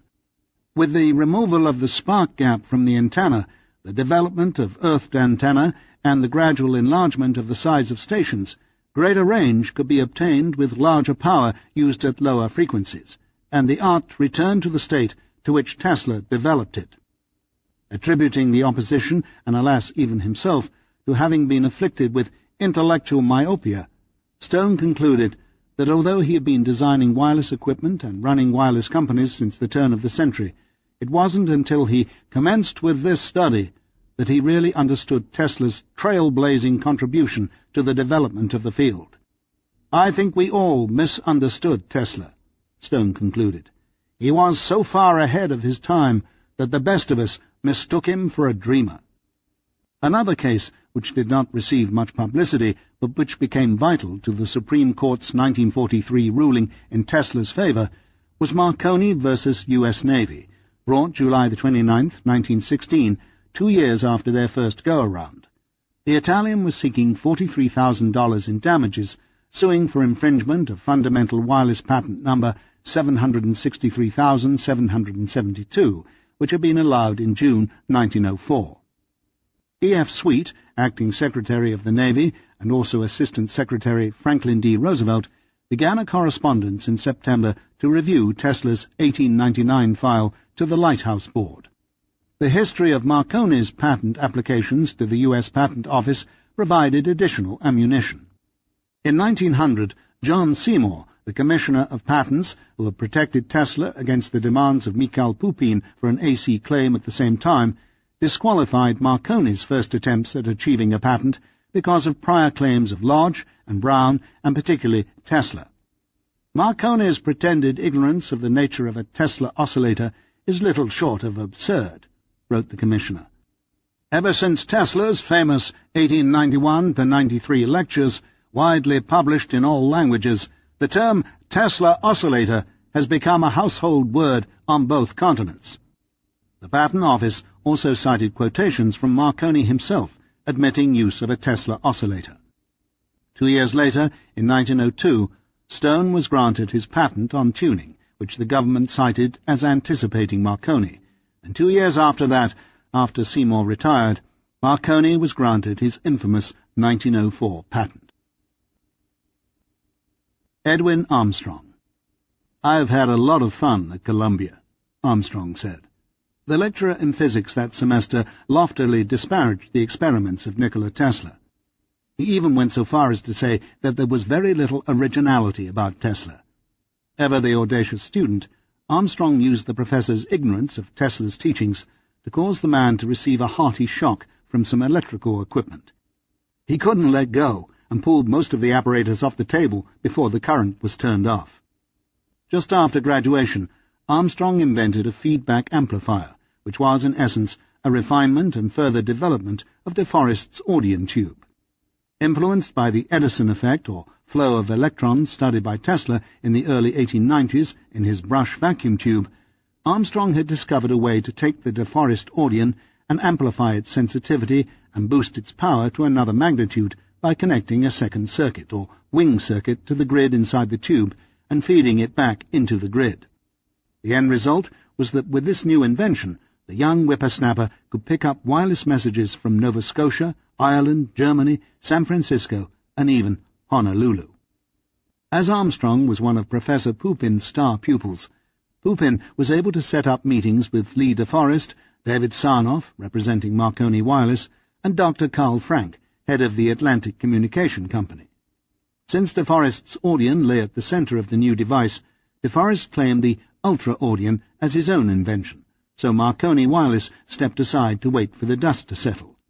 Frank, on the other hand, had Armstrong put the equipment into the wireless plant at Sayville and paid him a royalty of $100 per month. Destined to invent AM and FM radio and a nonconformist by nature, this new wizard on the block had come upon his 1912 discovery because he had rejected the inferior Marconi spark gap apparatus that most of his wireless buddies were still playing with, and, like Stone, plunged himself into the continuous wave technology developed by Tesla. With Professor Pupin training many of the new breed of electrical engineers, it is no wonder that few of them would have the gumption of an Armstrong to see that Marconi's success was based on the work of another, and furthermore, that Marconi succeeded in spite of the fact that he only partially understood what Tesla had attempted. Blinded by the Hertzian spark gap research, Marconi spread his myopic vision through Pupin to the vast hordes of researchers in the field of wireless. And this policy has continued to this day. With Marconi's highly visible early success, large-scale wireless enterprise, and Nobel Prize on his side of the balance, it became much easier to credit him with the discovery. The ongoing Great War served to further cloud the issue, as the important legal battle between Atlantic Cable Company, Telefunken, and Marconi Wireless was abandoned before it was resolved. Due to the dangers that existed on the high seas and the rumours that the Germans were out for Marconi's head, the Senatore did not sail back on the Lusitania. He returned on the St. Paul with a disguised identity and under an assumed name. Marconi set sail as the new head of the AIEE, John S. Stone, was honoured at a dinner attended by a potpourri of leaders in the industry. Guests included Lee DeForest, who was about to receive $250,000 for sale of his patents to AT&T, J. A. White, editor of Wireless magazine, David Sarnoff, on the verge of launching his radio empire, Rudolf Goldschmidt, the force behind the Tuckerton plant, A. E. Kennelly, Fritz Lowenstein, who was about to earn $150,000 from AT&T for one of his inventions, and Nikola Tesla, who stood between DeForest and Lowenstein for an official photograph. A fortnight later, in May 1915, a German submarine torpedoed the Lusitania, killing 1,134 persons.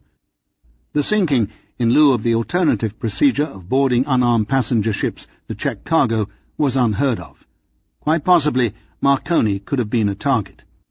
However, the Germans used as their reason the cargo of armaments on board headed for Great Britain.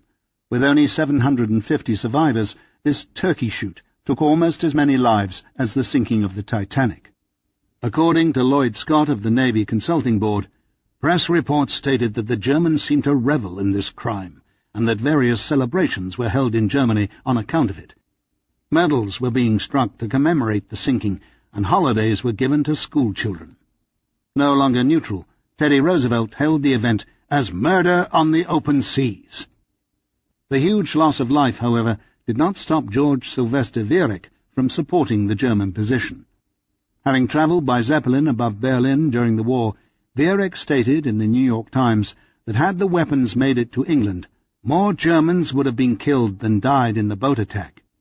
Viereck's callous argument inflamed the populace against him. The former renowned poet was now hailed as a venom-bloated toad of treason. The enemy seemed within. German spies were everywhere. Reports started filtering in that the Germans were creating a secret submarine base around islands off the coast of Maine. It was also alleged that the broadcasting station out at Sayville was not merely sending neutral dispatches to Berlin, but also coded messages to battleships and submarines. As Tesla just a few months earlier had boasted to Morgan that he was working for the Germans, and with the Times reporting on their front page that Grand Admiral von Tirpitz was contemplating a more vigorous campaign against freight ships and planning a secret base on this side of the Atlantic, it was quite possible that the inventor became tainted with a smattering of venom-bloated toad's blood. On July 2nd, 1915, the Senate chambers in Washington were rocked by a terrorist bomb. The following day, the fanatic who planted it, Frank Holt, a teacher of German from Cornell University, walked into Jack Morgan's Long Island home, toting a 6-gun in each hand. With his wife and daughter leaping at the assailant, Morgan charged forward. Shot twice in the groin, Morgan was able, with the help of his fearsome wife, to wrestle the guns from the man and get him arrested. Recuperating at the hospital, the hero received a get-well letter from Nikola Tesla. When questioned, Holt claimed he had not planned to kill the Wall Street monarch. He only wanted the financier to stop the flow of arms to Europe. A few days later, as Morgan recovered quickly and fired all German and Austrian workers from his office, the self-righteous pacifist committed suicide in his jail cell. His secret had been unveiled. Holt's real name was Dr. Erich Münter. He was a former German teacher from Harvard who had disappeared after murdering his wife with poison in 1906. A week later, on Tesla's 59th birthday, the Times reported that not only were the Germans dropping bombs over London from Zeppelins, they were also controlling air torpedoes by means of radiodynamics. Fired from Zeppelins, the supposed German aerial torpedoes can theoretically remain in the air 3 hours and can be controlled from a distance of 2 miles.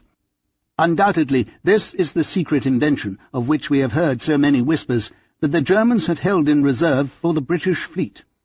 Although it seemed as if Tesla's devil automata had come into being, as the wizard had predicted a decade before, Tesla himself announced to the press that the news of these magic bombs cannot be accepted as true, though they reveal just so many startling possibilities.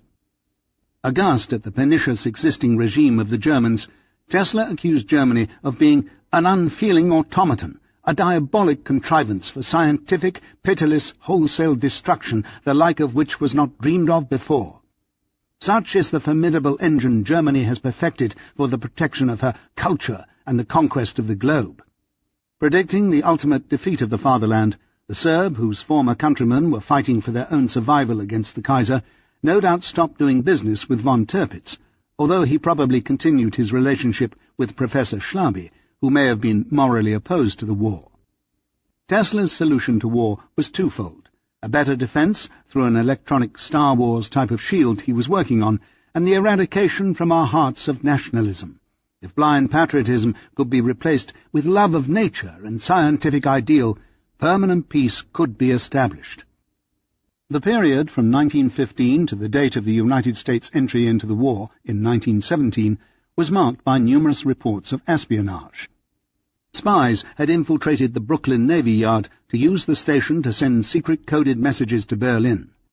Through Richard Funt, head of the Sayville plant, they had also installed equipment on the roof of 111 Broadway, the building that housed Telefunken's offices. Shortly after America's entrance into the war, Tesla informed Scherf that Lieutenant Emil Myers, who ran the Tuckerton operation, had been placed in a detention camp in Georgia, suspected of spying. Thus the monthly stipend from Telefunken had come to an abrupt end. The Secretary of the Navy, whose job it became to take over all wireless stations, was Josephus Daniels. His assistant was Franklin Delano Roosevelt. In the summer of 1915, Daniels, who was actively monitoring Jack Hammond's work, had read a recent interview with Thomas Alva Edison. Impressed with the contents, the Secretary called Edison and set up a meeting with the idea of creating an advisory board of inventors. The hope was that should the country go to war, a civilian think tank, much like the one created in Great Britain, could be created. Great Britain's consulting board included J.J. Thomson, W.H. Bragg, Sir William Crookes, Sir Oliver Lodge, and Ernest Rutherford. Edison, who himself had received death threats from the Fifth Column, became president of this naval consultant board. Working with Franklin Roosevelt, Edison appointed numerous inventors to various positions, including Gano Dunn, Reginald Fessenden, Benjamin Lamb, Irving Langmuir, R.A. Millikan, Mikhail Pupin, Charles S. Scott, Elmer Sperry, Frank Sprague, and Elihu Thomson. The journalist Waldemar Kempfert was also included because of his writing prowess. It is possible that Tesla's link to Telefunken was the reason his name was not on the list, although many other inventors were also excluded, for example Hammond, Stone, and De Forest. Tesla also was not one to work again for Thomas Edison. Tesla's work, however, was obviously vital to the government. With President Wilson allowing his advisor, Colonel William House, to set up a secret fund for Hammond to advance the Tesla inventions, Tesla himself slipped into a more surreptitious realm. 41. The Invisible Audience, 1915 to 1921.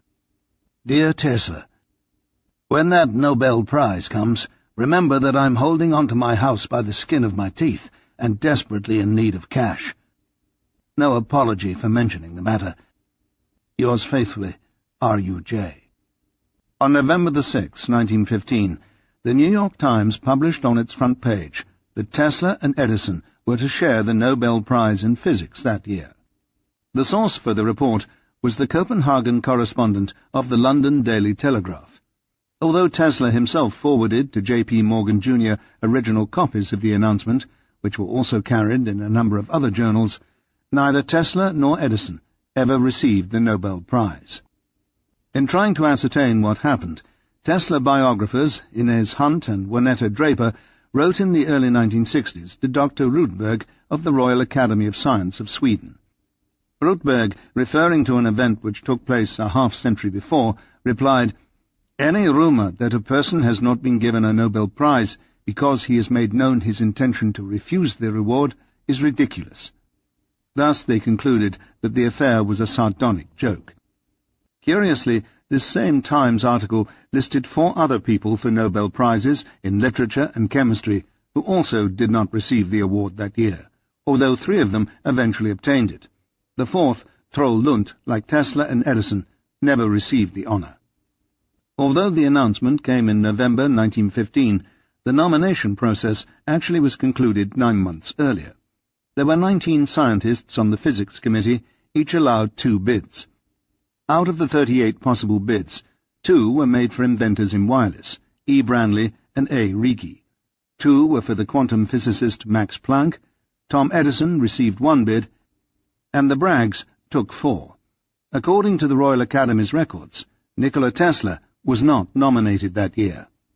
However, 2 bids, numbers 33 and 34, were missing from their files. A week after the Times announcement, on November the 14th, Stockholm announced that Professor William H. Bragg and his son would share the award in physics. The man who nominated Edison, Henry Fairfield Osborn, president of Columbia University, who 20 years before had awarded Tesla an honorary doctorate, apologized to the committee for offering up Edison's name.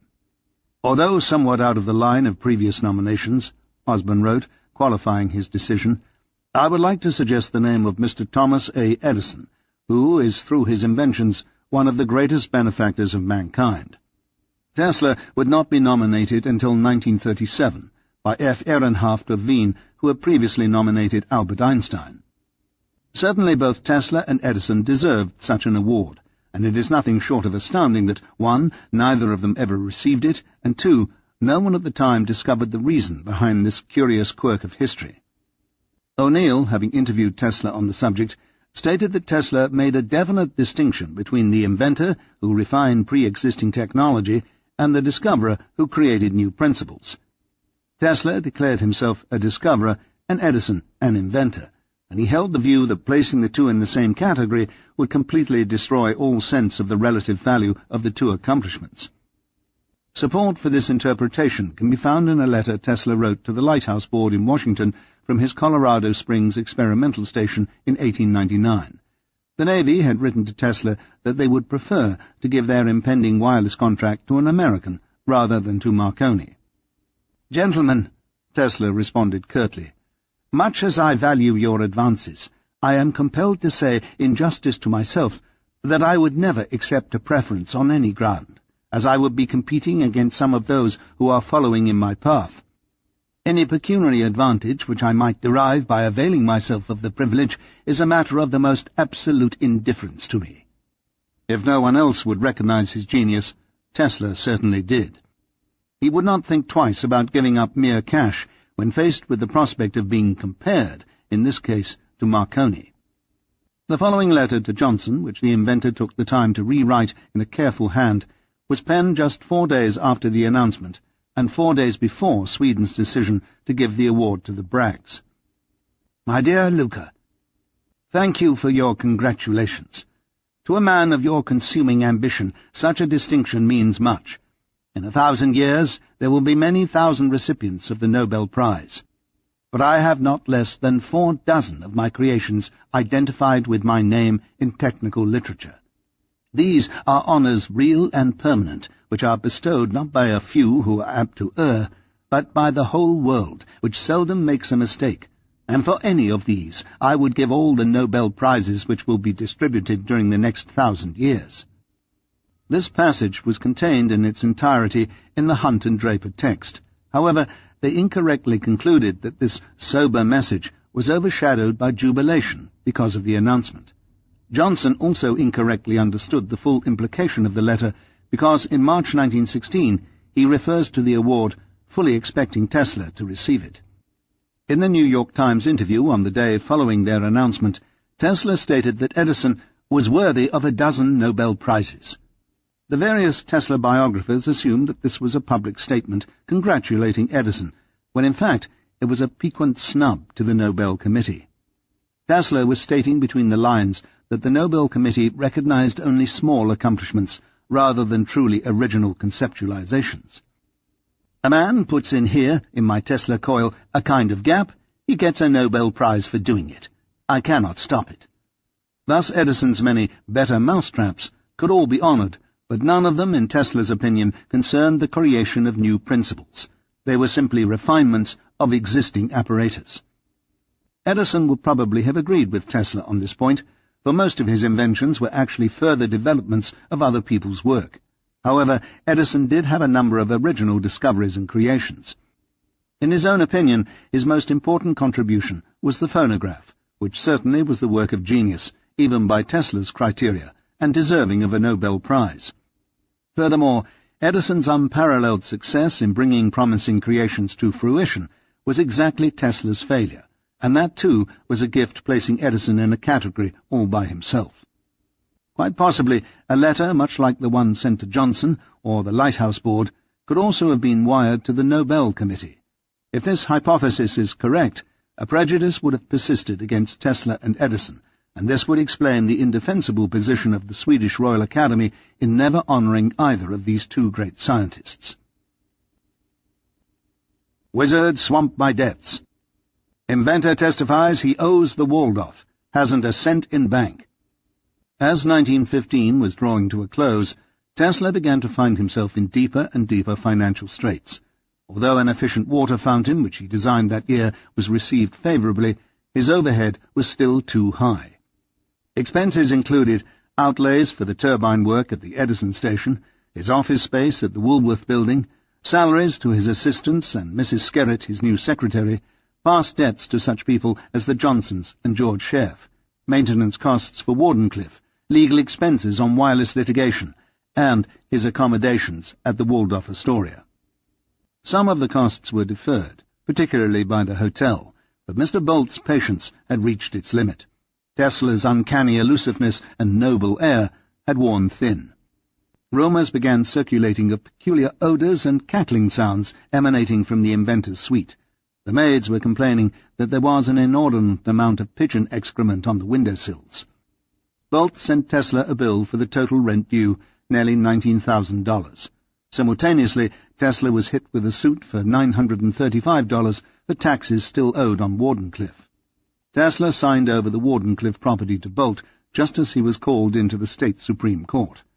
Before Justice Finch, the inventor revealed that he possessed no real estate or stocks, and that his belongings, all told, were negligible. Under oath, Tesla revealed that he lived at the prestigious Waldorf mostly on credit, that his company had no assets, but is receiving enough royalties on patents to pay expenses, and that most of his patents were sold or assigned to other companies. When asked if he owned an automobile or horses, the inventor responded no. "Well, haven't you got any jewelry?" "No jewelry. I abhor it." This embarrassing article was published for all to see in the World. Yet, as was his custom with any article about himself, the inventor had his secretary paste the mea culpa in the latest volume of press clippings.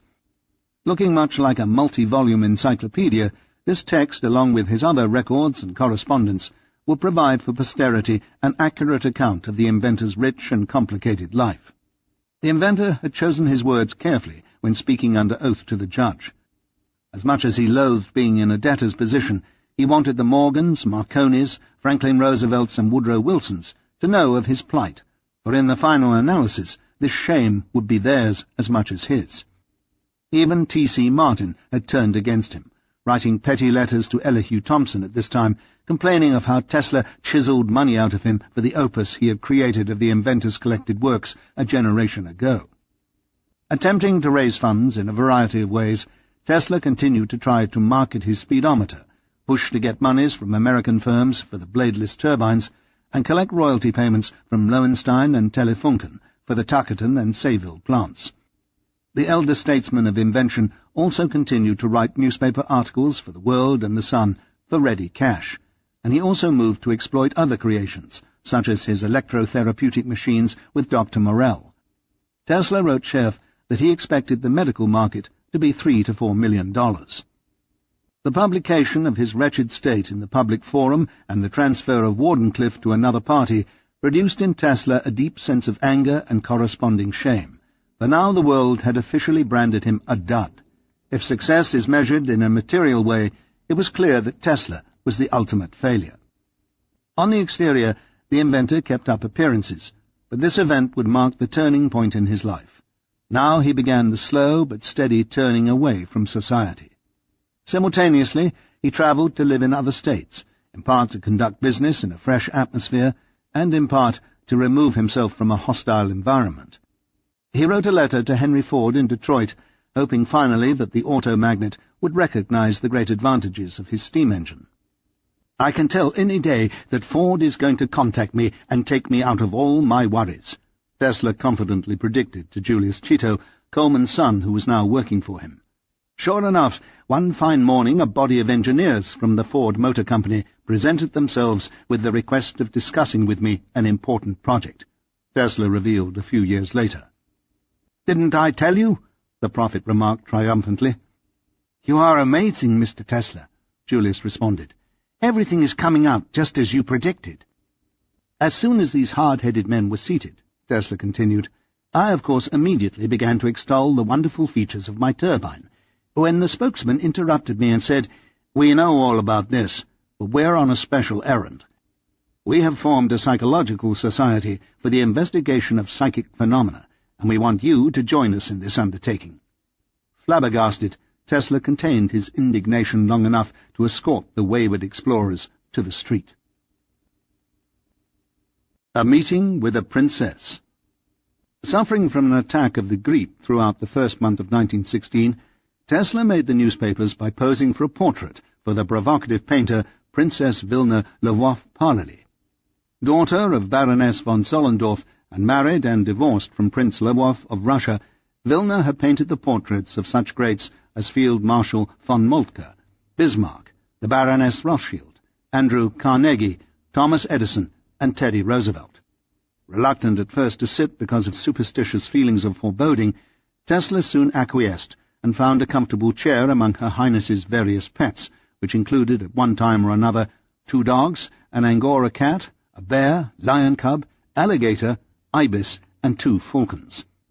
Recently kicked out of the plaza for unpaid bills totaling $12,000, perhaps the princess shared a good laugh with the Serbian nobleman, who himself was in a similar predicament. The painting was reproduced in Electrical Experimenter in 1919, and once again on the cover of Time for Tesla's 75th birthday in 1931. This time period also saw the arrival of Tesla's sister's son, Nicholas Tebeyevich, himself an inventor who wanted to work as Tesla's assistant. Apparently Tesla was unable to spend much time with his nephew. Feeling rebuked, Tebeyevich turned to the local Serbian community, where he found a willing Professor Mikhail Pupin, who took the lad under his wing and on a tour of the city. Tebeyevich endeared himself to the great professor, and they became friends. Tebeyevich would come to develop in the 1920s and 1930s the hypoid gear and several sophisticated improvements in steering for the automotive industry. Working with mathematical principles, this inventor designed an elegant way to lower the drive shaft, running from the motor to the rear axle, nearly a foot. This advance enabled running boards to be eliminated, thereby allowing the car to become more streamlined. Simultaneously, it earned Tebeyevich a tidy sum. Moving to Detroit in the late 1920s, Tebeyevich continued to correspond with Uncle Nicky, who also came to visit around the time of the Great Depression. In February, Tesla received a letter from ardent admirer John Jack O'Neill, who was now working as a news correspondent for a Long Island daily and about to transfer jobs to the Herald Tribune. The young man reminded him of their 1907 encounter in the subway and enclosed the following poem. To Nikola Tesla, as an infinitesimal tribute to the inventor's greatness. Most glorious man of all ages, thou wert born to forecast greater days, where the wonders thy magic presages shall alter our archaic ways. Your coils with their juice oscillating sent electrical surges through the earth, sent great energies reverberating from the centre to the outermost girth. Is thy mind a power omnipresent that fathoms the depth of all space, that speaks to an adolescent, the future triumphs of the race? Tesla sent the youngster a letter in return, thanking him heartily, although your opinion of me is immensely exaggerated. Enigmatically, he also suggested that O'Neill write a poem for J. Pierpont Morgan, one man today on whom the world is depending more than any other. Should O'Neill do this, it might be instrumental in putting him in possession of a cheque. Considering that Pierpont was dead, this was a rather peculiar recommendation. The Edison Medal. Were we to seize and to eliminate from our industrial world the results of Mr. Tesla's work, the wheels of industry would cease to turn, our towns would be dark, our mills would be dead and idle. Yes, so far-reaching is this work that it has become the warp and woof of industry. B.A. Berendt, 1917. To those with eyes for the truth, Tesla's state of crisis cut deep. One engineer in particular, Bernard A. Berendt, the Swiss émigré who had refused to testify against him during the malevolent AC patent litigation days, felt the urgency to act.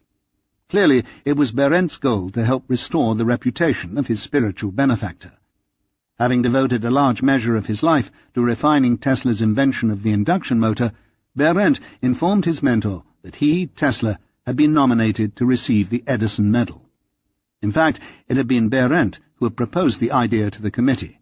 Winners from the past had included Alexander Graham Bell, Elihu Thomson, and George Westinghouse. That Tesla would be nominated by an organization dwelling under the banner of Edison's name was shocking enough to the brooding Serb. Edison himself must have allowed the presentation to be made. It does not appear that Edison, having just turned 70, was plagued by the reciprocal feeling of animosity that Tesla exhibited. It is more likely that the thought of giving Tesla the medal brought a broad smirk to the Menlo Park wizard's visage.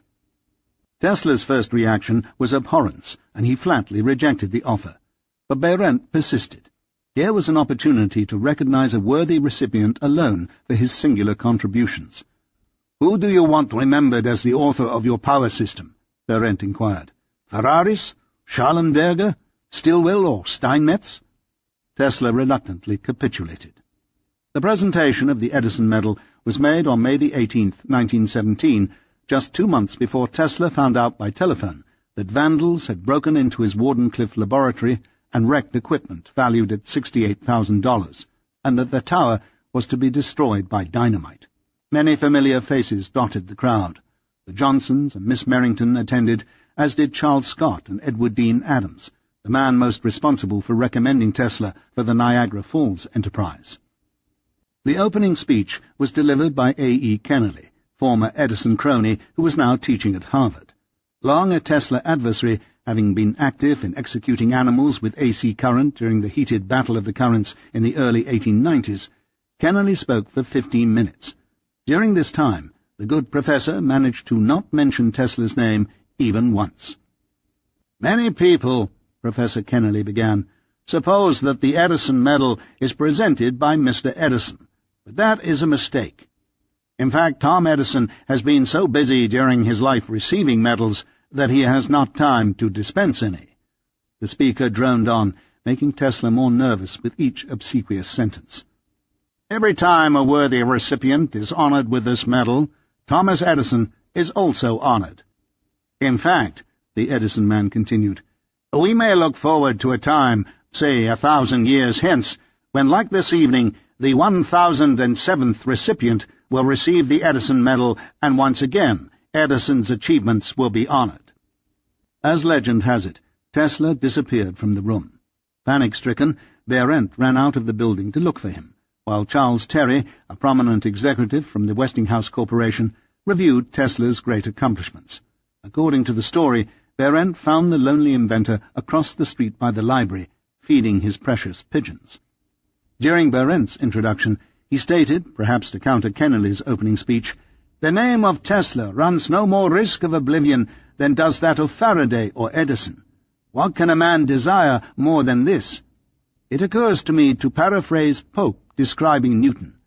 "Nature and nature's laws lay hid in night.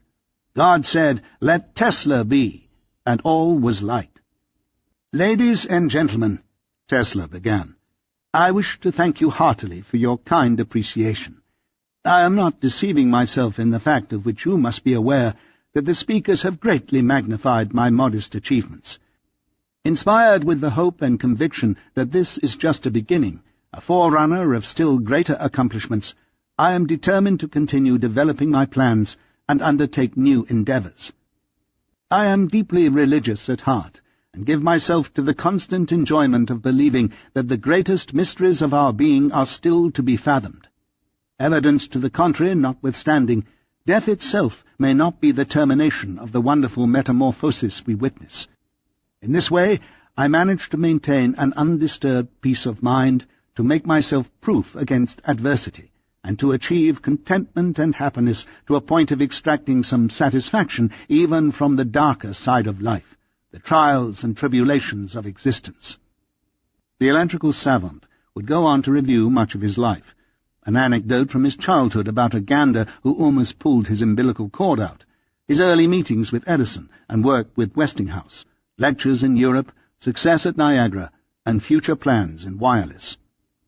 "I have fame and untold wealth, more than this," the inventor concluded, "and yet how many articles have been written in which I was declared to be an impractical, unsuccessful man, and how many poor, struggling writers have called me a visionary. Such is the folly and short-sightedness of the world."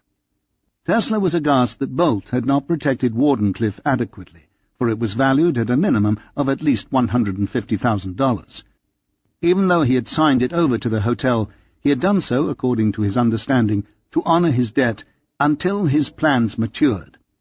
As the property, when completed, would yield $20,000 to $30,000 a day, Tesla was simply flabbergasted that Bolt would move to destroy the place.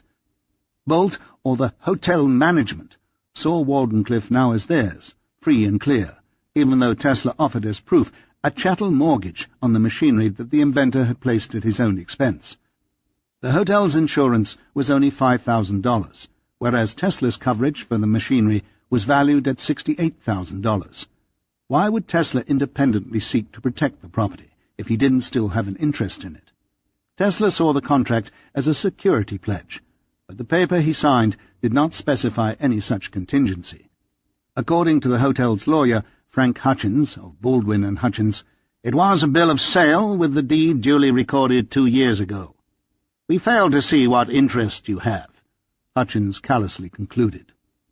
Storming into their offices on Pine Street, Tesla demanded to find out firsthand what was to happen. "You will have to ask Smiley Steel Company. They are the ones in charge of salvage operations." J.B. Smiley informed Tesla that indeed the tower was to be taken down, its parts sold to cover outstanding debts. "A great wrong has been done," the inventor wrote in reply, "but I am confident that justice will prevail." "Pay no attention to Tesla whatsoever, but proceed immediately with wrecking as contracted," Smiley told his wrecking crew after conferring with Hutchins. Waldorf Astoria Hotel Company, July the 12th, 1917. Gentlemen, I have received reports which have completely dumbfounded me, all the more so as I am now doing important work for the government with a view of putting the plant to a special use of great moment. I trust that you will appreciate the seriousness of the situation, and will see that the property is taken good care of and that all apparatus is carefully preserved. Very truly yours, N. Tesla. The wizard decided that the only way to save Wardenclyffe was to extol its virtues as a potential defensive weapon for the protection of the country. Capitalizing on the excellent Nobel Prize publicity, the inventor once again strained the reader's credulity with another startling vision. Tesla's new device like bolts of Thor. He seeks to patent wireless engine for destroying navies by pulling a lever. To shatter armies also. Nikola Tesla, the inventor, winner of the 1915 Nobel Physics Prize, has filed patent applications on the essential parts of a machine, the possibilities of which test a layman's imagination and promise a parallel to Thor's shooting thunderbolts from the sky to punish those who have angered the gods. Dr. Tesla insists there is nothing sensational about it. It is perfectly practicable to transmit electrical energy without wires and produce destructive effects at a distance. I have already constructed a wireless transmitter which makes this possible. 10 miles or 1,000 miles, it will be all the same to the machine, the inventor says. Straight to the point on land or on sea, it will be able to go with precision, delivering a blow that will paralyze or kill as it is desired. A man in a tower on Long Island could shield New York against ships or army by working a lever, if the inventor's anticipations become realizations. Tesla would not draw up an official paper on the particle beam weapon or death ray for another 20 years, yet it is clear that he had conceived the machine by this time, probably creating prototypes as far back as 1896, when he was bombarding targets with Röntgen rays. In a serious plight, with nowhere else to turn, the inventor contacted Morgan once again to ask for assistance. This was his last chance to protect his wireless patents and save the tower. "Words cannot express how much I have deplored the cruel necessity which compelled me to appeal to you again," the inventor explained, but it was to no avail. He still owed Jack $25,000 plus interest.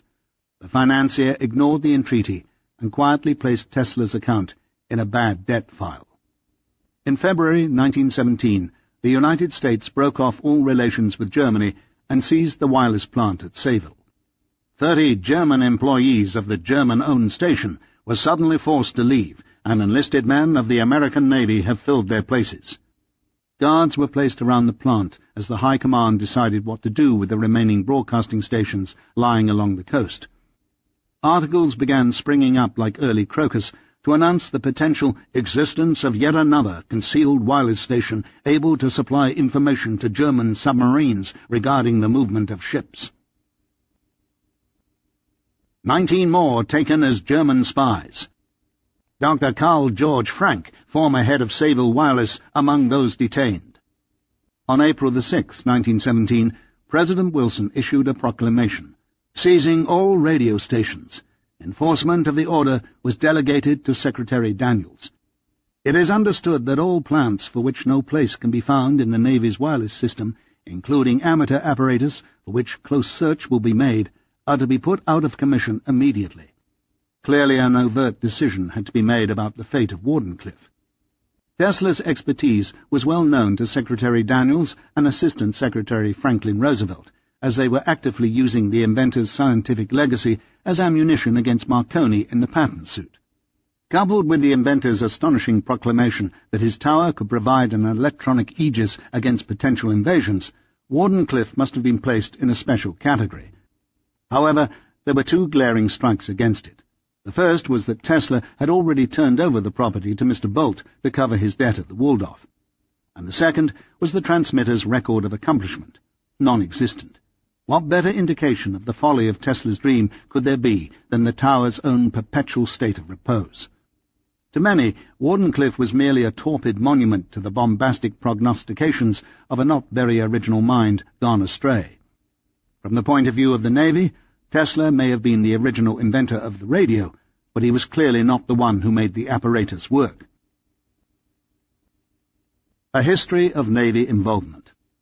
In 1899, the U.S. Navy, via Rear Admiral Francis J. Higginson, requested Tesla to place a system of wireless telegraphy upon light vessel number 66 on Nantucket Shoals, Massachusetts, which lies 60 miles south of Nantucket Island.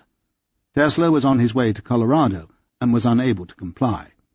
Moreover, the Navy did not want to pay for the equipment, but rather wanted Tesla to lay out the funds himself.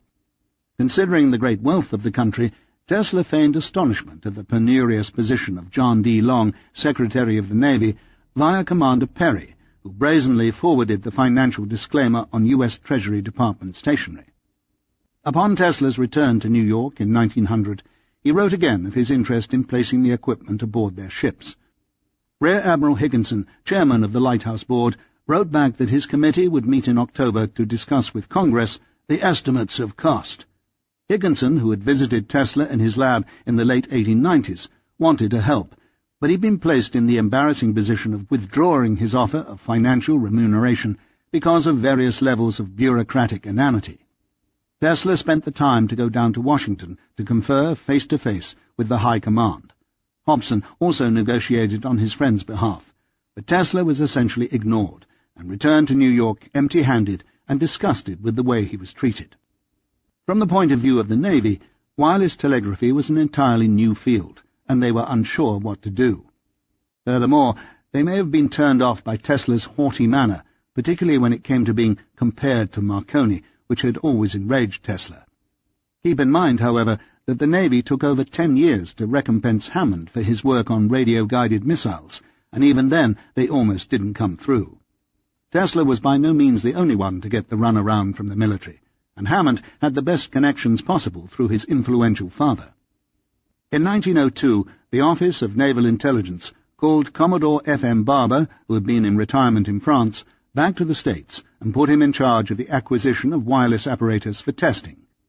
Although still taking a frugal position, the Navy came up with approximately $12,000 for the purchase of wireless sets from different European companies. Orders were placed with Schlaby-Arco and Brown Siemens Hulske of Germany and Popov, Ducretet and Rochefort of France. Bids were also requested from De Forest, Fessenden and Tesla in America and Lodge Muirhead in England. Marconi was excluded because he arrogantly coveted an all-or-nothing deal. Fessenden was angry with the Navy for obtaining equipment outside the United States, and so did not submit a bid. Tesla was probably too upset with his treatment from the past and too involved with Wardenclyffe, which was under active construction at that time, to get involved, and so the Navy purchased additional sets from De Forest and Lodge Muirhead. In 1903, a mock battle with the North Atlantic Fleet was held 500 miles off the coast of Cape Cod. With the White Squadron, commanded by Rear Admiral J.H. Sands, and the Blue Squadron by Rear Admiral Higginson, Tesla's ally, the use of wireless played a key role in determining the victor.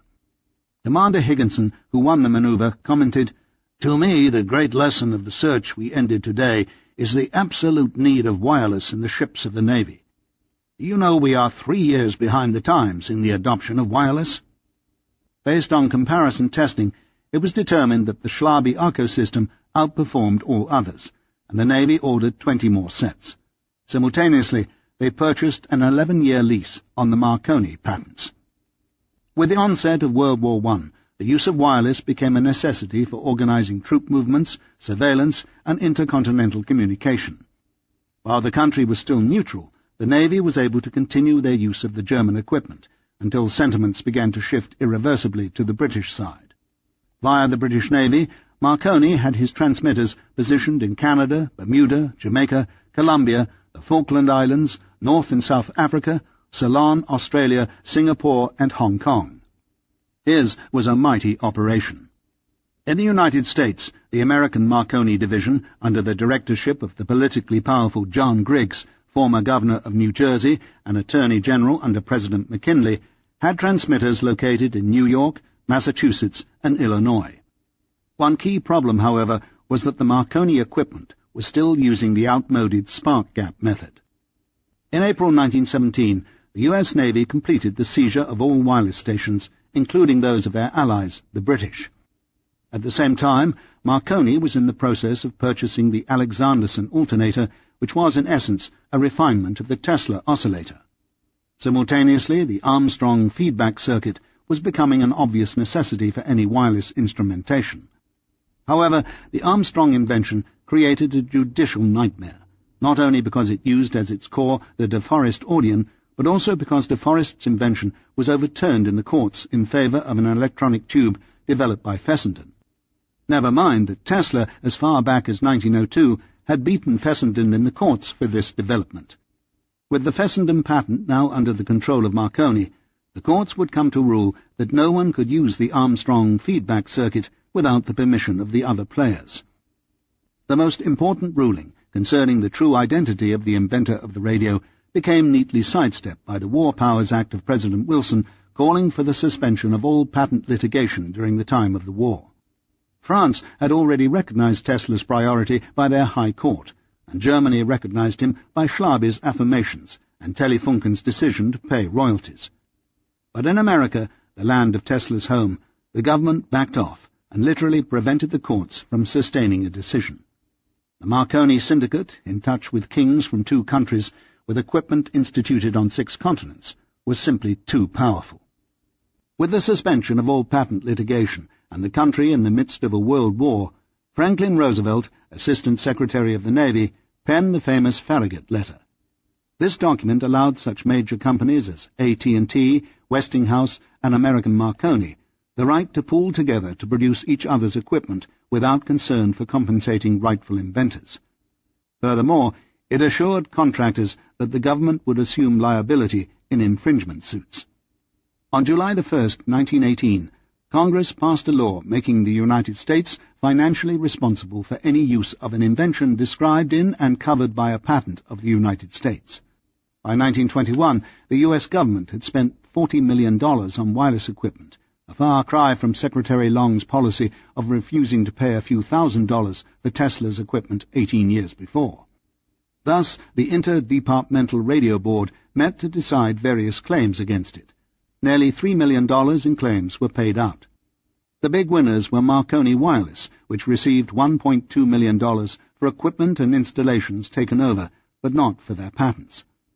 International Radio Telegraph received $700,000, AT&T $600,000, and Edwin Armstrong $89,000.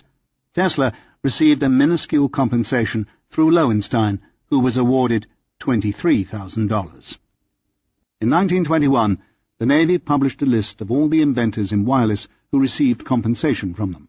The list contained only patents granted after 1902. Inventors included Blockman, Brown, Blondell, De Forest, Fuller, Harneman, Logwood, Meissner, Randall, Paulson, Schiessler, von Arco, and Watkins. Note that both Tesla's and Marconi's names are missing. Marconi's could be missing either because his patents had lapsed, or, more likely, because they were viewed as invalid from the point of view of the government. In the case of Tesla, all of his 12 key radio patents had expired and were now common property. However, Tesla had renewed one fundamental patent in 1914, and this should have been on the list, as should have Armstrong's feedback patent. Radio Corporation of America. The U.S. government, through Franklin Roosevelt, knew that Marconi had infringed upon Tesla's fundamental patents. They knew the details of Tesla's rightful claims through their own files and through the record at the Patent Office. In point of fact, it was Tesla's proven declaration which was the basis and central argument that the government had against Marconi when Marconi sued in the first place, and it was this same claim and the same Navy Lighthouse Board files that would eventually be used by the U.S. Supreme Court to vindicate Tesla 3 months after he died, nearly 25 years later in 1943. Rather than deal with the truth, and with a difficult genius whose present work appeared to be in a realm above and beyond the operation of simple radio telephones and wireless transmitters, Roosevelt, Daniels, President Wilson, and the U.S. Navy, in the midst of war, took no interest in protecting Tesla's tower. In July 1917, Tesla packed his bags and said goodbye to the Waldorf Astoria. Having lived there for nearly 20 years, he talked George Bolt, Jr. into allowing him to keep a large part of his personal effects in the basement of the hotel until he found a suitable place for transferring them. "I was sorry to hear about your father," Tesla told the new manager, George Bolt Sr. having died just a few months before. Preparing to move to Chicago to work on his bladeless turbines, Tesla was invited to the Johnsons for a farewell dinner. Robert was now directing the affairs of the American Academy of Arts and Letters, an organization which counted among its ranks Daniel Chester French, Charles Dana Gibson, Winslow Homer, Henry James and his brother William, Charles McKim, Henry Cabot Lodge, Teddy Roosevelt, and Woodrow Wilson. Catherine had been in bed for over a week with the grippe, but this evening was too important, and she dragged herself out of bed and put on her best gown. Dressed in a straw hat, cane, white gloves, and his favourite green suede high-tops, Tesla arrived with a large bouquet of flowers and a cheque for Johnson. "Kate's been ill," Robert managed to say before the lady of the house appeared. Taking centre stage, as she always tried to do when he was around, Kate radiated an intense glow of amorous pride as she held back the flood of tears while she chatted on and on about how crazy she was about all of her grandchildren. Taking a weekend train to Chicago, Tesla moved into the Blackstone Hotel alongside the University of Chicago. On Monday morning, the inventor hired a limousine to drop him at the headquarters of Pyle National Corporation. Having already shipped prototypes to give them a head start, he would now work at an intense pace in an entirely new setting, his goal being the perfection of his revolutionary bladeless turbines. At night, he liked to walk down the street from his hotel to the Museum of Arts and Sciences, the only building remaining from the World's Fair of 1893. There he could stand by the great columns and think back to a time when daily hundreds of thousands would stream into a magical city powered by his vision. One Saturday, in the heat of summer, he took the mile walk along Lake Michigan, past the Midway, to a series of small lakes and a park which was once the Court of Honor. There, at the entranceway to a place that once was, he found to his delight the statue of the Republic, still standing, its gold plating all worn away. With him was a letter from George Sheriff. August 20th, 1917. Dear Mr. Tesla, I was deeply grieved and shocked when I read the enclosed, but I have the supreme confidence that more glorious work will arise from the ruins. I trust that your work in Chicago is progressing to your satisfaction. Yours respectfully, George Sheriff. At the height of the world conflagration, the Smiley Steel Company's explosive expert had circled the gargantuan transmitter to place a charge around each major strut and nail the coffin shut on Tesla's dream. With the Associated Press recording the event and military personnel apparently present, the magnifying transmitter was levelled, the explosion alarming many of the Shoreham residents. And with the death of the World Telegraphy Center came the birth of the Radio Broadcasting Corporation, a unique conglomerate of private concerns under the auspices of the U.S. government. Meetings were held behind closed doors in Washington between President Wilson, who wanted America to gain radio supremacy, Navy Secretary Daniels, his assistant Franklin Roosevelt, and representatives from GE, American Marconi, AT&T, and the Westinghouse Corporation. The J.P. Morgan and Company on the board of directors, and the Marconi patents as the backbone of the organization, RCA was formed. It would combine resources from these mega-corporations, all of which had cross-licensing agreements with each other and co-owned the company. Cross-licensing agreements also existed with the government, which also owned some wireless patents.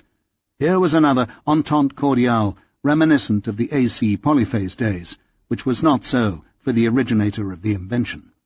It was a second major time Tesla would be carved from his creation, a secret deal probably concocted which absolved the government from paying any licensing fee to Marconi in lieu of their burying their Tesla archives. David Sarnoff, as managing director, would soon take over the reins of the entire operation. The New York Sun inaccurately reported, U.S. blows up Tesla radio tower. Suspecting that German spies were using the big wireless tower erected at Shoreham, Long Island, about 20 years ago by Nikola Tesla, the federal government ordered the tower destroyed, and it was recently demolished with dynamite. During the past month, several strangers had been seen lurking about the place. The destruction of Nikola Tesla's famous tower shows forcibly the great precautions being taken at this time to prevent any news of military importance of getting to the enemy. At the end of the war, President Wilson returned all remaining confiscated radio stations to their rightful owners. American Marconi, now RCA, of course, was the big beneficiary. In 1920, the Westinghouse Corporation was granted the right to manufacture, use, and sell apparatus covered by the Marconi patents. Westinghouse also formed an independent radio station, which became as prominent as RCA. At the end of the year, Tesla wrote a letter to E.M. Hare, president of the company, offering his wireless expertise and equipment. November 16th, 1920.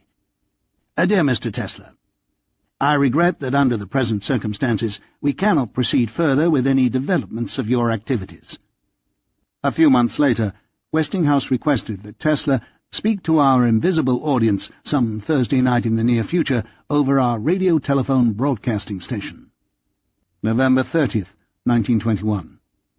Gentlemen, 21 years ago, I promised a friend, the late J. Pierpont Morgan, that my world system, then under construction, would enable the voice of a telephone subscriber to be transmitted to any point of the globe. I prefer to wait until my project is completed before addressing an invisible audience, and beg you to excuse me. Very truly yours, N. Tesla. 42. Transmutation, 1918 to 1921. I come from a very wiry and long-lived race. Some of my ancestors have been centenarians, and one of them lived 129 years. I am determined to keep up the record and please myself with prospects of great promise. Then again, nature has given me a vivid imagination. Nikola Tesla. Tesla's life work was his World Telegraphy Center. Partially materialized on the physical plane as Wardenclyffe, this was the inventor's holy grail, the key to anointment. In 1917, the project was demolished, and in that sense, so was the inventor.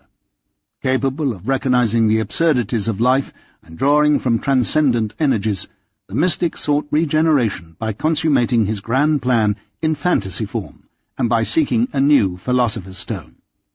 1 year earlier, when Tesla's project was at its bleakest, he had formed an alliance with one of his most ardent admirers, Hugo Gernsback, editor of Electrical Experimenter. Gernsback had first heard about Tesla when he was a child growing up in Luxembourg in the late 1890s. It was at this time that the 10-year-old came across the fantastic picture of the emblazoned electrician sending hundreds of thousands of volts through his body, and the declaration in the accompanying article that he was the grandest wizard of the age. Considered by most futurologists to be the founder and father of science fiction, Gernsback studied electronics at Bingen Technicum in Europe before immigrating to America at the age of 19 in 1903. With his mind totally captivated by the fantastic union of science and fantasy, the exuberant youth wrote a spectacular tale which took place in the year 2660, called Ralph 124 C41+, which he serialized in his new magazine Modern Electronics. Simultaneously, he also opened up Hugo Gernsback's Electro-Importing Company, an all-purpose electronics shop located under the L at Fulton Street. There, the new breed of amateur ham operators could buy whatever they wanted and browse through the biggest bunch of junk you ever saw. Gernsback's first meeting with Tesla was in 1908, when he stopped at the inventor's lab to view the new turbine. Gernsback wrote, "The door opens, and out steps a tall figure, over 6 feet high, gaunt but erect. It approaches slowly, stately. You become conscious at once that you are face to face with a personality of high order. Nikola Tesla advances and shakes your hand with a powerful grip, surprising for a man over 60. A winning smile from piercing light blue-grey eyes set in extraordinary deep sockets fascinates you and makes you feel at once at home. You are guided into an office, immaculate in its orderliness. Not a speck of dust is to be seen. No papers litter the desk. Everything just so. It reflects the man himself, immaculate in attire, orderly and precise in his every movement. Dressed in a dark frock coat, he is entirely devoid of all jewellery. No ring, stickpin, or even watch chain can be seen." In 1916, the inventor edited a consequential article for Gernsback on the magnifying transmitter. The inventor also promised to think more seriously about putting his life story down on paper. In fact, he wrote a short first draft for Scientific American, which he embellished for the Edison Medal acceptance speech. By this time, Gernsback had also secured the talents of the gifted illustrator Frank R. Paul. Destined to be the most influential science fiction artist of the 20th century, Paul was able to render the possible development of any invention from a raw idea into a picture fantasy. With a penchant for drawing futuristic scenarios such as Goliath-sized insects, spaceships orbiting planets, and a variety of humanoidian mad scientists conquering galactic empires, Paul advanced to become the premier cover artist for Electrical Experimenter and later Amazing Stories and Science Wonder Stories. He was assigned the role of completing Tesla's tower in picture form. The drawing, replete with fully functioning Wardenclyffe transmitters and Tesla wingless airfoils beaming down death rays to incoming ships, not only became a fantastic cover for Electrical Experimenter, it also became the centerpiece of the Wizard's new letterhead. As alchemist, Tesla transformed the ruins of his station into a fantastic Gernsbackian world telegraphy center, as he also transformed himself, leaving New York City to begin anew with his next major creation. Before he left in June 1917, the inventor wrote Jack Morgan, hoping, optimistically, because of new developments, to pay off his debt to the financier. In about 4 months. My big ship is still to come in, but I have now a marvelous opportunity, having perfected an invention which will astound the whole world. Cryptically, Tesla said that the invention would afford an effective means for meeting the menaces of the submarine. Whether he was talking about a long-range radar system, a remote-controlled torpedo, or some other invention is uncertain. The following month, Tesla moved to Chicago, and he stayed there through November 1918, working with Pi National on the perfection of his turbines. Here, during the day, with the slate clean, the gangly mechanic could continue to battle the demons by plunging himself into a brand-new endeavor. At night, as creative author, the cognoscenti sketched out the first draft of his expanded autobiography. Most of the time he drew from his own capital, for fear of causing difficulties with the new partners. He knew he would eventually receive compensation, because the Chicago company had signed an agreement promising cash payments and guarantees with the expiration of their option, but carrying costs were becoming a problem. To handle expenses in the interim, the inventor requested that Scherf step up the pressure on receiving royalties from the various wireless companies. His greatest source of income was probably the Waltham Watch Company, which was now in the active stage of marketing his speedometer. Even though the war was still going on, the inventor expected to receive compensation from Telefunken after the hostilities cease, even though he would have to apply to the War Trade Board under the Trading with the Enemy Act for a license to receive payment. Progress on the turbines was hampered by numerous obstacles.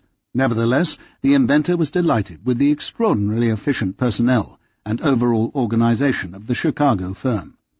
As the discs could rotate at speeds ranging from 10,000 to 35,000 RPM, the centrifugal force tended to elongate them. Thus they were subject to fatigue and ran the risk of cracking after performing for long periods of time. Perceived by skeptical engineers as fatal flaws, Tesla endeavored to hammer home the point that stress was a factor in all engines. Thus, much of the time in Chicago was spent experimenting with different alloys and inventing means for instantaneously regulating orthorotational speed and centrifugal pressure to minimize the stress factor. For instance, suppose that the steam pressure of the locomotive would vary from, say, 50 to 200 pounds. No matter how rapidly, this would not have the slightest effect on the performance of the turbine.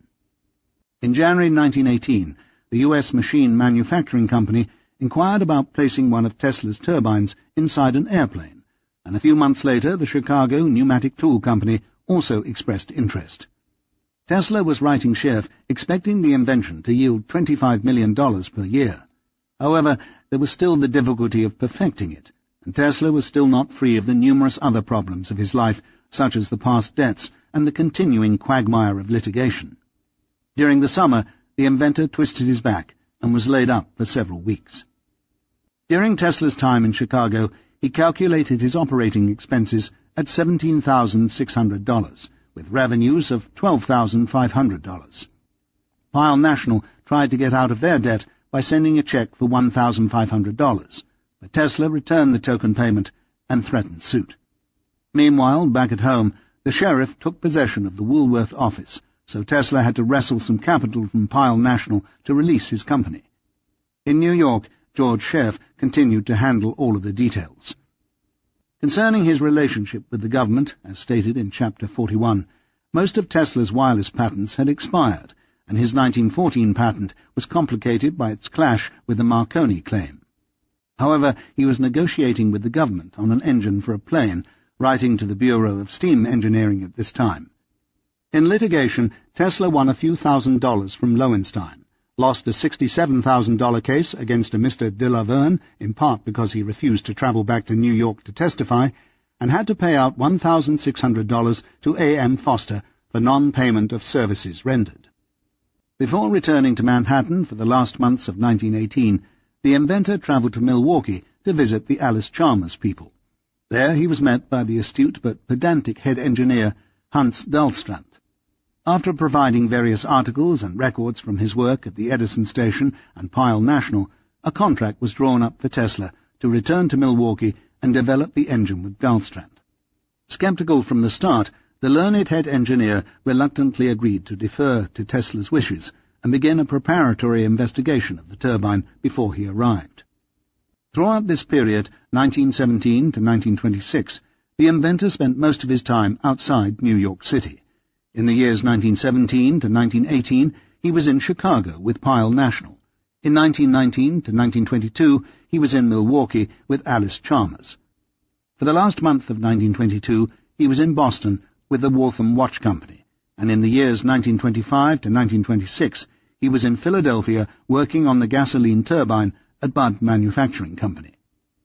Tesla also sold a motor which was used in motion picture equipment to Wisconsin Electric in 1918, and a valvular conduit or unidirectional fluid flow tube to an unspecified oil company. This last invention, which can also be called a fluid diode, could not only be used to pump oil from the ground, but also be attached to the bladeless turbine to turn it into a combustion engine. According to Tesla expert Leland Anderson, this invention is the only valving patent without moving parts. It has been used in attempts to develop micro-miniature radiation-hardened logic circuits and simple fluid computers. Waltham speedometers and automobile clocks. Every progressive automobile manufacturer is adding improvements to his car. This is why the only air-friction speedometer in the world, invented by Nikola Tesla, perfected and developed by Waltham, has won the unqualified approval of the world's great automotive engineers. You will find this instrument upon such cars as the Cunningham, Lafayette, Leach, Biltwell, Lincoln, Packard, Pierce Arrow, Renault, Rolls-Royce, Stevens-Duryea, Wills St. Clair, and others. The speedometer of instantaneous accuracy.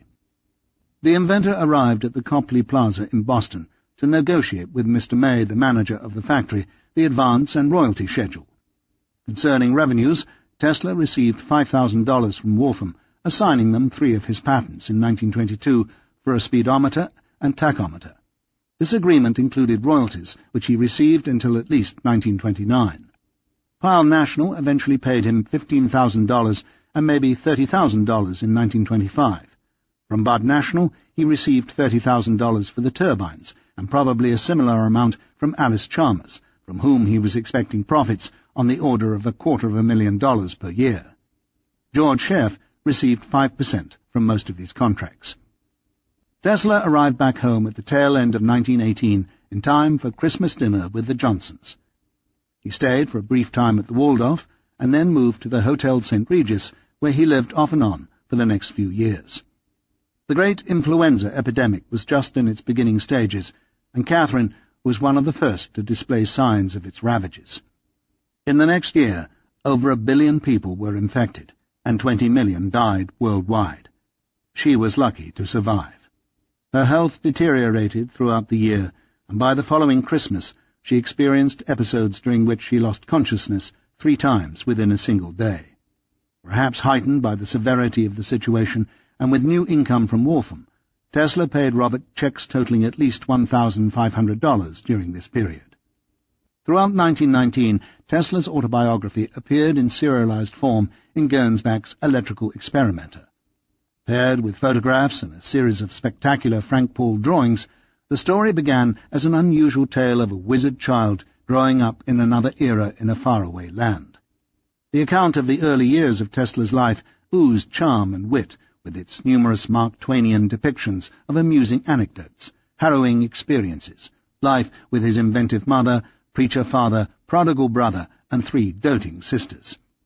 Digging deep into his past, Tesla explored the tragedy of his brother's death, how it impacted his career decision, the traumatic move away from the idyllic farm to the clutter of Gospich, his college years, engineering training in Europe before coming to America, and his early meetings with Edison, Westinghouse, and members of the Royal Society of London.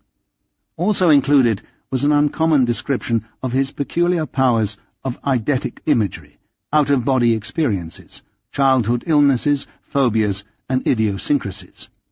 In month after month of fascinating reading, the pundit detailed the development of his ideas, his physical breakdown, and opening up of the third eye experience and accompanying revelation, which led to the development of the rotating magnetic field, his creation of the tele-automaton, work in Colorado Springs, and the grand Wardenclyffe World Wireless design.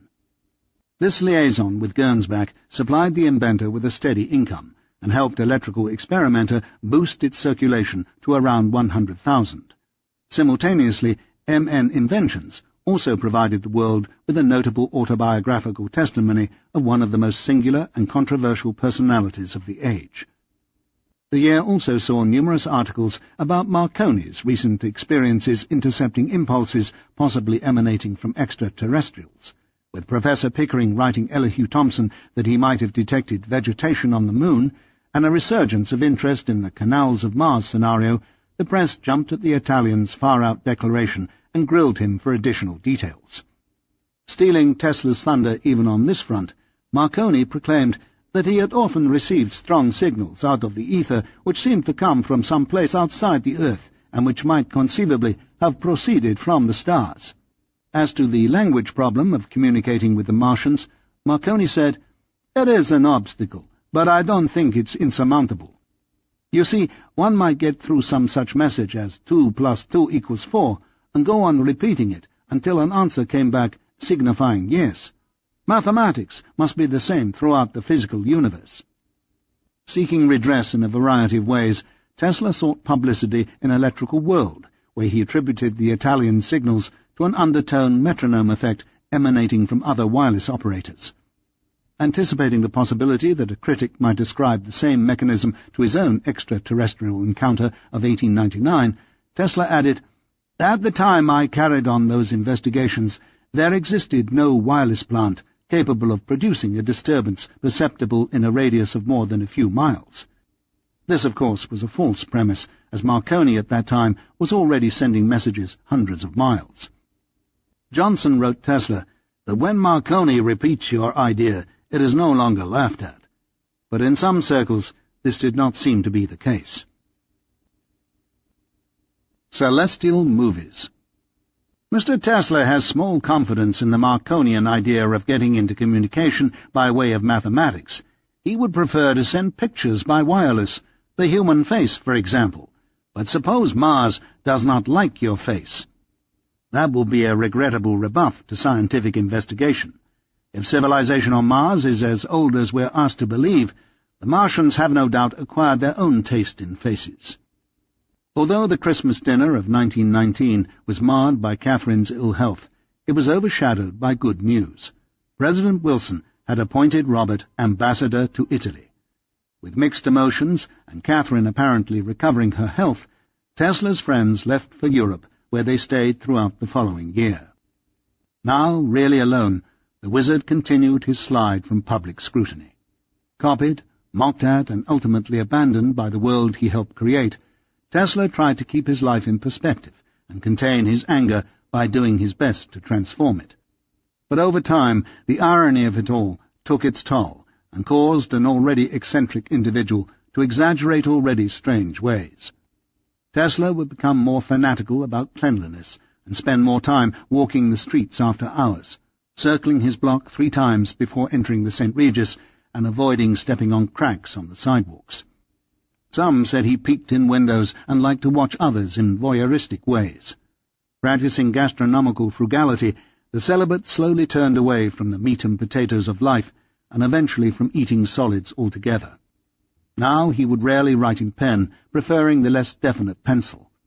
He would spend more time by himself, feeding the pigeons at midnight by the 42nd Street Library, or stealing away via the Staten Island ferry to a quiet farm where he could block out the city and search once again for his fountainhead. With the Johnsons' departure, he left for Milwaukee to consummate his relationship with Alice Chalmers. Much of his time in Wisconsin was invested in trying to perfect the turbine. However, he had reached an impasse, what Sartre calls a counterfinality, or unforeseen event which opposes the goal intended, with Hans Dahlstrand, head engineer. Thwarted, Tesla had no recourse but to return to New York. So upset was he that he refused to talk about it when his biographer, Jack O'Neill, questioned him on the Milwaukee experience. Alice Chalmers had issued Dahlstrand's detailed report describing a long list of serious problems, as he saw it, in the manufacture of the turbine. Aside from the fatigue and cracking of the discs, Dahlstrand also cited additional impediments, including only a 38% efficiency performance, a decrease of mechanical efficiency as steam pressure increased, a problem in designing attachment gears needed to join the turbine to other units, and a high cost of production. Another factor was that the present-day motors, such as the Parsons turbine, which was being developed by Westinghouse, or the Curtiss motor, being developed by GE, were operating satisfactorily. This question of the failure of the Tesla turbine was posed to a number of Tesla experts. Leyland Anderson found that manufacturers interested in the Tesla turbine all say it is a fine concept and an excellent machine, but there are too many support systems to be replaced for a machine not that much better in performance. And that is the point. The Tesla turbine is good, but not that much better. C.R. Possell, President and Chief Engineer of the American Development and Manufacturing Company, one of the only existing organizations working on manufacturing Tesla bladeless turbines and pumps, offered a somewhat different explanation. Mr. Possell, who initially worked on the Tesla boundary layer drag turbine during the Korean War for the military, and who has been actively trying to perfect the turbine for 35 years, stated that the main problem had simply to do with the high cost of research and development. According to Possell, Tesla was about 25 to 30 years ahead of his time. Metallurgy was not what it is today. Magnetic bearings are a whole new science. He didn't have the right materials. Instrumentation for measuring performance was in its infancy, and it was hard to demonstrate the turbine adequately. Somewhere between the first prototype and the first use of it, you're going to have hundreds and hundreds of man-hours, and the turbine didn't get that. Possell gave as one example, and there are numerous others, the millions of man-hours required to get a plane to fly at Mach 1. At present, the Tesla pump, based on the same technology, has been used by Jerry Labine as a replacement for the motor in the jet ski recreational vehicle, and also it has been further developed by Max Girth, inventor of the disc flow pump. Utilizing Tesla's basic idea and principles associated with the structure of a vortex, responsible for such events as whirlpools and tornadoes, and laminar flow, i.e. the natural gentle movement through fluids, Girth has been able to increase the space between the discs. Thus, he has improved its ability to move such difficult products as solid waste and petrochemicals. Whereas a normal pump would have their blades pitted and corroded by coming into contact with the assorted troublesome products, the boundary layer drag pump has no blades, and therefore avoids that entire problem. Possell not only sees a day when the pump will be used inside the human body, as for instance a heart valve, but also a day when the turbine is perfected. One of the great advantages of a bladeless Tesla engine is its ability to withstand extremely high temperatures. Bladed turbines are about at their maximum, Possell said, meaning that they can run at about 2,000 degrees Fahrenheit, although GE is experimenting with turbines that can run at 2,200 degrees. If you could boost the temperature an additional 350 degrees, you would double its horsepower output. Possell is convinced that the bladeless turbine, built with new ceramic components, could run at about 2,700 degrees, which would effectively triple the horsepower performance. Thus Possell is also working to design an engine to compete with the Pegasus engine found in the VTOL, vertical takeoff and landing, Harrier jet. This VTOL of the future has been named the Phalanx. The vehicle will not come about, however, without large funding and commitment from the highest levels of industry and government. The waiter was surprised to see an elegant gentleman sitting at the breakfast counter before the restaurant was officially opened. "Aren't you Dr. Tesla?" the fellow inquired, amazed to see such an important man back in town after so many years. Having received permission from the owner to eat as early as possible, Tesla replied in the affirmative. He had journeyed to Colorado Springs from Milwaukee, retracing his past and looking toward a possible future where he might erect another wireless station. With a key from Dean Evans of the local engineering school, the inventor was able to utilize the lab to work on some technical calculations. Enjoying the much-needed respite and perhaps a quick jaunt in a hot spring, the inventor had returned to his beloved retreat. There, the spry mountaineer could perch himself like a phoenix on a cliff, to sit and contemplate Thor's design and watch the lightning storms that crackled along the jagged horizon.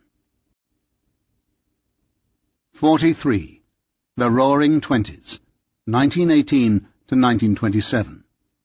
I have been feeding pigeons, thousands of them, for years, but there was one, a beautiful bird, pure white with light grey tips on its wings. That one was different. It was a female. I had only to wish and call her, and she would come flying to me. I loved that pigeon as a man loves a woman, and she loved me. As long as I had her, there was purpose to my life. Nikola Tesla. In November 1918, Germany signed the armistice, ending the Great War. Shortly thereafter, Kaiser Wilhelm II abdicated his throne and fled to Holland. His country had incurred a debt of $33 billion to the Allies. The new heroes of the age were aeronauts like Eddie Rickenbacker, hailed as the top ace with 26 downed Messerschmitts. Humans were leaping continents the following year, with the British propelling the sturdy dirigible R-34 from Edinburgh to Roosevelt Field and back to London in 7 days. This first-ever round-trip transatlantic airship journey was commanded by Major G.H. Scott of the Royal Air Force, complete with his 30-man crew, and Willie Ballantyne, a 23-year-old stowaway. The same year, with Tesla, Thomson, Marconi, and Pickering bickering about Martian signals and lunar plant life, Robert Goddard, military rocket expert and physics professor from Clark University, proposed a seemingly outrageous trajectory for sending a man to the moon. Even Tesla thought the scheme far-fetched, for the known fuels of the day did not have sufficient explosive power, and even if they did, he doubted that a rocket would operate at 459 degrees below zero, the temperature of interplanetary space. In 1920, William Jennings Bryan led the campaign to institute prohibition. Anne Morgan and her suffragettes gained the right to vote for women. And 4 motion picture celebrities, Charlie Chaplin, D.W. Griffith, Mary Pickford, and her new husband Douglas Fairbanks, formed United Artists. As the war faded, sports figures became the new heroes. The young Red Sox pitcher Babe Ruth making the papers after being sold to the Yankees for a whopping $125,000.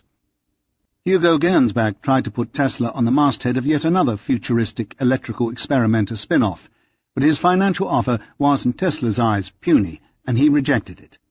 Feeling that he'd been underpaid for his autobiography, Tesla replied, "I appreciated your unusual intelligence and enterprise, but the trouble with you seems to be that you're thinking only of H. Gernsback, first of all, once more, and then again."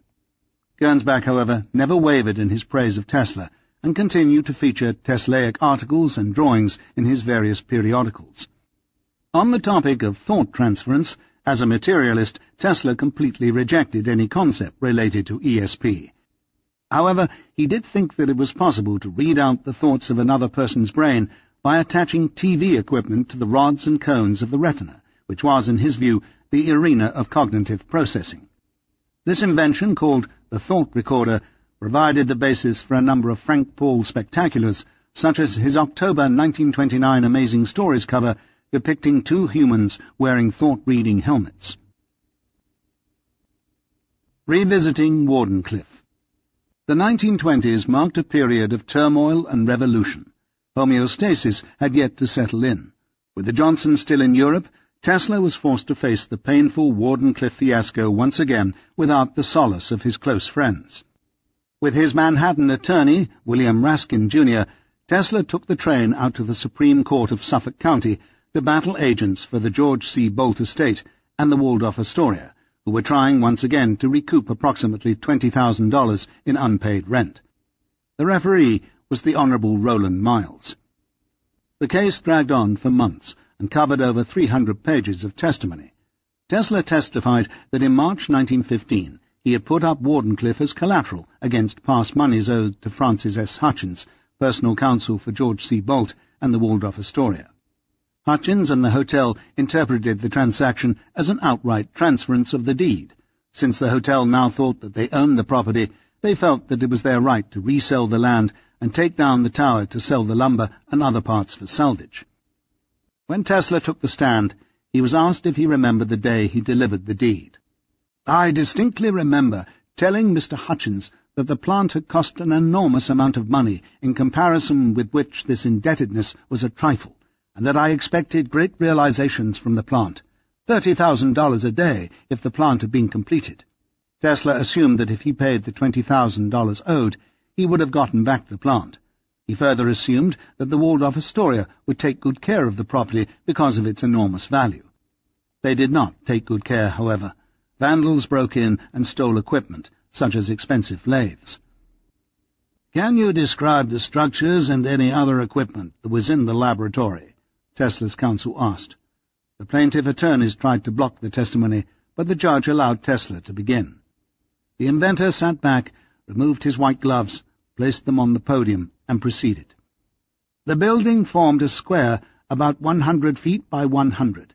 It was divided into 4 compartments, with an office and a machine shop and 2 very large areas. The engines were located on one side, and the boilers on the other side, and in the center the chimney rose."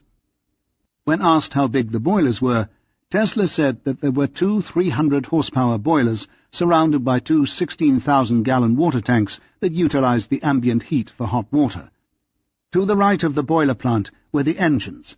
One was a 400-horsepower Westinghouse engine and a 35-kilowatt outfit which, with the engine, drove the dynamo for lighting and furnished other conveniences.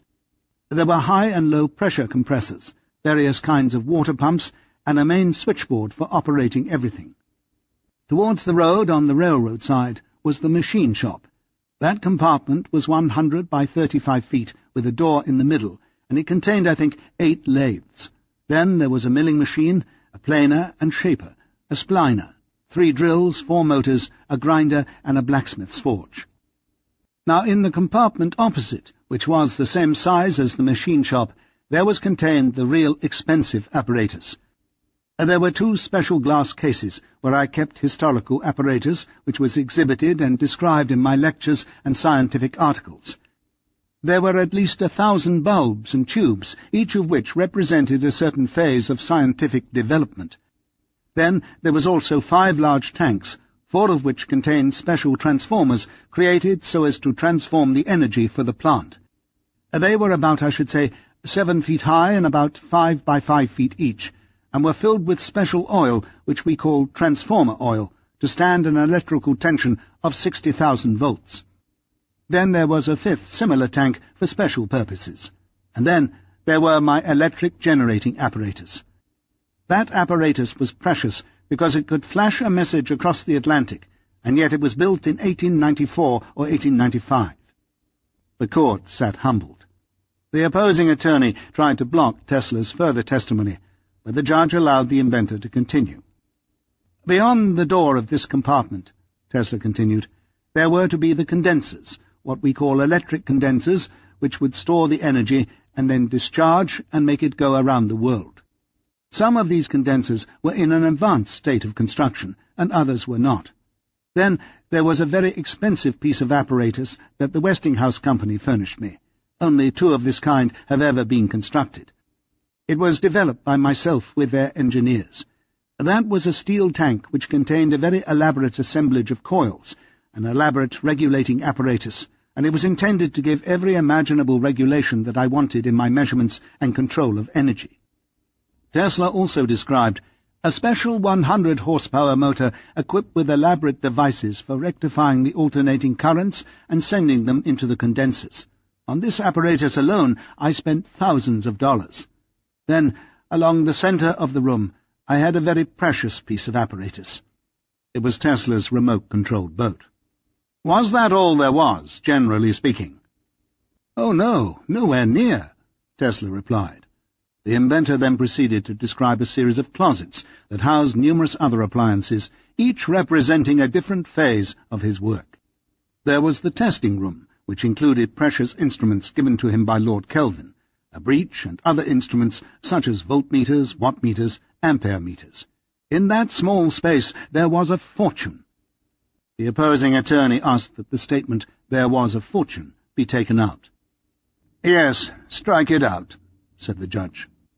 Tesla then went on to discuss the tower. After describing the structure above the ground, he described the shaft. "You see," Tesla said, "the underground work was one of the most expensive parts of the tower." He was referring particularly to special apparatus he invented for gripping the earth. "The shaft, Your Honour, was first covered with timber and the inside with steel. In the centre of this there was a winding stair going down, and in the centre of the stairs there was a big shaft again through which the current was to pass, and this shaft was so figured in order to tell exactly where the nodal point is, so that I could calculate exactly the size of the earth or the diameter of the earth, and measure it exactly within 4 feet with that machine. And then the real expensive work was to connect that central part with the earth, and there I had special machines rigged up which would push the iron pipes one length after another, and I pushed, I think, 16 of them 300 feet. The current through these pipes was to take hold of the earth. Now that was a very expensive part of the work, but it does not show on the tower, but it belongs to the tower. The primary purpose of the tower, Your Honour, was to telephone, to send the human voice and likeness around the globe. That was my discovery, that I announced in 1893, and now all the wireless plants are doing that. There is no other system being used.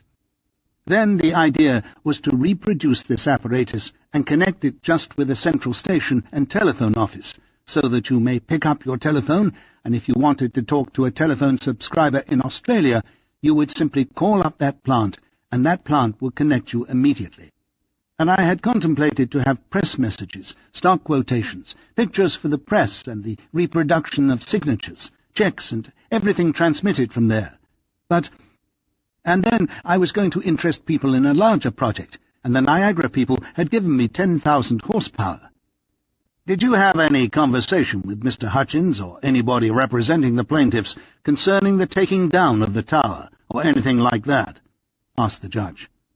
"No, sir. It came like a bolt from the blue sky."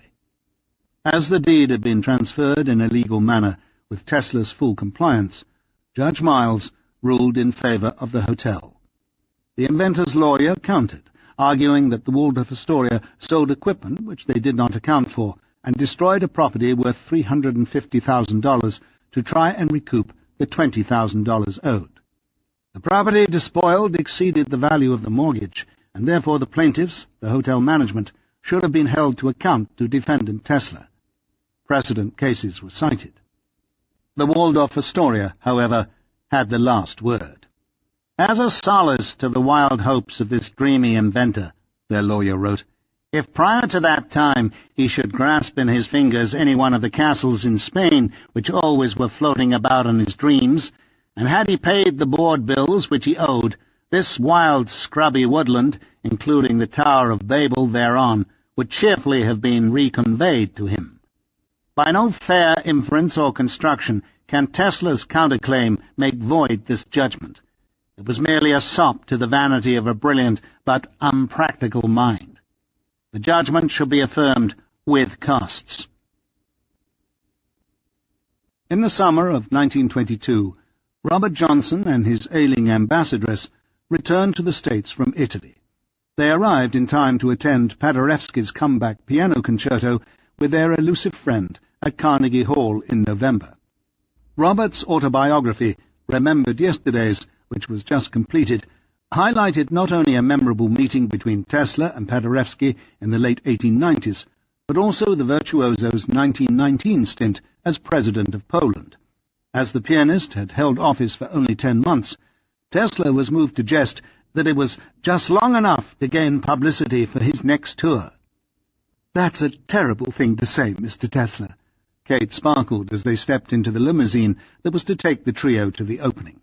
Dressed in black capes, canes, and silk high hats, the tall, angular gentleman struck a smart pair as they accompanied the suddenly recovering and radiant Mrs. Philipov. "Seeing Paderewski again is like falling in love all over," she said between her men. Tesla looked down and noticed the sorrow that lay hidden beneath her brow.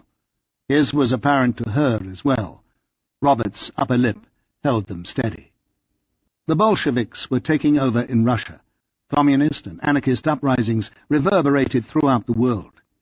In the United States, there were race riots in Chicago, Negro lynchings in Minnesota, a suspicious explosion outside the J.P. Morgan building in New York, killing 30 people and wounding 300 others, and 40,000 Klansmen marching on Washington. It was time to do something to stop the tide, so Attorney General A.M. Palmer rounded up 300 communists and 67 anarchists in 33 cities. The last group arrested faced deportation for bombing out the windows and homes of Palmer and also Assistant Secretary of the Navy Franklin Roosevelt. Eugene V. Debs, still in prison for violating the Espionage Act, was nominated once again to run for president by the Socialist Party. Woodrow Wilson received the Nobel Peace Prize. The election of 1920 was the first to be broadcast by radio to a national audience. Leader Forrest announced the wrong winner 4 years earlier to a much smaller crowd. With his running mate, Calvin Coolidge, Warren Harding trounced Democratic contender James Cox and vice presidential hopeful Franklin Roosevelt. By this time, RCA was a mega-corporation, writing million-dollar checks to John Hayes Hammond Jr. and Edwin Armstrong. Having uncovered a great new market, RCA had increased its radio audience in 1924 to 5 million listeners. Profits were made not only in selling airspace to advertisers, but also in selling the radios themselves. By 1928, national broadcasts would link all 48 states, and soon after, regular shows featuring Buck and Will Rogers, Amos and Andy, Burns and Allen, The Shadow, Stoopnagel and Bud, and Jack Benny would become daily fare. Such advertisers as Lucky Strike, Maxwell House, Canada Dry, Chesterfield, and Pontiac would soon insinuate themselves into the mass psyche. Tesla would say that he cared not to listen to the radio because he found it too distracting. Other milestones during this period included the anointment of the Manasseh mauler Jack Dempsey as world heavyweight champion, a soaring stock market, and a number of key trials, most notably Sacco and Vanzetti's alleged anarchists accused of murder, the Scopes monkey trial, and the $500 fine and 10-day incarceration of Mae West for lewd improvisations during her hit Broadway play, Sex. Newest crazes included speakeasies, Al Capone, flapper dresses, and such dances as the Charleston, Waltzing Till You Dropped, and the Shimmy. Although the radio was czar at home, for a night on the town, silent movies were king. Deaths during the Roaring Twenties included T.C. Martin, Jacob Schiff, Henry Clay Frick, Andrew Carnegie, Enrico Caruso, William Röntgen, Alexander Graham Bell, Woodrow Wilson, Warren Harding, and the 31-year-old heartthrob Rudolph Valentino, who, along with Harry Houdini, died of a ruptured appendix. Vladimir Lenin, Sarah Bernhardt, Princess Lawaf Palali, and Katherine Johnson, who passed on during autumn 1925. October 15th, 1925. Dear Tesla, it was Mrs. Johnson's injunction that last night of her life that I should keep in touch with Tesla. This is a pretty hard thing to do, but it will not be my fault if it is not done. Yours faithfully, Luca. The Mysterious Mr. Pettini. Throughout the world, wireless inventors were becoming a precious commodity. In Italy, Mussolini adroitly redirected the Italian Senate's fascist salute to Guglielmo Marconi for having established a national broadcasting system. A few years later, Il Duce approached Jack Hammond to institute a foolproof secret radio system, which, to Jack's later revulsion, became a tool for killing anti-fascists. In the Soviet Union, Lenin contacted Tesla to ask him to come over to his country to institute his AC polyphase and regional power distribution stations. Sending emissaries to lure the Serbian nobleman, Tesla became enmeshed in a shady organization known as the Friends of Soviet Russia. With over 5 million people dying there of famine in 1922, the celebrated inventor had been approached by Ivan Mashuvkiev of the Russian Workers' Club of Manhattan and by Elsie Blanc, a communist leader from Massachusetts, to speak at a monster mass meeting at the Grange Hall in Springfield in June 1922. The purpose of the conclave, which was co-organized by a group of Italian radicals, was ostensibly to raise money for clothing and food for the starving and dying people of Russia. Since a Russian bomb factory was discovered in a warehouse in Manhattan at that time, no doubt some of the funds were also siphoned off for more nefarious activities. Travelling to Springfield with Mashufkiev, who described with considerable imagination the manufacturing industries of Russia, Tesla heard the first speaker announce that the only solution to the economic problem in Europe was in the hands of the working class, which will have a charge of all means of production. They will do this for humanity's sake, and not for profit. The speaker prophesied that an economic collapse of the entire industrial structure of Europe will come, and when it does, the working class will then secure full control of affairs. The speaker emphatically stated that the famine in Russia today is caused by counter-revolutionary forces backed by world capitalists, and not because of the alleged poor rule of the Bolshevists. According to Adrian Potter, the FBI agent who monitored the event, Nikola Tesla was addressed by several Italians as Bettini. Tesla, or Bettini, prophesied that Italy was soon to adopt a communist form of government. Clearly Tesla was, in some sense, a revolutionary, and on the side of the worker, but more for the purpose of transforming and uplifting their station. Tesla's inventions were purposely constructed so as to reduce consumer cost, preserve natural resources, and relieve humanity of unnecessary manual labour. The Serb believed in the profit motive, and strove all his life to become what Lenin loathed, so the reader should read this FBI report with caution, as Tesla's supposed statement and motive for attending the meeting are not totally clear. Most likely he was concerned with the plight of the starving people in Russia. The U.S. government would send a reported $60 million in aid to feed the Soviets over the next decade, and he was also looking to sell his inventions to this new regime, with an accompanying vast potential market. Where the Soviet leadership sought Tesla out, the aging gnome wizard and odd combination capitalist-socialist Charles Steinmetz initiated his own contact, writing the Soviet Premier a letter in February 1922. Wishing Lenin success, Steinmetz expressed confidence that he would complete the astonishing work of social and industrial construction which Russia has undertaken under difficult circumstances. Joining a variety of Soviet organizations, Steinmetz also publicized his correspondence with Lenin and published 2 papers in the electrical world that described Russia's electrification plans. Scratching his gnarled arthritic fingernails on GE's capitalist blackboard, the self-righteous $100,000 per year supposed academic implacably called for American capital to support the project. Although Lenin's correspondence with Tesla has not been located, his response to Steinmetz is well known. Lenin replied that, to my shame, he had heard the name of Steinmetz only several months ago, thanked Steinmetz for his help, but suggested that the absence of diplomatic relations between the United States and Soviet Russia would impede its implementation. Lenin, however, would publish the note from the prominent engineer and send Steinmetz an autographed photograph of himself, which he received a few months later. Just 1 year later, Charles Proteus Steinmetz, the 4-foot giant of electrical engineering, bon vivant and family man, was dead. He was 58. Tesla was living on Fifth Avenue, 2 blocks from Central Park, in the Hotel St. Regis, room 1607, for the years 1920 to 1923. Commuting to Milwaukee and paying an exorbitant $15 a day in rent, the inventor neglected to compensate the hotel for a 7-month period, and was promptly sued for the balance, over $3,000.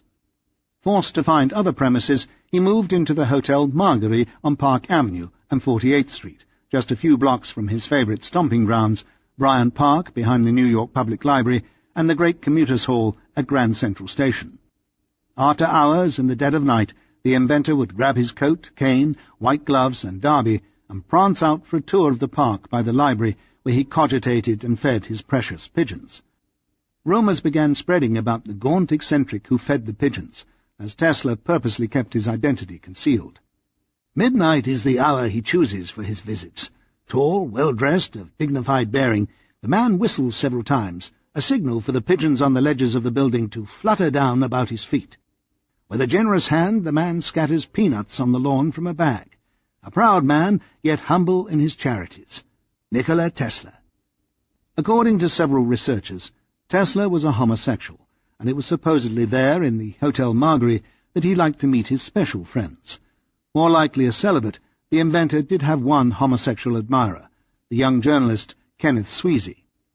Born in 1905 and raised in a Brooklyn apartment where he stayed his whole life, Sweezy had constructed his first radio at the age of 13 during the height of World War I. Shortly thereafter, forsaking secondary school, he began to write scientific articles for a number of the local newspapers and magazines, and eventually a textbook on chemistry. Able to reduce complex ideas to a level understandable by the masses, Sweezy was later congratulated by Albert Einstein for explaining Archimedes' principle. Having sifted through the data on the wireless, Sweezy came to realize that Tesla was the unsung author of the invention and sought the hermit out for an interview.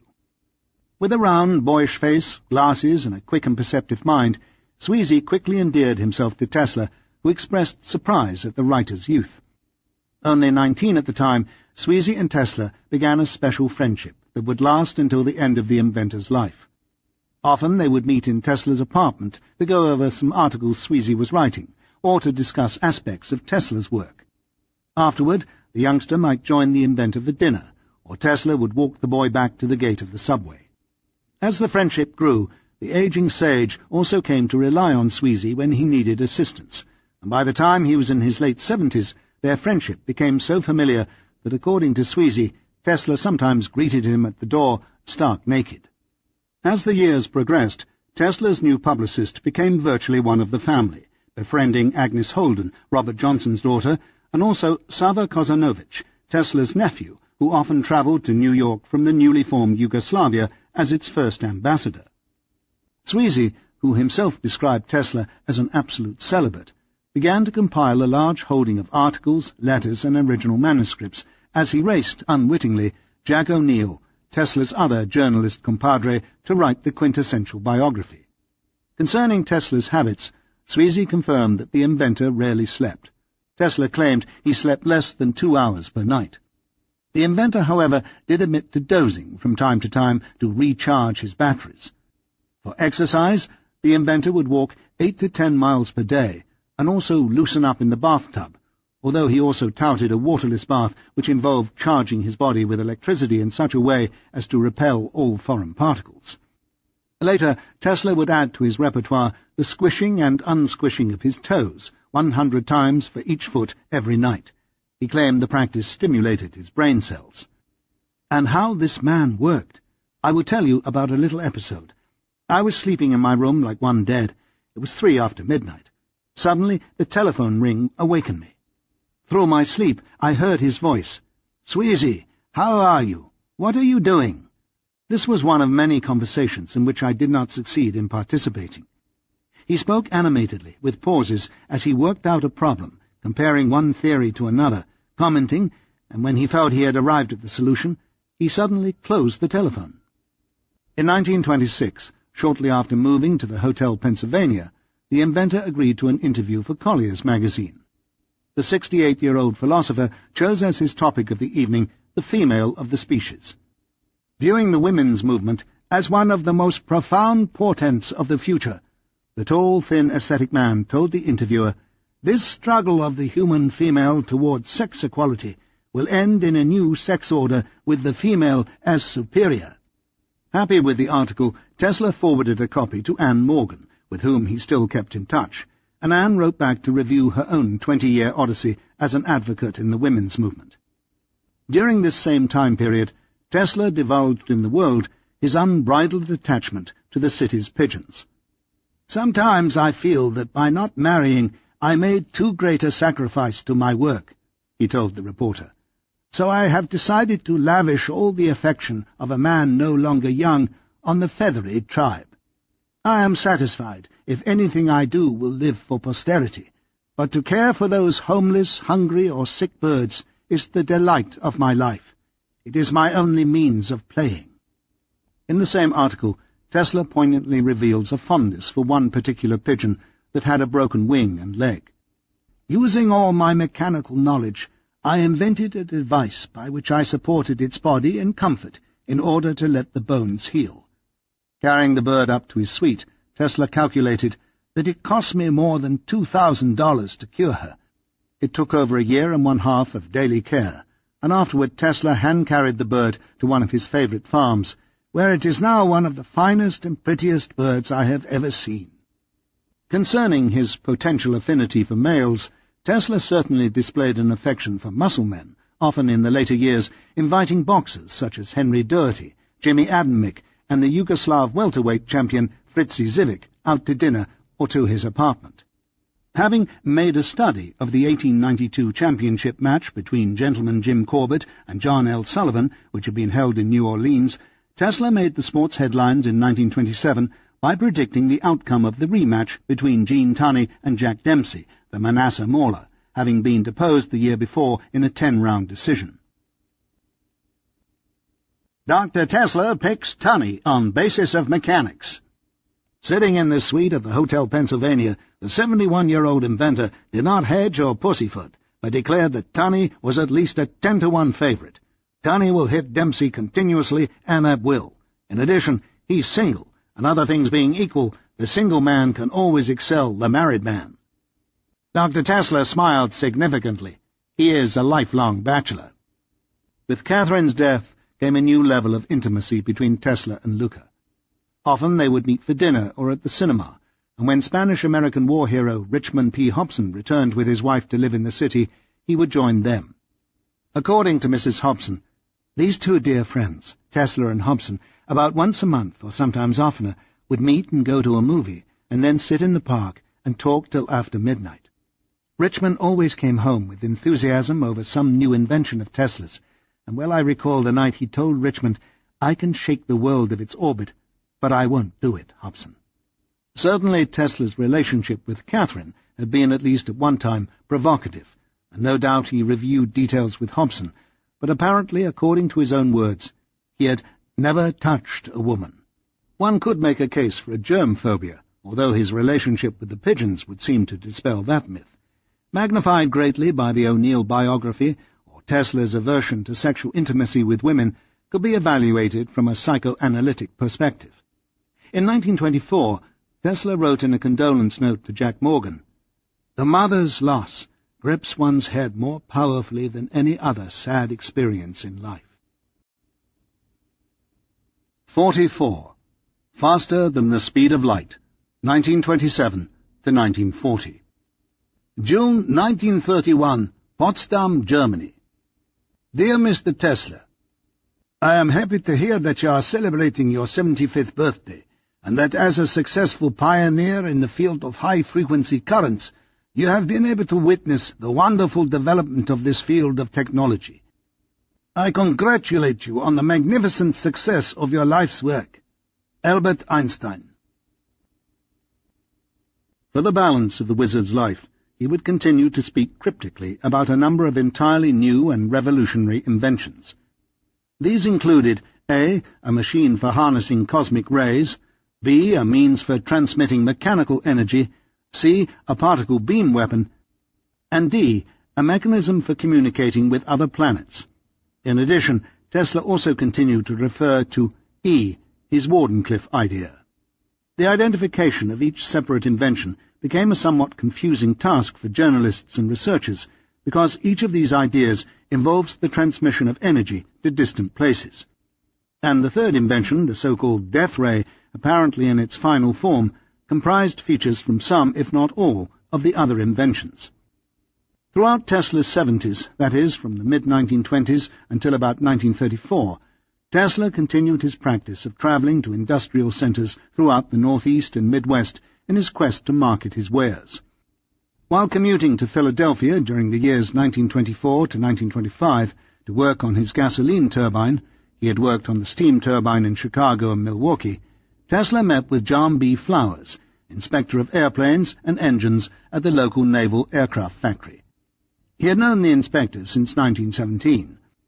As it became more apparent that the bladeless turbine was stuck in the endless cycle of research and development, Tesla returned to his first love, wireless transmission of power, and began a publicity campaign to espouse its merits. By implementing a series of central stations to pump energy into the ground and surrounding medium, the ultimate conservationist pragmatist theorized that airplanes and automobiles equipped with specially designed receiving devices could operate without fuel on board. They would simply derive their power from his towers. On October the 10th, 1925, Flowers travelled to New York City to confer with the wizard in his suite at the Hotel Pennsylvania. There they drafted out the entire scheme so that it could be presented to physicist J.H. Dillinger, head of the Radio Laboratory, Bureau of Standards in Washington, D.C. In a carefully worded 10-page document, complete with schematic drawings of the Earth imbued with Tesla-created standing waves, Flowers unveiled a plan for operating cars and planes powered by electromagnetism. Dr. Tesla said that the wireless power system would supply power to airplanes at any point around the Earth, Flowers told Dillinger. In addition, Flowers continued, Dr. Tesla has already developed the oscillator to provide the power and is willing to furnish the U.S. government his plans if they agree to build the plant. Flowers also set up a meeting in Washington to go over the proposal. In the interim, Dillinger referred the proposal to H.L. Curtis, a fellow expert.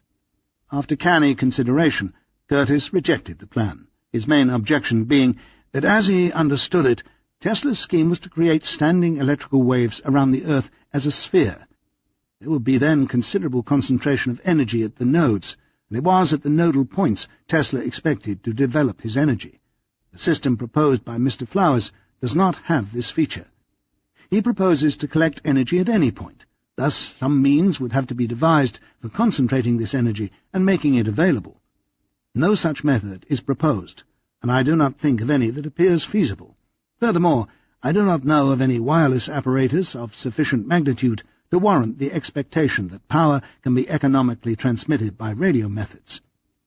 The basic criticism that the energy would not be available at any point of the globe, but only at the nodal points, was countered on numerous occasions by Tesla, although apparently the towers, which were not near power sources, would have to be placed at nodal points.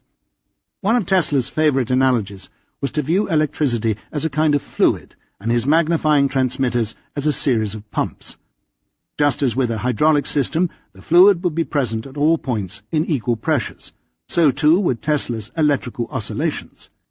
And just as electrical energy is present at every connected electrical outlet in the world, but is not used until an appliance is plugged in, so too was Tesla's electricity available, but not used until the receiver was turned on. In a comprehensive article published in Telegraph and Telephone Age in October 1927, which was probably written as a rebuttal to Curtis and Dillinger, Tesla also explains that the oscillations would spread from the magnifying transmitter with a theoretically infinite speed, slowing down first very quickly and afterward at a lesser rate until the distance is about 6,000 miles, when it proceeds with the speed of light. From there on it again increases in speed, slowly at first, and then more rapidly, reaching the antipode with approximately infinite velocity. The law of motion can be expressed by stating that the waves on the terrestrial surface sweep in equal intervals of time over equal areas, but it must be understood that the current penetrates deep into the Earth, and the effects produced on the receivers are the same as if the whole flow was confined to the Earth's axis, joining the transmitter with the antipode. The mean surface speed is thus about 471,200 kilometers per second, 57% greater than that of the so-called Hertz waves. Tesla likened the effect to the moon shadow spreading over the Earth during an eclipse. Here was the first of a number of instances in which Tesla disagreed with the findings of Einstein's theory of relativity, as the so-called Tesla wave supposedly travelled faster than light. In 1928, Tesla travelled to Philadelphia to attempt construction of his helicopter airplane, probably with John Flowers, and to Detroit to try to market it as a flying automobile to GM. On a more practical level, he also peddled his speedometer to the Ford Motor Company. One of the problems in the speedometer was cost, the Tesla invention having become a premium item only found in the more expensive vehicles. He also visited with his nephew, Nicholas Tebayevich, who was helping fund the helicopter, and who was on the verge of becoming very wealthy from his various automobile inventions associated with economizing the transmission and steering. Tebayevich, like his uncle, was somewhat of a workaholic, and Tesla cautioned his wife to give her husband unceasing care and love, as in the long run your husband is sure to acquire great wealth, and when his battle is won, you will have everything to your heart's desire. Shortly after Tesla returned to Detroit and met Turbayevich for a late snack at the Book Cadillac Hotel, the city's finest, according to William Turbo, the maitre d' suggested they wait 5 minutes, when the $5 cover charge would be lifted. Tesla would hear none of it, and marched in. As this was during the Great Depression, when a quarter would buy 3 hot dogs and 2 Cokes, this wasted expense was enormous, and it became a great point for laughter among the Turbayevich family, which tended to view Tesla as simply their old eccentric uncle, rather than one of the most important inventors in the world.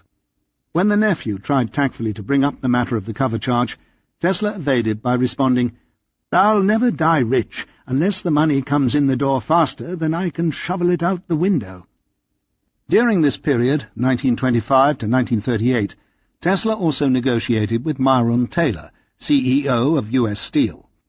Interested in the steel company for a variety of reasons, the ever-prodigious inventor had developed special equipment for purifying ores, degasification of steel, and also conservation of sulfur during iron processing. In the late 1920s, he asked Taylor if he could install equipment to see if the procedure worked. Taylor agreed, and so Tesla travelled up to their Worcester plant in September 1931 to install it. Although he hoped for a successful demonstration, this apparently did not occur, since the archives of U.S. Steel have only one short paragraph referring to Tesla's dealings with the company. Tesla's ultimate plan, which apparently was not tested, was to install his bladeless turbine in the heat exhaust system with the idea of converting the enormous amount of wasted heat into useful electricity. Ever the conservationist, this was one of Tesla's most elegant ideas. From Worcester, Tesla moved on to Buffalo for a top-secret experiment, according to Peter Savo, a cousin living in New York. There the inventor reportedly refitted an automobile that, according to the story, ran on electrical power from an outside source. The car was a standard Pierce Arrow, with the engine removed and certain other components installed instead. The standard clutch, gearbox, and drivetrain remained. Under the hood there was a brushless electric motor, connected to or in place of the engine. Tesla would not divulge who made the motor. Set into the dash was a power receiver, consisting of a box containing 12 radio tubes. A vertical antenna consisting of a 6-foot rod was installed and connected to the power receiver, which was in turn connected to the motor by 2 heavy conspicuous cables. Tesla pushed these in before starting and said, "We now have power." If this tale is to be believed, it would mean that Tesla had also installed one of his powerful oscillators somewhere near Niagara Falls to provide the wireless energy needed to power the vehicle. An alternative possibility was that Tesla was testing one of his gasoline or steam turbines in the automobile, and Savo mistook it for the wireless device. The aging inventor, a tall, thin, almost spiritual figure in the sort of brown cutaway suit that older men wore before the World War, received interviewers in one of the public rooms in the Hotel New Yorker where he lives. Before he would speak of his present work, he reviewed his past achievements, which entitled him more than Edison, Steinmetz, or any other to be called the father of the power age. There was a new king of the hill. Ever since the 1919 confirmation of his theory of relativity that space was curved and that light travelled at a constant speed irrespective of the movement of its source, Einstein began to occupy the spot formerly held by such technical wizards as Bell, Edison, the Wright brothers, or Tesla. First postulated in 1905, Einstein's theories not only shifted the prevailing space-time paradigm, that self-assuring Newtonian world that the old guard grew up in, his theories also threatened Tesla's position as premier mastermind. Although the measurement of the starlight bending around the sun during the 1919 eclipse was experimental proof of Einstein's new postulate, for the most part the theoretical physicist was exactly that, a theorist, whereas Tesla, as hands-on creator of new technologies, was able to prove out his assumptions in the everyday world. This was the inventor's advantage, and he used it to attack the new Nobel Prize-winning upstart. As Einstein's theory abandoned the old 19th century ether, it explained the bending of light rays around large bodies as being caused by the non-Euclidean curving of space-time. This, in essence, became the new and more abstract ether. Mathematical equations accurately predicted the precise amount of bending that occurred. In general relativity, the gravitational field and the structure or geometry of space are identical. The gravitational field is the curved space. Tesla completely disagreed with the concept of space being curved, saying that it was self-contradictory. Since every action is accompanied by an equivalent reaction, it appeared to Tesla's simple mind that the curved spaces must react on the bodies and, producing the opposite effect, straighten out the curves. To Tesla, the light bent because the large body, e.g. the sun, had a force field which influenced it. Ironically, Einstein's contemporaries at the Carnegie Institution of Washington were using the Tesla coil in their new 1929 experiments in attempting to split the atom, while Tesla was discussing a more esoteric source of energy, cosmic rays. A principle by which power for driving the machinery of the world may be derived from the cosmic energy which operates the universe has been discovered by Nikola Tesla, noted physicist and inventor. This principle, which taps a source of power described as everywhere present in unlimited quantities, and which may be transmitted by wire or wireless from central plants to any part of the globe, will eliminate the need of coal, oil, gas, or any other of the common fuels. The central source of cosmic energy for the Earth is the sun, Dr. Tesla said, but night will not interrupt the flow of the new power supply. On July the 10th, 1931, Tesla turned 75. Time honored the senior inventor by placing his portrait on the cover. Tesla's life was briefly reviewed, and his most recent mysterious research on harnessing an entirely new and unsuspected source of energy was discussed. Unwilling to reveal more about the adjuvant, the venerated iconoclast startled the interviewer by referring obliquely to his most esoteric invention, the Teslascope, a device for signaling the nearby stars. I think that nothing can be more important than interplanetary communication. It will certainly come someday, and the certitude that there are other human beings in the universe, working, suffering, struggling like ourselves, will produce a magic effect on mankind, and will form the foundation of a universal brotherhood that will last as long as humanity itself. Hugo Gernsback couldn't have said it better.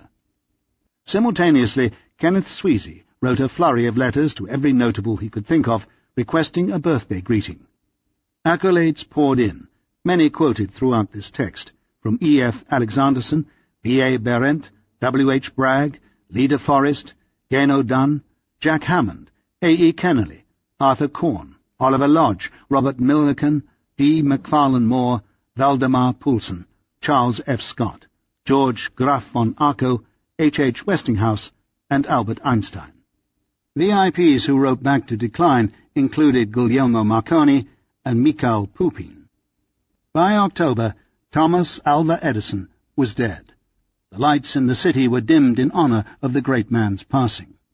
Perhaps it was the death of his nemesis, or the new round of adulation, or Tesla's advanced age that prompted him to alter his style of avoiding publicity. Whatever the reason, from 1931 on, the inventor made it an annual practice on his birthday to invite the press to his flat and announce his latest discoveries. With the talent of a mystery writer, the electrician stretched out the secrets of his various creations, revealing just a little more each year.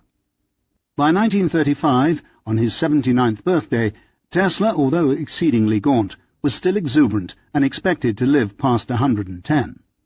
His mind ever evolving, the sorcerer utilized this occasion to lay out in considerable detail the various particulars of a number of his more exotic creations. With movie cameras rolling and the inventor treating the press, about 30 in number, to a gourmet's luncheon, Mr. Tesla sat at the head of the table.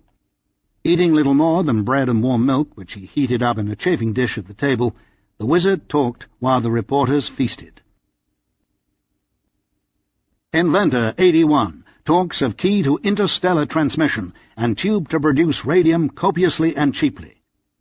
Reports of discoveries by which it will be possible to communicate with the planets and to produce radium in unlimited quantities for $1 a pound were announced by Dr. Nikola Tesla yesterday on his 81st birthday, at which he was honored with high orders from the Yugoslav and Czechoslovak governments. I am expecting to put before the Institute of France an accurate description of the devices with data and calculations, and claimed the Pierre Gutzmann Prize of 100,000 francs for means of communication with other worlds, feeling perfectly sure that it will be awarded to me. The money, of course, is a trifling consideration, but for the great historical honour of being the first to achieve this miracle, I would be almost willing to give my life. I am just as sure that the prize will be awarded to me as if I already had it in my pocket. They have got to do it. It means it will be possible to convey several thousand units of horsepower to other planets, regardless of the distance. This discovery of mine will be remembered when everything else I have done is covered with dust. In discussing this invention, one runs into murky waters, for it appears that Tesla tied the concept of the radium-producing tube to the interplanetary communicator. These, however, may be two unrelated creations. Another problem was that the inventor was also discussing at this time the idea of capturing cosmic rays that travel at velocities 50 times greater than that of light. If this invention utilized cosmic rays, it would imply that Tesla planned to transcend the speed of light and communicate with other stars. In reading the text carefully, it appears that Tesla does not mention other stars, but rather the planets, which are relatively close to the Earth. Furthermore, he doesn't really discuss communicating with extraterrestrials so much as transmitting energy. It is known that as early as 1918, while working with Comanchito's son Julian, the inventor was bouncing laser-like pulses off the moon and testing some type of scope. Therefore, it is possible that he was working on more than one device to send energy into outer space. Verification for Tesla that there existed particles that travelled faster than the speed of light were purportedly discovered in the late 1890s, when he invented a device to capture radiant energy. The machine, patented on November 5, 1901, comprised in essence an insulated plate resembling a fly swatter made out of the best quality of mica as dielectric. This was attached to a condenser. Stemming from his work with radiant energy, X-rays and Leonard tubes, the device could also capture what he called cosmic rays. I made some progress in solving the mystery until in 1899 I obtained mathematical and experimental proofs that the sun and other heavenly bodies similarly conditioned emit rays of great energy which consist of inconceivably small particles animated by velocities vastly exceeding that of light. So great is the penetrative power of these rays that they can traverse thousands of miles of solid matter with but slight diminution of velocity. In passing through space, which is filled with cosmic dust, they generate a secondary radiation of constant intensity day or night, and pouring upon the earth equally from all directions. Since Victor Hess's discovery in 1911 and Robert Millikan's confirmation, there have been many scientists who have measured cosmic rays. We now know that emitted uncharged elementary particles, known as neutrinos, possess the penetrative powers suggested by Tesla, but no researcher, to my knowledge, has discovered rays that transcend the speed of light. This supposed finding of Tesla also violated relativity. Tesla was insistent that such particles did exist. He saw them as a source which could be converted into electrical power. During the summer of 1932, he told Jack O'Neill that he had harnessed the cosmic rays and caused them to operate a motive device. The attractive features of the cosmic rays is their constancy. They shower down on us through the whole 24 hours, and if a plant is developed to use their power, it will not require devices for storing energy, as would be necessary with devices using wind, tide, or sunlight. When pressed for more details, Tesla revealed that he would tell O'Neill, in a general way, their modus operandi. The cosmic rays ionize the air, setting free many charges, ions and electrons. These charges are captured in a condenser, which is made to discharge through the circuit of the motor. Tesla also told O'Neill that he had hopes of building such a motor on a large scale. Free energy? As the years rolled on, it became a challenge for reporters to wrestle more details about each invention from the wizened prestidigitator, since Tesla continued to maintain his perpetual reticence about revealing particulars. Concerning the cosmic ray accumulator, the reporters were able collectively to pry from the inventor the following. My power generator will be of the simplest kind, just a big mass of steel, copper, and aluminum, comprising a stationary and rotating part, peculiarly assembled. Such a source of power obtainable everywhere will solve many problems with which the human race is confronted. The machinery for harnessing it would last more than 5,000 years. Cosmic rays, he asserted, are produced by the force of electrostatic repulsion. They consist of powerfully charged positive particles which come to us from the Sun and other suns in the universe. He determined, after experimentation, that the Sun is charged with an electrical potential of approximately 215 billion volts.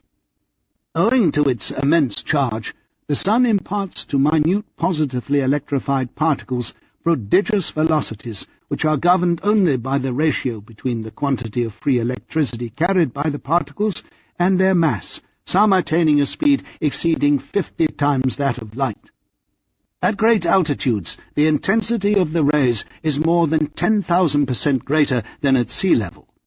The energy of the cosmic radiations impinging upon the earth from all sides is stupendous, such that if all of it were converted into heat, the globe would quickly be melted and volatilized. Rising air currents partially neutralize their intensity. Those who are still doubting that our Sun emits powerful cosmic rays evidently overlook that the solar disk, in whatever position it may be in the heavens, cuts off the radiations from beyond, replacing them by its own. Coupled with his view that all bodies in the universe obtain their energy from external sources, and possibly influenced by Walter Russell, an artist, philosopher, and longtime friend of Tesla's, who hypothesized that the periodic table of elements was constructed in a hierarchical spiral of octaves, Tesla was led to the inescapable conclusion that such bodies as the Sun are taking on mass much more rapidly than they are dissipating it by the dissipation of energy in heat and light. Similarly, radioactive decay was not caused by the disintegration of the nucleus of the atom. Rather, it was a secondary effect of external rays and twofold, one part coming from the energy stored, the other from that continuously supplied. In other words, radioactive material was, to Tesla, apparently a kind of conduit for the ever-present primary substance, Akasha, which was being absorbed in such a way as to cause the emission of the radioactive material. These Tesla offerings would appear as evidence of a great mind gone astray, for the various discoveries and suggestions inherent in Tesla's theory violate not only such accepted theories as relativity and quantum physics, but also, on the surface, common sense. The idea that the inventor could construct a simple device made up basically of a receiving plate and a condenser to provide electricity to run motors from cosmic rays harks the listener back to the inane days of the Keeley motor and the obtuse concepts of perpetual motion and free energy. Yet underneath the veneer of the theory is an exciting notion that the Sun is somehow absorbing energy from the universe, and that there does exist some form of it which transcends the limiting factor of the speed of light. Called by other researchers tachyons, i.e. particles that travel faster than the speed of light, and linked to other such concepts as black holes, wormholes, string theory, non-locality, the implicate order, hyperspace, gravitons, and Mach's principle, Tesla's theories, when viewed within the matrix of the bizarre new physics, may not be so far out. Another of Tesla's discoveries involved the transmission of mechanical energy to distant places. By strategically placing one of his mechanical oscillators on, for example, solid bedrock, a mechanical impulse could be sent into the ground to accomplish at least 4 practical possibilities. It would give the world a new means of unfailing communication. It would provide a new safe means for guiding ships at sea into port, furnish a kind of divining rod for locating ore deposits, and finally, it would provide scientists with a means for laying bare the physical conditions of the Earth. The essential principle behind this invention is, of course, used today in sonar for ships and by geophysicists in studying the interior of the Earth, mapping fault lines, studying the core, and so on. Tesla at 78 bears new death beam. Dr. Tesla has perfected a method and apparatus which will send concentrated beams of particles through the free air of such tremendous energy that they will bring down a fleet of 10,000 enemy airplanes at a distance of 250 miles from a defending nation's border, and will cause armies of millions to drop dead in their tracks. Tesla's discovery of a death ray stems all the way back to his work in the early 1890s with his creation of a button lamp that would bounce electrons off a central filament made of almost any substance, e.g. carbon, diamonds, zirconia, rubies, onto the interior of a self-reflective bulb and then bounce back to the source. This device would not only produce an extraordinary brilliant light, it would also vaporize the button. As stated previously, it was only a short step from this machine to the invention of the ruby laser. For instance, if there was a scratch or imperfection in the coating of the glass, the energy would stream out through this opening in laser-like fashion. In the late 1890s, Tesla was bombarding targets with X-rays at distances in excess of 40 feet, and by 1915 he had announced in the New York Times a type of electronic defensive shield which today corresponds to what has been called SDI, or Strategic Defense Initiative. Harry Grindle Matthews. During World War I, another Teslarian, Harry Grindle Matthews, was provided with £25,000 by the British government for the creation of a searchlight beam which he said could control aircraft. A wireless electrician and veteran of the British Army, wounded at the turn of the century during the Boer War, Grindle Matthews eventually refined this invention and changed it into a diabolical ray. This new electronic beam, he said, would not only destroy zeppelins and airplanes, but also immobilize marching armies and nautical fleets. Although he would not divulge the specifics of his creation, he made no secret of his admiration for Tesla, whose technologies had inspired its groundwork. In July 1924, Grindle Matthews travelled to America to see an eye specialist. He probably met with Hugo Gernsback at that time and might also have visited Tesla. Staying at the Hotel Vanderbilt, the British inventor was interviewed by a number of the local dailies. "Let me recall to you the air attacks on London during the World War. Searchlights picked up the German raiders and illuminated them while guns fired, hitting some but more often missing them. But suppose instead of a searchlight you directed my ray. So soon as it touches the plane, this bursts into flame and crashes to the earth." Grindle Matthews was also convinced that the Germans had such a ray. They were using a high-frequency current of 200 kilowatts, which as of yet they were unable to control.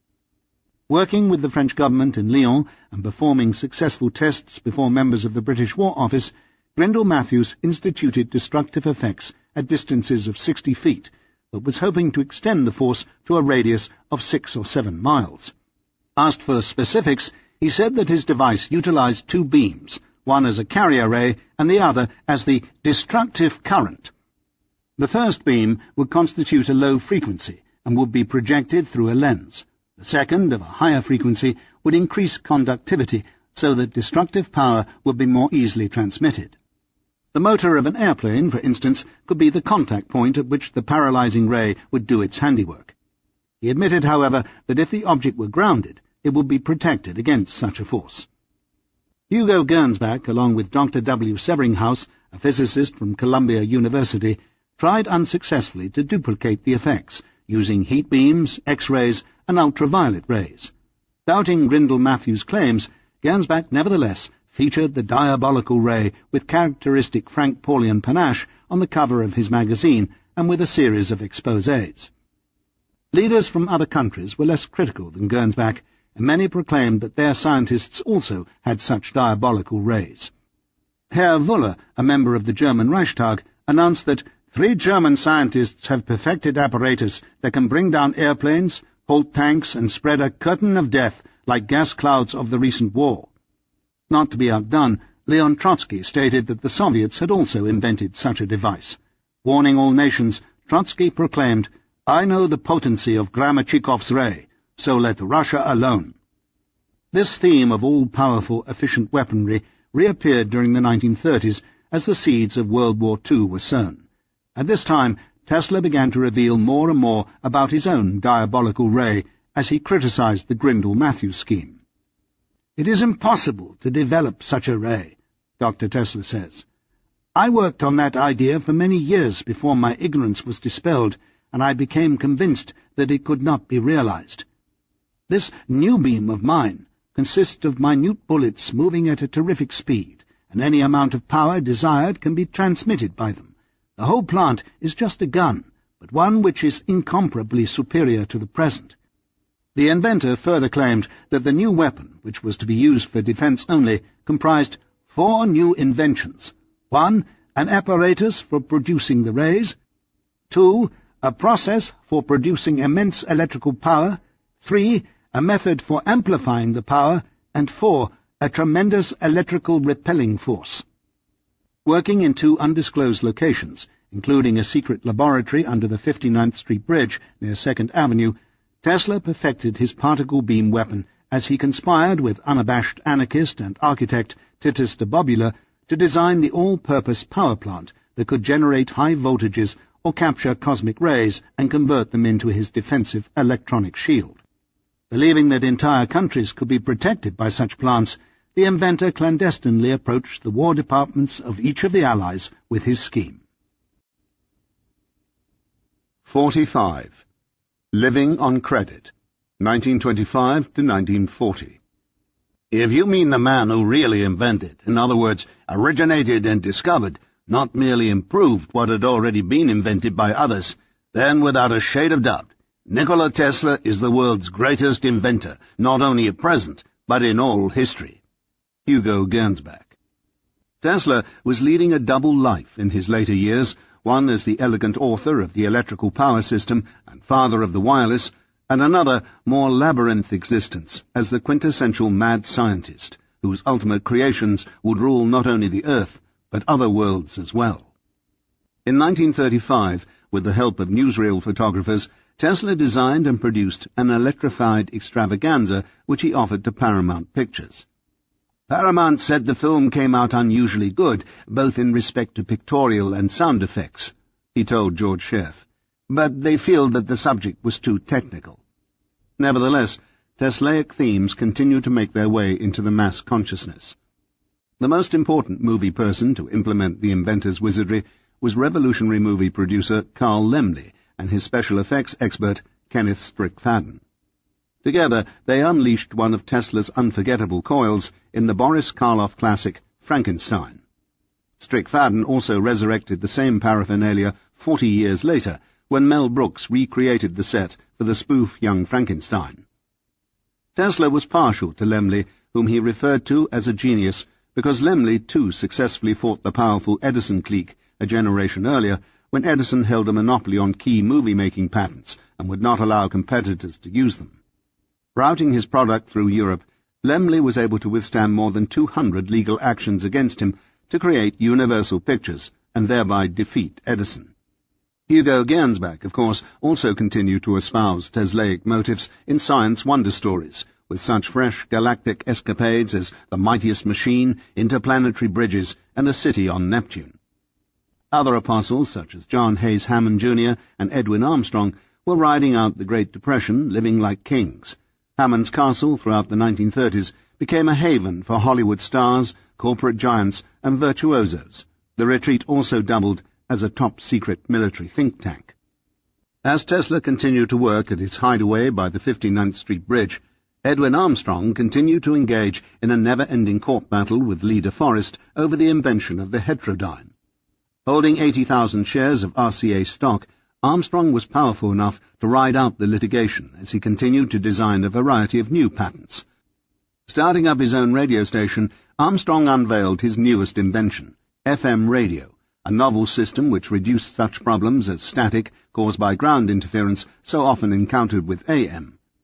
Little did Armstrong know that the litigation caused by this latest creation would make the DeForest trial seem like a kindergarten spat. Getting on in years, Tesla decided to hire a few Western Union boys to feed the pigeons for him. Dressed in their official caps and snappy uniforms, the lads could be seen like clockwork at 9 a.m. and 4 p.m. at 3 different locations around the city, in front of the New York Public Library, in Bryant Park at the library's rear, and at St. Patrick's Cathedral. The inventor had constructed special wooden cages, complete with a bird bath, for taking care of wounded as well as healthy feathered friends, and he befriended other dove fanciers to whom he could deliver the birds. In 1925, Tesla's office was moved from 8 West 40th Street, near the New York Public Library, to fashionable quarters at 350 Madison Avenue. His secretaries, Dorothy Skerritt and Muriel Arbus, during the later years, shared duties with Slavic professor Paul Radosevilyevich from New York University, who edited Tesla's articles and screened incoming visitors. By 1928, however, the upkeep on the office had become too burdensome, and Tesla closed it for good. All of his holdings, consisting of 30 trunks, including his priceless correspondence, theoretical papers, and prototype inventions, were carted to the basement of the Hotel Pennsylvania, and that's where they remained until November the 21st, 1934, when he transferred them to the Manhattan storage warehouse located at 52nd Street and 7th Avenue. A contented member of the cognoscenti who had lived a life full of triumph was merely the persona, for underneath the appearance Tesla was often bitter, seeking an essentially solitary existence, displacing his anger in editorials that lashed out at Edison and Marconi, and on unfortunate hotel managers who had to contend with the thought of throwing the Grand Master out on his coattails for not paying his rent. In 1930, Tesla was escorted out of the Hotel Pennsylvania after residents complained about the interminable droppings from his flying rats, and because he was $2,000 behind in his rent. As B.A. Berendt quietly reimbursed the hotel to the best of his abilities, the inventor hired a crew to cart his beloved avian companions to George Scherf's home north of the city. Escaping their confinement, the pigeons returned to Manhattan just in time to move in with Tesla at his new abode, the Hotel Governor Clinton. Working on a variety of new fronts, Tesla entered a furtive realm which would put him in touch with a series of nefarious agents and heads of many governments. Naturally, he required funds, for he began to lag behind yet again in his rent. When he stopped by Hugo Gernsback's office for another $20, the science fiction editor showed Tesla an article on Westinghouse's new radio machinery. Realizing that this company was essentially pirating his wireless patents, Tesla strode into their offices and demanded royalty payments. He met with Victor Beam, assistant to the vice president. "It would be painful to me to resort to legal proceedings against a great corporation whose business is largely founded on my inventions," the inventor stated matter-of-factly, "and I trust that you will recognize the advantage of an amicable understanding." "Which statement do you claim to be an infringement?" Beam replied, feigning naivety. "Statement?" Tesla shot back. "Surely you must admit that my claim is too palpably evident to be denied." Beam inquired as to the price of purchasing Tesla's wireless patent, number 1,119,732, but it was really a stall tactic, as no genuine offer was made.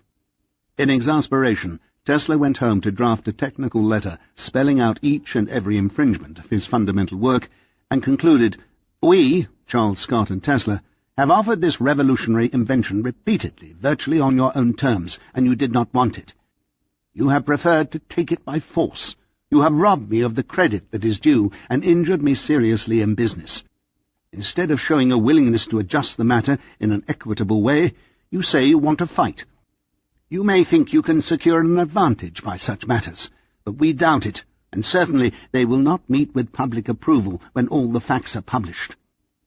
One of the problems Tesla had to deal with was the continuing legacy of resentment toward him by some members of the corporation.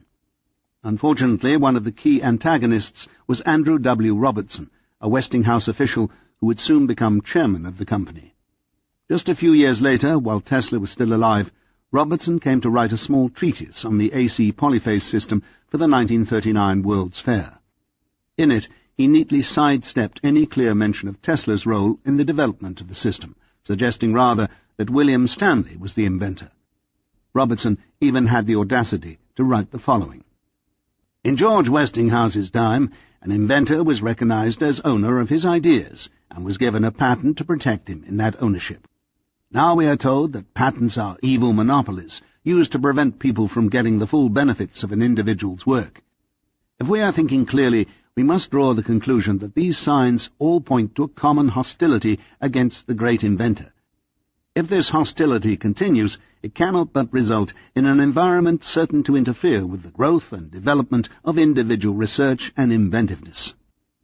Here is a classic case of the Freudian defense mechanism known as projection, whereby one's real feelings are attributed to others. Robertson suggests that the common people resent the great inventor, when in fact it is really he who harbours this resentment. Tesla had first offered his wireless patents to the company in the early 1920s. A long time elapsed before the issue was resolved. As Tesla continued to make headlines for his invention of a diabolical ray, he also was becoming more and more adept at slipping past the manager of the Governor Clinton. If he had to wait for Westinghouse to come through, so would the hotel. Tesla was now working with the notorious architect and arms merchant Titus de Bobula, whose offices were located at 10 East 43rd Street. De Bobula was hired to design the tower, power plant, and housing for the inventor's impenetrable shield between nations. "We can project destructive energy in thread-like beams as far as a telescope can discern an object," said the 78-year-old inventor. "Dr. Tesla's death ray can annihilate an army 200 miles away. It can penetrate all but the thickest armor plate, and a country's whole frontier can be protected with plants producing these beams every 200 miles. Dr. Tesla concluded, "The plane is thus absolutely eliminated as a weapon. It is confined to commerce." Born in 1878 in Hungary, with ties to Tesla probably through the Pushkash brothers, de Bobulus had emigrated to the United States during the gay 90s. At that time, Tesla took the youth under his protection and aided him in obtaining passage for a boat trip back to his homeland. Short and stocky in stature, with a brush moustache and ruddy complexion, de Bobula returned to the States a few years later to study architecture. Having borrowed the money from Tesla ostensibly because he needed medical help in Budapest, de Bobula had actually returned home to help his father out in his moving business, and because he wanted to complete other studies at the local polytechnic. Never reimbursing the inventor for his aid and having lied about his real intentions, de Bobula apologized and appealed for funds once more in 1901. Writing from Marietta, Ohio, where he was attempting to design a church and school for a parish, he requested $70 or $80. Perhaps in lieu of repayment, the new architect offered to draw up plans for the laboratory at Wardenclyffe, but this assignment had already been undertaken by Stanford White. At about 1908, de Bobula moved to Pittsburgh, where he met and married Urana Mock, niece of Bethlehem steel czar Charles Schwab. Shortly thereafter, he designed and built Schwab's new mansion. He also secured loans from the steel magnate to finance a series of real estate ventures. By 1910, de Bobula was back in New York, earning his way by designing churches and constructing large apartment buildings in Manhattan and the Bronx. Playing fast and loose with Schwab's capital, de Bobula returned to Ohio, where he crossed the border into West Virginia and Kentucky to purchase 11,000 acres. Now well connected, the Hungarian offered to set up a syndicate of wealthy English steelmen to help refinance Wardenclyffe, promising to raise £1 million, without going to very much trouble, providing, of course, that we could demonstrate things to them satisfactorily. But Tesla declined the offer and resolved to fight my own battles. Known as a racketeer, having never paid taxes on the land deal, de Bobula also reneged on a series of other loans. Naturally, Schwab became angry, particularly because he had lent de Bobula additional monies to keep him out of debtor's prison. Paradoxically, de Bobula became interested in workers' rights at this time and in the growing anarchist movement. Seen as a gold digger and bully by Schwab, the wealthy financier was reported to have said that "Bob is dishonest, and I would give $1 million if he would jump out of this window right now." This event unleashed a powder keg of animosity between the two, de Bobula suing Schwab for $100,000 for defamation of character, Schwab severing connections between his niece and de Bobula and the family. Attracted to violent activities, de Bobula continued to associate with a variety of radical and paramilitary groups. He also caught the eye of the Secret Service. In 1923, during a bizarre interlude, de Bobula returned to his home in Budapest and aligned himself with a pro-Hitler group. There he authored a paper which attacked Jewish physics and espoused the developing New World Order. Charged with conspiring to overthrow the Hungarian government, he escaped back to America. Throughout this entire period, de Bobula would regularly correspond with Tesla to discuss various ideas he had, such as how to perfect a projector bomb, which he had a patent pending on, and he also discussed his latest encounter with a cabal of international warlords.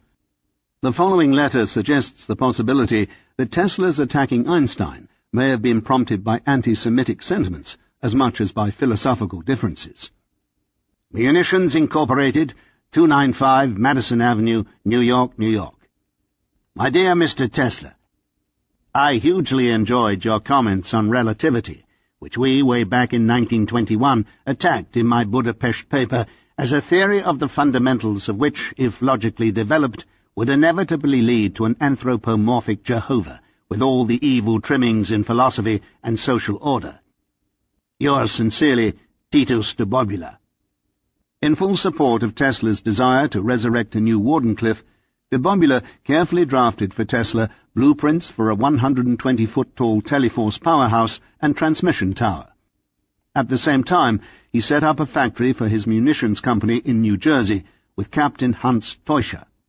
The tower, set up somewhat like a high-tech Van de Graaff generator, with Van de Graaff's primitive cardboard belt replaced by a vacuum stream of ionized air, had at its bulbous apex a turret-rotating particle beam cannon, able to move about to attack planes and airships with information provided by an Earth current radar system the wizard had also designed during his days at Wardenclyffe.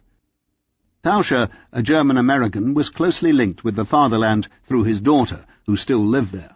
Through this and other channels, Tesla could be introduced to potential weapons buyers. Simultaneously, he could also be supplied with small amounts of dynamite, which he used to test telegeodynamic equipment that he was trying to sell to such companies as Texaco Oil Company for geophysical exploration. Titus de Bobula was now making his living selling rifle grenades, fragmentation and gas bombs and other armaments to both domestic police departments and foreign governments in Europe and South America. Unfortunately for the Hungarian, unwished-for newspaper publicity concerning a lawsuit with Teuscher drew the attention of the Internal Revenue Service, IRS. Having hid his relationship with the munitions factory, de Bobula not only attracted the tax collectors, but also the seemingly omniscient J. Edgar Hoover, who monitored his activities for the next 10 years. He was accused of being a German agent and illegal alien involved in subversive activities, and Hoover recommended that de Bobula be considered for custodial detention in the event of a national emergency. Although they maintained their relationship during this stormy period, Tesla's antennae were raised, especially when de Bobula requested loans from him in amounts you would not miss, just at the time he declared bankruptcy. De Bobula was $750,000 in debt. Hoping to make Tesla a partner in the company, de Bobula raised Tesla's ire when he used his name as a reference when working an arms deal with the Minister of Paraguay. Tesla called de Bobula and stated emphatically that he was not to use the inventor's name. Unable to maintain his Manhattan apartment, de Bobula moved to the Bronx, where he was eventually arrested. A search of his apartment revealed an arsenal of hand grenades, dynamite, and tear gas bombs. The architect claimed they were simply part of the inventory from his company, and he was interrogated and released. Presumably an anti-Semite who apparently had ties to Henry Ford, de Bobula disavowed any relationship to either the Communist Party or the German-American Bund.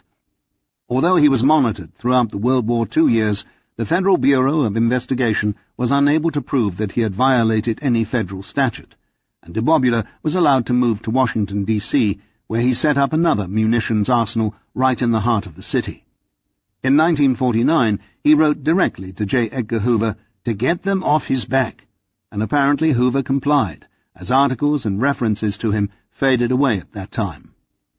As the Great Depression wore on, Tesla's expenses continued to mount.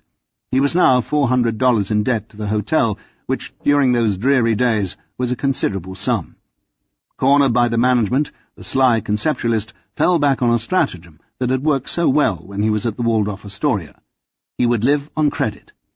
He thereupon offered as collateral a working model of his death ray, which he told the establishment was worth $10,000. They asked for a receipt in writing, and he agreed. The treacherous device and his note were carefully placed in locker number 103 in the hotel's backroom vault. Although he had solved the problem of meeting the rent, Tesla's finances were still in a precarious state. He was even having trouble coming up with the $15 per month storage costs at the Manhattan storage warehouse. In 1934, with a bitter taste in his mouth, he drafted a long letter to J.P. Morgan, Jr. In it, the inventor revealed that he had made overtures to sell his Chinese Wall of Defense to war departments in America and England. The Russians are very anxious to render their border safe against Japanese invasion, and I have made them a proposal which is also being seriously considered. The inventor went on to acknowledge his outstanding debt to Morgan from the turbine affair, and his willingness to pay back the sum, about $40,000, and then made an appeal. If I had now $25,000 to secure my property and make convincing demonstrations, I could acquire in a short time colossal wealth. Tesla ended the letter by lambasting FDR's New Deal, which poured out billions in public money just so it can remain in power indefinitely. This perpetual motion scheme, in Tesla's view, was anti-democratic, destructive to established industries, and decidedly socialistic. Needless to say, Morgan did not lend Tesla any money. However, what is interesting in this passage is Tesla's reference to property he needed to secure in order to make convincing demonstrations. This suggestion that he had in fact erected a working death ray would become important later, when the question was raised whether a functioning model had actually been constructed. According to Hugo Gernsback, through to his prompting, the Westinghouse Corporation agreed to help their former champion out. Gernsback stated that he had called up the Westinghouse officials in the late 30s to discuss what could be done. I apprised them of the fact that Tesla was a very proud man who under no circumstances would consider charity. I suggested that perhaps he could be put on the staff in an honorary capacity as a consultant. This was agreed upon, and from that time until his death, Tesla received a modest pension. Gernsback may certainly have called the company. However, his interpretation of what occurred conflicts with the timing of the contract and the reasons for the deal. Tesla had settled with Westinghouse about 4 years before the science fiction publisher's gracious call. On legal footing, the inventor continued to press his case. Finally, on January 2, 1934, the president, F.A. Merrick, acquiesced and agreed to pay Tesla to act as a consulting engineer for $125 a month for such a period as may be mutually agreeable. To solve the aging patriarch's psychological problem of refusing to pay his rent, Merrick also agreed to cover Tesla's rent. The debt owed to the hotel governor was never settled. Rather, Tesla moved, after signing of the agreement, to the Hotel New Yorker, and there he would live, so far as he was concerned, rent-free to the end of his days. 46. Loose Ends, 1931 to 1943. Then there appeared the vision of a man from a strange new world. A tall, thin man, whose eyes blazed with an unearthly light, entered the room so quietly that one was hardly aware of his presence. He bowed himself to his seat. He beamed upon Vierek and his wife paternally. He greeted the guests with a kindly nod. Before he could be introduced, Fusen blurted out, "Nikola Tesla." Elmer Geertz. The first-time ambassador, Stanko Stojikovich, saw the celebrated Serb. He was standing in front of the library with 2 white pigeons on his arm, pecking seeds from his palm. That was in 1918, and they met only briefly. A decade later, Stojikovich returned to America as an emissary of the Yugoslavian consulate, and they became close friends for the next 10 years. At the age of 90, Stojikovich would recall their visits. As with many other Serbs, Stojikovich was unhappy about the split between Tesla and Pupin, and like others before him, he tried to bring the two men together. Perceiving Pupin as ungrateful and deeply hurt by his association with that donkey, Marconi, Tesla wanted nothing to do with his fellow Serb. The feeling, of course, was mutual. May 29th, 1931. My dear Mr. Sweezy, I have not seen Mr. Tesla for nearly 20 years. In the beginning of the World War, a difference of opinion created a split between Mr. Tesla and myself. Neither he nor I have ever had since that time an opportunity to cure that split. In 1915 I offered through a mutual friend to forgive and forget, but somehow the offer was not accepted. I regret, therefore, that I could not transmit to Mr. Tesla a letter of greeting or congratulation on his 75th birthday. Yours very sincerely, M.J. Pupin. In Dunlap's classic text, Radio's 100 Men of Science, the author writes, Pupin was a man of complete intellectual honesty. If he made an error in an equation on the blackboard, he would quickly admit the mistake, rub out the blunder, and begin again. We have discussed in the past Pupin's insistence that many of Tesla's inventions were his own, and how Pupin removed Tesla's name from the discussion of the history of the AC polyphase system and of the wireless in his 400-page Pulitzer Prize-winning autobiography, which he had dedicated to the rise of idealism as a qualified witness whose testimony had competence and weight. This tack also carried over to his legendary courses at Columbia University, in which he camouflaged Tesla's role in the etiology of a variety of inventions. When Marconi came to New York in 1927 to lecture, Dr. Pupin presided at the Institute of Radio Engineers. "Marconi, we love you," said Dr. Pupin. "We have come not so much to hear what you have to say, but to see your boyish smile." When Pupin became ill in 1935, he asked his secretary to go and see Stoyakovich and plead with him to get Tesla to visit Pupin in the hospital. He wanted to make peace before he passed on. Greeting Stoyakovich at the door in his favorite lounging outfit, a red robe with blue slippers, Tesla was taken aback by the request. He said he needed to sleep on the matter. The following day he called his friend and said he would go if Stoyakovich would accompany him. In Pupin's room there were a few doctors alongside his bed. The meeting was most touching.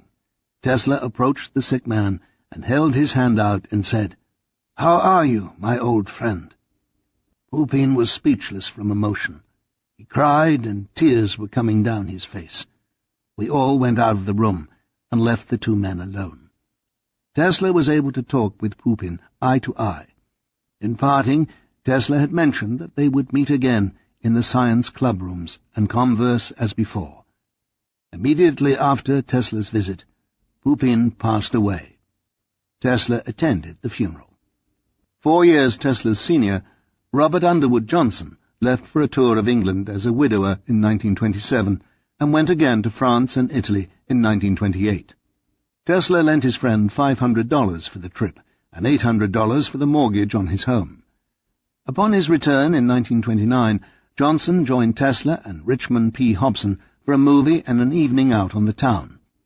Hobson, who was living with his wife Griselda at the Hotel Whalen on 54th Street, also had a residence in the nation's capital. Tesla was seeing his friends on a daily basis at this time. Johnson was particularly lonely, even though he had children and grandchildren who frequently came to visit. The following year, now an octogenarian, the old poet set off again for Europe. On this trip, he was hoping to interview Madame Marie Curie. Although Tesla was able to spend much of the 1930s with Johnson, Hobson left the city after only a short stay to purchase a cattle ranch with his son in Vancouver. In April 1937, Tesla forwarded a new biography of his life that had been translated from Serbo-Croatian into English to Johnson, who passed it on to the editor-in-chief of the New York Times. At 85 years of age, Johnson was too weak to write a thank-you letter in his own hand, but he was able to sign it, "R.U. Johnson, Luka Filipov." Both Johnson and Hobson died shortly thereafter. The famous lieutenant, barely 60 years old, was buried in Arlington Cemetery. With the help of Agnes Holden, Robert's daughter, Tesla sent a gorgeous flowering azalea to Griselda, who appreciated greatly the kind thoughts of this dear friend. Another character who stayed friendly with Tesla in the later years was George Sylvester Viereck, wunderkind poet. Viereck was a sensualist, cynic, and German propagandist during World War I and Nazi spokesman during the 1930s and World War II. Tesla's link to Viereck extended back 30 years to when Gilder and Johnson introduced such provocative Viereck poems as The Haunted House in the Century in 1906, which was a poem about an enchanting partner whose body was, alas, a haunted place. "When I did yield to passion's swift demand," Viereck penned, One of your lovers touched me with his hand, and in the pang of amorous delight I hear strange voices calling through the night. Viereck, who was probably an illegitimate grandson of Wilhelm II, abdicated Kaiser of Germany, was a multifaceted character and self-proclaimed genius. Having interviewed many of the greatest minds of the epoch, the German-American intellectual had rattled the souls of such individuals as Theodore Roosevelt, George Bernard Shaw, occultist Aleister Crowley, H.G. Wells, Sigmund Freud, Albert Einstein, Kaiser Wilhelm, and Adolf Hitler. A man in intimate contact with his irrational side, Viereck had passed many a day with Sigmund Freud, explicating the great theoretician's libido theory, influencing Freud's writings, and applying the master's psychology to modern life. Freud, Viereck wrote, was motivated not only by a desire to complete his own world-view, but by a belief that each individual represented a special expression of the world spirit. Not an anti-Semite, having for instance co-written a series of books with a Jewish professor, Viereck, a lifelong German apologist, was nevertheless somehow able to rationalize the Nazi spiel, and he became an American spokesman for Adolf Hitler. Although Freud saw in this journalistic lion hunter a great mind, he said that Viereck suffered from narcissism, had delusions of persecution, and a fixation on the fatherland. Once Viereck began to rationalize Hitler's rhetoric, Freud saw the journalist as debasing himself, and would not correspond with him any more. During one of the series of interviews Viereck conducted with Tesla, he revealed that Tesla was not a believer in God in the orthodox sense. To me, the universe is simply a great machine which never came into being and never will end. The human being is no exception to the natural order. What we call the soul or spirit is nothing more than the sum of the functionings of the body. When this function ceases, the soul or spirit ceases likewise. According to John O'Neill, this meat-machine theory was really a ruse used to hide the numerous mystical experiences that Tesla had. On his vision of the 21st century, Tesla foresaw a world in which eugenics would be universally established. Perhaps spurred by Viereck's discussion of the Aryan vision or the iniquitous American practice of sterilizing criminals and some mentally retarded individuals, Tesla supported the idea of sterilizing the unfit and deliberately guiding the mating instinct. A century from now, the celibate concluded, it will no more occur to a normal person to mate with a person eugenically unfit than to marry a habitual criminal. On diet, the slim Epicurean revealed that he had given up meat altogether. Tesla believed that in the future inexpensive and healthy food would be derived from milk, honey, and wheat. As the 1930s progressed, the inventor would continue to live on an ever-receding subsistence diet, moving from meat to fish, to vegetables, and finally to warm milk, bread, and something he called factor actus. Eliminating solid food altogether, the thinning wizard had concocted a health potion made up of a dozen vegetables, including white leeks, cabbage hearts, flower of cauliflower, white turnips, and lettuce hearts. Although he still maintained that he might live to 140, a psychoanalytic view of this regimen of meagre victuals could only construe it as an anorexic, unconscious plan for self-extinguishment. Long before the next century dawns, the oracle predicted, systematic reforestation and the scientific management of natural resources will have made an end of all devastating droughts, forest fires, and floods. Long-distance transmission of electrical power by harnessing waterfalls will dispense with the necessity of burning fuel. Robots and thinking machines will replace humans, and the trend of spending more on war and less on education will be reversed. A major reason for this would be Tesla's latest discovery of his defensive shield between nations. If no country can be attacked successfully, there can be no purpose in war.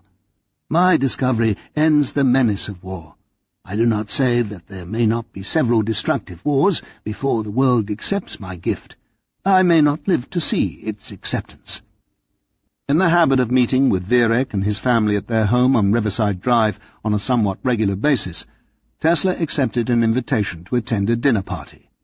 Present was Viereck's son Peter.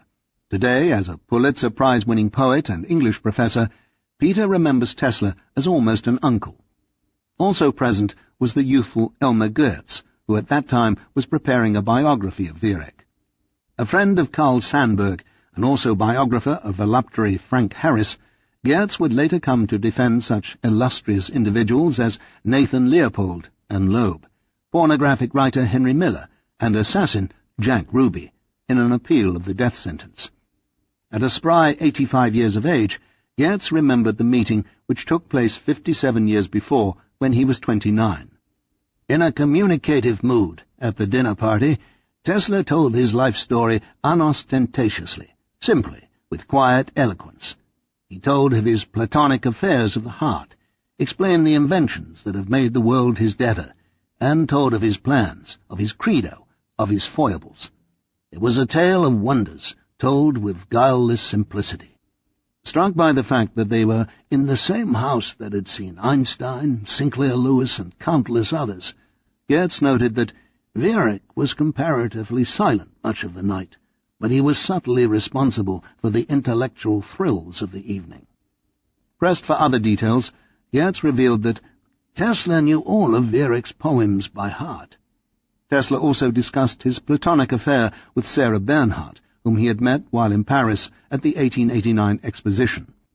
Differing with O'Neill's oft-quoted suggestion that Tesla avoided her eyes when he picked up her handkerchief, Goetz said that Tesla had met with her on several occasions, perhaps also in New York. So taken with her was he, that Tesla had saved and preserved her scarf without ever washing it, and still had it to that day. Viereck provides a fascinating link between Tesla and Sigmund Freud, self-denial and eros.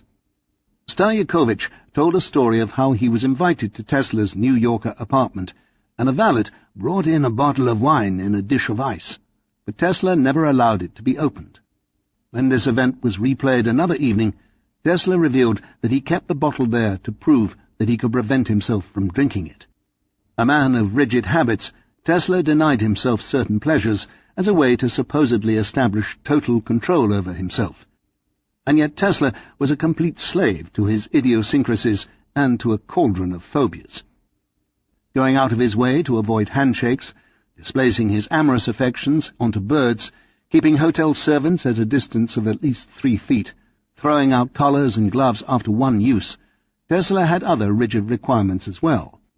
The hotel was requested to keep one table permanently reserved for himself. No one else was allowed to eat there.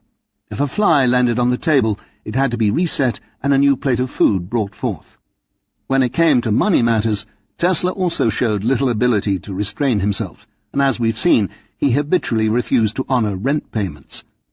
From the Freudian point of view, Tesla was an anal compulsive personality, fixated in the latent stage of sexual repression, with a displacement of his energies into scientific endeavors. By denying his libido, his censor had converted his primal sexual energy into an odd mixture of pre-logical behavior patterns that tended to diffuse, redirect, and sublimate the highly cathectic complexes the inventor wished to deny. It appears quite possible that Viereck strove to psychoanalyze Tesla, to have the inventor dig deep into his childhood in an effort to release submerged events that may have blocked or redirected his life in neurotic fashion. Viereck, who was known to partake of opium tincture, probably entered an altered state when conversing with the ethereal prophet. Nearly 80 years old at the time, exceedingly frail and thin, Tesla wrote Viereck a long letter reviewing the traumas of his childhood. "It was a dismal night, with rain falling in torrents. My brother, a youth of 18 and intellectual giant, had died. My mother came to my room, took me in her arms, and whispered almost inaudibly, 'Come and kiss Dane.' I pressed my mouth against the ice-cold lips of my brother, knowing only that something dreadful had happened.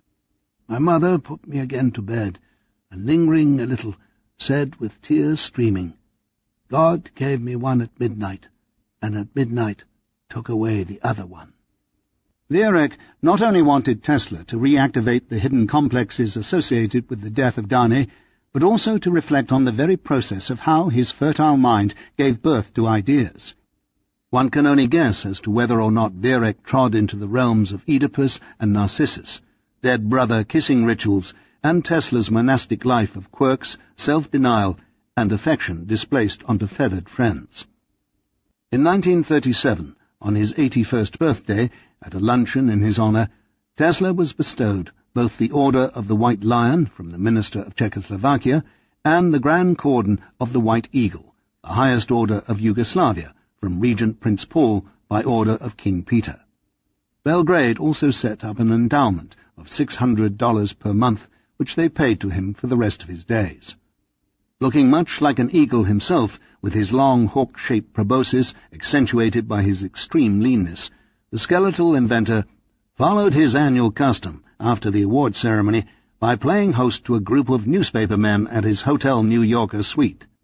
There, dressed in his finest tuxedo, the wizard read a prepared treatise outlining his latest inventions and plans for contacting nearby planets. Just a few months later, in late autumn, while negotiating with emissaries from the war departments of Yugoslavia, Czechoslovakia, England, the Soviet Union, and the United States, Tesla was run down by a taxicab. Refusing to see a doctor, the inventor managed to limp home. He stayed in bed on and off for 6 months. He had cracked 3 ribs.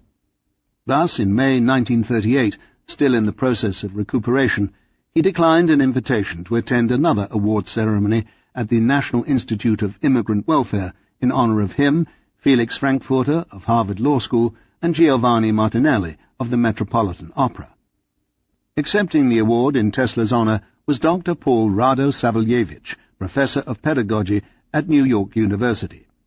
Rado read a statement from Tesla which apparently verified the famous 1885 Edison story that Edison had laughed off the promised debt to Tesla of $50,000 for redesigning machinery.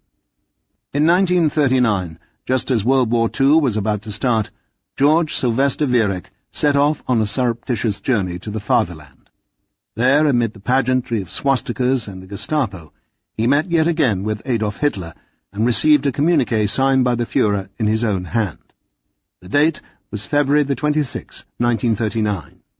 Upon his return, Viereck continued his practice of preaching the Nazi line in a variety of publications, writing some articles under an assumed name, interpreting FDR as having a messianic complex, and Hitler as a dynamic genius and a poet of passion, first in war, first in peace, first in the hearts of his countrymen. Viereck was arrested and indicted on 2 counts of seditious conspiracy. It was quickly established that he was on the German payroll, supposedly as a journalist, but obviously as a paid propagandist. Conceited and self-deluded, the bewildered and obtuse philosopher was sent to jail, where he wrote poetry for the next few years. Just as references to Tesla were deleted from engineering texts, Viereck's name was dropped from many anthologies and Who's Who.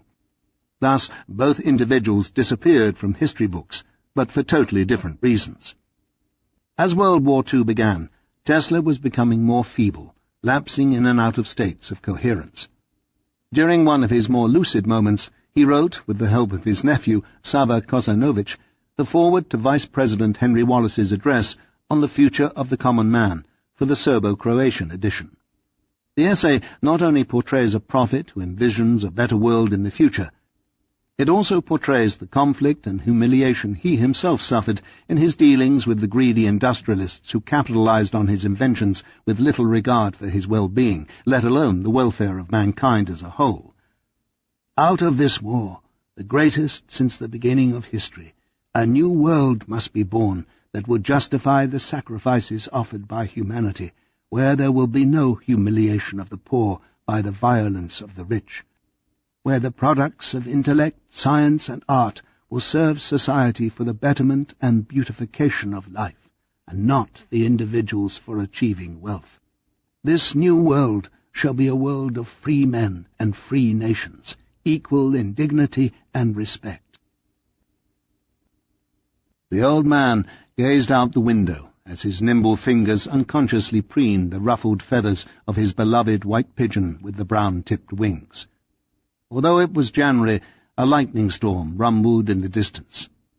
"I've done better than that," the wizard mumbled, as the sun peeked through the clouds to reveal the iridescent purples, violets, greens, and reds of the neck feathers of another of the more hardy birds that came to visit.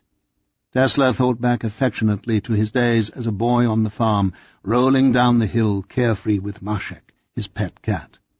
And then his mind swirled with thoughts of violent arguments with Morgan, his unfinished 15-story transmission tower, and his friend Mark Twain, who was now in financial trouble.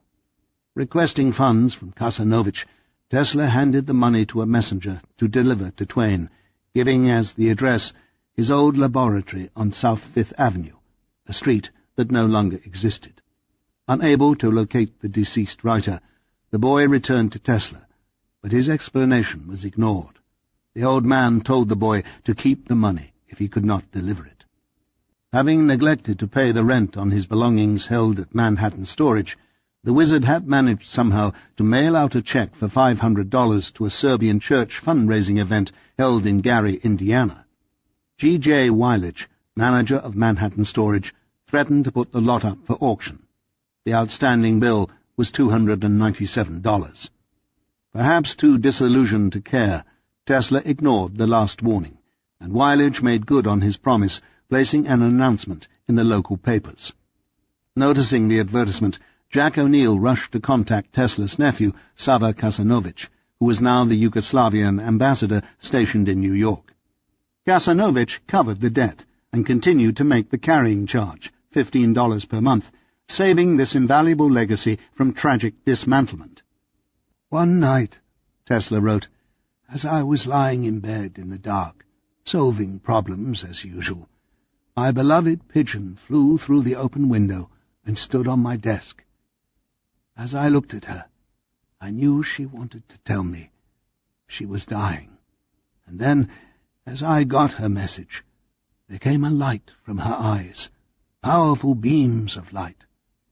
When that pigeon died, something went out of my life. I knew that my life's work was finished." Lingering at the abyss throughout the beginning years of World War II, Tesla continued to lead his dual life, meeting with friends and dignitaries whenever possible, and lending out his secret papers to mysterious men. A few months later, he was dead. The date was January the 7th, 1943. He was 86 years old. 2,000 are present at Tesla's funeral. Great in science attend. The President and I are deeply sorry to hear of the death of Mr. Nikola Tesla. We are grateful for his contribution to science and industry and to this country. Eleanor Roosevelt. The funeral service was held in Serbian in the Cathedral of St. John the Divine. With the coffin open, the sermon for the dead was conducted by the Venerable Reverend Dusan Shuklatovic, rector of the Serb Orthodox Church of St. Sava. Over the radio, New York Mayor Fiorello LaGuardia read a moving eulogy, written by Croatian author Louis Adamic, as a long line of mourners filed past. The list of honorary pallbearers included Dr. Ernest Alexanderson of GE, who gained his wealth and fame from inventing a powerful high-frequency transmitter. Dr. Harvey Rentschler, director of the research laboratories of Westinghouse. Edwin Armstrong, father of FM radio. Consul General D.M. Stanojevic of Yugoslavia.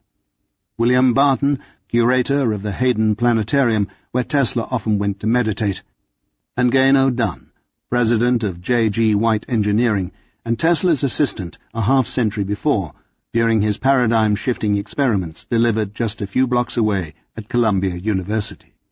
We cannot know, but it may be that a long time from now, when patterns are changed, the critics will take a view of history, Hugo Gernsback wrote propitiously in his magazine.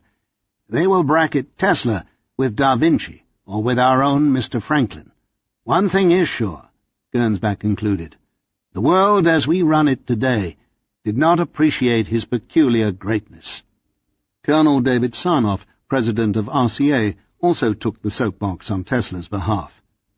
Nikola Tesla's achievements in electrical science are monuments that symbolize America as a land of freedom and opportunity. His novel ideas of getting the ether in vibration put him on the frontier of wireless. Tesla's mind was a human dynamo that whirled to benefit mankind. Edwin Armstrong, who was about to sue Sarnoff and RCA for infringing his FM patents, helped place Tesla in the proper historical perspective when he said, "Who today can read a copy of the inventions, researches, and writings of Nikola Tesla, published before the turn of the century, without being fascinated by the beauty of the experiments described and struck with admiration for Tesla's extraordinary insight into the nature of the phenomena with which he was dealing? Who now can realize the difficulties he must have had to overcome in those early days? But one can imagine the inspirational effect of the book 40 years ago on a boy about to decide to study the electrical art. Its effect was both profound and decisive. On September the 25th, 1943, just 9 months after Tesla's death, the Bethlehem Fairfield shipyards near Baltimore launched the USS Nikola Tesla, a 10,000-ton Liberty ship. Sponsors at the ceremony included a number of Croats, such as Louis Adamic and violinist Slatko Balakovic, and also Serbs such as Tesla's nephews, Sava Kozanovic and Nicholas Terbajevic. The New York Sun editorialized, "Mr. Tesla was 86 years old when he died. He died alone. He was an eccentric, whatever that means, a nonconformist possibly. At any rate, he would leave his experiments and go for a time to feed the silly and inconsequential pigeons in Herald Square. He delighted in talking nonsense. Or was it? Granting that he was a difficult man to deal with, and that sometimes his predictions would affront the ordinary human's intelligence, here still was an extraordinary man of genius. He must have been. He was seeing a glimpse into that confused and mysterious frontier which divides the known and the unknown. But today we do know that Tesla, the ostensibly foolish old gentleman, at times was trying with superb intelligence to find the answers. His guesses were right so often that he would be frightening. Probably we shall appreciate him better a few million years from now." 47. The FBI and the Tesla Papers, 1943 to 1956. War Department, Military Intelligence Service. 22nd of January, 1946. Alien Property Custodian. Dear Sir, this office is in receipt of a communication from Headquarters, Air Technical Service Command, Wright Field, requesting that we ascertain the whereabouts of the files of the late scientist Dr. Nikola Tesla, which may contain data of great value to the above headquarters. In view of the extreme importance of those files, we would like to request also that we be advised of any attempt by any other agency to obtain them. Sincerely yours, Colonel Ralph E. Doty, Chief Washington Branch. After Tesla's death, the FBI, the Office of Alien Property, OAP, and factions of the War Department conspired to impound and protect the Tesla secret weaponry papers. The United States was in the midst of a world war, and Tesla's ties to arms merchants, communists through his Yugoslavian nephew, and a notorious German propagandist all helped prompt the covert agencies to safeguard this material until it was properly analyzed. A half-century later, they have yet to release it. Raised to the level of a national hero within the Slavic countries, Tesla was considered practically of royal stock. Thus his nephew, Sava Kozanovic, rose to become a representative of the newly forming Yugoslavia Republic at the Eastern European Planning Board, which met in Czechoslovakia. Kozanovic, like Tesla, wanted a unified country, but their orientations were different. In 1941, the Nazis continued their policy of intimidation and deception by trying to force a treaty with King Peter of Yugoslavia. Backed by the people, Peter refused to agree to an alliance, and therefore suffered a fatal blow when Germany masterminded a brutal invasion involving troops from Bulgaria, Italy, and Hungary, and also 300 Luftwaffe bombers. Professor Michael Markovic of Long Island University, a Serb living in Croatia during World War II, has said that 90,000 Serbs were killed by the Croats. And when I inquired why, he said, because the Croats were fascists. That is, because they had aligned themselves with the Nazis. As a youth in midst of the war, Markovic had watched the bodies float down the river. When asked why he survived, his reply was sheer luck. Concerning the Tesla mythology, Markovic said that ever since he was a child, he was aware that Tesla was considered a great national hero. Years later, as Hitler's invasion became imminent, Markovich and his countrymen had expected Tesla himself to return to Belgrade and shield it from the Nazis by harnessing his impenetrable death shield. Unfortunately, Tesla never came. Kosanović was not as romantic a figure, and although a Serb, he abandoned the exiled king in order to back the rising Croat leader Joseph Tito, Josip Broz, and his communist doctrine. Tito was a solid choice. Although he was an ally of the Soviets, he was able to maintain autonomy. He also sought to unify the warring factions. His marriage to a Serbian woman was a powerful symbol in advancing this goal. Since the Soviet Union was an ally, Kosanović, as a Yugoslavian ambassador, was able to travel freely to America to discuss various diplomatic tactics with the new leadership. Thus, during the course of World War II, he was able to attend to his ailing uncle in New York and also try to finalize plans to set up a museum in Belgrade in order to honor the great inventor. In 1942, Tesla became more seriously ill and suffered from palpitations and fainting spells. Although Tesla's true commitment was to the young exiled King Peter, Tesla's nephew was able to coax the inventor into sending a message to Tito which preached unification between Serbs and Croats. Kosanović also admitted shielding Tesla from factions of the Serbian royalty at the same time. However, when Peter arrived in New York City, he actively helped arrange a meeting between Tesla and the king. Having unsuccessfully talked with Churchill in England and Roosevelt in Washington, both of whom were reluctantly backing Tito, King Peter was at least consoled by Eleanor Roosevelt, who attended a large party in his honor at the Colony Club in New York. Organized by the American Friends of Yugoslavia, the king's mother, Queen Marie, and also Anne Morgan, Pierpont's daughter, attended, but Tesla was too ill to come. Therefore, King Peter, with Kosanović, took a cab to the Hotel New Yorker to confer with the virtual patriarch of his country. Shocked by Tesla's cadaverous condition and upset by the terrible chain of events in his country, Peter told the inventor that he had hoped that he could have returned to Yugoslavia to free it from the Nazis. In his diaries, Peter also revealed that he and Tesla wept together for all the sorrows that had torn apart their homeland. A few months later, Tesla was dead. A maid discovered his body on January the 8th, 1943. While Hugo Gernsback rushed to make a death mask, Kenneth Sweezy, Sava Kosanović, and George Clark, director of a museum and laboratory at RCA, entered the apartment. With the locksmith and the hotel management present, they removed various documents from the inventor's safe. Although the FBI alleged that valuable papers, electrical formulas, designs, etc. were taken, the hotel management confirmed that Kosanović removed only 3 pictures, and Sweezy took the 1931 testimonial autograph book created for the commemoration of Tesla's 75th birthday. These events were monitored by the ubiquitous surveillance mastermind J. Edgar Hoover, hardline anti-communist and protector of American interests. Hoover wrote in a memorandum under the heading Espionage that he feared that Kosanović, as heir to the Tesla estate, might make certain material available to the enemy. Kosanović had been identified as a member of the Eastern European Planning Board, but because of the complicated condition of the Balkan states, there was essentially no way for Hoover to ascertain exactly where Kosanović's alliances rested. He could have been affiliated with King Peter, the communist Tito, fascist factions associated with Mussolini, Hitler, the Soviet Union, or none of the above.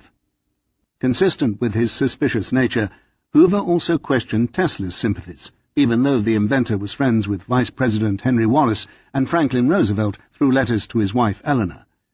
One of the main reasons for Hoover's concerns was Tesla's address before the Friends of Soviet Russia, which he gave at the Grange Hall in Springfield, Massachusetts, in 1922. On January 8th, Abraham N. Sparnell, the 42-year-old president of the International Latex Corporation of Dover, Delaware, now Playtex, who was residing in New York City, had called FBI agent Frederick Cornels to discuss Tesla's death ray experiments. As the inventor had just died, Sparnell feared that Kosanović would obtain the pertinent papers and pass them to the Soviets.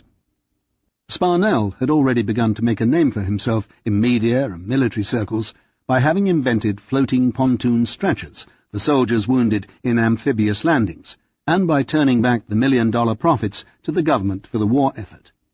Born in Odessa in 1901, Sparnell would later become a vociferous anti-communist who spent upward of $8 million throughout the 1940s and 1950s buying space in the United States press to reprint articles that would contribute to an understanding of world problems.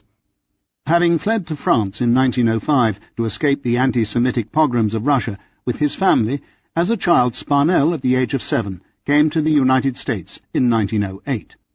A graduate of the University of Rochester, Sparnell had invented electrical appliances and pneumatic products in the early 1920s before starting the International Latex Corporation in 1929. Realizing the potential importance of the Tesla invention in the democratic fight for world supremacy, Sparnell had contacted Dr. D. Lozado, advisor to Vice President Wallace, and a Mr. Bopkin of the Department of Justice. Bopkin agreed to contact J. Edgar Hoover regarding the affair, and Lozado conferred with Wallace and perhaps even FDR, calling Sparnell back shortly after their conversation to convey that the government was vitally interested in Tesla's papers. Sparnell had also contacted one Blois Fitzgerald, whom the FBI had pegged as an electrical engineer who was a protege of Tesla's, who had also called Cornell's.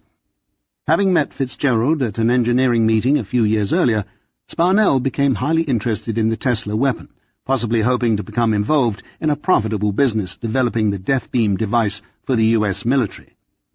Fitzgerald, still in his 20s, had been in postal communication with Tesla since the late 1930s. He had called the inventor on his birthday in 1938 to congratulate him, and continued this practice for the next 4 years. In 1939, Fitzgerald tried to meet Tesla, but it appears that he didn't do so at that time. Just 2 weeks prior to Tesla's death, Fitzgerald proposed another meeting. It may have taken place. He was working at the Massachusetts Institute of Technology with Professors Keenan, Woodruff, and Kay in the solution of certain problems regarding the dissipation of energy from rapid-fire weapons, and desired to discuss his radiation problem with the elderly inventor. It is plausible that at this delicate time Fitzgerald was able to borrow the various papers in which he was interested. Coincidentally, Tesla had declared that efforts had been made to steal the invention. My room had been entered and my papers examined, but the spies left empty-handed. Fitzgerald, who also worked for the Ordnance Department of the U.S. Army, later told Cornell's that he knows that the complete plans, specifications, and explanations of the basic theories of these things are someplace in the personal effects of Tesla, and that there is a working model of the death ray which cost more than $10,000 to build, in a safety deposit box of Tesla's at the Governor Clinton Hotel. To corroborate this story, another acquaintance of Tesla's, Charles Hausler, a hired hand who took care of the inventor's pigeons, later said that Tesla had a large box or container in his room near the pigeon cages. He told me to be very careful not to disturb the box, as it contained something that could destroy an airplane in the sky, and he had hopes for presenting it to the world. Hausler also added that the device was later stored in the basement of a hotel. Fitzgerald reported that Tesla had claimed that he had 80 trunks in different locations in the city containing inventions, manuscripts, and plans of his various work. The young engineer reiterated the need for the government to obtain the Tesla papers for use in war. He was also worried about the loyalty and patriotism to the Allied nations of Sava Kozanovich and another nephew, Nicholas Terbayevich. During these same days, Cornell's overseer, D.E. Foxworth, an assistant director of the FBI, assured those concerned that this matter would be properly handled, that Tesla's nephew, who is his heir, would not be able to send the papers to the Axis powers. On the 11th, yet another FBI agent, T.J. Donegan, brought up the possibility that the New York District Attorney could have Kozanovich and Sweezy picked up discreetly on a burglary charge. However, this was not done. 3 days later, Donegan notified Hoover that the situation was being handled as an enemy custodian matter, and therefore we should take no further action. Office of Alien Property. What happened appears to be this. The FBI attempted to remove themselves from the responsibility in the Tesla case, thereby allowing the OAP to take charge. Nevertheless, because of the FBI's initial involvement, numerous people contacted them through the years in attempts to gain access to the Tesla estate. The OAP questioned the legality of their own jurisdiction, since Tesla was a naturalized citizen.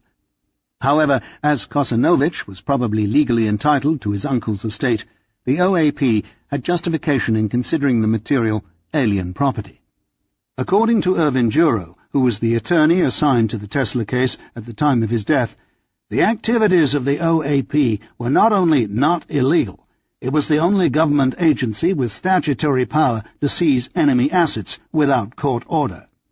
Because of this unique jurisdiction, it was the OAP, and only the OAP, that maintained legal control over the papers until they were released 10 years later. Naturally, both real and imagined concerns involving the war situation were the key factors influencing what, to the uninformed, appeared to be an illegal action. The Germans still controlled a large part of Europe, and the outcome of the war was by no means determined in January 1943. Rumours that the enemy was also developing an ultimate weapon were also well-founded. Walter Gorsuch, alien property custodian, thereupon ordered all of Tesla's belongings, including the safe from his apartment and other holdings in the basement of the New Yorker, shipped to where Tesla's other possessions were, Manhattan storage. Gorsuch, however, was out of the office the day Tesla's body was discovered, and it was the young attorney Irving Juro who handled the case. At about noon on Saturday, January 9th, Juro recalled 50 years later, I was ordered by telephone from the Washington office not to close up shop, but to wait for further instructions. I was informed that a Nikola Tesla had just died, that he was reputed to have invented and in the possession of a death ray, a significant military device capable of destroying incoming warplanes, presumably Japanese, on the west coast, by projecting a beam into the skies and creating a field of energy which would cause the planes to disintegrate. Moreover, it was suspected that German enemy agents were in hot pursuit to locate the device or the plans for its production. With orders to impound all of Tesla's belongings, Juro was also instructed to visit other hotels where Tesla had resided and to take similar action. Juro was accompanied by 4 individuals from the Office of Naval Intelligence, Army Intelligence, and the FBI. Arriving at the Hotel New Yorker, we learned that Tesla had been found dead by the service maid. We were told that he was laid out in his bed with only a pair of stockings on. The officials were also told that Kosanovich had been in the room and had removed 3 photographs. The military officers were concerned about the death ray model, but I was the only one who had authority. Taking a taxi, Juro and the others visited each of the hotels, which included the St. Regis, the Waldorf Astoria, and the Governor Clinton, and they also visited Manhattan storage. Tesla's possessions were impounded there, and the safe deposit box at the Governor Clinton was also impounded. With Walter Gorsuch, Juro went to visit Ambassador Kosanovich at his hotel on Central Park South, where they apparently also met Nikola Terbayevich, Tesla's other nephew, and an elderly lady who did not speak English. Gorsuch and Juro saw the photos on a table and left.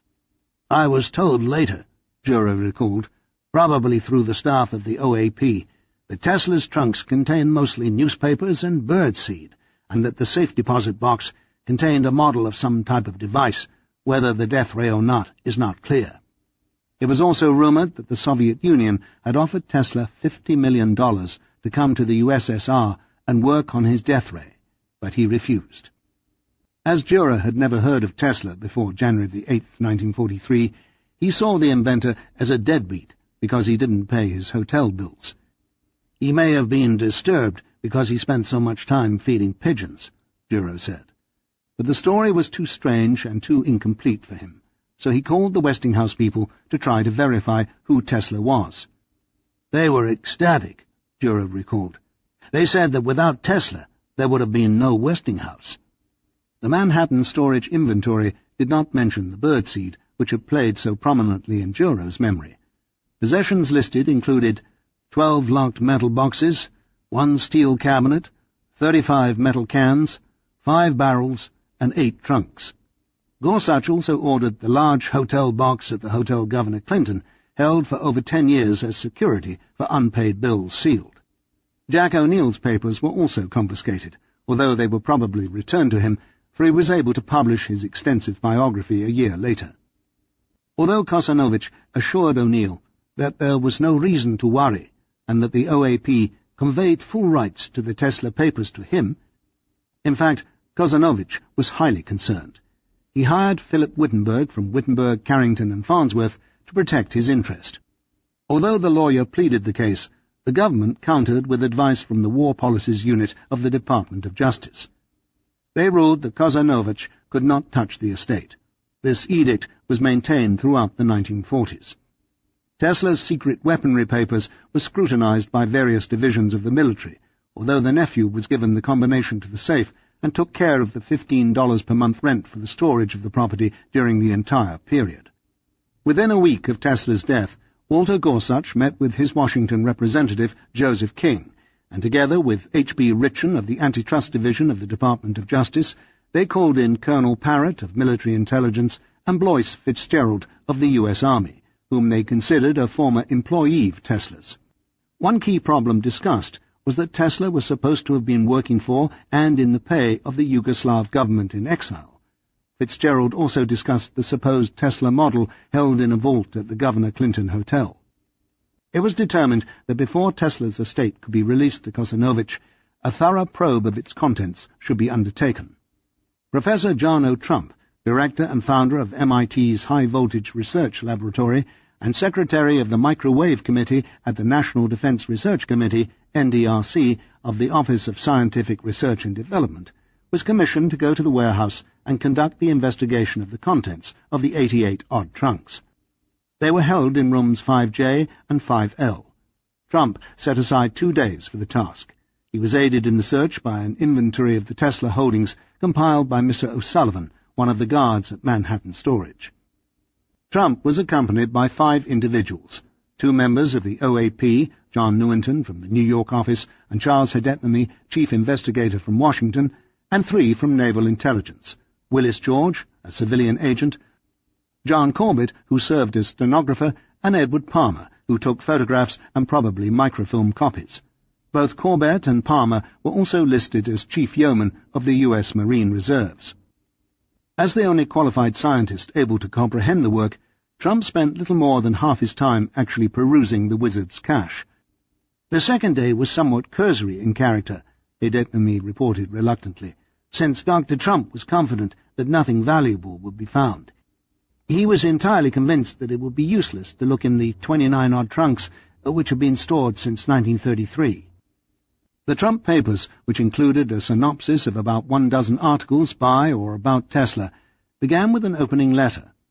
The professor acknowledged that he and his colleagues investigated the Tesla trunks at Manhattan Storage on January the 26th and 27th, summarizing first that 1. No investigation of the Tesla trunks held for 10 years in the basement of the Hotel New Yorker was conducted. 2.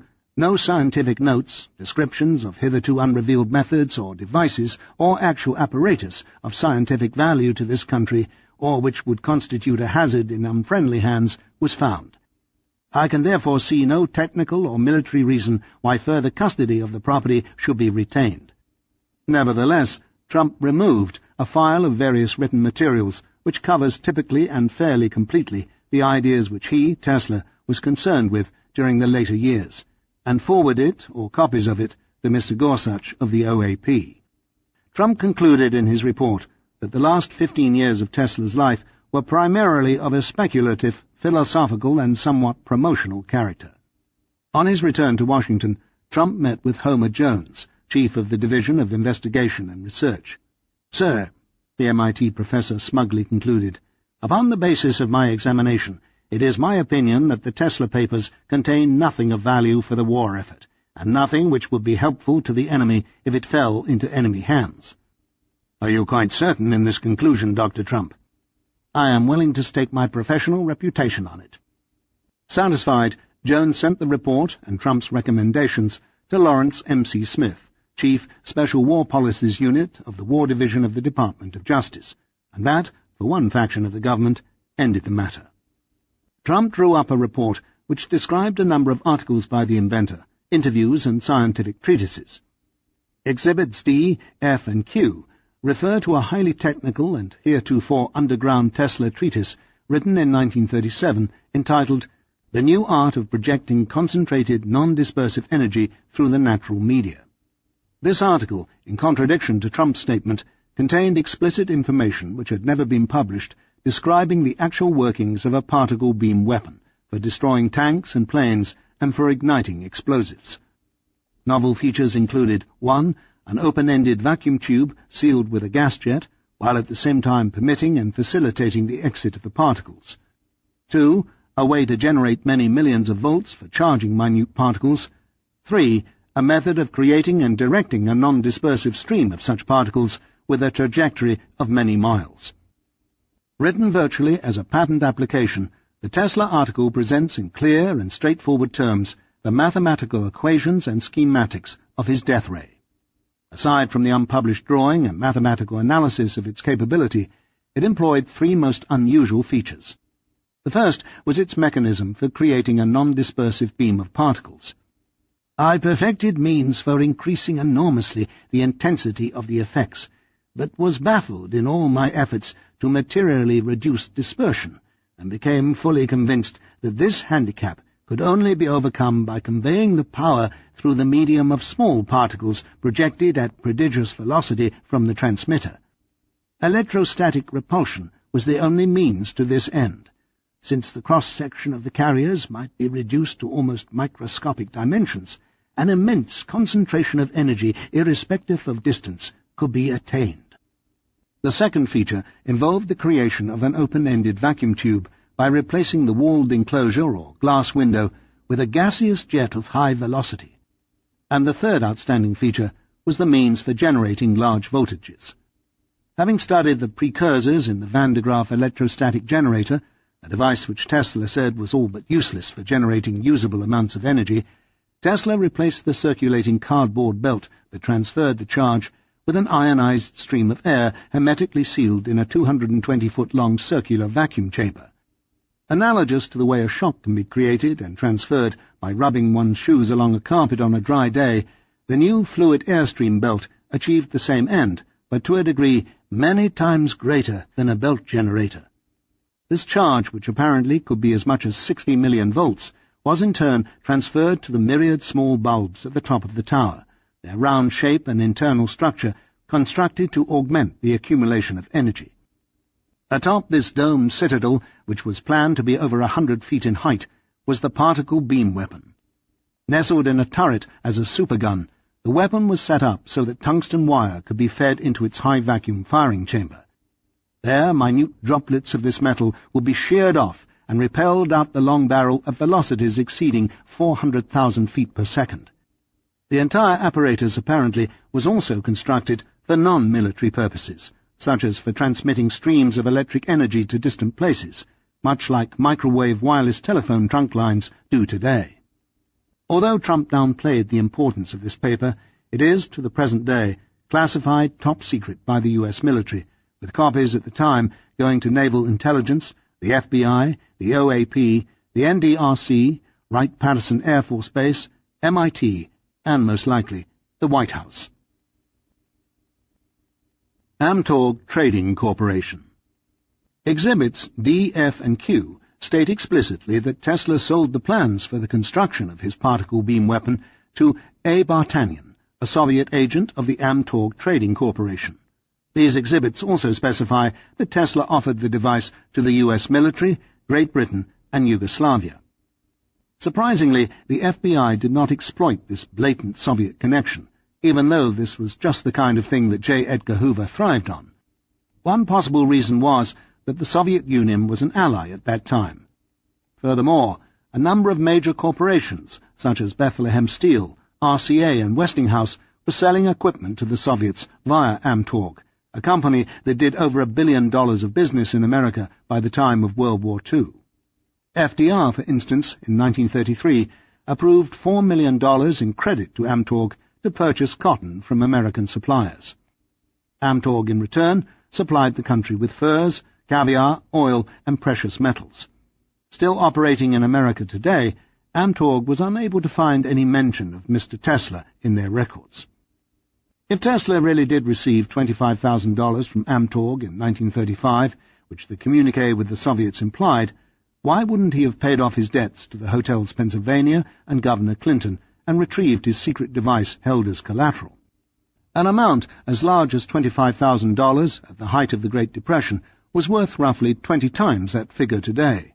Yet there is no indication that Tesla obtained great wealth during that period, although he may have received this amount and used it to pay off other debts and purchase other equipment. A few days after viewing the estate, Trump went to the Governor Clinton to view the actual death ray held in their vault. Charles Haydetnamy of the OAP reported that officers of the hotel showed us the handwritten letter in which Tesla stated that he was leaving the equipment as security and that it was worth $10,000. Trump later recalled the incident. Tesla had warned the management that this device was a secret weapon and it would detonate if opened by an unauthorized person. Upon opening the vault, the hotel manager and employees promptly left the scene. The Trump letter went on to describe his reluctance to remove the brown paper covering, and that before summoning his courage, he looked outside and noticed that the day was pleasant. Inside was a handsome wooden chest bound with brass, containing a multi-decade resistance box of the type used for Wheatstone Bridge resistance measurements, a common standard item found in every electric laboratory before the turn of the century. At this point, Haydetnamy concluded, Dr. Trump indicated that he had no further interest in the case. An FBI report, written just 2 weeks prior to Trump's visit to the hotel, described the manager's assessment of the inventor somewhat differently, and it doesn't appear that they took him as seriously as Trump alleges. Hotel managers report he, Tesla, was very eccentric, if not mentally deranged, during the past 10 years, and it is doubtful if he has created anything of value during that time, although prior to that he probably was a very brilliant inventor. Did Tesla actually build a prototype of the death ray? The inventor appears to have told both Hausler, his pigeon caretaker, and Fitzgerald, the army engineer, that he did build a working model. And in an interview I had with Mrs. Cheeto, whose husband's father and grandfather were both trusted Tesla employees, she recalls that her father-in-law used to recount stories of Tesla bouncing electronic beams off the moon.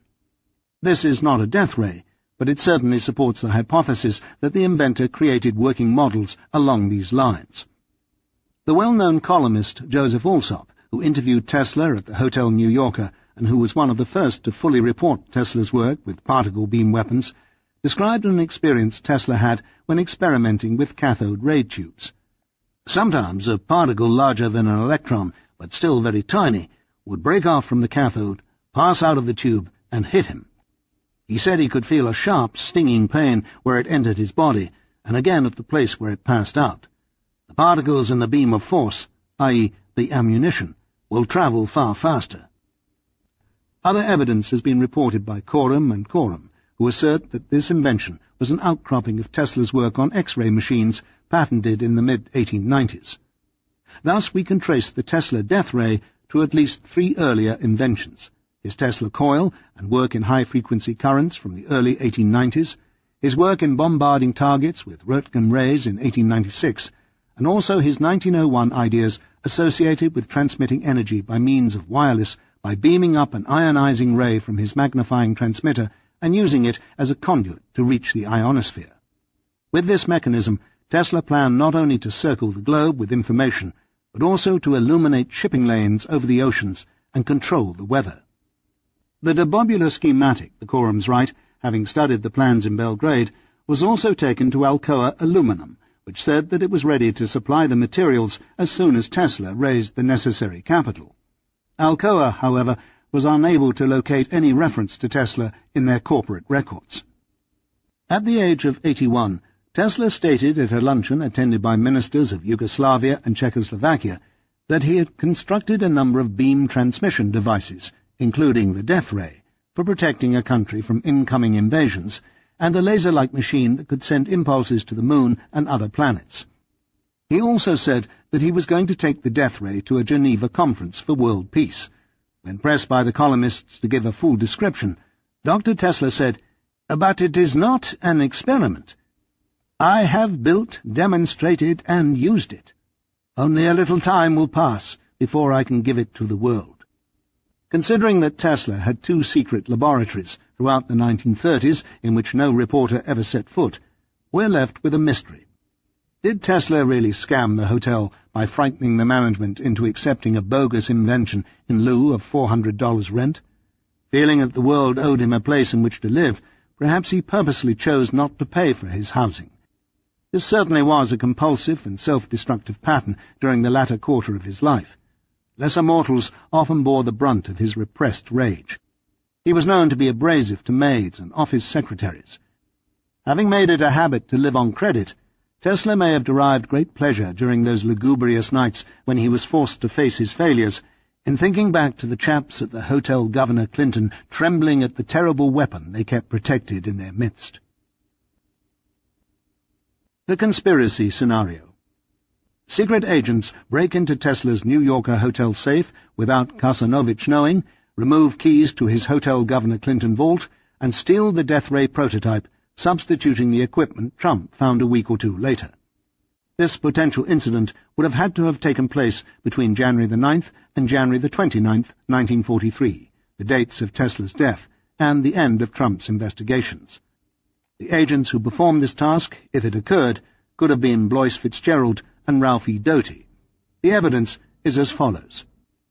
Sava Kazanovich's secretary at this time was Charlotte Muzar.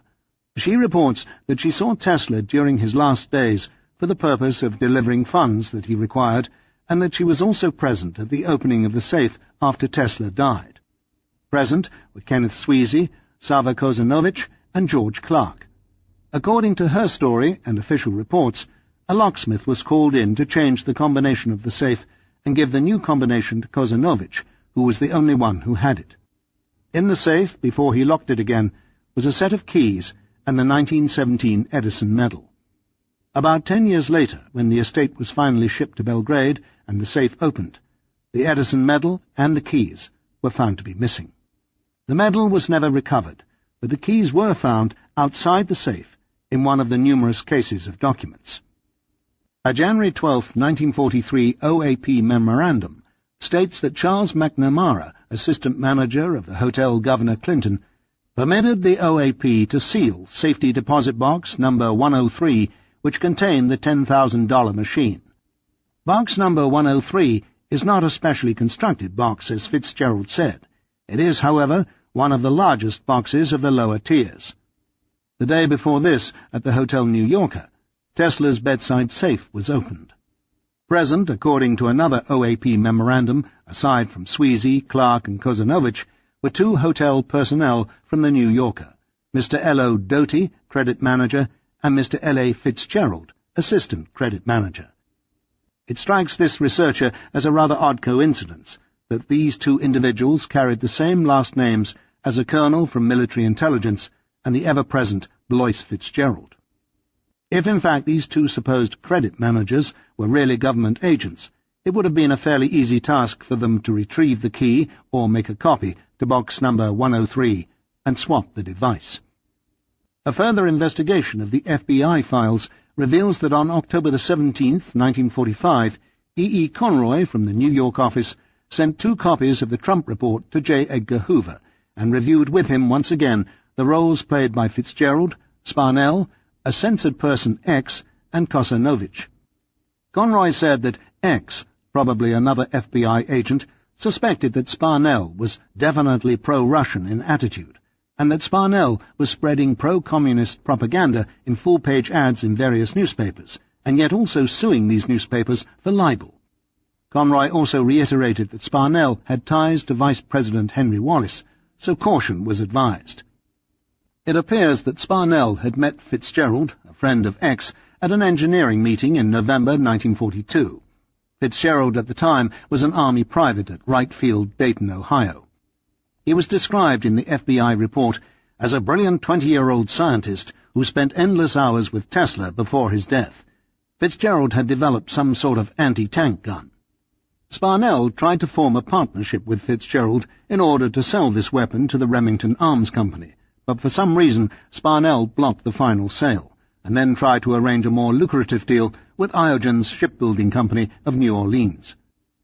In November 1943, Iogens fired Fitzgerald, and a year later the young engineer returned to the army.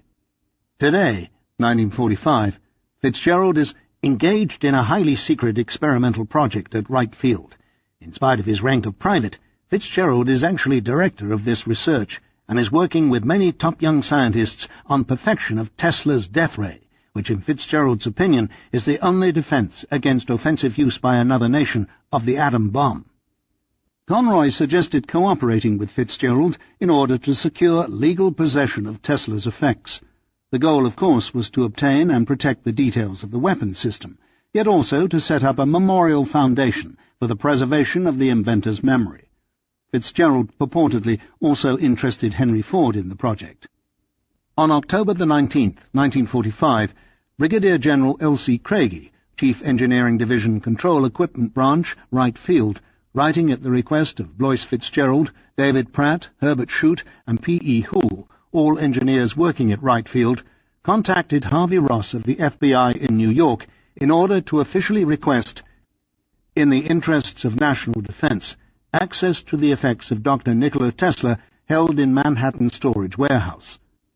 Colonel Ralph Doty from Military Intelligence in Washington followed up the inquiry by working as a liaison officer between the War Department, the OAP, and the FBI. Since the FBI had no jurisdiction over the Tesla estate, Fitzgerald, Conroy, and Craigie were referred to the OAP. On September the 5th, 1945, Lloyd Shawless of the OAP mailed off 2 copies of the Trump report to Colonel Holliday of the Equipment Laboratory Propulsions and Accessories Subdivision, who no doubt forwarded them to Fitzgerald. These were the full photostatic copies, not merely the abstracts. 2 years later, Colonel Duffy of Air Materiel Command, Wright Field, wrote to the OAP that the papers were still being evaluated. By 1950, Kozanovich was still barred from the warehouse. He was now officially the Yugoslavian ambassador to both the United States and the United Nations, and his patience had reached its limit. Kozanovich wanted his uncle's effects in Belgrade, where they would be rightly honoured. In March he went to the warehouse to inform them of the inventor's wishes to send the estate to the Tesla Museum. It was at this time that the ambassador was informed that the FBI had microfilmed the entire contents. He called J. Edgar Hoover to request a copy of the microfilm, but Hoover said that they did not have such a copy. Kozanovich had probably been misinformed. One of the warehouse people may have mistaken the Trump people for the FBI, or another group microfilmed the papers, now held in the Library of Congress, at a different time. Finally, in 1952, arrangements were made, and the entire 80 trunks were shipped to Belgrade. Included were many valuable original papers completely unknown to O'Neill, such as Tesla's 1899 Colorado diary, various photographs, tens of thousands of letters, and most of his inventions, including the remote-controlled boat, wireless fluorescent lamp, motors, turbines, plans for his vertical takeoff liver plane, and a model of the magnifying transmitter. Tesla's ashes were sent at a later date.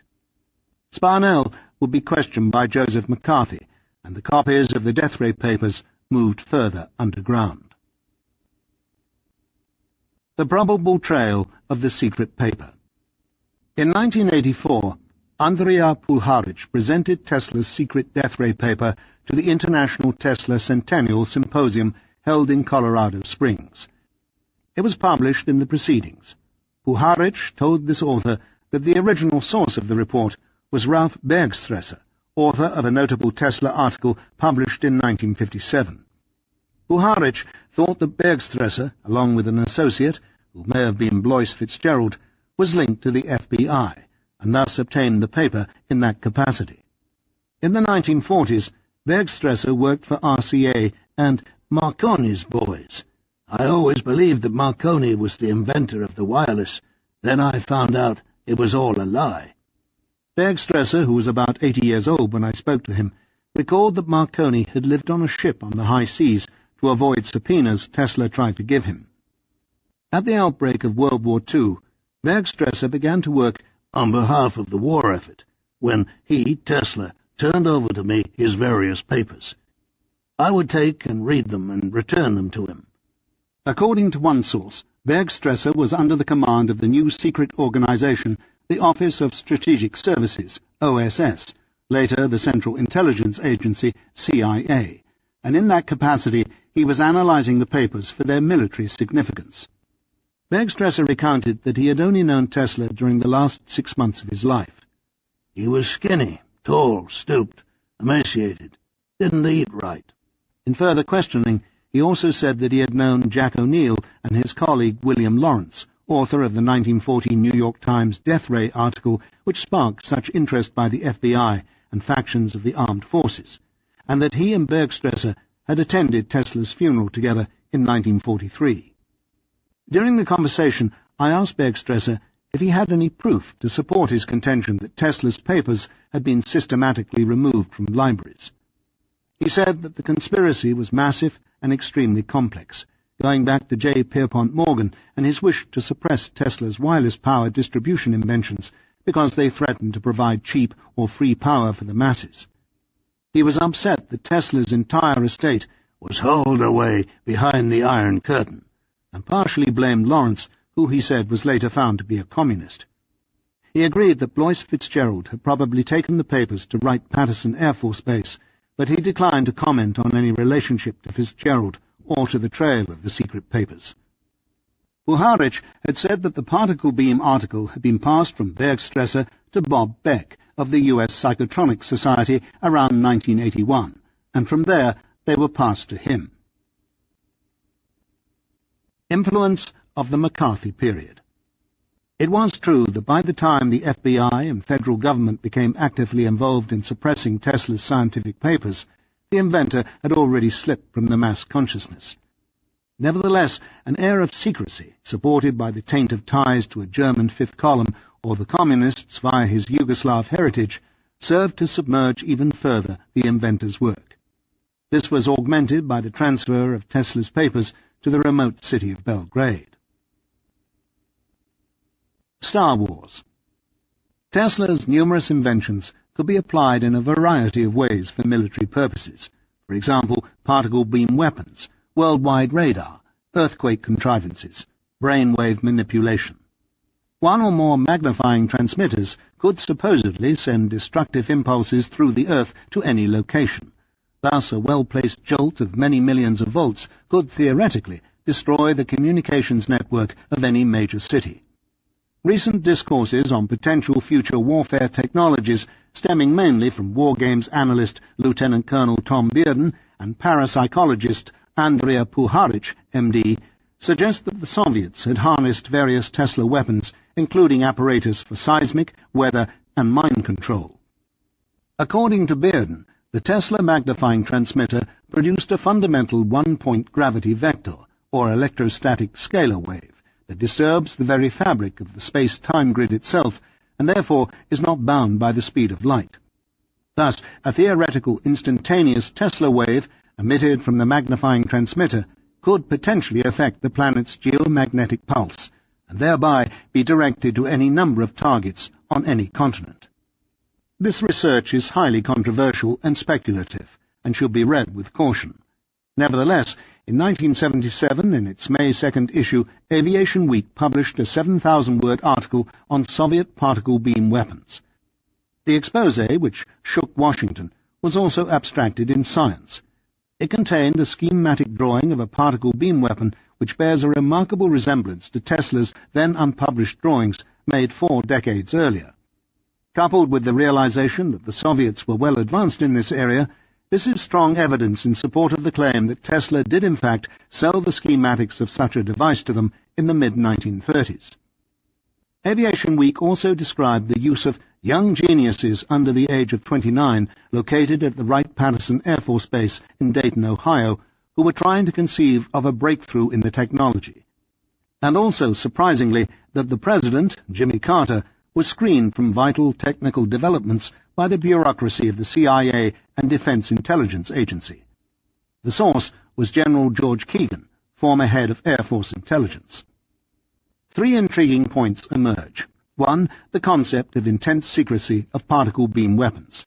2. The mention of Wright-Patterson Air Force Base. And 3, the policy of utilizing bright young geniuses. All of these variables are evident in the FBI files on Tesla reviewed earlier. Great support is lent to the conspiracy hypothesis that Tesla's work and papers were systematically hidden from public view in order to protect the trail of this top-secret research, which today is known as Star Wars. Particle beam weaponry is still more of a dream than a reality at this time in 1996. Therefore, if indeed the inner sanctum of one or both superpowers has access to Tesla's plans, why is it that no death ray has ever been constructed? Perhaps there are prototypes, but it seems to me that they should have been tried out in the field during such wars as Vietnam, Afghanistan, or Kuwait, Iraq. This part of the story must remain a mystery. 48. The Wizard's Legacy. When a man looks back over the events associated with his work, he begins to realize how minor is that part which he himself has played in shaping the events of his career, how overpowering the part played by circumstances utterly beyond his control. Edwin Armstrong accepting the Edison Medal. As an echo from the Tesla-Morgan affair, Edwin Armstrong had to battle the giant RCA to get FM accepted over AM radio, even though it was a superior means for transmitting music. Colonel David Sarnoff, Napoleonic head of RCA and NBC, had simply pirated his friend's FM invention because he required it for use in television. With the help of CBS, Sarnoff also manipulated the Federal Communications Commission, FCC, to create a stipulation that severely restricted the power of FM transmitters to 1/10 their intended level, and shifted the FM band to a less desirable frequency range. That is why AM became the dominant band for long-distance radio transmission. Required to rebuild his own radio station because of the FCC ruling, and forced to battle the media Goliath in the courts for patent infringement, Armstrong cashed in his remaining block of RCA stock to finance the enormous expenditure that would be required. Lawyers for NBC were able to persuade the High Court in New York that it was their engineers that invented FM, and not Armstrong. Although the Institute of Radio Engineers as a group filed a formal protest, an unprecedented move in such situations, which eventually caused the ruling to be reversed by the Supreme Court, it was too late for Armstrong. With his marriage in shambles, his key patents expired, and his fortune drained by litigation, he jumped out of a 13-story window in the dead of winter of 1954, spiritually trammelled by the very people who profited from his creative endeavours. That Tesla survived such a fate is a testament to his fortitude and transcendent nature. In 1956, there was a celebration of the centenary of Tesla's birth. To highlight the event, with Nobel laureate Niels Bohr as a speaker, a centennial congress was held in Tesla's honour. Simultaneously, the Yugoslav Postal Service issued a commemorative Tesla stamp, and the Yugoslav government placed Tesla on the 100-dinar note, equivalent to a US dollar. Statues of the inventor were placed at museums in Zagreb and Vienna. A school was named after him in Illinois, a Tesla Day was proclaimed in Chicago, and in Munich, the Institute Electrotechnical Committee agreed to adopt the name Tesla as the unit of magnetic flux density. Now Tesla could take his rightful place beside such other luminaries as Ampere, Faraday, Volta, and Watt. 20 years later, as a gift from the Yugoslavian people, in 1976, a statue of Tesla by sculptor Franko Kishirnić was placed at Niagara Falls, and an identical companion statue erected on the village square in Gospić, Croatia, where Tesla was raised as a boy. Unfortunately, this Gospić statue was purposely blown apart during the war in 1993.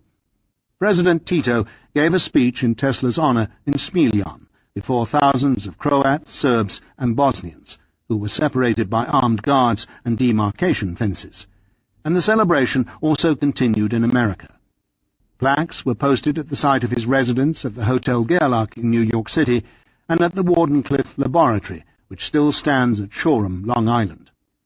In 1983, the U.S. Post Office honored Tesla along with Charles Steinmetz, Philo Farnsworth, and, alas, Edwin Armstrong in a block of 4 commemorative stamp, In Boston, a giant Tesla coil can be found at the Museum of Science, and Tesla's picture can be found hanging in the Smithsonian Institution in Washington, D.C. There are also two major organizations in his honor, the Tesla Memorial Society in Lackawanna, New York, and the International Tesla Society, which has held conferences every 2 years since 1984 at the Society's headquarters in Colorado Springs. William White wrote in The Organization Man that as beneficial as the large corporations can be, they are also static, delusory, and self-destructive. During the inevitable conflict between the individual and society, the organization man is caught in a bind, because the company provides a livelihood, but at the expense of the worker's individuality. This is what White calls a mutual deception. It is obvious to fight tyranny. It is not easy to fight benevolence, and few things are more calculated to rob the individual of his defenses than the idea that his interests and those of society can be wholly compatible. One who lets the organization be the judge ultimately sacrifices himself.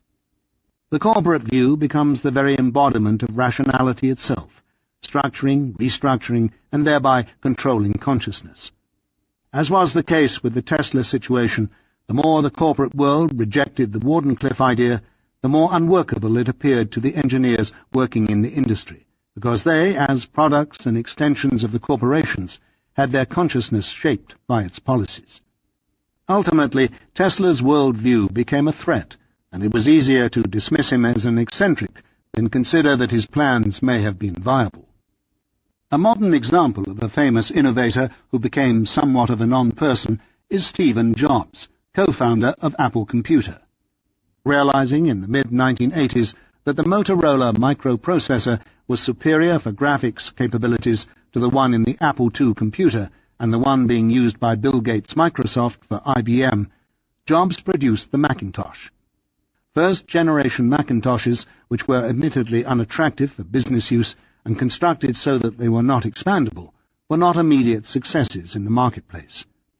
The inferior IBM Disk Operating System, DOS, was of course the standard.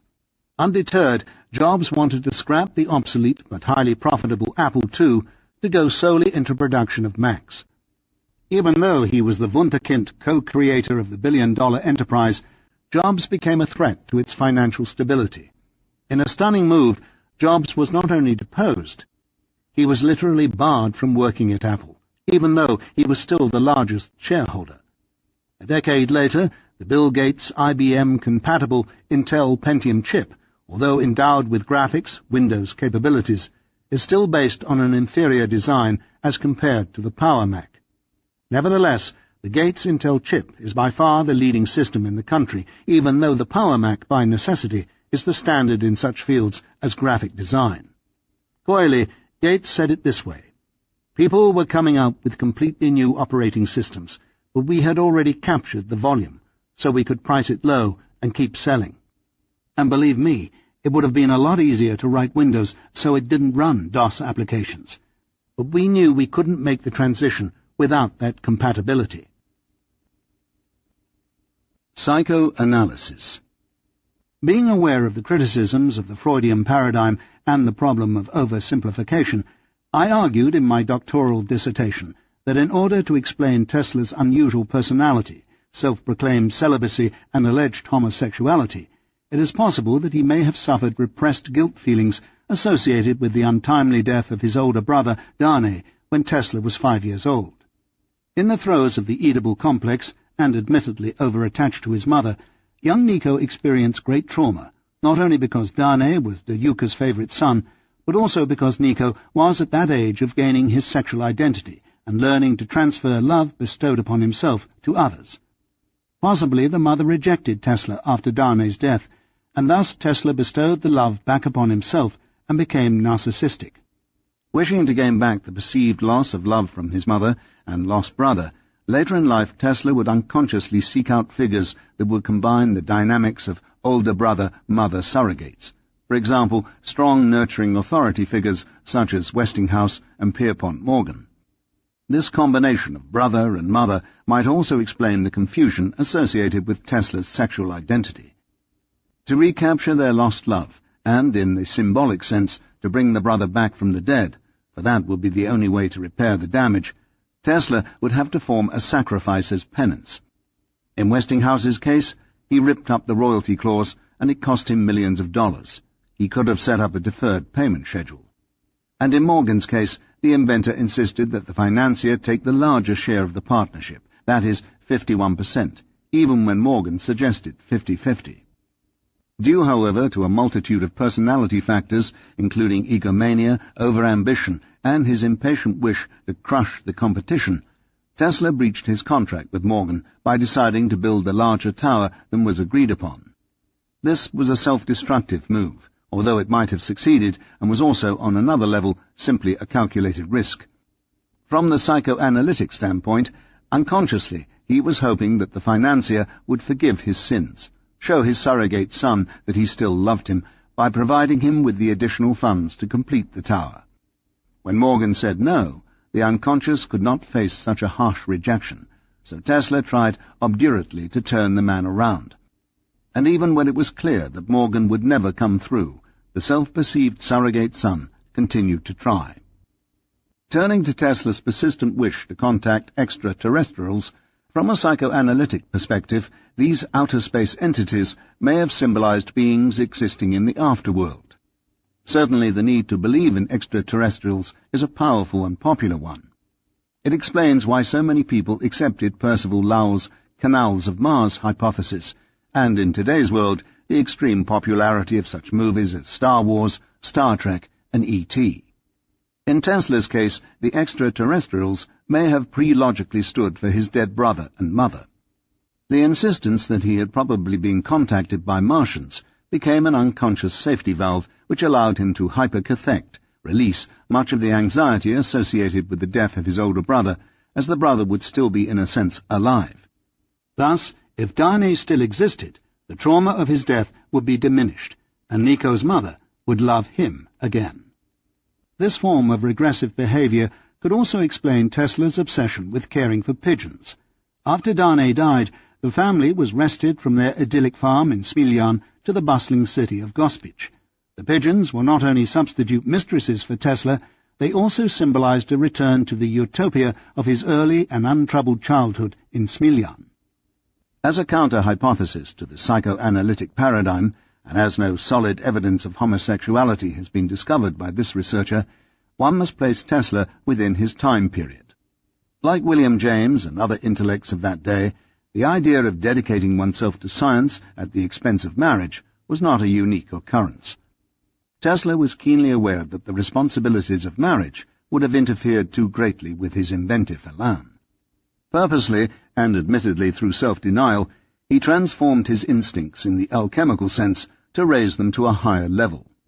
This view, however, does not completely explain the natural proclivity to partake of the passions, especially when one considers that at his height in the gay 90s, the rising star could probably have had his pick of any number of willing females, for example, Marguerite Merrington.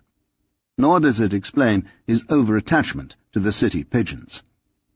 Nevertheless, the Freudian paradigm falls short in its attempts to explain the nature of Tesla's wizardry in that it tends to see this ability as a sublimation rather than an end in itself. Tesla's emphasis on ritual and such obsessions as cleanliness and self-denial were just as much linked to his childhood bouts with cholera caused by impure drinking water as to his wish to change his state of consciousness through a set routine so that he could prepare his mind to do its work. Unlike most inventors, Tesla's creativity did not just lie in one plane. He adapted his mental faculties to a number of separate fields, designing fundamental inventions in lighting, electrical power distribution, mechanical contrivances, particle beam weaponry, aerodynamics, and artificial intelligence. This great versatility of achievement places the inventor in a category all of his own. Ultimately, Tesla was a journeyman searching for the Holy Grail. His goal was nothing short of altering the very direction of the human species through extensions of his effort. Cult figure. It was the coil that I noticed first, because I had seen drawings like it years ago. Hank, do you understand? Those men long ago tried to invent a motor that would draw static electricity from the atmosphere, convert it and create its own power as it went along. They couldn't do it. They gave it up. She pointed at the broken shape. But there is it. Atlas Shrugged, by Ayn Rand. At 8 p.m. on June the 20th, 1957, in the ballroom of the Hotel Diplomat in New York City, the Interplanetary Sessions newsletter announced a meeting to coordinate an expected visit by the space people to the planet Earth.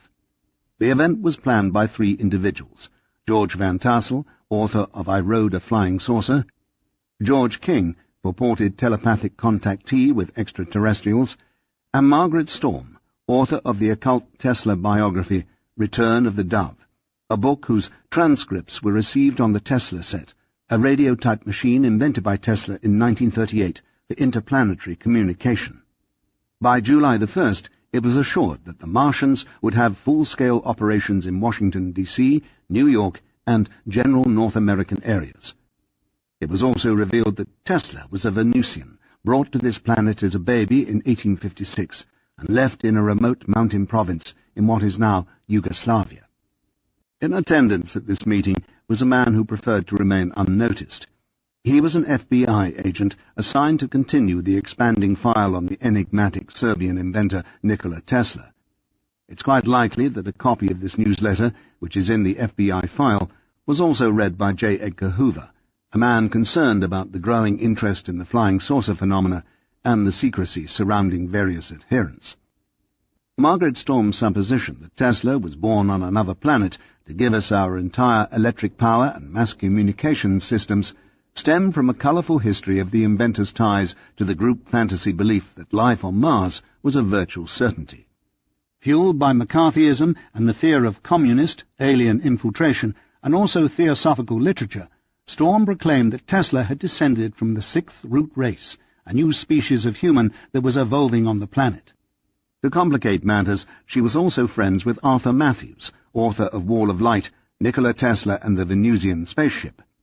A bizarre electrician who had once written to Tesla in the 1930s, Matthews contended that he and his supposed employer, Tesla, had travelled many times to nearby planets aboard Venusian spacecraft, and that Tesla, as late as 1970, was still alive, living as an extraterrestrial. Relegated to occult status for many decades, Tesla has also been fictionalized as one of any number of mad scientists in science fiction literature, as part of the composite New Age hero John Galt in Ayn Rand's novel Atlas Shrugged, as a source for future technology in James Redfield's 1996 bestseller The 10th Insight, and as the extraterrestrial played by rock star David Bowie in the Nicholas Roeg movie The Man Who Fell to Earth. As a cult figure in the United States, Tesla has also seen a panegyric resurgence with the younger generation because of a rock band which goes by the same name. In Japan, however, Tesla's cult status is much more complicated. On the one hand, Dr. Yoshiro Nakamatsu, the world's leading inventor, whose creations include the floppy disk, is a great proponent of Tesla and has created a celebration in Tesla's honor. On the other hand, Tesla's secret weaponry work has also attracted the attention of one of the most dangerous cults of modern times.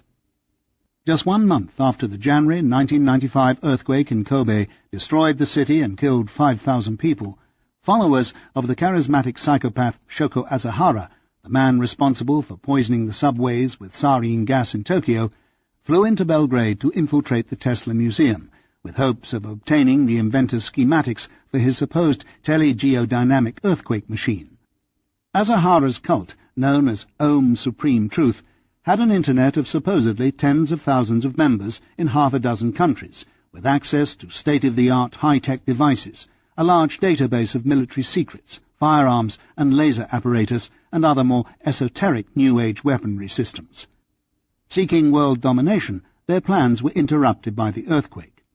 Rather than seeing the event as a natural occurrence, Asahara suggested that the Kobe disaster was caused by electromagnetic experiments conducted by one of the Japanese megacorporations, or by American or possibly Russian military tests of a top-secret Tesla telegeodynamic instrument.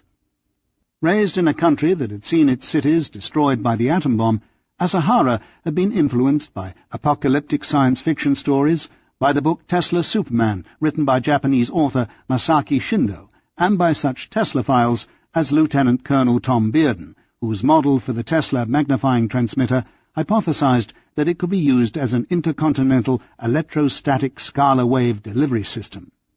Realizing that Armageddon was at hand, the Kobe earthquake being proof of the prophecy, Asahara now planned to seize the high ground by constructing his own Tesla howitzer while at the same time perfecting the death ray.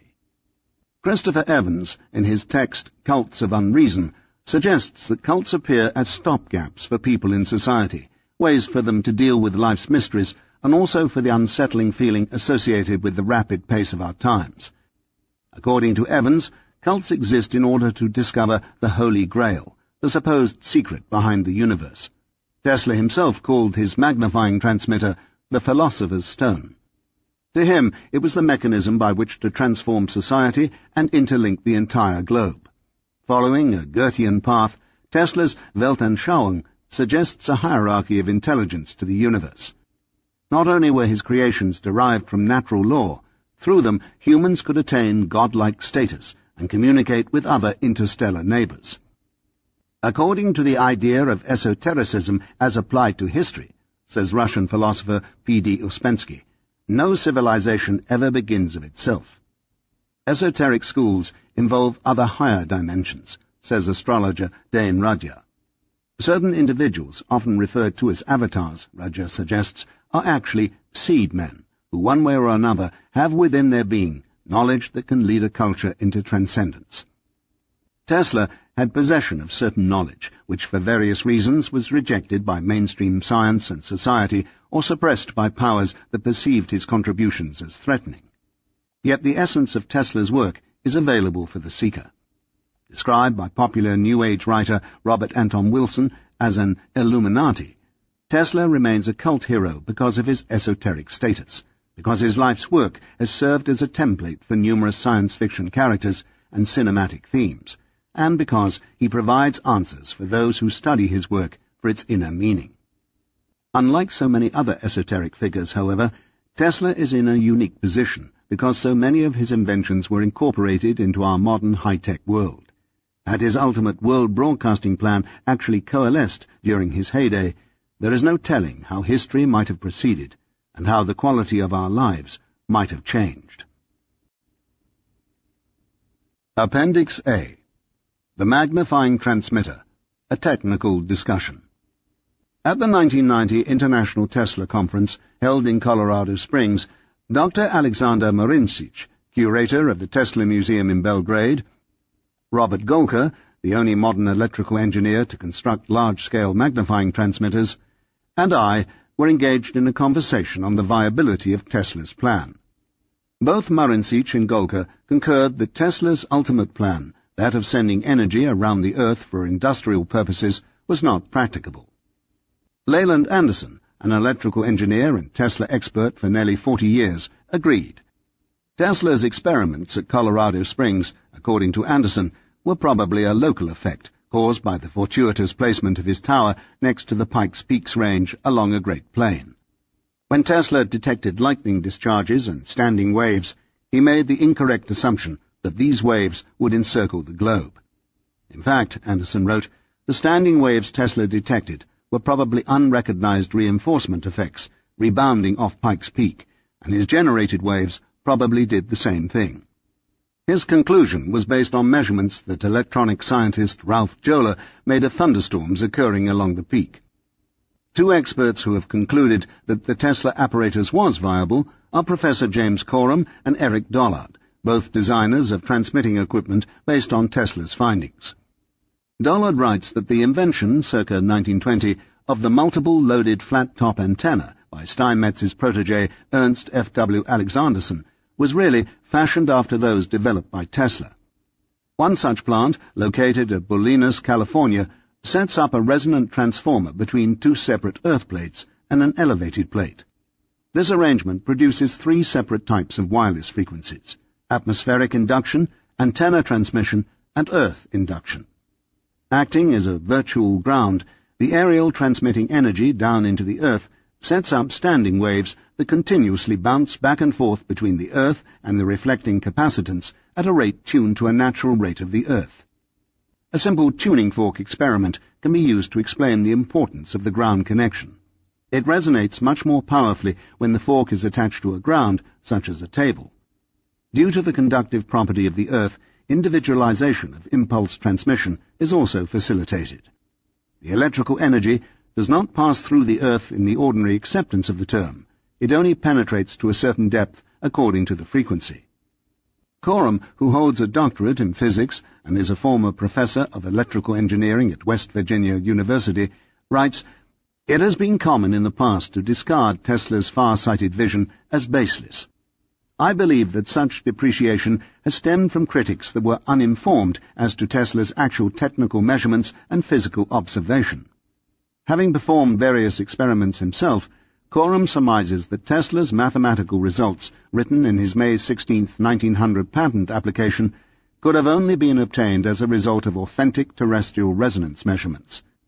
In other words, he concludes that Tesla's claims that he A. measured a terrestrial pulse that rebounded off the antipode of the Earth, and B. calculated the resonant frequency of the Earth, are essentially correct.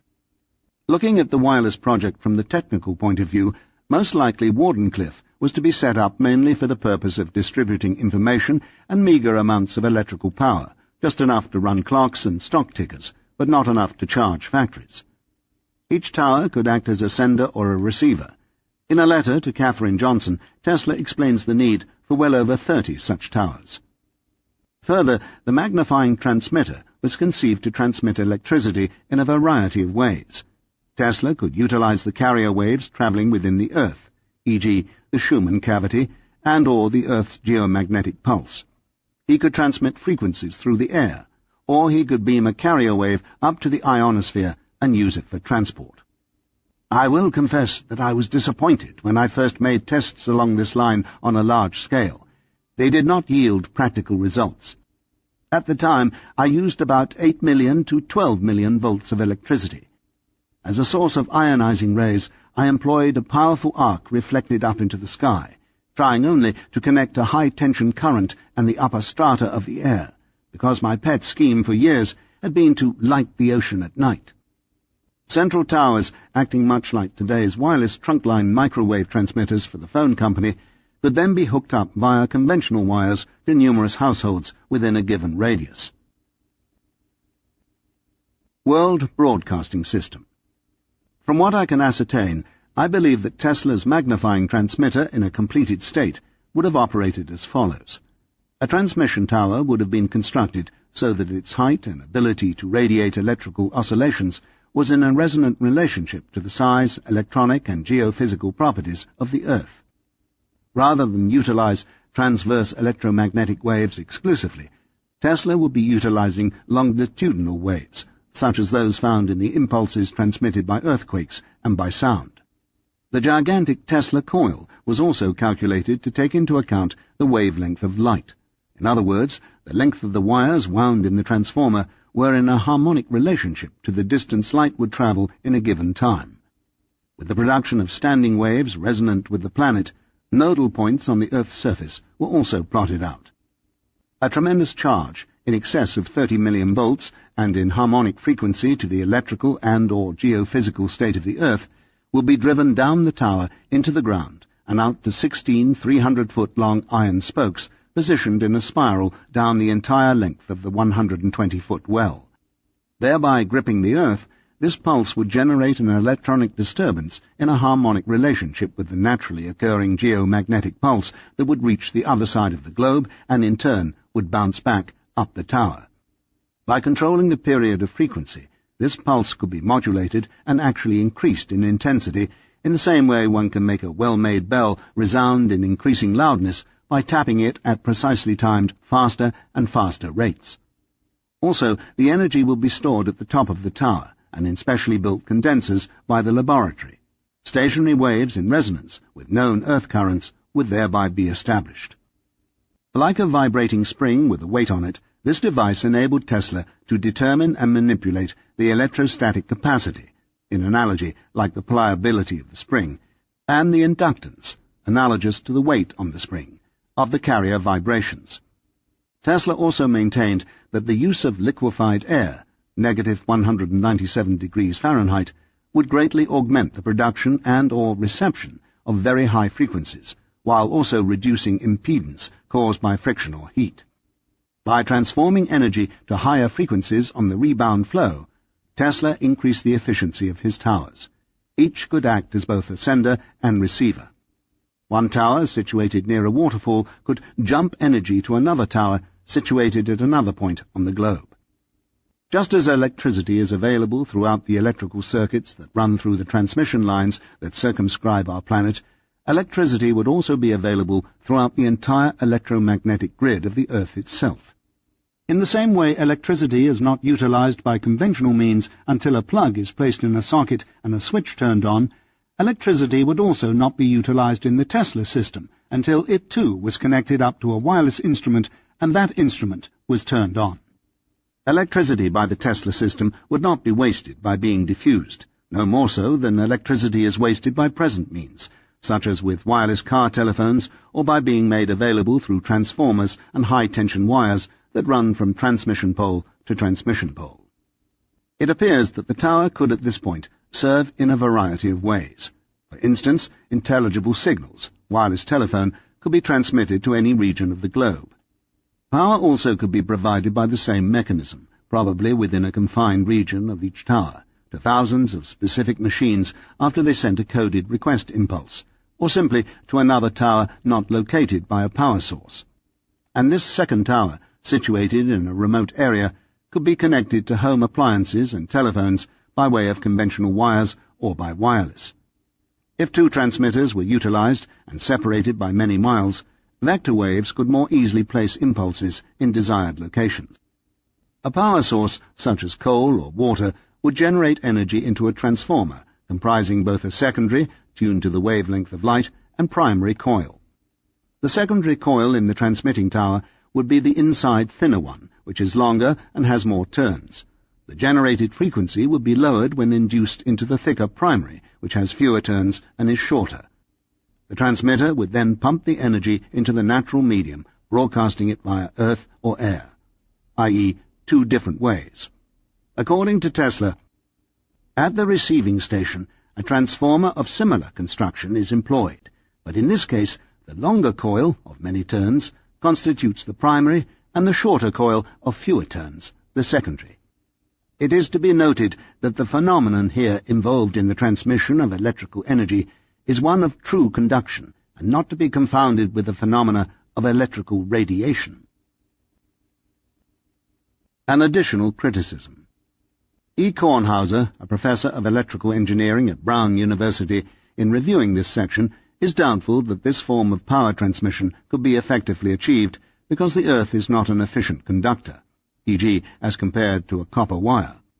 Concerning the possibility of creating wireless communication that could circumscribe the planet, Kornhauser conceded it was possible. He stated that the Navy had unsuccessfully tried to institute a world radar system utilizing extremely low frequencies. Project Seafarer, as it was named, purportedly could have set up communication even with submarines deep underwater at any point of the globe. However, the plan was scrapped. It appears mainly because of the potential to markedly disturb existing radio and television frequencies, and fear of damage to the environment. The efficiency of Tesla's radio receiving tubes was also questioned by Kornhauser, who thought it was doubtful that they would have been efficient enough, as it would take another 15 years before radio tubes of any merit came into being. Kornhauser did say, however, that the modern AM radio broadcasting stations use the Earth as their primary means of transmitting their impulses. FM and television also use the Earth, but the atmosphere in these instances is the more important medium for impulse transmission. Appendix B. The Tunguska Incident. A question often asked is whether Tesla had anything to do with the massive explosion which occurred in Tunguska, Siberia, in June of 1908. As no meteor or crater was found, a rumor stemming from Andrija Puharich, picked up by Tad Wise in his Tesla novel, suggested that Tesla used Wardenclyffe to deliver the charge. Since the tower became disoperational in 1903, I saw no reason to include the incident in the first edition of Wizard. However, because the story was repeated on TV, rumors have persisted. Roy Gallant estimates in his book The Day the Sky Split Apart that the Tunguska explosion devastated a 40-square-mile area and released energy 2,000 times greater than the atom bomb dropped on Hiroshima. Tesla expert James Coram allowed that if Tesla had the capability of releasing just 1% of the Earth's magnetic charge, in theory he could have produced comparable results. However, both Coram and the author are in agreement that Tesla not only didn't do this, but further, Wardenclyffe simply had nowhere near that kind of capability. As Gallant suggests, the Tunguska explosion was probably caused by a comet or asteroid which barely missed the Earth by skipping along its atmosphere 2 or 3 miles above the site. This concludes Wizard. Please visit our website, www.tantor.com, for more information on our growing library of unabridged audiobooks and to take advantage of special offers, or call toll-free 877-7-TANTOR to request a catalogue. Audible hopes you have enjoyed this program.